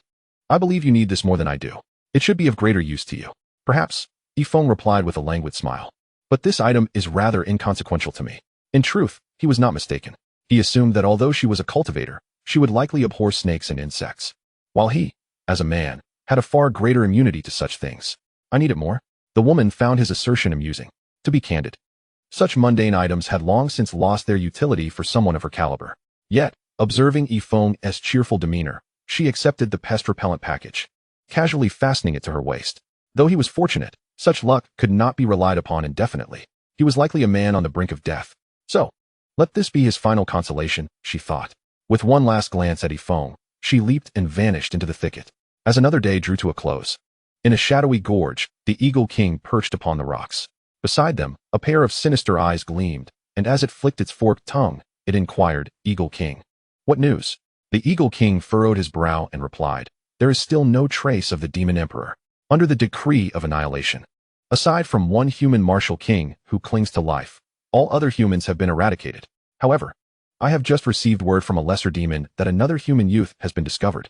To prevent any unforeseen circumstances, I would appreciate your assistance, Serpent King." "It is my duty to serve the Demon Emperor," came the reply. With that, the two demons transformed into streaks of light, leading a multitude of beasts towards the mountain range. Meanwhile, a woman who had recently departed from Feng sensed the powerful waves rushing in his direction, and her beautiful eyes narrowed in concern. "Has he been discovered?" she thought, biting her lip in hesitation, contemplating whether to turn back to rescue him. However, upon sensing the auras of the two demon kings, she ultimately abandoned the idea, recognizing that in her current injured state, she was no match for them. Returning now would only mean her demise. "I hope in your next life, you will not recklessly venture into such perilous places." She sighed heavily, filled with regret, yet powerless to act, and with a slight movement, she vanished into the thicket. Chapter 115. The existence that followed several demon emperors. Damn it.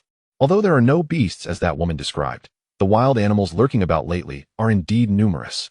Feng's frustrated voice echoed. Over the past 2 days, countless snakes, wild boars, and crows had been incessantly disturbing him, causing him great annoyance. It could be said that he had not enjoyed a single good night's sleep recently. Glancing at the sky, he realized that he could not continue his journey today, so he reluctantly prepared to camp for the night. However, those frenzied animals needed to be dealt with. With this thought, Feng retrieved a small vial from his bamboo basket and poured the powder within around the perimeter of his campsite. This powder, which he had specially concocted before his departure, served a purpose similar to realgar. While it might not deter larger beasts like wild boars, it should suffice against insects and ants. After setting this up, Feng yawned, propped his weary body against a rock, and quickly fell into a deep slumber. On a mountaintop, Led by the Eagle King and the Serpent King, countless beasts had gathered. It is imperative that we locate this person, regardless of whether he is the one we seek. Show no mercy, commanded the Eagle King, his eyes glinting ominously as he addressed the surrounding beasts. Yes. In response to his command, the beasts dispersed in all directions. Let us wait here for news, the Eagle King stated. Indeed. The Serpent King nodded, about to close his eyes to meditate when he suddenly noticed something and exclaimed, "Is that a nightwind centipede?" Upon hearing this, the Eagle King turned his gaze in that direction, frowning deeply. Isn't the nightwind centipede recovering in its lair? How did it end up here? With that, the Eagle King leaped forward, his sharp claws seizing the nightwind centipede. Ah, Eagle King, what are you doing here? As the night breeze swept through, the centipede, with wide eyes and a face filled with anxiety, inquired. As a servant of the Bagucho Demon Emperor, he was aware that the Emperor had once concealed a spirit pearl with remarkable restorative properties in this location. He had intended to make a hasty escape with the pearl in hand, but to his dismay, he was caught red-handed by the Eagle King. I still wish to ask, how did you end up here? The Eagle King questioned, his sharp gaze fixed upon him. I.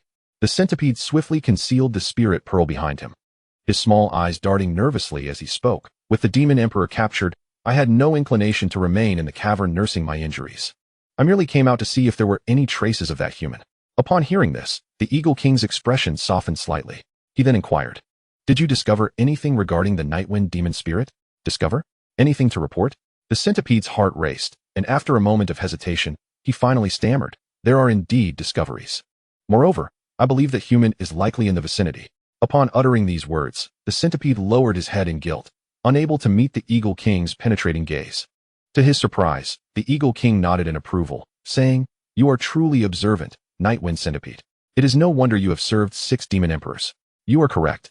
Credible sources indicate that there is indeed a human nearby, although we must ascertain if it is the same one. Therefore, Nightwind demon spirit, shall you accompany the Snake King and me to investigate further? Ah, the centipede nodded, his eyes widening in astonishment as realization struck him. What? Is the Nightwind demon spirit unwilling to assist our esteemed demon emperor? The Eagle King asked, frowning. And no, how could that be? I would willingly lay down my life for the emperor. The centipede declared earnestly, even as his small eyes rapidly scanned for an opportunity to flee. Before long, a small demon arrived bearing news that they had discovered Feng's whereabouts. Let us go, Snake King, Nightwind spirit, commanded the Eagle King. Very well, very well. The centipede replied, wiping the sweat from his brow. Under the watchful eyes of the 2 mighty demon kings, he had no choice but to follow. As they approached their destination, the Eagle King's brow furrowed. Indeed, the scent of a human lingered, yet the fluctuations were minimal. Relay my orders. Encircle this individual completely and await my command before we strike to capture him. The Eagle King issued the command promptly, clearly intent on avoiding a repeat of the incident with the Swordmaster sect, where they had yet to capture that martial king human. Perhaps they could have already gleaned the whereabouts of the Demon Emperor from these humans. The surrounding demons quickly encircled Feng, their cold, piercing gazes fixed upon him. Yet, Feng remained blissfully unaware of the unfolding events, continuing to sleep soundly upon the stone. Now, at the Eagle King's command, dozens of demon beasts transformed into streaks of light, converging upon Feng. In the blink of an eye, they surrounded him. However, in the next moment, those beasts suddenly halted, their bodies growing weak, and their vision began to darken. What is happening? Panic spread among the demons, with those of lesser strength reverting to their original forms and collapsing lifelessly to the ground, leaving only a handful of demon spirits struggling to endure, yet unable to advance. What is this? The Eagle King immediately grew vigilant. Your Majesty, it appears this human has poisoned the surroundings, one of the demon spirits said gravely. Poison? The Eagle King cast his gaze around, and indeed noticed a ring of powder upon the ground. However, he did not falter, for he believed that the fact his subordinates were still holding on indicated the toxin's potency was limited. Serpent King, it seems we must take matters into our own hands, the Eagle King said, turning to the Serpent King. The Serpent King nodded, his eyes shifting towards the Nightwind centipede. Nightwind spirit, having served several demon emperors, your strength must surpass that of ordinary spirits. Let us act together. With that, the Eagle King and the Serpent King transformed into their most formidable beast forms and swiftly took flight. Very well, the Nightwind centipede reluctantly nodded. But recalling that it was merely an unremarkable human, he assumed there was little danger and followed suit, transforming into his true form. Just as they were about to engage, the figure of Feng, lying on the rock, shifted, revealing a side profile. At that moment, the Nightwind centipede caught sight of it. Chapter 116. Severely wounded. One step short gasp. That glance nearly caused the night wind centipede's eyes to burst. It felt as though a fishbone were lodged in its throat, and its mind went blank as intense terror surged from within. This was the very individual who had effortlessly slain Black Feather and bound the ancient demon emperor with grass ropes. The mere thought of this extinguished any will to fight. All it desired was to preserve its life. With a frantic twist, its countless legs propelled it, and in a sudden roll, it collapsed onto the ground without a hint of forewarning. Night Wind Centipede, what are you doing? The Eagle King and the Serpent King exclaimed in unison, their voices filled with confusion. Yet, no matter how they called out, the Night Wind Centipede lay there, unresponsive. However, the Eagle King and Serpent King could not afford to dwell on him. After exchanging a glance, their bodies rapidly swelled, transforming into an eagle and a serpent as they charged towards Feng. Yet, as they approached within several paces, both demons felt a jolt of alarm. They had gravely underestimated the so-called toxin, for the spirits that had previously endured were now collapsing, reverting to their true forms on the ground. Under the effects of the poison, their own strength waned rapidly, insufficient to maintain their enlarged forms, and soon they too returned to their original sizes. What in the world is happening? The two demon kings widened their eyes, panic etched across their faces as they cried out, but their bodies lacked the strength to rise, leaving them helplessly sprawled on the ground. Damn that human, how despicable! The Eagle King cursed venomously as he lay there. Quick, call for reinforcements. The Serpent King, in a more dire state than the Eagle King, writhed on the ground, his skin tearing from the friction. The Eagle King, not daring to delay, summoned the last vestiges of his strength and shot a beam of light into the air. Just then, Feng awoke, and upon seeing the chaotic scene around him, he was taken aback.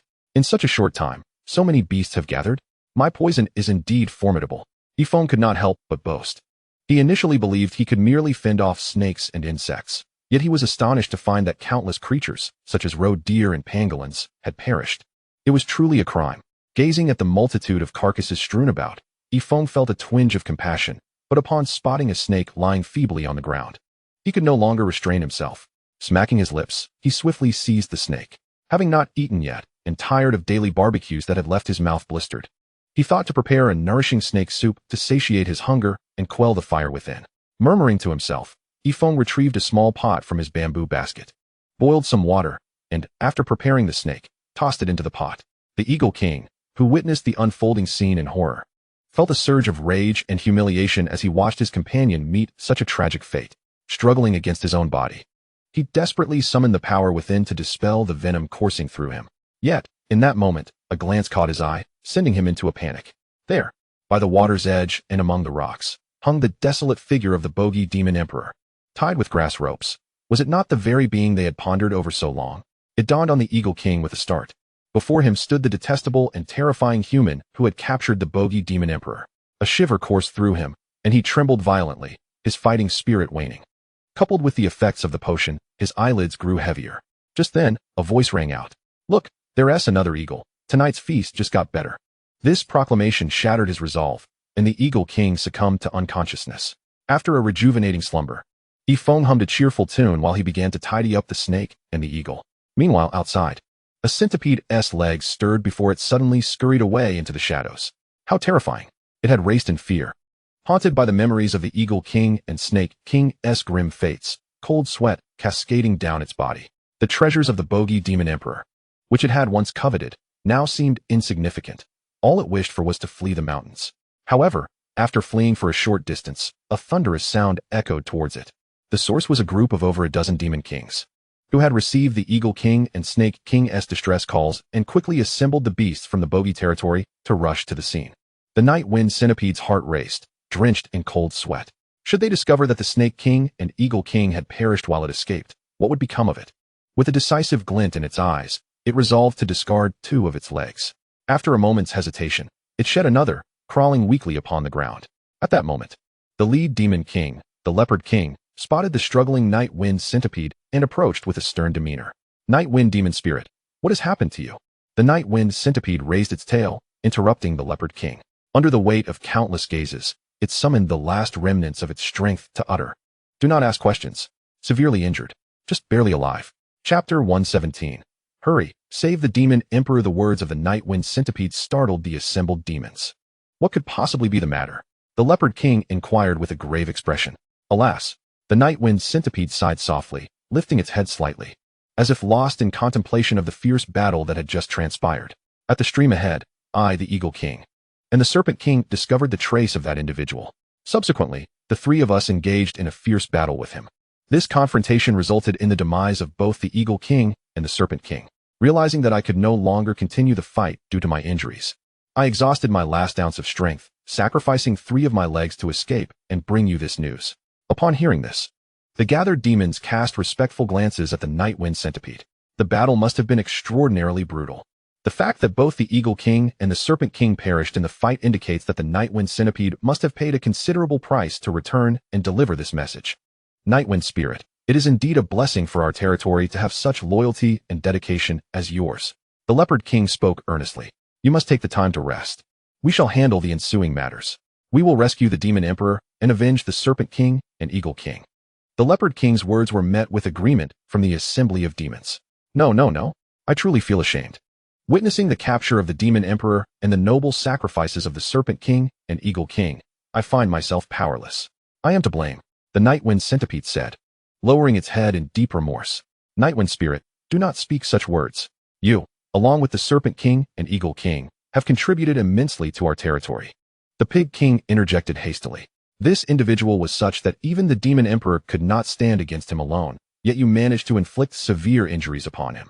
That alone is commendable. Indeed, we have already incurred significant debts to other territories, and in this way, we need not rely on the Demon Emperors from other lands to step in.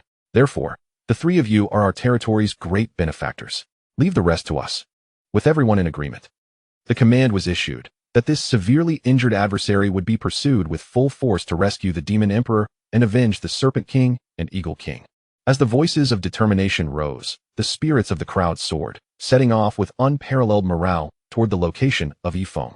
Yet, after the departure of the Leopard King and others, the Nightwind Centipede, who had seemed on the brink of collapse, suddenly erupted with unprecedented speed. In the blink of an eye, it vanished from sight. Finding this cloud road flower is indeed no easy task, Feng remarked as he sipped serpent soup and savored eagle meat, gazing at the sprawling mountains. After satisfying his hunger and noticing that the sky had yet to darken, he resolved to search the nearby mountains a bit longer, for he had the luxury of time, but Zhongqing might not be able to wait indefinitely. Thus, Feng picked up a small shovel and prepared to depart. After taking just a few steps, he weighed the old turtle in his hand, then turned and hung it on a tree. After all, carrying several pounds of turtle around was not practical. He would return before nightfall, and temporarily hanging it on the tree would not pose any risk of theft. What is happening? In the forest, a woman from the Swordmaster sect gazed around in astonishment. She suddenly realized that all the beasts of the mountains were converging in one direction, the very direction she had come from, which was also the location of Feng. Though the reasons behind the appearance of these demonic beasts remain a mystery, the woman sighed softly, realizing that this time, fortune would likely not favor her. Nevertheless, she felt powerless, for each individual is bound by fate, and good luck cannot perpetually accompany one person. Fortunately, the higher-tier demonic beasts had congregated in that direction, granting her an unprecedented sense of ease. However, she decided to wait for the arrival of her sect's members before departing. After all, a day prior, she had employed secret methods to inform her sect of the events transpiring here. Given her status, the Swordmaster sect could not possibly neglect to send someone. Although it was the perfect moment for her to venture out, she opted to remain until the Swordmaster sect's representatives arrived. At that moment, the Leopard King and a host of other formidable demonic spirits finally arrived at the stream's edge. Yet upon their arrival, aside from a scattering of eagle feathers and the corpses of various demons, they found no trace of Feng. Where is he? The Leopard King bellowed. The other demons scanned their surroundings with piercing gazes, unwilling to leave empty-handed, lest they squander the intelligence acquired at great cost from the Nightwind Centipede, which had exchanged 3 of its legs for this information. Look, just as they were at a loss, the Pig King suddenly exclaimed. At this, the assembled demons turned their attention toward him. There, beside the stream, on a tree trunk bound with grass ropes, hung the old tortoise. Wasn't this the coveted Demon Emperor they had longed for? The esteemed Emperor of Demons was thus suspended from a tree, causing the eyes of the demons to nearly bulge with shock, their blood rushing to their heads. By my command, rescue the Demon Emperor. Chapter 118. A new task from the system? Feng circled the surrounding forest, but still found no trace of the Cloud Road flower. As the sky darkened, he reluctantly made his way back to the camp.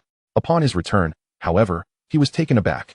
Surrounding his camp were the lifeless bodies of various beasts, leopards, wild boars, wolves, and a multitude of others. Could it be? Have I accidentally concocted a super poison? I merely intended to use it as realgar. Observing the gruesome state of these animals and recalling the earlier deaths of the snake and eagle, Feng could surmise that the cause of these beasts' demise was likely the powder he had scattered. What a calamity! Feng grimaced, hastily discarding the vial in his hand. Fearing that he might poison himself, he then used water to wash away the white powder from the ground, feeling a sense of relief as he returned to his camp. However, these wild delicacies were indeed rare treasures.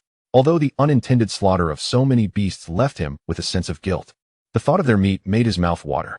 In this world, culinary delights were exceedingly hard to come by. For instance, martial cultivators were primarily focused on their training and had little desire for food. Meanwhile, the common folk, preoccupied with mere survival, did not invest much thought into their appetites. They were simply content to stave off hunger, often not even knowing how to prepare a pig's trotter. In this world, food is indeed quite expensive, which explains why a bowl of beef noodles costs a gold coin. At this moment, the corpses of the animals before him appeared to be sumptuous dishes of braised pig trotters, chilled leopard meat, and roasted wolf. However, despite the delightful visions, the challenge of carrying such a bounty down the mountain loomed large. Damn it, guarding a mountain of gold. With an exasperated curse, Feng returned to his seat on the bluestone slab, and in a bout of boredom, retrieved his wooden guitar. Time to pass the time. As Feng's fingers gently caressed the strings, the melodious sound of the guitar resonated through the forest. Just then, a long-forgotten system voice echoed in his mind. Ding! Congratulations. Host, you have activated a new task. Oh! Feng sprang to his feet, his eyes alight with anticipation, hoping that the system might finally bestow upon him something that could aid his cultivation, or at the very least, grant him the riches of this otherworldly realm. Task details. Master the arts of music, chess, calligraphy, and painting to reach a realm comparable to the divine. Reward, 1 mount. What the hell? After hearing the system's announcement, Feng's hopes were dashed, and he let out a string of expletives. He had expected something beneficial, yet once again he was faced with these trivial tasks. If they had any utility, it might be bearable, but even the task of mastering martial arts seemed a daunting challenge for self-sustenance. The fortune he had gained was solely due to his own abilities as a transmigrator, writing books, which had nothing to do with this wretched system. Nevertheless, he had managed to survive through the years, at least keeping himself fed with the skills he had acquired. But the arts of music, chess, calligraphy, and painting? He could hardly fathom their usefulness. Were they merely for the refinement of one's character? What irked him the most, however, was the reward. He had not forgotten the time the system tasked him with managing a martial arts school, promising a super expert as a reward. He had been filled with hope, imagining the pinnacle of life was within reach, only to be met with the disheartening reality of receiving a half-dead skeleton. While it may have appeared intimidating, it was utterly useless except for causing trouble. So a mount? Huh. Feng spat disdainfully. He had no faith that this broken system could genuinely reward him with a worthy steed. It was far more likely that it would conjure some ridiculous creature. Thus, he had no motivation to complete this task. In a fit of rage, Feng kicked the guitar away, his irritation palpable. However, just after he had sent it flying, the system's voice rang out once more. Task failure penalty. The martial arts school will be reclaimed and will no longer belong to the host. What? Feng's expression darkened, and a surge of fury threatened to explode. Although those skills were of little worth, the martial arts school was his sanctuary. Even if he were wealthy enough to purchase another house, the emotional ties and sense of belonging he had developed over the years were irreplaceable. You're ruthless. Feng muttered curses under his breath as he retrieved the guitar, fingers flying over the strings as he launched into East Wind Breaks. Chapter 119. A melody of the eastern wind who is playing the enchanting melody of the eastern wind on the pipa. Strumming a guitar while softly humming a classic song from a past life? On the surface, it appears to be a means of alleviating inner turmoil. However, in reality, Feng is succumbing to the oppressive force of the system. Should there be even the slightest mishap concerning Renhao, Miley family will not let this matter rest with your Eugene sect. At that moment, accompanied by a formidable aura, 2 streaks of light swept toward the mountains. Upon hearing this, Su Maju's expression soured. He had merely come to the mountains to fulfill a minor task, yet he did not anticipate that his disciple, Li Renhao, would encounter such bizarre circumstances. Coincidentally, Renhao's aunt, Li Jiasen, had come to the Eugene sect to visit him, resulting in this unexpected turn of events. Despite her reassurances, Su Maju felt no irritation. After all, the Li family ranks among the top 3 prestigious families in Nansha. However, Renhao had informed him that the mountains were teeming with demonic beasts, yet on their journey here, aside from a few minor creatures, The most formidable they had encountered was the centipede.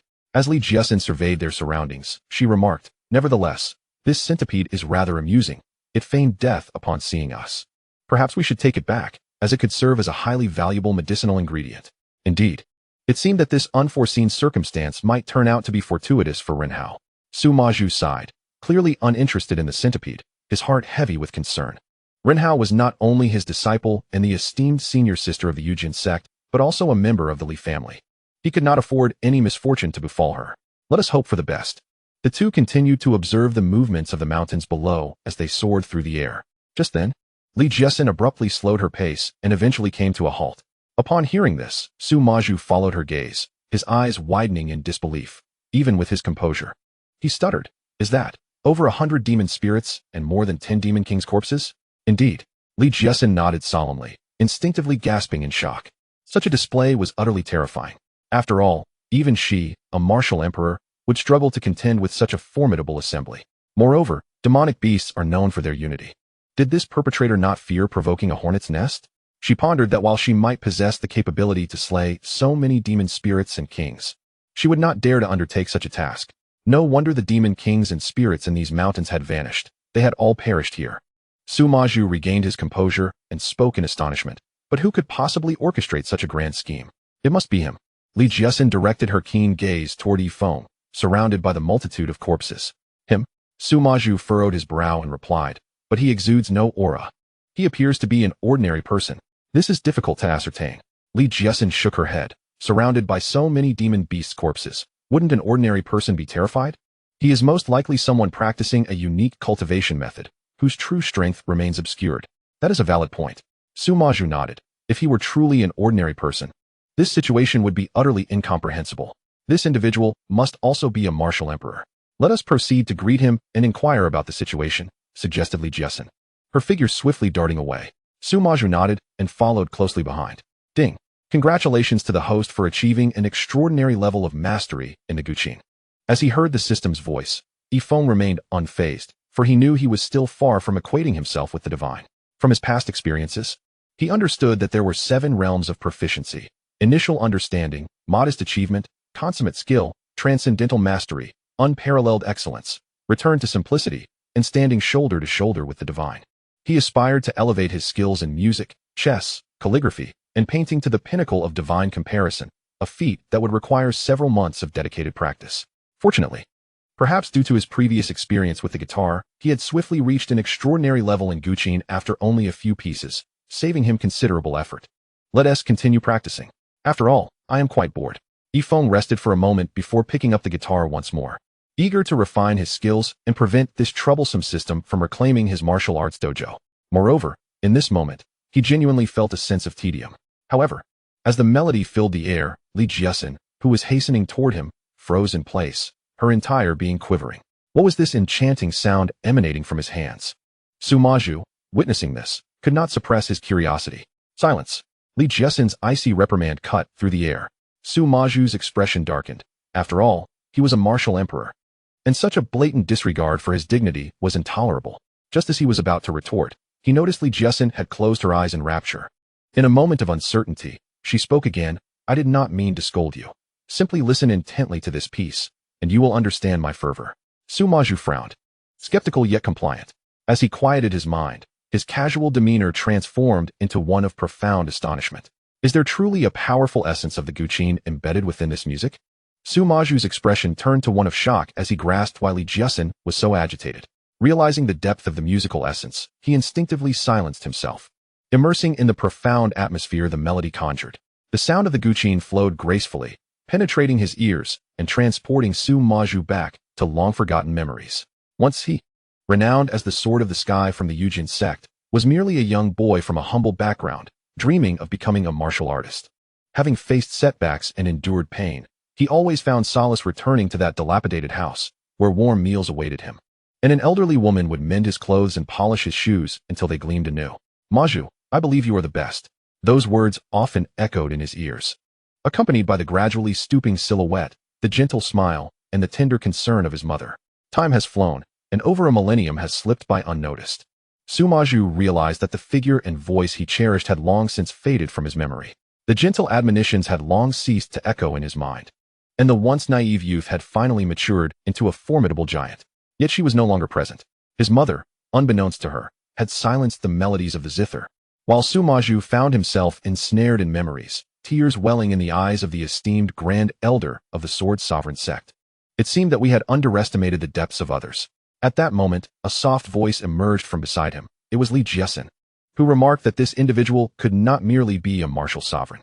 The essence of the zither alone indicated a presence akin to that of a martial venerable.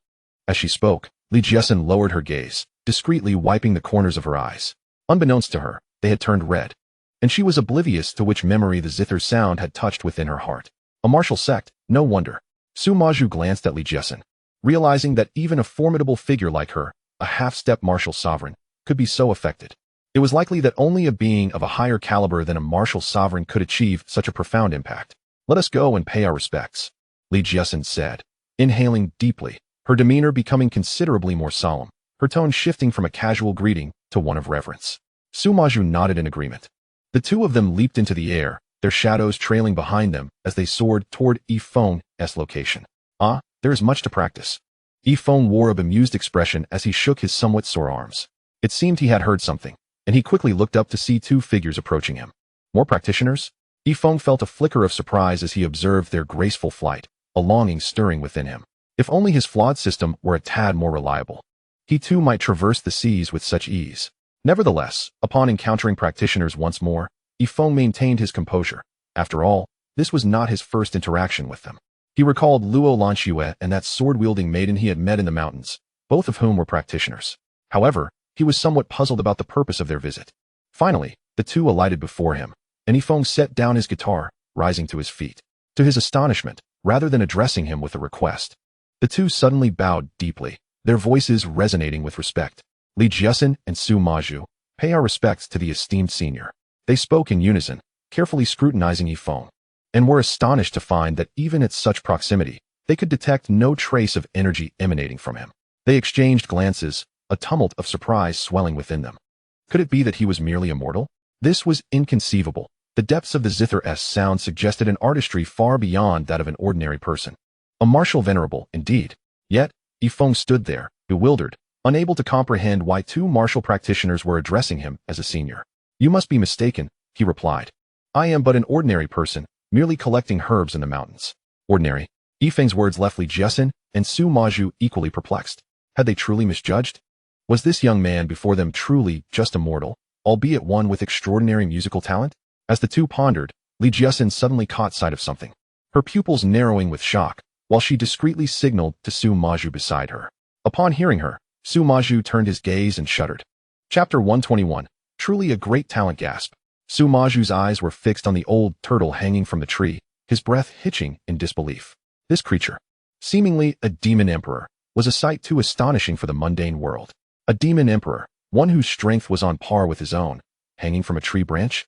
He couldn't help but glance at Li Jiesin. Li Jiesin took a deep breath, her face betraying her astonishment, equally unable to believe her eyes. Surely, they are not coveting my turtle? Feng, noticing the two fixated on his turtle, adopted a serious demeanor. Despite the fact that they were martial practitioners, he asserted, I intend to take this turtle back to stew for my disciples' nourishment. Feng's words sent waves of turmoil through the already unsettled duo, akin to the sound of thunderclaps. A demon emperor, taken back to be stewed for one's disciple? How terrifying. Such a shocking proclamation left even Sumaju and Li Jiesin, seasoned as they were, momentarily speechless. They could no longer doubt Feng's extraordinary capabilities. After all, who but a transcendent being could contemplate brewing a demon emperor's essence into soup? Thus, they hurriedly clarified, Forgive us, esteemed one. We harbor no thoughts of coveting your demon turtle. Hearing this, Feng sighed in relief, yet upon their continued address of him as esteemed one, he couldn't help but mentally scoff. Were these martial practitioners truly so naive as to call a mere mortal like him esteemed? He reiterated, I have stated, I am no esteemed individual. I am merely an ordinary person. The two paused in surprise, but quickly recovered. At their level, they were well aware that many ancient beings preferred to conceal their true prowess and immerse themselves in the mundane to experience ordinary life. This individual before them was likely such a person. Sharing a knowing glance, they hastily responded in unison, Please, do not be angered, sir. We meant no offense. We were merely drawn here by your enchanting music. Your artistry on the chain is simply ethereal, unparalleled, and we could not resist the urge to approach. Oh, Feng replied, mildly astonished. You both enjoy playing the chain? I have dabbled a bit, but compared to you, I am truly humbled, Li Jiasin quickly interjected. Though her words bore a hint of exaggeration, in truth, her skills were quite profound, earning her the title of Qin Goddess. However, in the presence of this individual, she felt her abilities paled in comparison. Merely a bit of understanding, she added. Su Maju, scratching his forehead, nodded vigorously, despite his lack of knowledge about the instrument. Under the circumstances, he could only feign familiarity. I see, Feng said, a smile breaking across his face, his heart suddenly enlightened. It is no wonder that two formidable martial artists approached him with such reverence, addressing him as senior.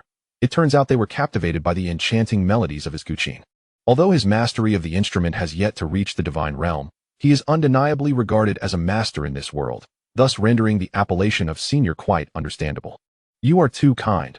This guqin of mine is merely an idle pastime, Feng remarked with a gentle smile. Noble sir, you flatter yourself, the two chimed in unison.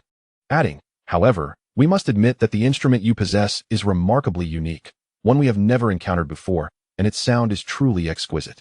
Haha, indeed it is unique. Feng replied with a sense of pride. This guqin is of my own creation. It is no surprise you have not seen one like it.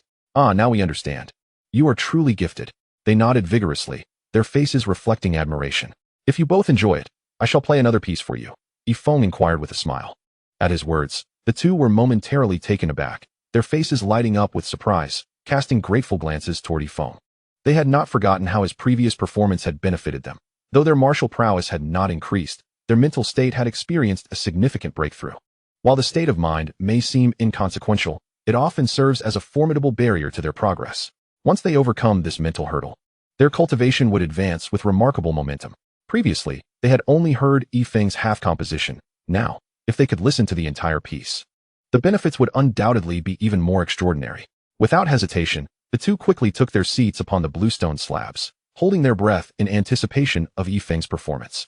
The melody of the guqin finally resonated, and as the sound graced their ears, the two martial emperors seated on the bluestone slabs trembled with delight.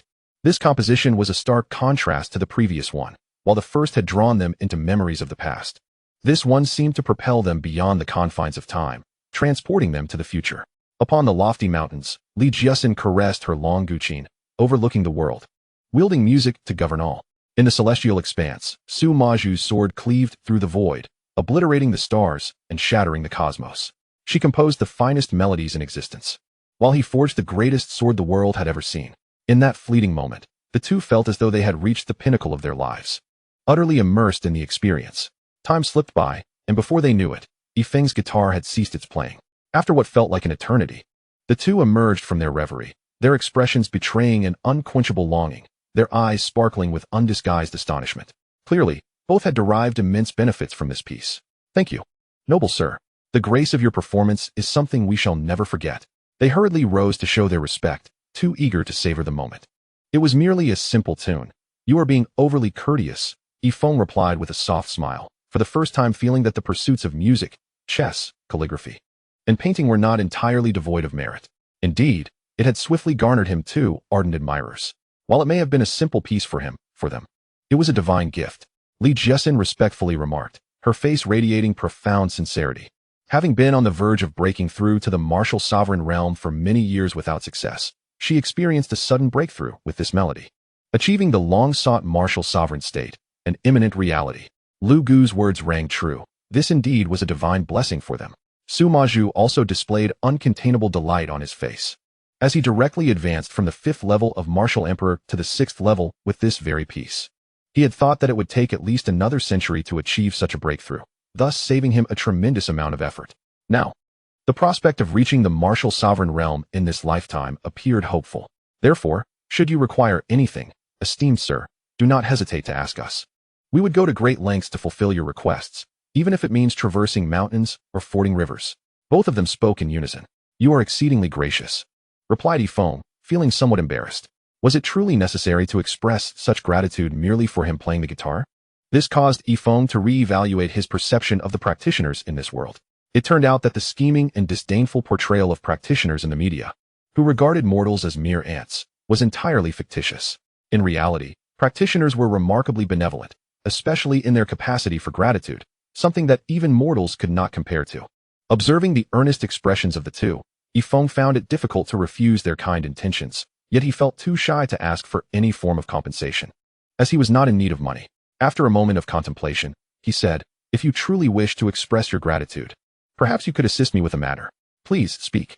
They both replied promptly with respect. I unintentionally ended the lives of several wild creatures earlier. While I feel a twinge of guilt, now that they are deceased, their bodies are simply lying about. Would it not be better to take them back and prepare some barbecued or braised meat? Feng chuckled, gesturing toward the surrounding carcasses of the demon beasts. Upon hearing Feng's words, both individuals were taken aback. This gentleman is indeed quite bold, they thought. Not only was he contemplating making soup from a demon emperor turtle, but he also desired to turn other demon kings and spirits into barbecued and braised delicacies. Although, given their prowess, they might not be able to partake in the turtle soup, they could manage to procure some braised leopard demon king meat, if they dared. For such an endeavor would likely incite the ire of the entire demon realm. However, they mused, this gentleman's exceptional skills surely warranted such audacity. What does the esteemed senior require? Li Jiesen inquired. My point is, with so many corpses, I truly cannot carry them down the mountain. Surely, you must have a method to assist me? Feng replied with a smile, reluctant to part with the exquisite wild game before him.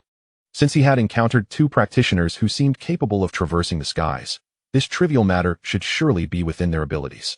Upon hearing this, Li Jiesen's eyelids flickered slightly. It seemed that there was an underlying implication in his words. With this gentleman's strength, moving these demon beast corpses would be a simple task. Yet, he expressed such a need, clearly indicating a desire for space-related treasures. Is it a storage pouch? Li Jiesen pondered, shaking her head. A storage pouch was an essential item for practitioners, and given his capabilities, he would undoubtedly possess one and have no need for another. In other words, the individual before her seeks something of a higher caliber? Contemplating this, Li Jiesen felt her eyelids flutter. Could it be that he truly is worthy? Might he have discerned that I possessed the heirloom of the Li family, the spatial ring? She couldn't help but recall Feng's assured inquiry. You must have a way. It appeared that her assumptions were nearly accurate. With this thought, she cast a glance at Feng, who wore a subtle smile as he regarded her. Indeed, his demeanor spoke volumes. It seemed that this person was even more formidable than she had imagined. He had already seen through her identity and recognized the existence of the spatial ring. Such prowess likely transcended that of a mere martial sovereign. Hinting at a martial saint's capabilities, Li Jiesen bit her lip, finding herself in a quandary. After all, the spatial ring of the Li family was no ordinary treasure. While common spatial artifacts could only store inanimate objects, the spatial ring could accommodate anything, even living beings. Furthermore, its spatial capacity was exponentially greater than that of ordinary storage bags, effectively constituting a miniature world unto itself. Additionally, the spatial ring was not merely a tool for storage. It was also a protective artifact that would automatically launch an attack if it sensed its owner in peril. However, the individual before her had undeniably presented her with a significant opportunity. Such a direct influence on her realm and state of mind was beyond the comparison of external possessions. Surely you must have some means? Feng remarked with a hint of disappointment, as he believed that achieving such feats should not be overly difficult for cultivators. Since it seemed there was truly no alternative, he resigned himself to saying, let it be then. Yet, to Li Jiesen's ears, his words rang with a note of derision, as if he were reproaching her. I offer you an opportunity. Yet you are unwilling to part with even a trivial external possession. I intended to forge a benevolent connection, but if this is the case, let it go. The sting of his words pierced her heart. Feeling indecisive, Li Jiesen observed Feng as he turned away, suddenly sensing a void as if something precious had slipped through her fingers, leaving her feeling hollow. Wait, sir, she called out urgently. Feng turned back. Biting her crimson lip, Li Jiesen removed the spatial ring from her hand and softly declared, this is the spatial ring you require. Oh, Feng's eyes glimmered with surprise. For if his conjecture was correct, this should be the essential storage treasure he had seen in his past life or on television, a requisite for cultivators. I implore you, esteemed elder, to accept it. Having resolved to part with it, Li Jiesen no longer hesitated, presenting it to Feng with both hands in a gesture of respect. Very well, I shall accept it, Feng replied with a beaming smile, for this item was of immense importance to him. The corpses of the beasts could certainly be transported down the mountain, so he did not engage in excessive formality. To him, such artifacts were commonplace among cultivators and should not be deemed overly precious. Sir, I will teach you how to use it, Li Jiesen offered. However, as soon as her words fell, Feng waved his hand dismissively, stating, I already know. You know? Li Jiesen's face instantly reflected her astonishment. Wasn't this merely a matter of blood oath? Feng chuckled, revealing that he had encountered this method numerous times in his past life. However, his nonchalant remark stirred a tempest within Li Jiesen's heart. After all, within the realms of the Xinjiang continent, other storage treasures did not involve blood oaths. They typically recognized their masters through the infusion of personal essence. Yet, this individual had astutely unveiled the crux of the matter. It turned out that he not only knew of her spatial ring, but was also well-versed in its application. Indeed, she had not misjudged Feng's intentions. Subsequently, under Li Jiesen's watchful gaze, Feng directly performed the blood oath, and he swiftly grasped the method to activate the spatial ring. This revelation, however, left Su Maju in disbelief, casting a shocked glance at Li Jiesen. This spatial ring is a treasure of your Li family. You are giving it away so easily? Su Maju inquired incredulously. Li Jiesen's expression was somewhat complex, yet she replied, when certain opportunities arise, one must seize them decisively. I hope this time. I have not wagered incorrectly. Sighing, Su Maju remarked, though this person possesses formidable strength and has granted us such opportunities. I still believe that presenting the spatial ring so abruptly might be somewhat rash, perhaps even unwarranted. Li Jiesen's eyelids twitched slightly. Clearly, despite her outwardly resolute demeanor, she was internally apprehensive. She lifted her chin, her expression intricate. Yet, as she did so, a peculiar object inadvertently caught her eye, causing her striking gaze to widen in surprise. Chapter 124. How fortunate. At this moment, she noticed a small iron shovel embedded in the soil at Feng's feet. This shovel, Li Jiesen suppressed her astonishment, fixating her gaze on it. Initially, she had overlooked its extraordinary nature, but upon closer inspection, she was astonished to discover that its aura was affecting her consciousness, particularly as a strand of profound power flickered across its surface. Was this a treasure of revered, no, sacred quality? Simultaneously, Su Maju also beheld this scene, his face mirroring her incredulity. While his strength might be slightly inferior to Li Jiesen's, he was nonetheless a grand elder of the Sword Master sect, and his discernment was far from lacking. He clearly recognized that the small shovel appeared to be a sacred treasure. Just then, another item caught the attention of both individuals. It was a sickle, casually resting in a bamboo basket beside a green stone, its corner inadvertently exposed and captured by their discerning eyes. Hiss! The two exchanged instinctive glances, each perceiving the profound shock reflected in the other's eyes. Astonishingly, it was yet another treasure exuding the same aura as the small shovel, a sacred treasure, which this individual could so casually produce. It felt as if they were ensnared in a dream. Have you ever encountered a master below the martial saint level capable of effortlessly producing two sacred artifacts? Su Maju instinctively inquired. And no, I have not. Li Jiesen responded with a slight tremor in her body, expressing that possessing even a single such treasure was a divine gift, let alone two. Does that not imply? Su Maju began, but before he could finish, Li Jiesen interjected, a martial saint master? As the words fell, both of their hearts quivered slightly. They had not anticipated that their prior conjectures regarding Feng's martial prowess were erroneous. This young man was far stronger than they had imagined. Upon realizing this, Li Jiesen felt a profound elation swell within her, grateful for her decision to bestow the spatial ring. Initially, she had hesitated, questioning whether it was worthwhile to present a treasure like the spatial ring to someone like Feng, but now it was clear that it was indeed worth it. Since you have gifted me this ring, I, Feng, shall count you as a friend, Feng declared, opening the storage ring and promptly collecting all the corpses of the beasts within, turning to Li Jiesen with a satisfied expression. Upon hearing this, Li Jiesen's excitement was difficult to contain. This was precisely the affirmation she had been waiting for. Su Maju also cast a glance at Li Jiesen. Now that he understood Feng might be a martial saint master, he no longer dared to suggest that the ring was not worth giving away.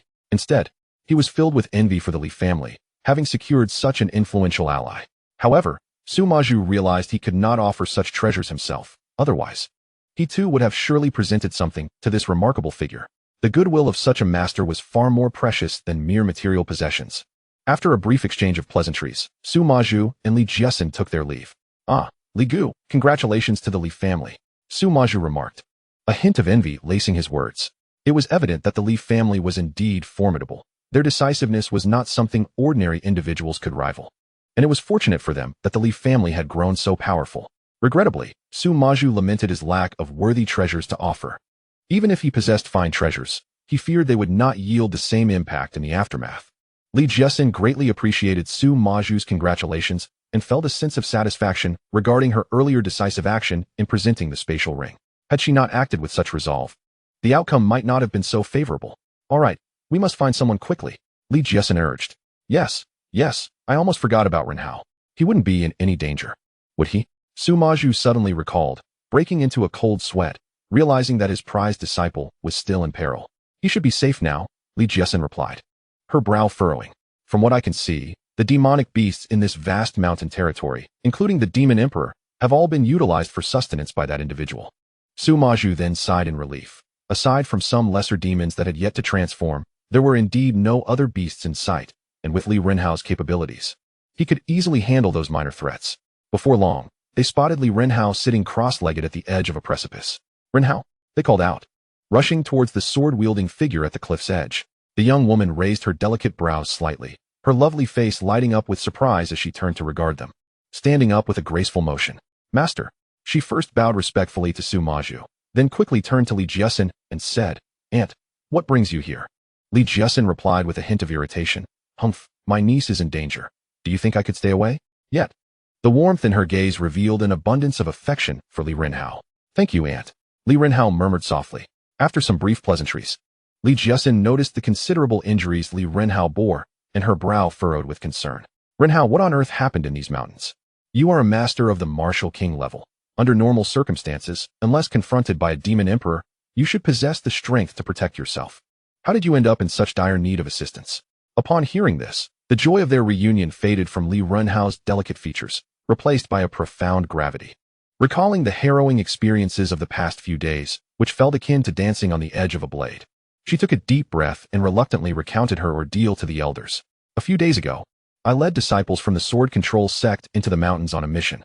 We were cautious throughout our journey, always steering clear of demon beasts, and thus had encountered no danger, until that fateful day. Suddenly, we were besieged by 3 demon kings and a dozen demon spirits without any warning. In that battle, all the other disciples from the sword control sect perished, and I could barely fend off the 3 demon kings, exhausting all my trump cards just to escape with my life. However, these demon kings relentlessly pursued me, not only sealing off the entire mountain range, but seemingly summoning reinforcements from other territories. As she spoke, Li Renhao's face reflected lingering fear. Li Jiesen and Su Maju, who listened intently, knitted their brows tightly, easily discerning the peril she had faced. It's all right, Renhao, you have your aunt here now, Li Jiesen said gently as she stepped closer, wrapping her arms around Li Renhao with tender concern. Everything will be fine.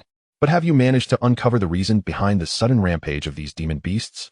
It was instigated by a human, Li Renhao replied, taking a deep breath. A human instigated it? Su Maju asked, surprised. Indeed, a most terrifying individual. Li Renhao spoke gravely. I extracted memories from a lesser demon and learned that this fearsome human directly invaded the lair of the Boguch demon emperor, not only stealing a precious herb from him, but also capturing the Boguch demon emperor himself, claiming he intended to make soup from him. Enraged, the demons under the Boguch emperor issued a kill order to locate this human, which is what incited the chaos among the mountain's demon beasts. Upon hearing this, Su Maju and Li Jiesen's expressions changed dramatically. After exchanging a knowing glance, they exclaimed in unison, the Boguch demon emperor you mentioned, was he a giant turtle? Yes. His true form appears to be a nearly 10,000-year-old turtle. Li Renhao nodded, looking at them with a puzzled gaze. But Aunt, Master, how did you know the Boguch demon emperor was a turtle? Because we have encountered that very turtle. They exchanged wry smiles, their understanding of the situation becoming clearer. The terrifying entity spoken of by Li Renhao is likely the very being they encountered on their journey, for such a demeanor. One that suggests boiling the demon emperor for soup has only been witnessed in this individual. And that so-called ancient demon emperor, is it not the very turtle they beheld hanging from the tree? Have you seen it? Li Renhao exclaimed in disbelief, her beautiful eyes widening. The two nodded solemnly, and their subsequent revelation caused Li Renhao to cover her crimson lips in shock. We have not only seen that turtle, but have also encountered the formidable presence you mentioned. Chapter 126. Come, let us meet that individual. What? You actually met that being? Li Renhao asked in astonishment. I thought that individual had long departed. It turns out he still resides within the mountains. So, Aunt, Master, is that being truly as terrifying as they say? Upon hearing this, the two nodded gravely. In unison, they replied, far more terrifying than you can imagine. Do you know why the high-level demon beasts in these mountains suddenly vanished? It is he who attracted all the demon beasts above the spirit level in this mountain, capturing them all in one fell swoop. Li Renhao stared wide-eyed, rendered speechless for a long while, until she finally murmured, So that was it. Since dusk, the mountains, once teeming with demon spirits, have suddenly fallen silent. It was indeed the work of this individual. Speaking of which, when I met this being earlier, he bestowed upon you and your master a fortuitous opportunity. I, your aunt, am on the verge of breaking through to the martial sovereign realm, Li Jiesin said with a radiant smile. Her words astonished Li Rinhao once more. Clearly, that being is far more formidable than she had imagined. Congratulations, aunt. Congratulations, master, Li Rinhao said respectfully, though her mind was elsewhere. Suddenly, a figure flashed through her thoughts. Although their meeting was merely a fleeting encounter, the ethereal aura exuded by that slender figure lingered in her mind. Especially impressive was how, amidst the demon-infested mountains, he remained unfazed, a mere mortal, yet exhibiting remarkable composure, which left her in profound awe. Perhaps it was merely the audacity of youth that rendered him fearless. Nonetheless, one cannot help but wonder, can one always rely on such good fortune? Now that the mountains have returned to tranquility, are you still alive? Rinhao, we must set off swiftly. At that moment, Li Jiesin urged eagerly. As we descend, we can see if that senior is still present. If he is, we should pay him a visit. Indeed, encountering a master of such caliber would be greatly beneficial for you. Su Maju chimed in hastily. As they spoke, they exchanged knowing glances, clearly sharing the same intention. If they happened to catch that being's favorable eye, it could bring Li Rinhao a remarkable opportunity. Aunt Master, I understand that your intentions are for my benefit, yet I am unacquainted with the esteemed individual you speak of. Li Rinhao, keenly perceiving their thoughts, replied with a hint of regret. Thus, I am reluctant to intrude upon him, and I have more pressing matters to attend to.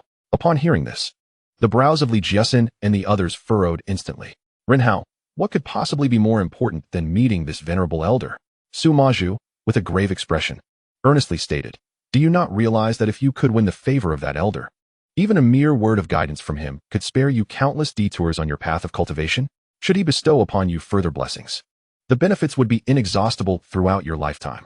Indeed, Rinhao, in this moment, it is paramount that we seize the opportunity to pay our respects to that elder while he remains within the mountains. Li Jiesin chimed in, urging him.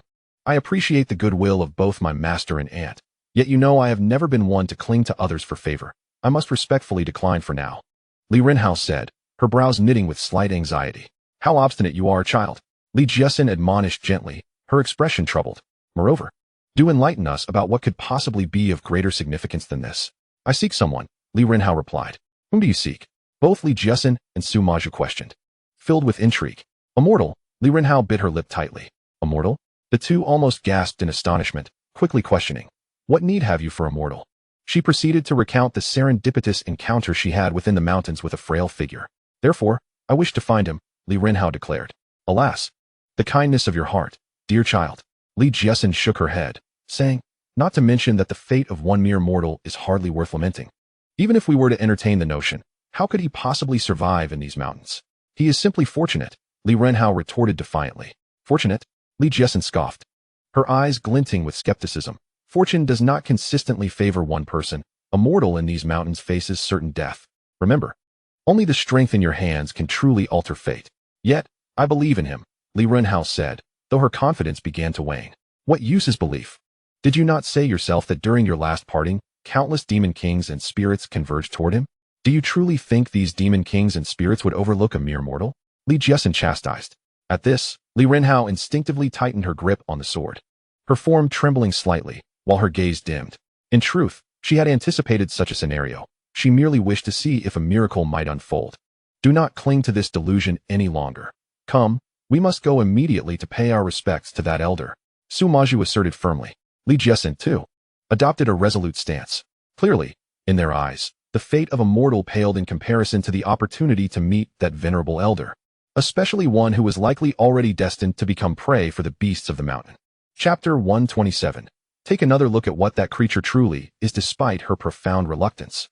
Li Rinhao found herself compelled to follow Li Jiesin and Su Maju as they insisted on heading in the direction they had come from. This route seemed to mirror the path she had traversed earlier. As her figure soared above the verdant jungle, her delicate brows furrowed, and her keen eyes scanned the surroundings, yearning to catch a glimpse of that familiar silhouette. Yet, within the lush greenery, not a trace could be found. Her gaze inevitably dimmed, not due to any affection for this mortal, but because his remarkable ability to navigate safely through a treacherous realm filled with demonic beasts had left her utterly astonished. At last, they had arrived. That esteemed elder awaited them ahead. Excitement laced Li Jiesen's voice as she called out. However, Li Renhao's thoughts were far removed from the present moment. She did not even glance in the direction they indicated, continuing instead to scrutinize her surroundings in an attempt to locate the figure she sought.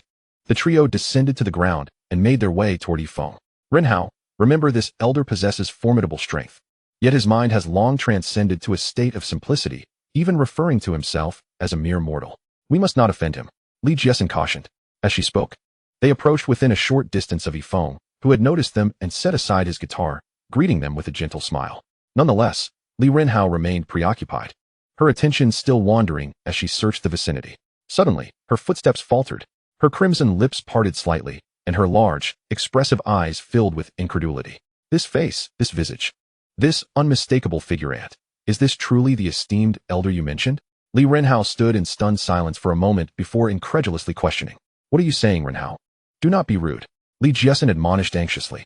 Hurry and greet the gentleman. Yet, it seemed Li Renhao had not registered Li Jiesen's words. Remaining ensnared in the astonishing revelation before her, she could hardly fathom that the extraordinary master spoken of by Li Jiesen and Su Maju was, in fact, the very mortal she had encountered in the mountains. Yet, he bore no signs of cultivation. How could he be considered a master? In that instant, Li Renhao felt utterly bewildered. Observing her distress, Li Jiesen furrowed her brow and inquired, Renhao, what is the matter with you? Aunt, have you perhaps made a mistake? Finally, Li Renhao bit her lip, her expression a tapestry of complexity as she asked, is he truly the elder you speak of? What do you mean by that? Su Maju interjected, frowning as he approached. He is the mortal I mentioned to you, Li Renhao explained, her brows knit in confusion. Yet now, in your words, he has transformed into a master. Are you certain you have not erred? What? At her words, Li Jiesen and Su Maju stood frozen, unable to comprehend that the esteemed elder they had referenced was, in truth, the very mortal Li Renhao had described. What an extraordinary coincidence. However, they quickly realized that it was undoubtedly due to Li Renhao's lack of discernment.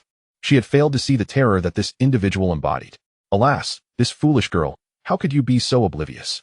Li Jiesen promptly chastised her, stating, it is not that your master and I misjudged, but rather that your capabilities are far too inadequate to perceive the depths of this person. Li Renhao furrowed her brow, still struggling to trust the situation before her, feeling that it was rather absurd. Having interacted with Feng on multiple occasions, she had always perceived him merely as an ordinary mortal. How could he suddenly transform into a master? You child, if you doubt, can you not see what is upon that tree trunk? Li Jiesen signaled, urging her to pay attention.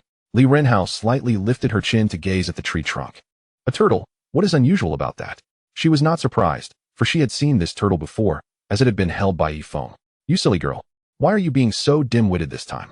Channel your energy and take a closer look at what that turtle truly is. Su Maju exclaimed, exasperated. Li Renhao frowned, reluctantly drawing upon the energy within her, allowing it to swirl around her eyes, and looked at the turtle with indifference. Yet, there seemed to be something unusual. Unconsciously, she ceased her casual demeanor and focused her gaze. Upon closer inspection, she finally discerned the turtle's mystery, leaving her momentarily stunned, her mind struck as if by lightning. Chapter 128. The opportunity that had long been granted to me. What is that? Li Renhao's voice trembled. Indeed, Li Jiesen nodded solemnly, stating, that turtle is the Bo-Gu demon emperor you mentioned. Confirmed, Li Renhao shuddered, stepping back 2 paces, unable to recover from the shock of this revelation. At the time, she had dismissed this turtle, not even granting it a glance. Who could have imagined that this young man, carrying the turtle around, was indeed the Bo-Gu demon emperor? She gasped, realizing that he was the one who had audaciously ventured into the demon emperor's lair and captured the emperor. It dawned on her that his survival in these mountains was not merely a stroke of luck, but rather that the chaotic beasts within posed no threat to him whatsoever. Reflecting upon it now, she recognized that she should have understood this long ago. After all, she, a martial king, had faced countless near-death experiences. How could an ordinary person survive solely by fortune? Moreover, the calm and unperturbed demeanor he maintained was certainly not a facade. Yet, when recalling her previous words to Feng, Li Renhao felt her face flush crimson, wishing she could simply vanish into the ground. Her remarks must have seemed utterly ridiculous to him.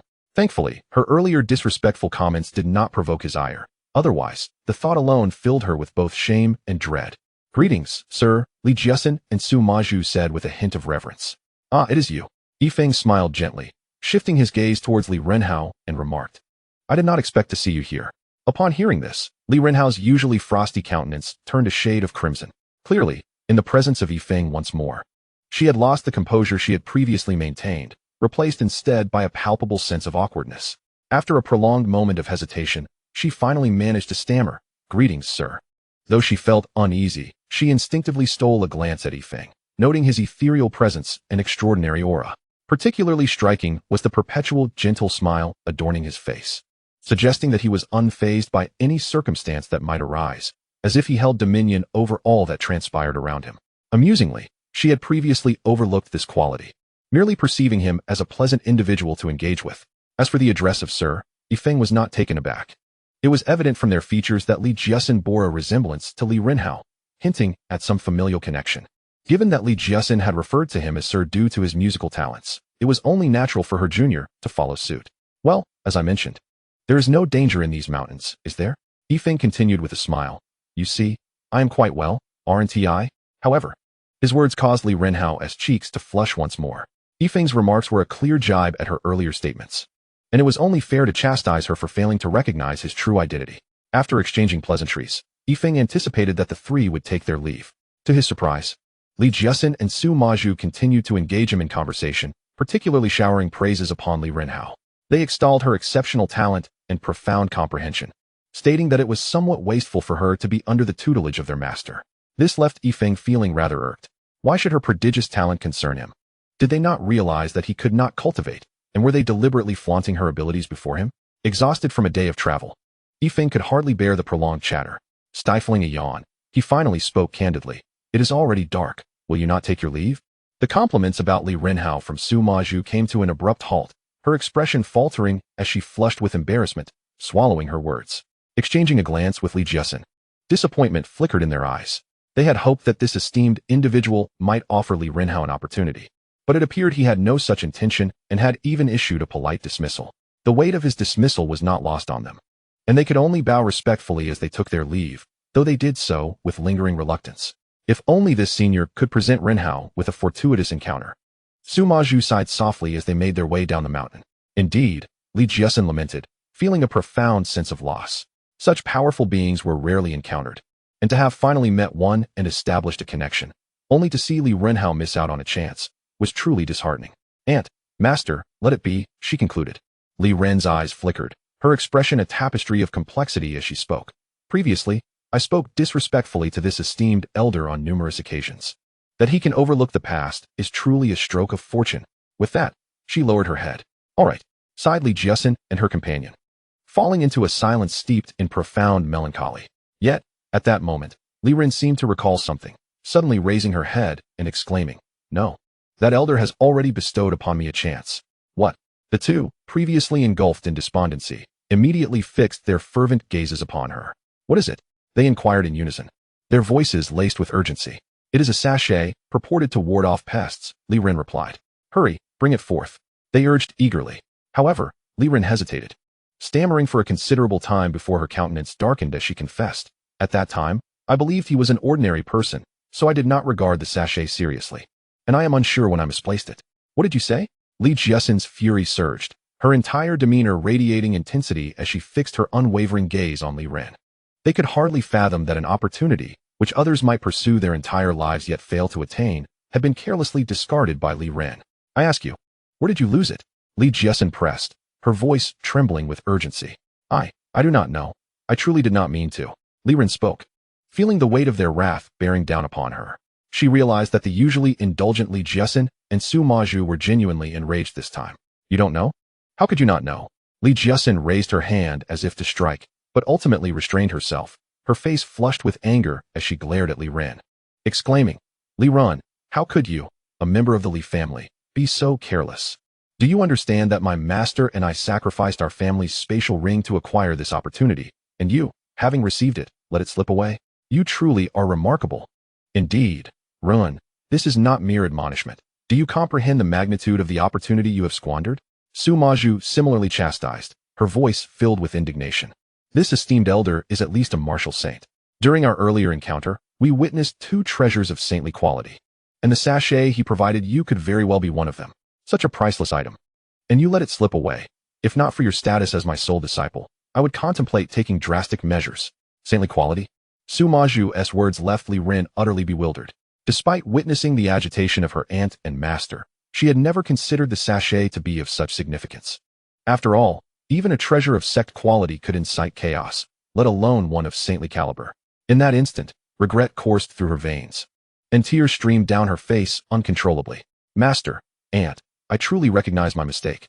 I had no idea this sachet was of such importance. I thought it was merely an ordinary sachet for mortals. Li Ren exclaimed through her tears, desperately trying to explain herself. Humph, Li Renhao. You must understand that this lost opportunity is not solely yours. It belongs to the Li family as well as to the Swordmaster sect. Li Jiaxin's face was etched with frost, and with a heart full of anguish, she admonished, had you seized this opportunity, you might have elevated both the Swordmaster sect and our Li family to new heights. Yet, you have squandered it. Overcome with rage, Li Jiaxin felt a sharp pain in her chest and coughed up a mouthful of blood. Upon witnessing this, Li Renhao's complexion turned grave, tears streaming down his face. He hurriedly pleaded, Aunt, please do not be angry. I will search for it. I will surely retrieve it. What will you search for? Li Jiaxin retorted sharply. The sacred item is a treasure of the highest order, one that emits no discernible aura. Its true essence can only be perceived upon close examination. With so many mountains in the Mufu range, how do you intend to find it alone? Li Renhao lowered his head, unable to utter a word as despair enveloped her. At that moment, she truly felt lost. Had she known the significance of this fragrant pouch, she would have treated it with far more reverence. Alas, she could only blame herself for her lack of discernment. Enough, we must prioritize the search for the pouch.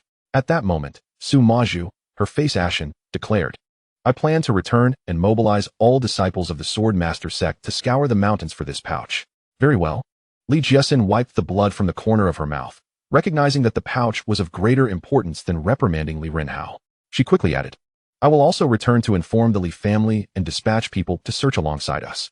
This matter brooks no delay. We must set off immediately. Let us hope that this pouch can still be found.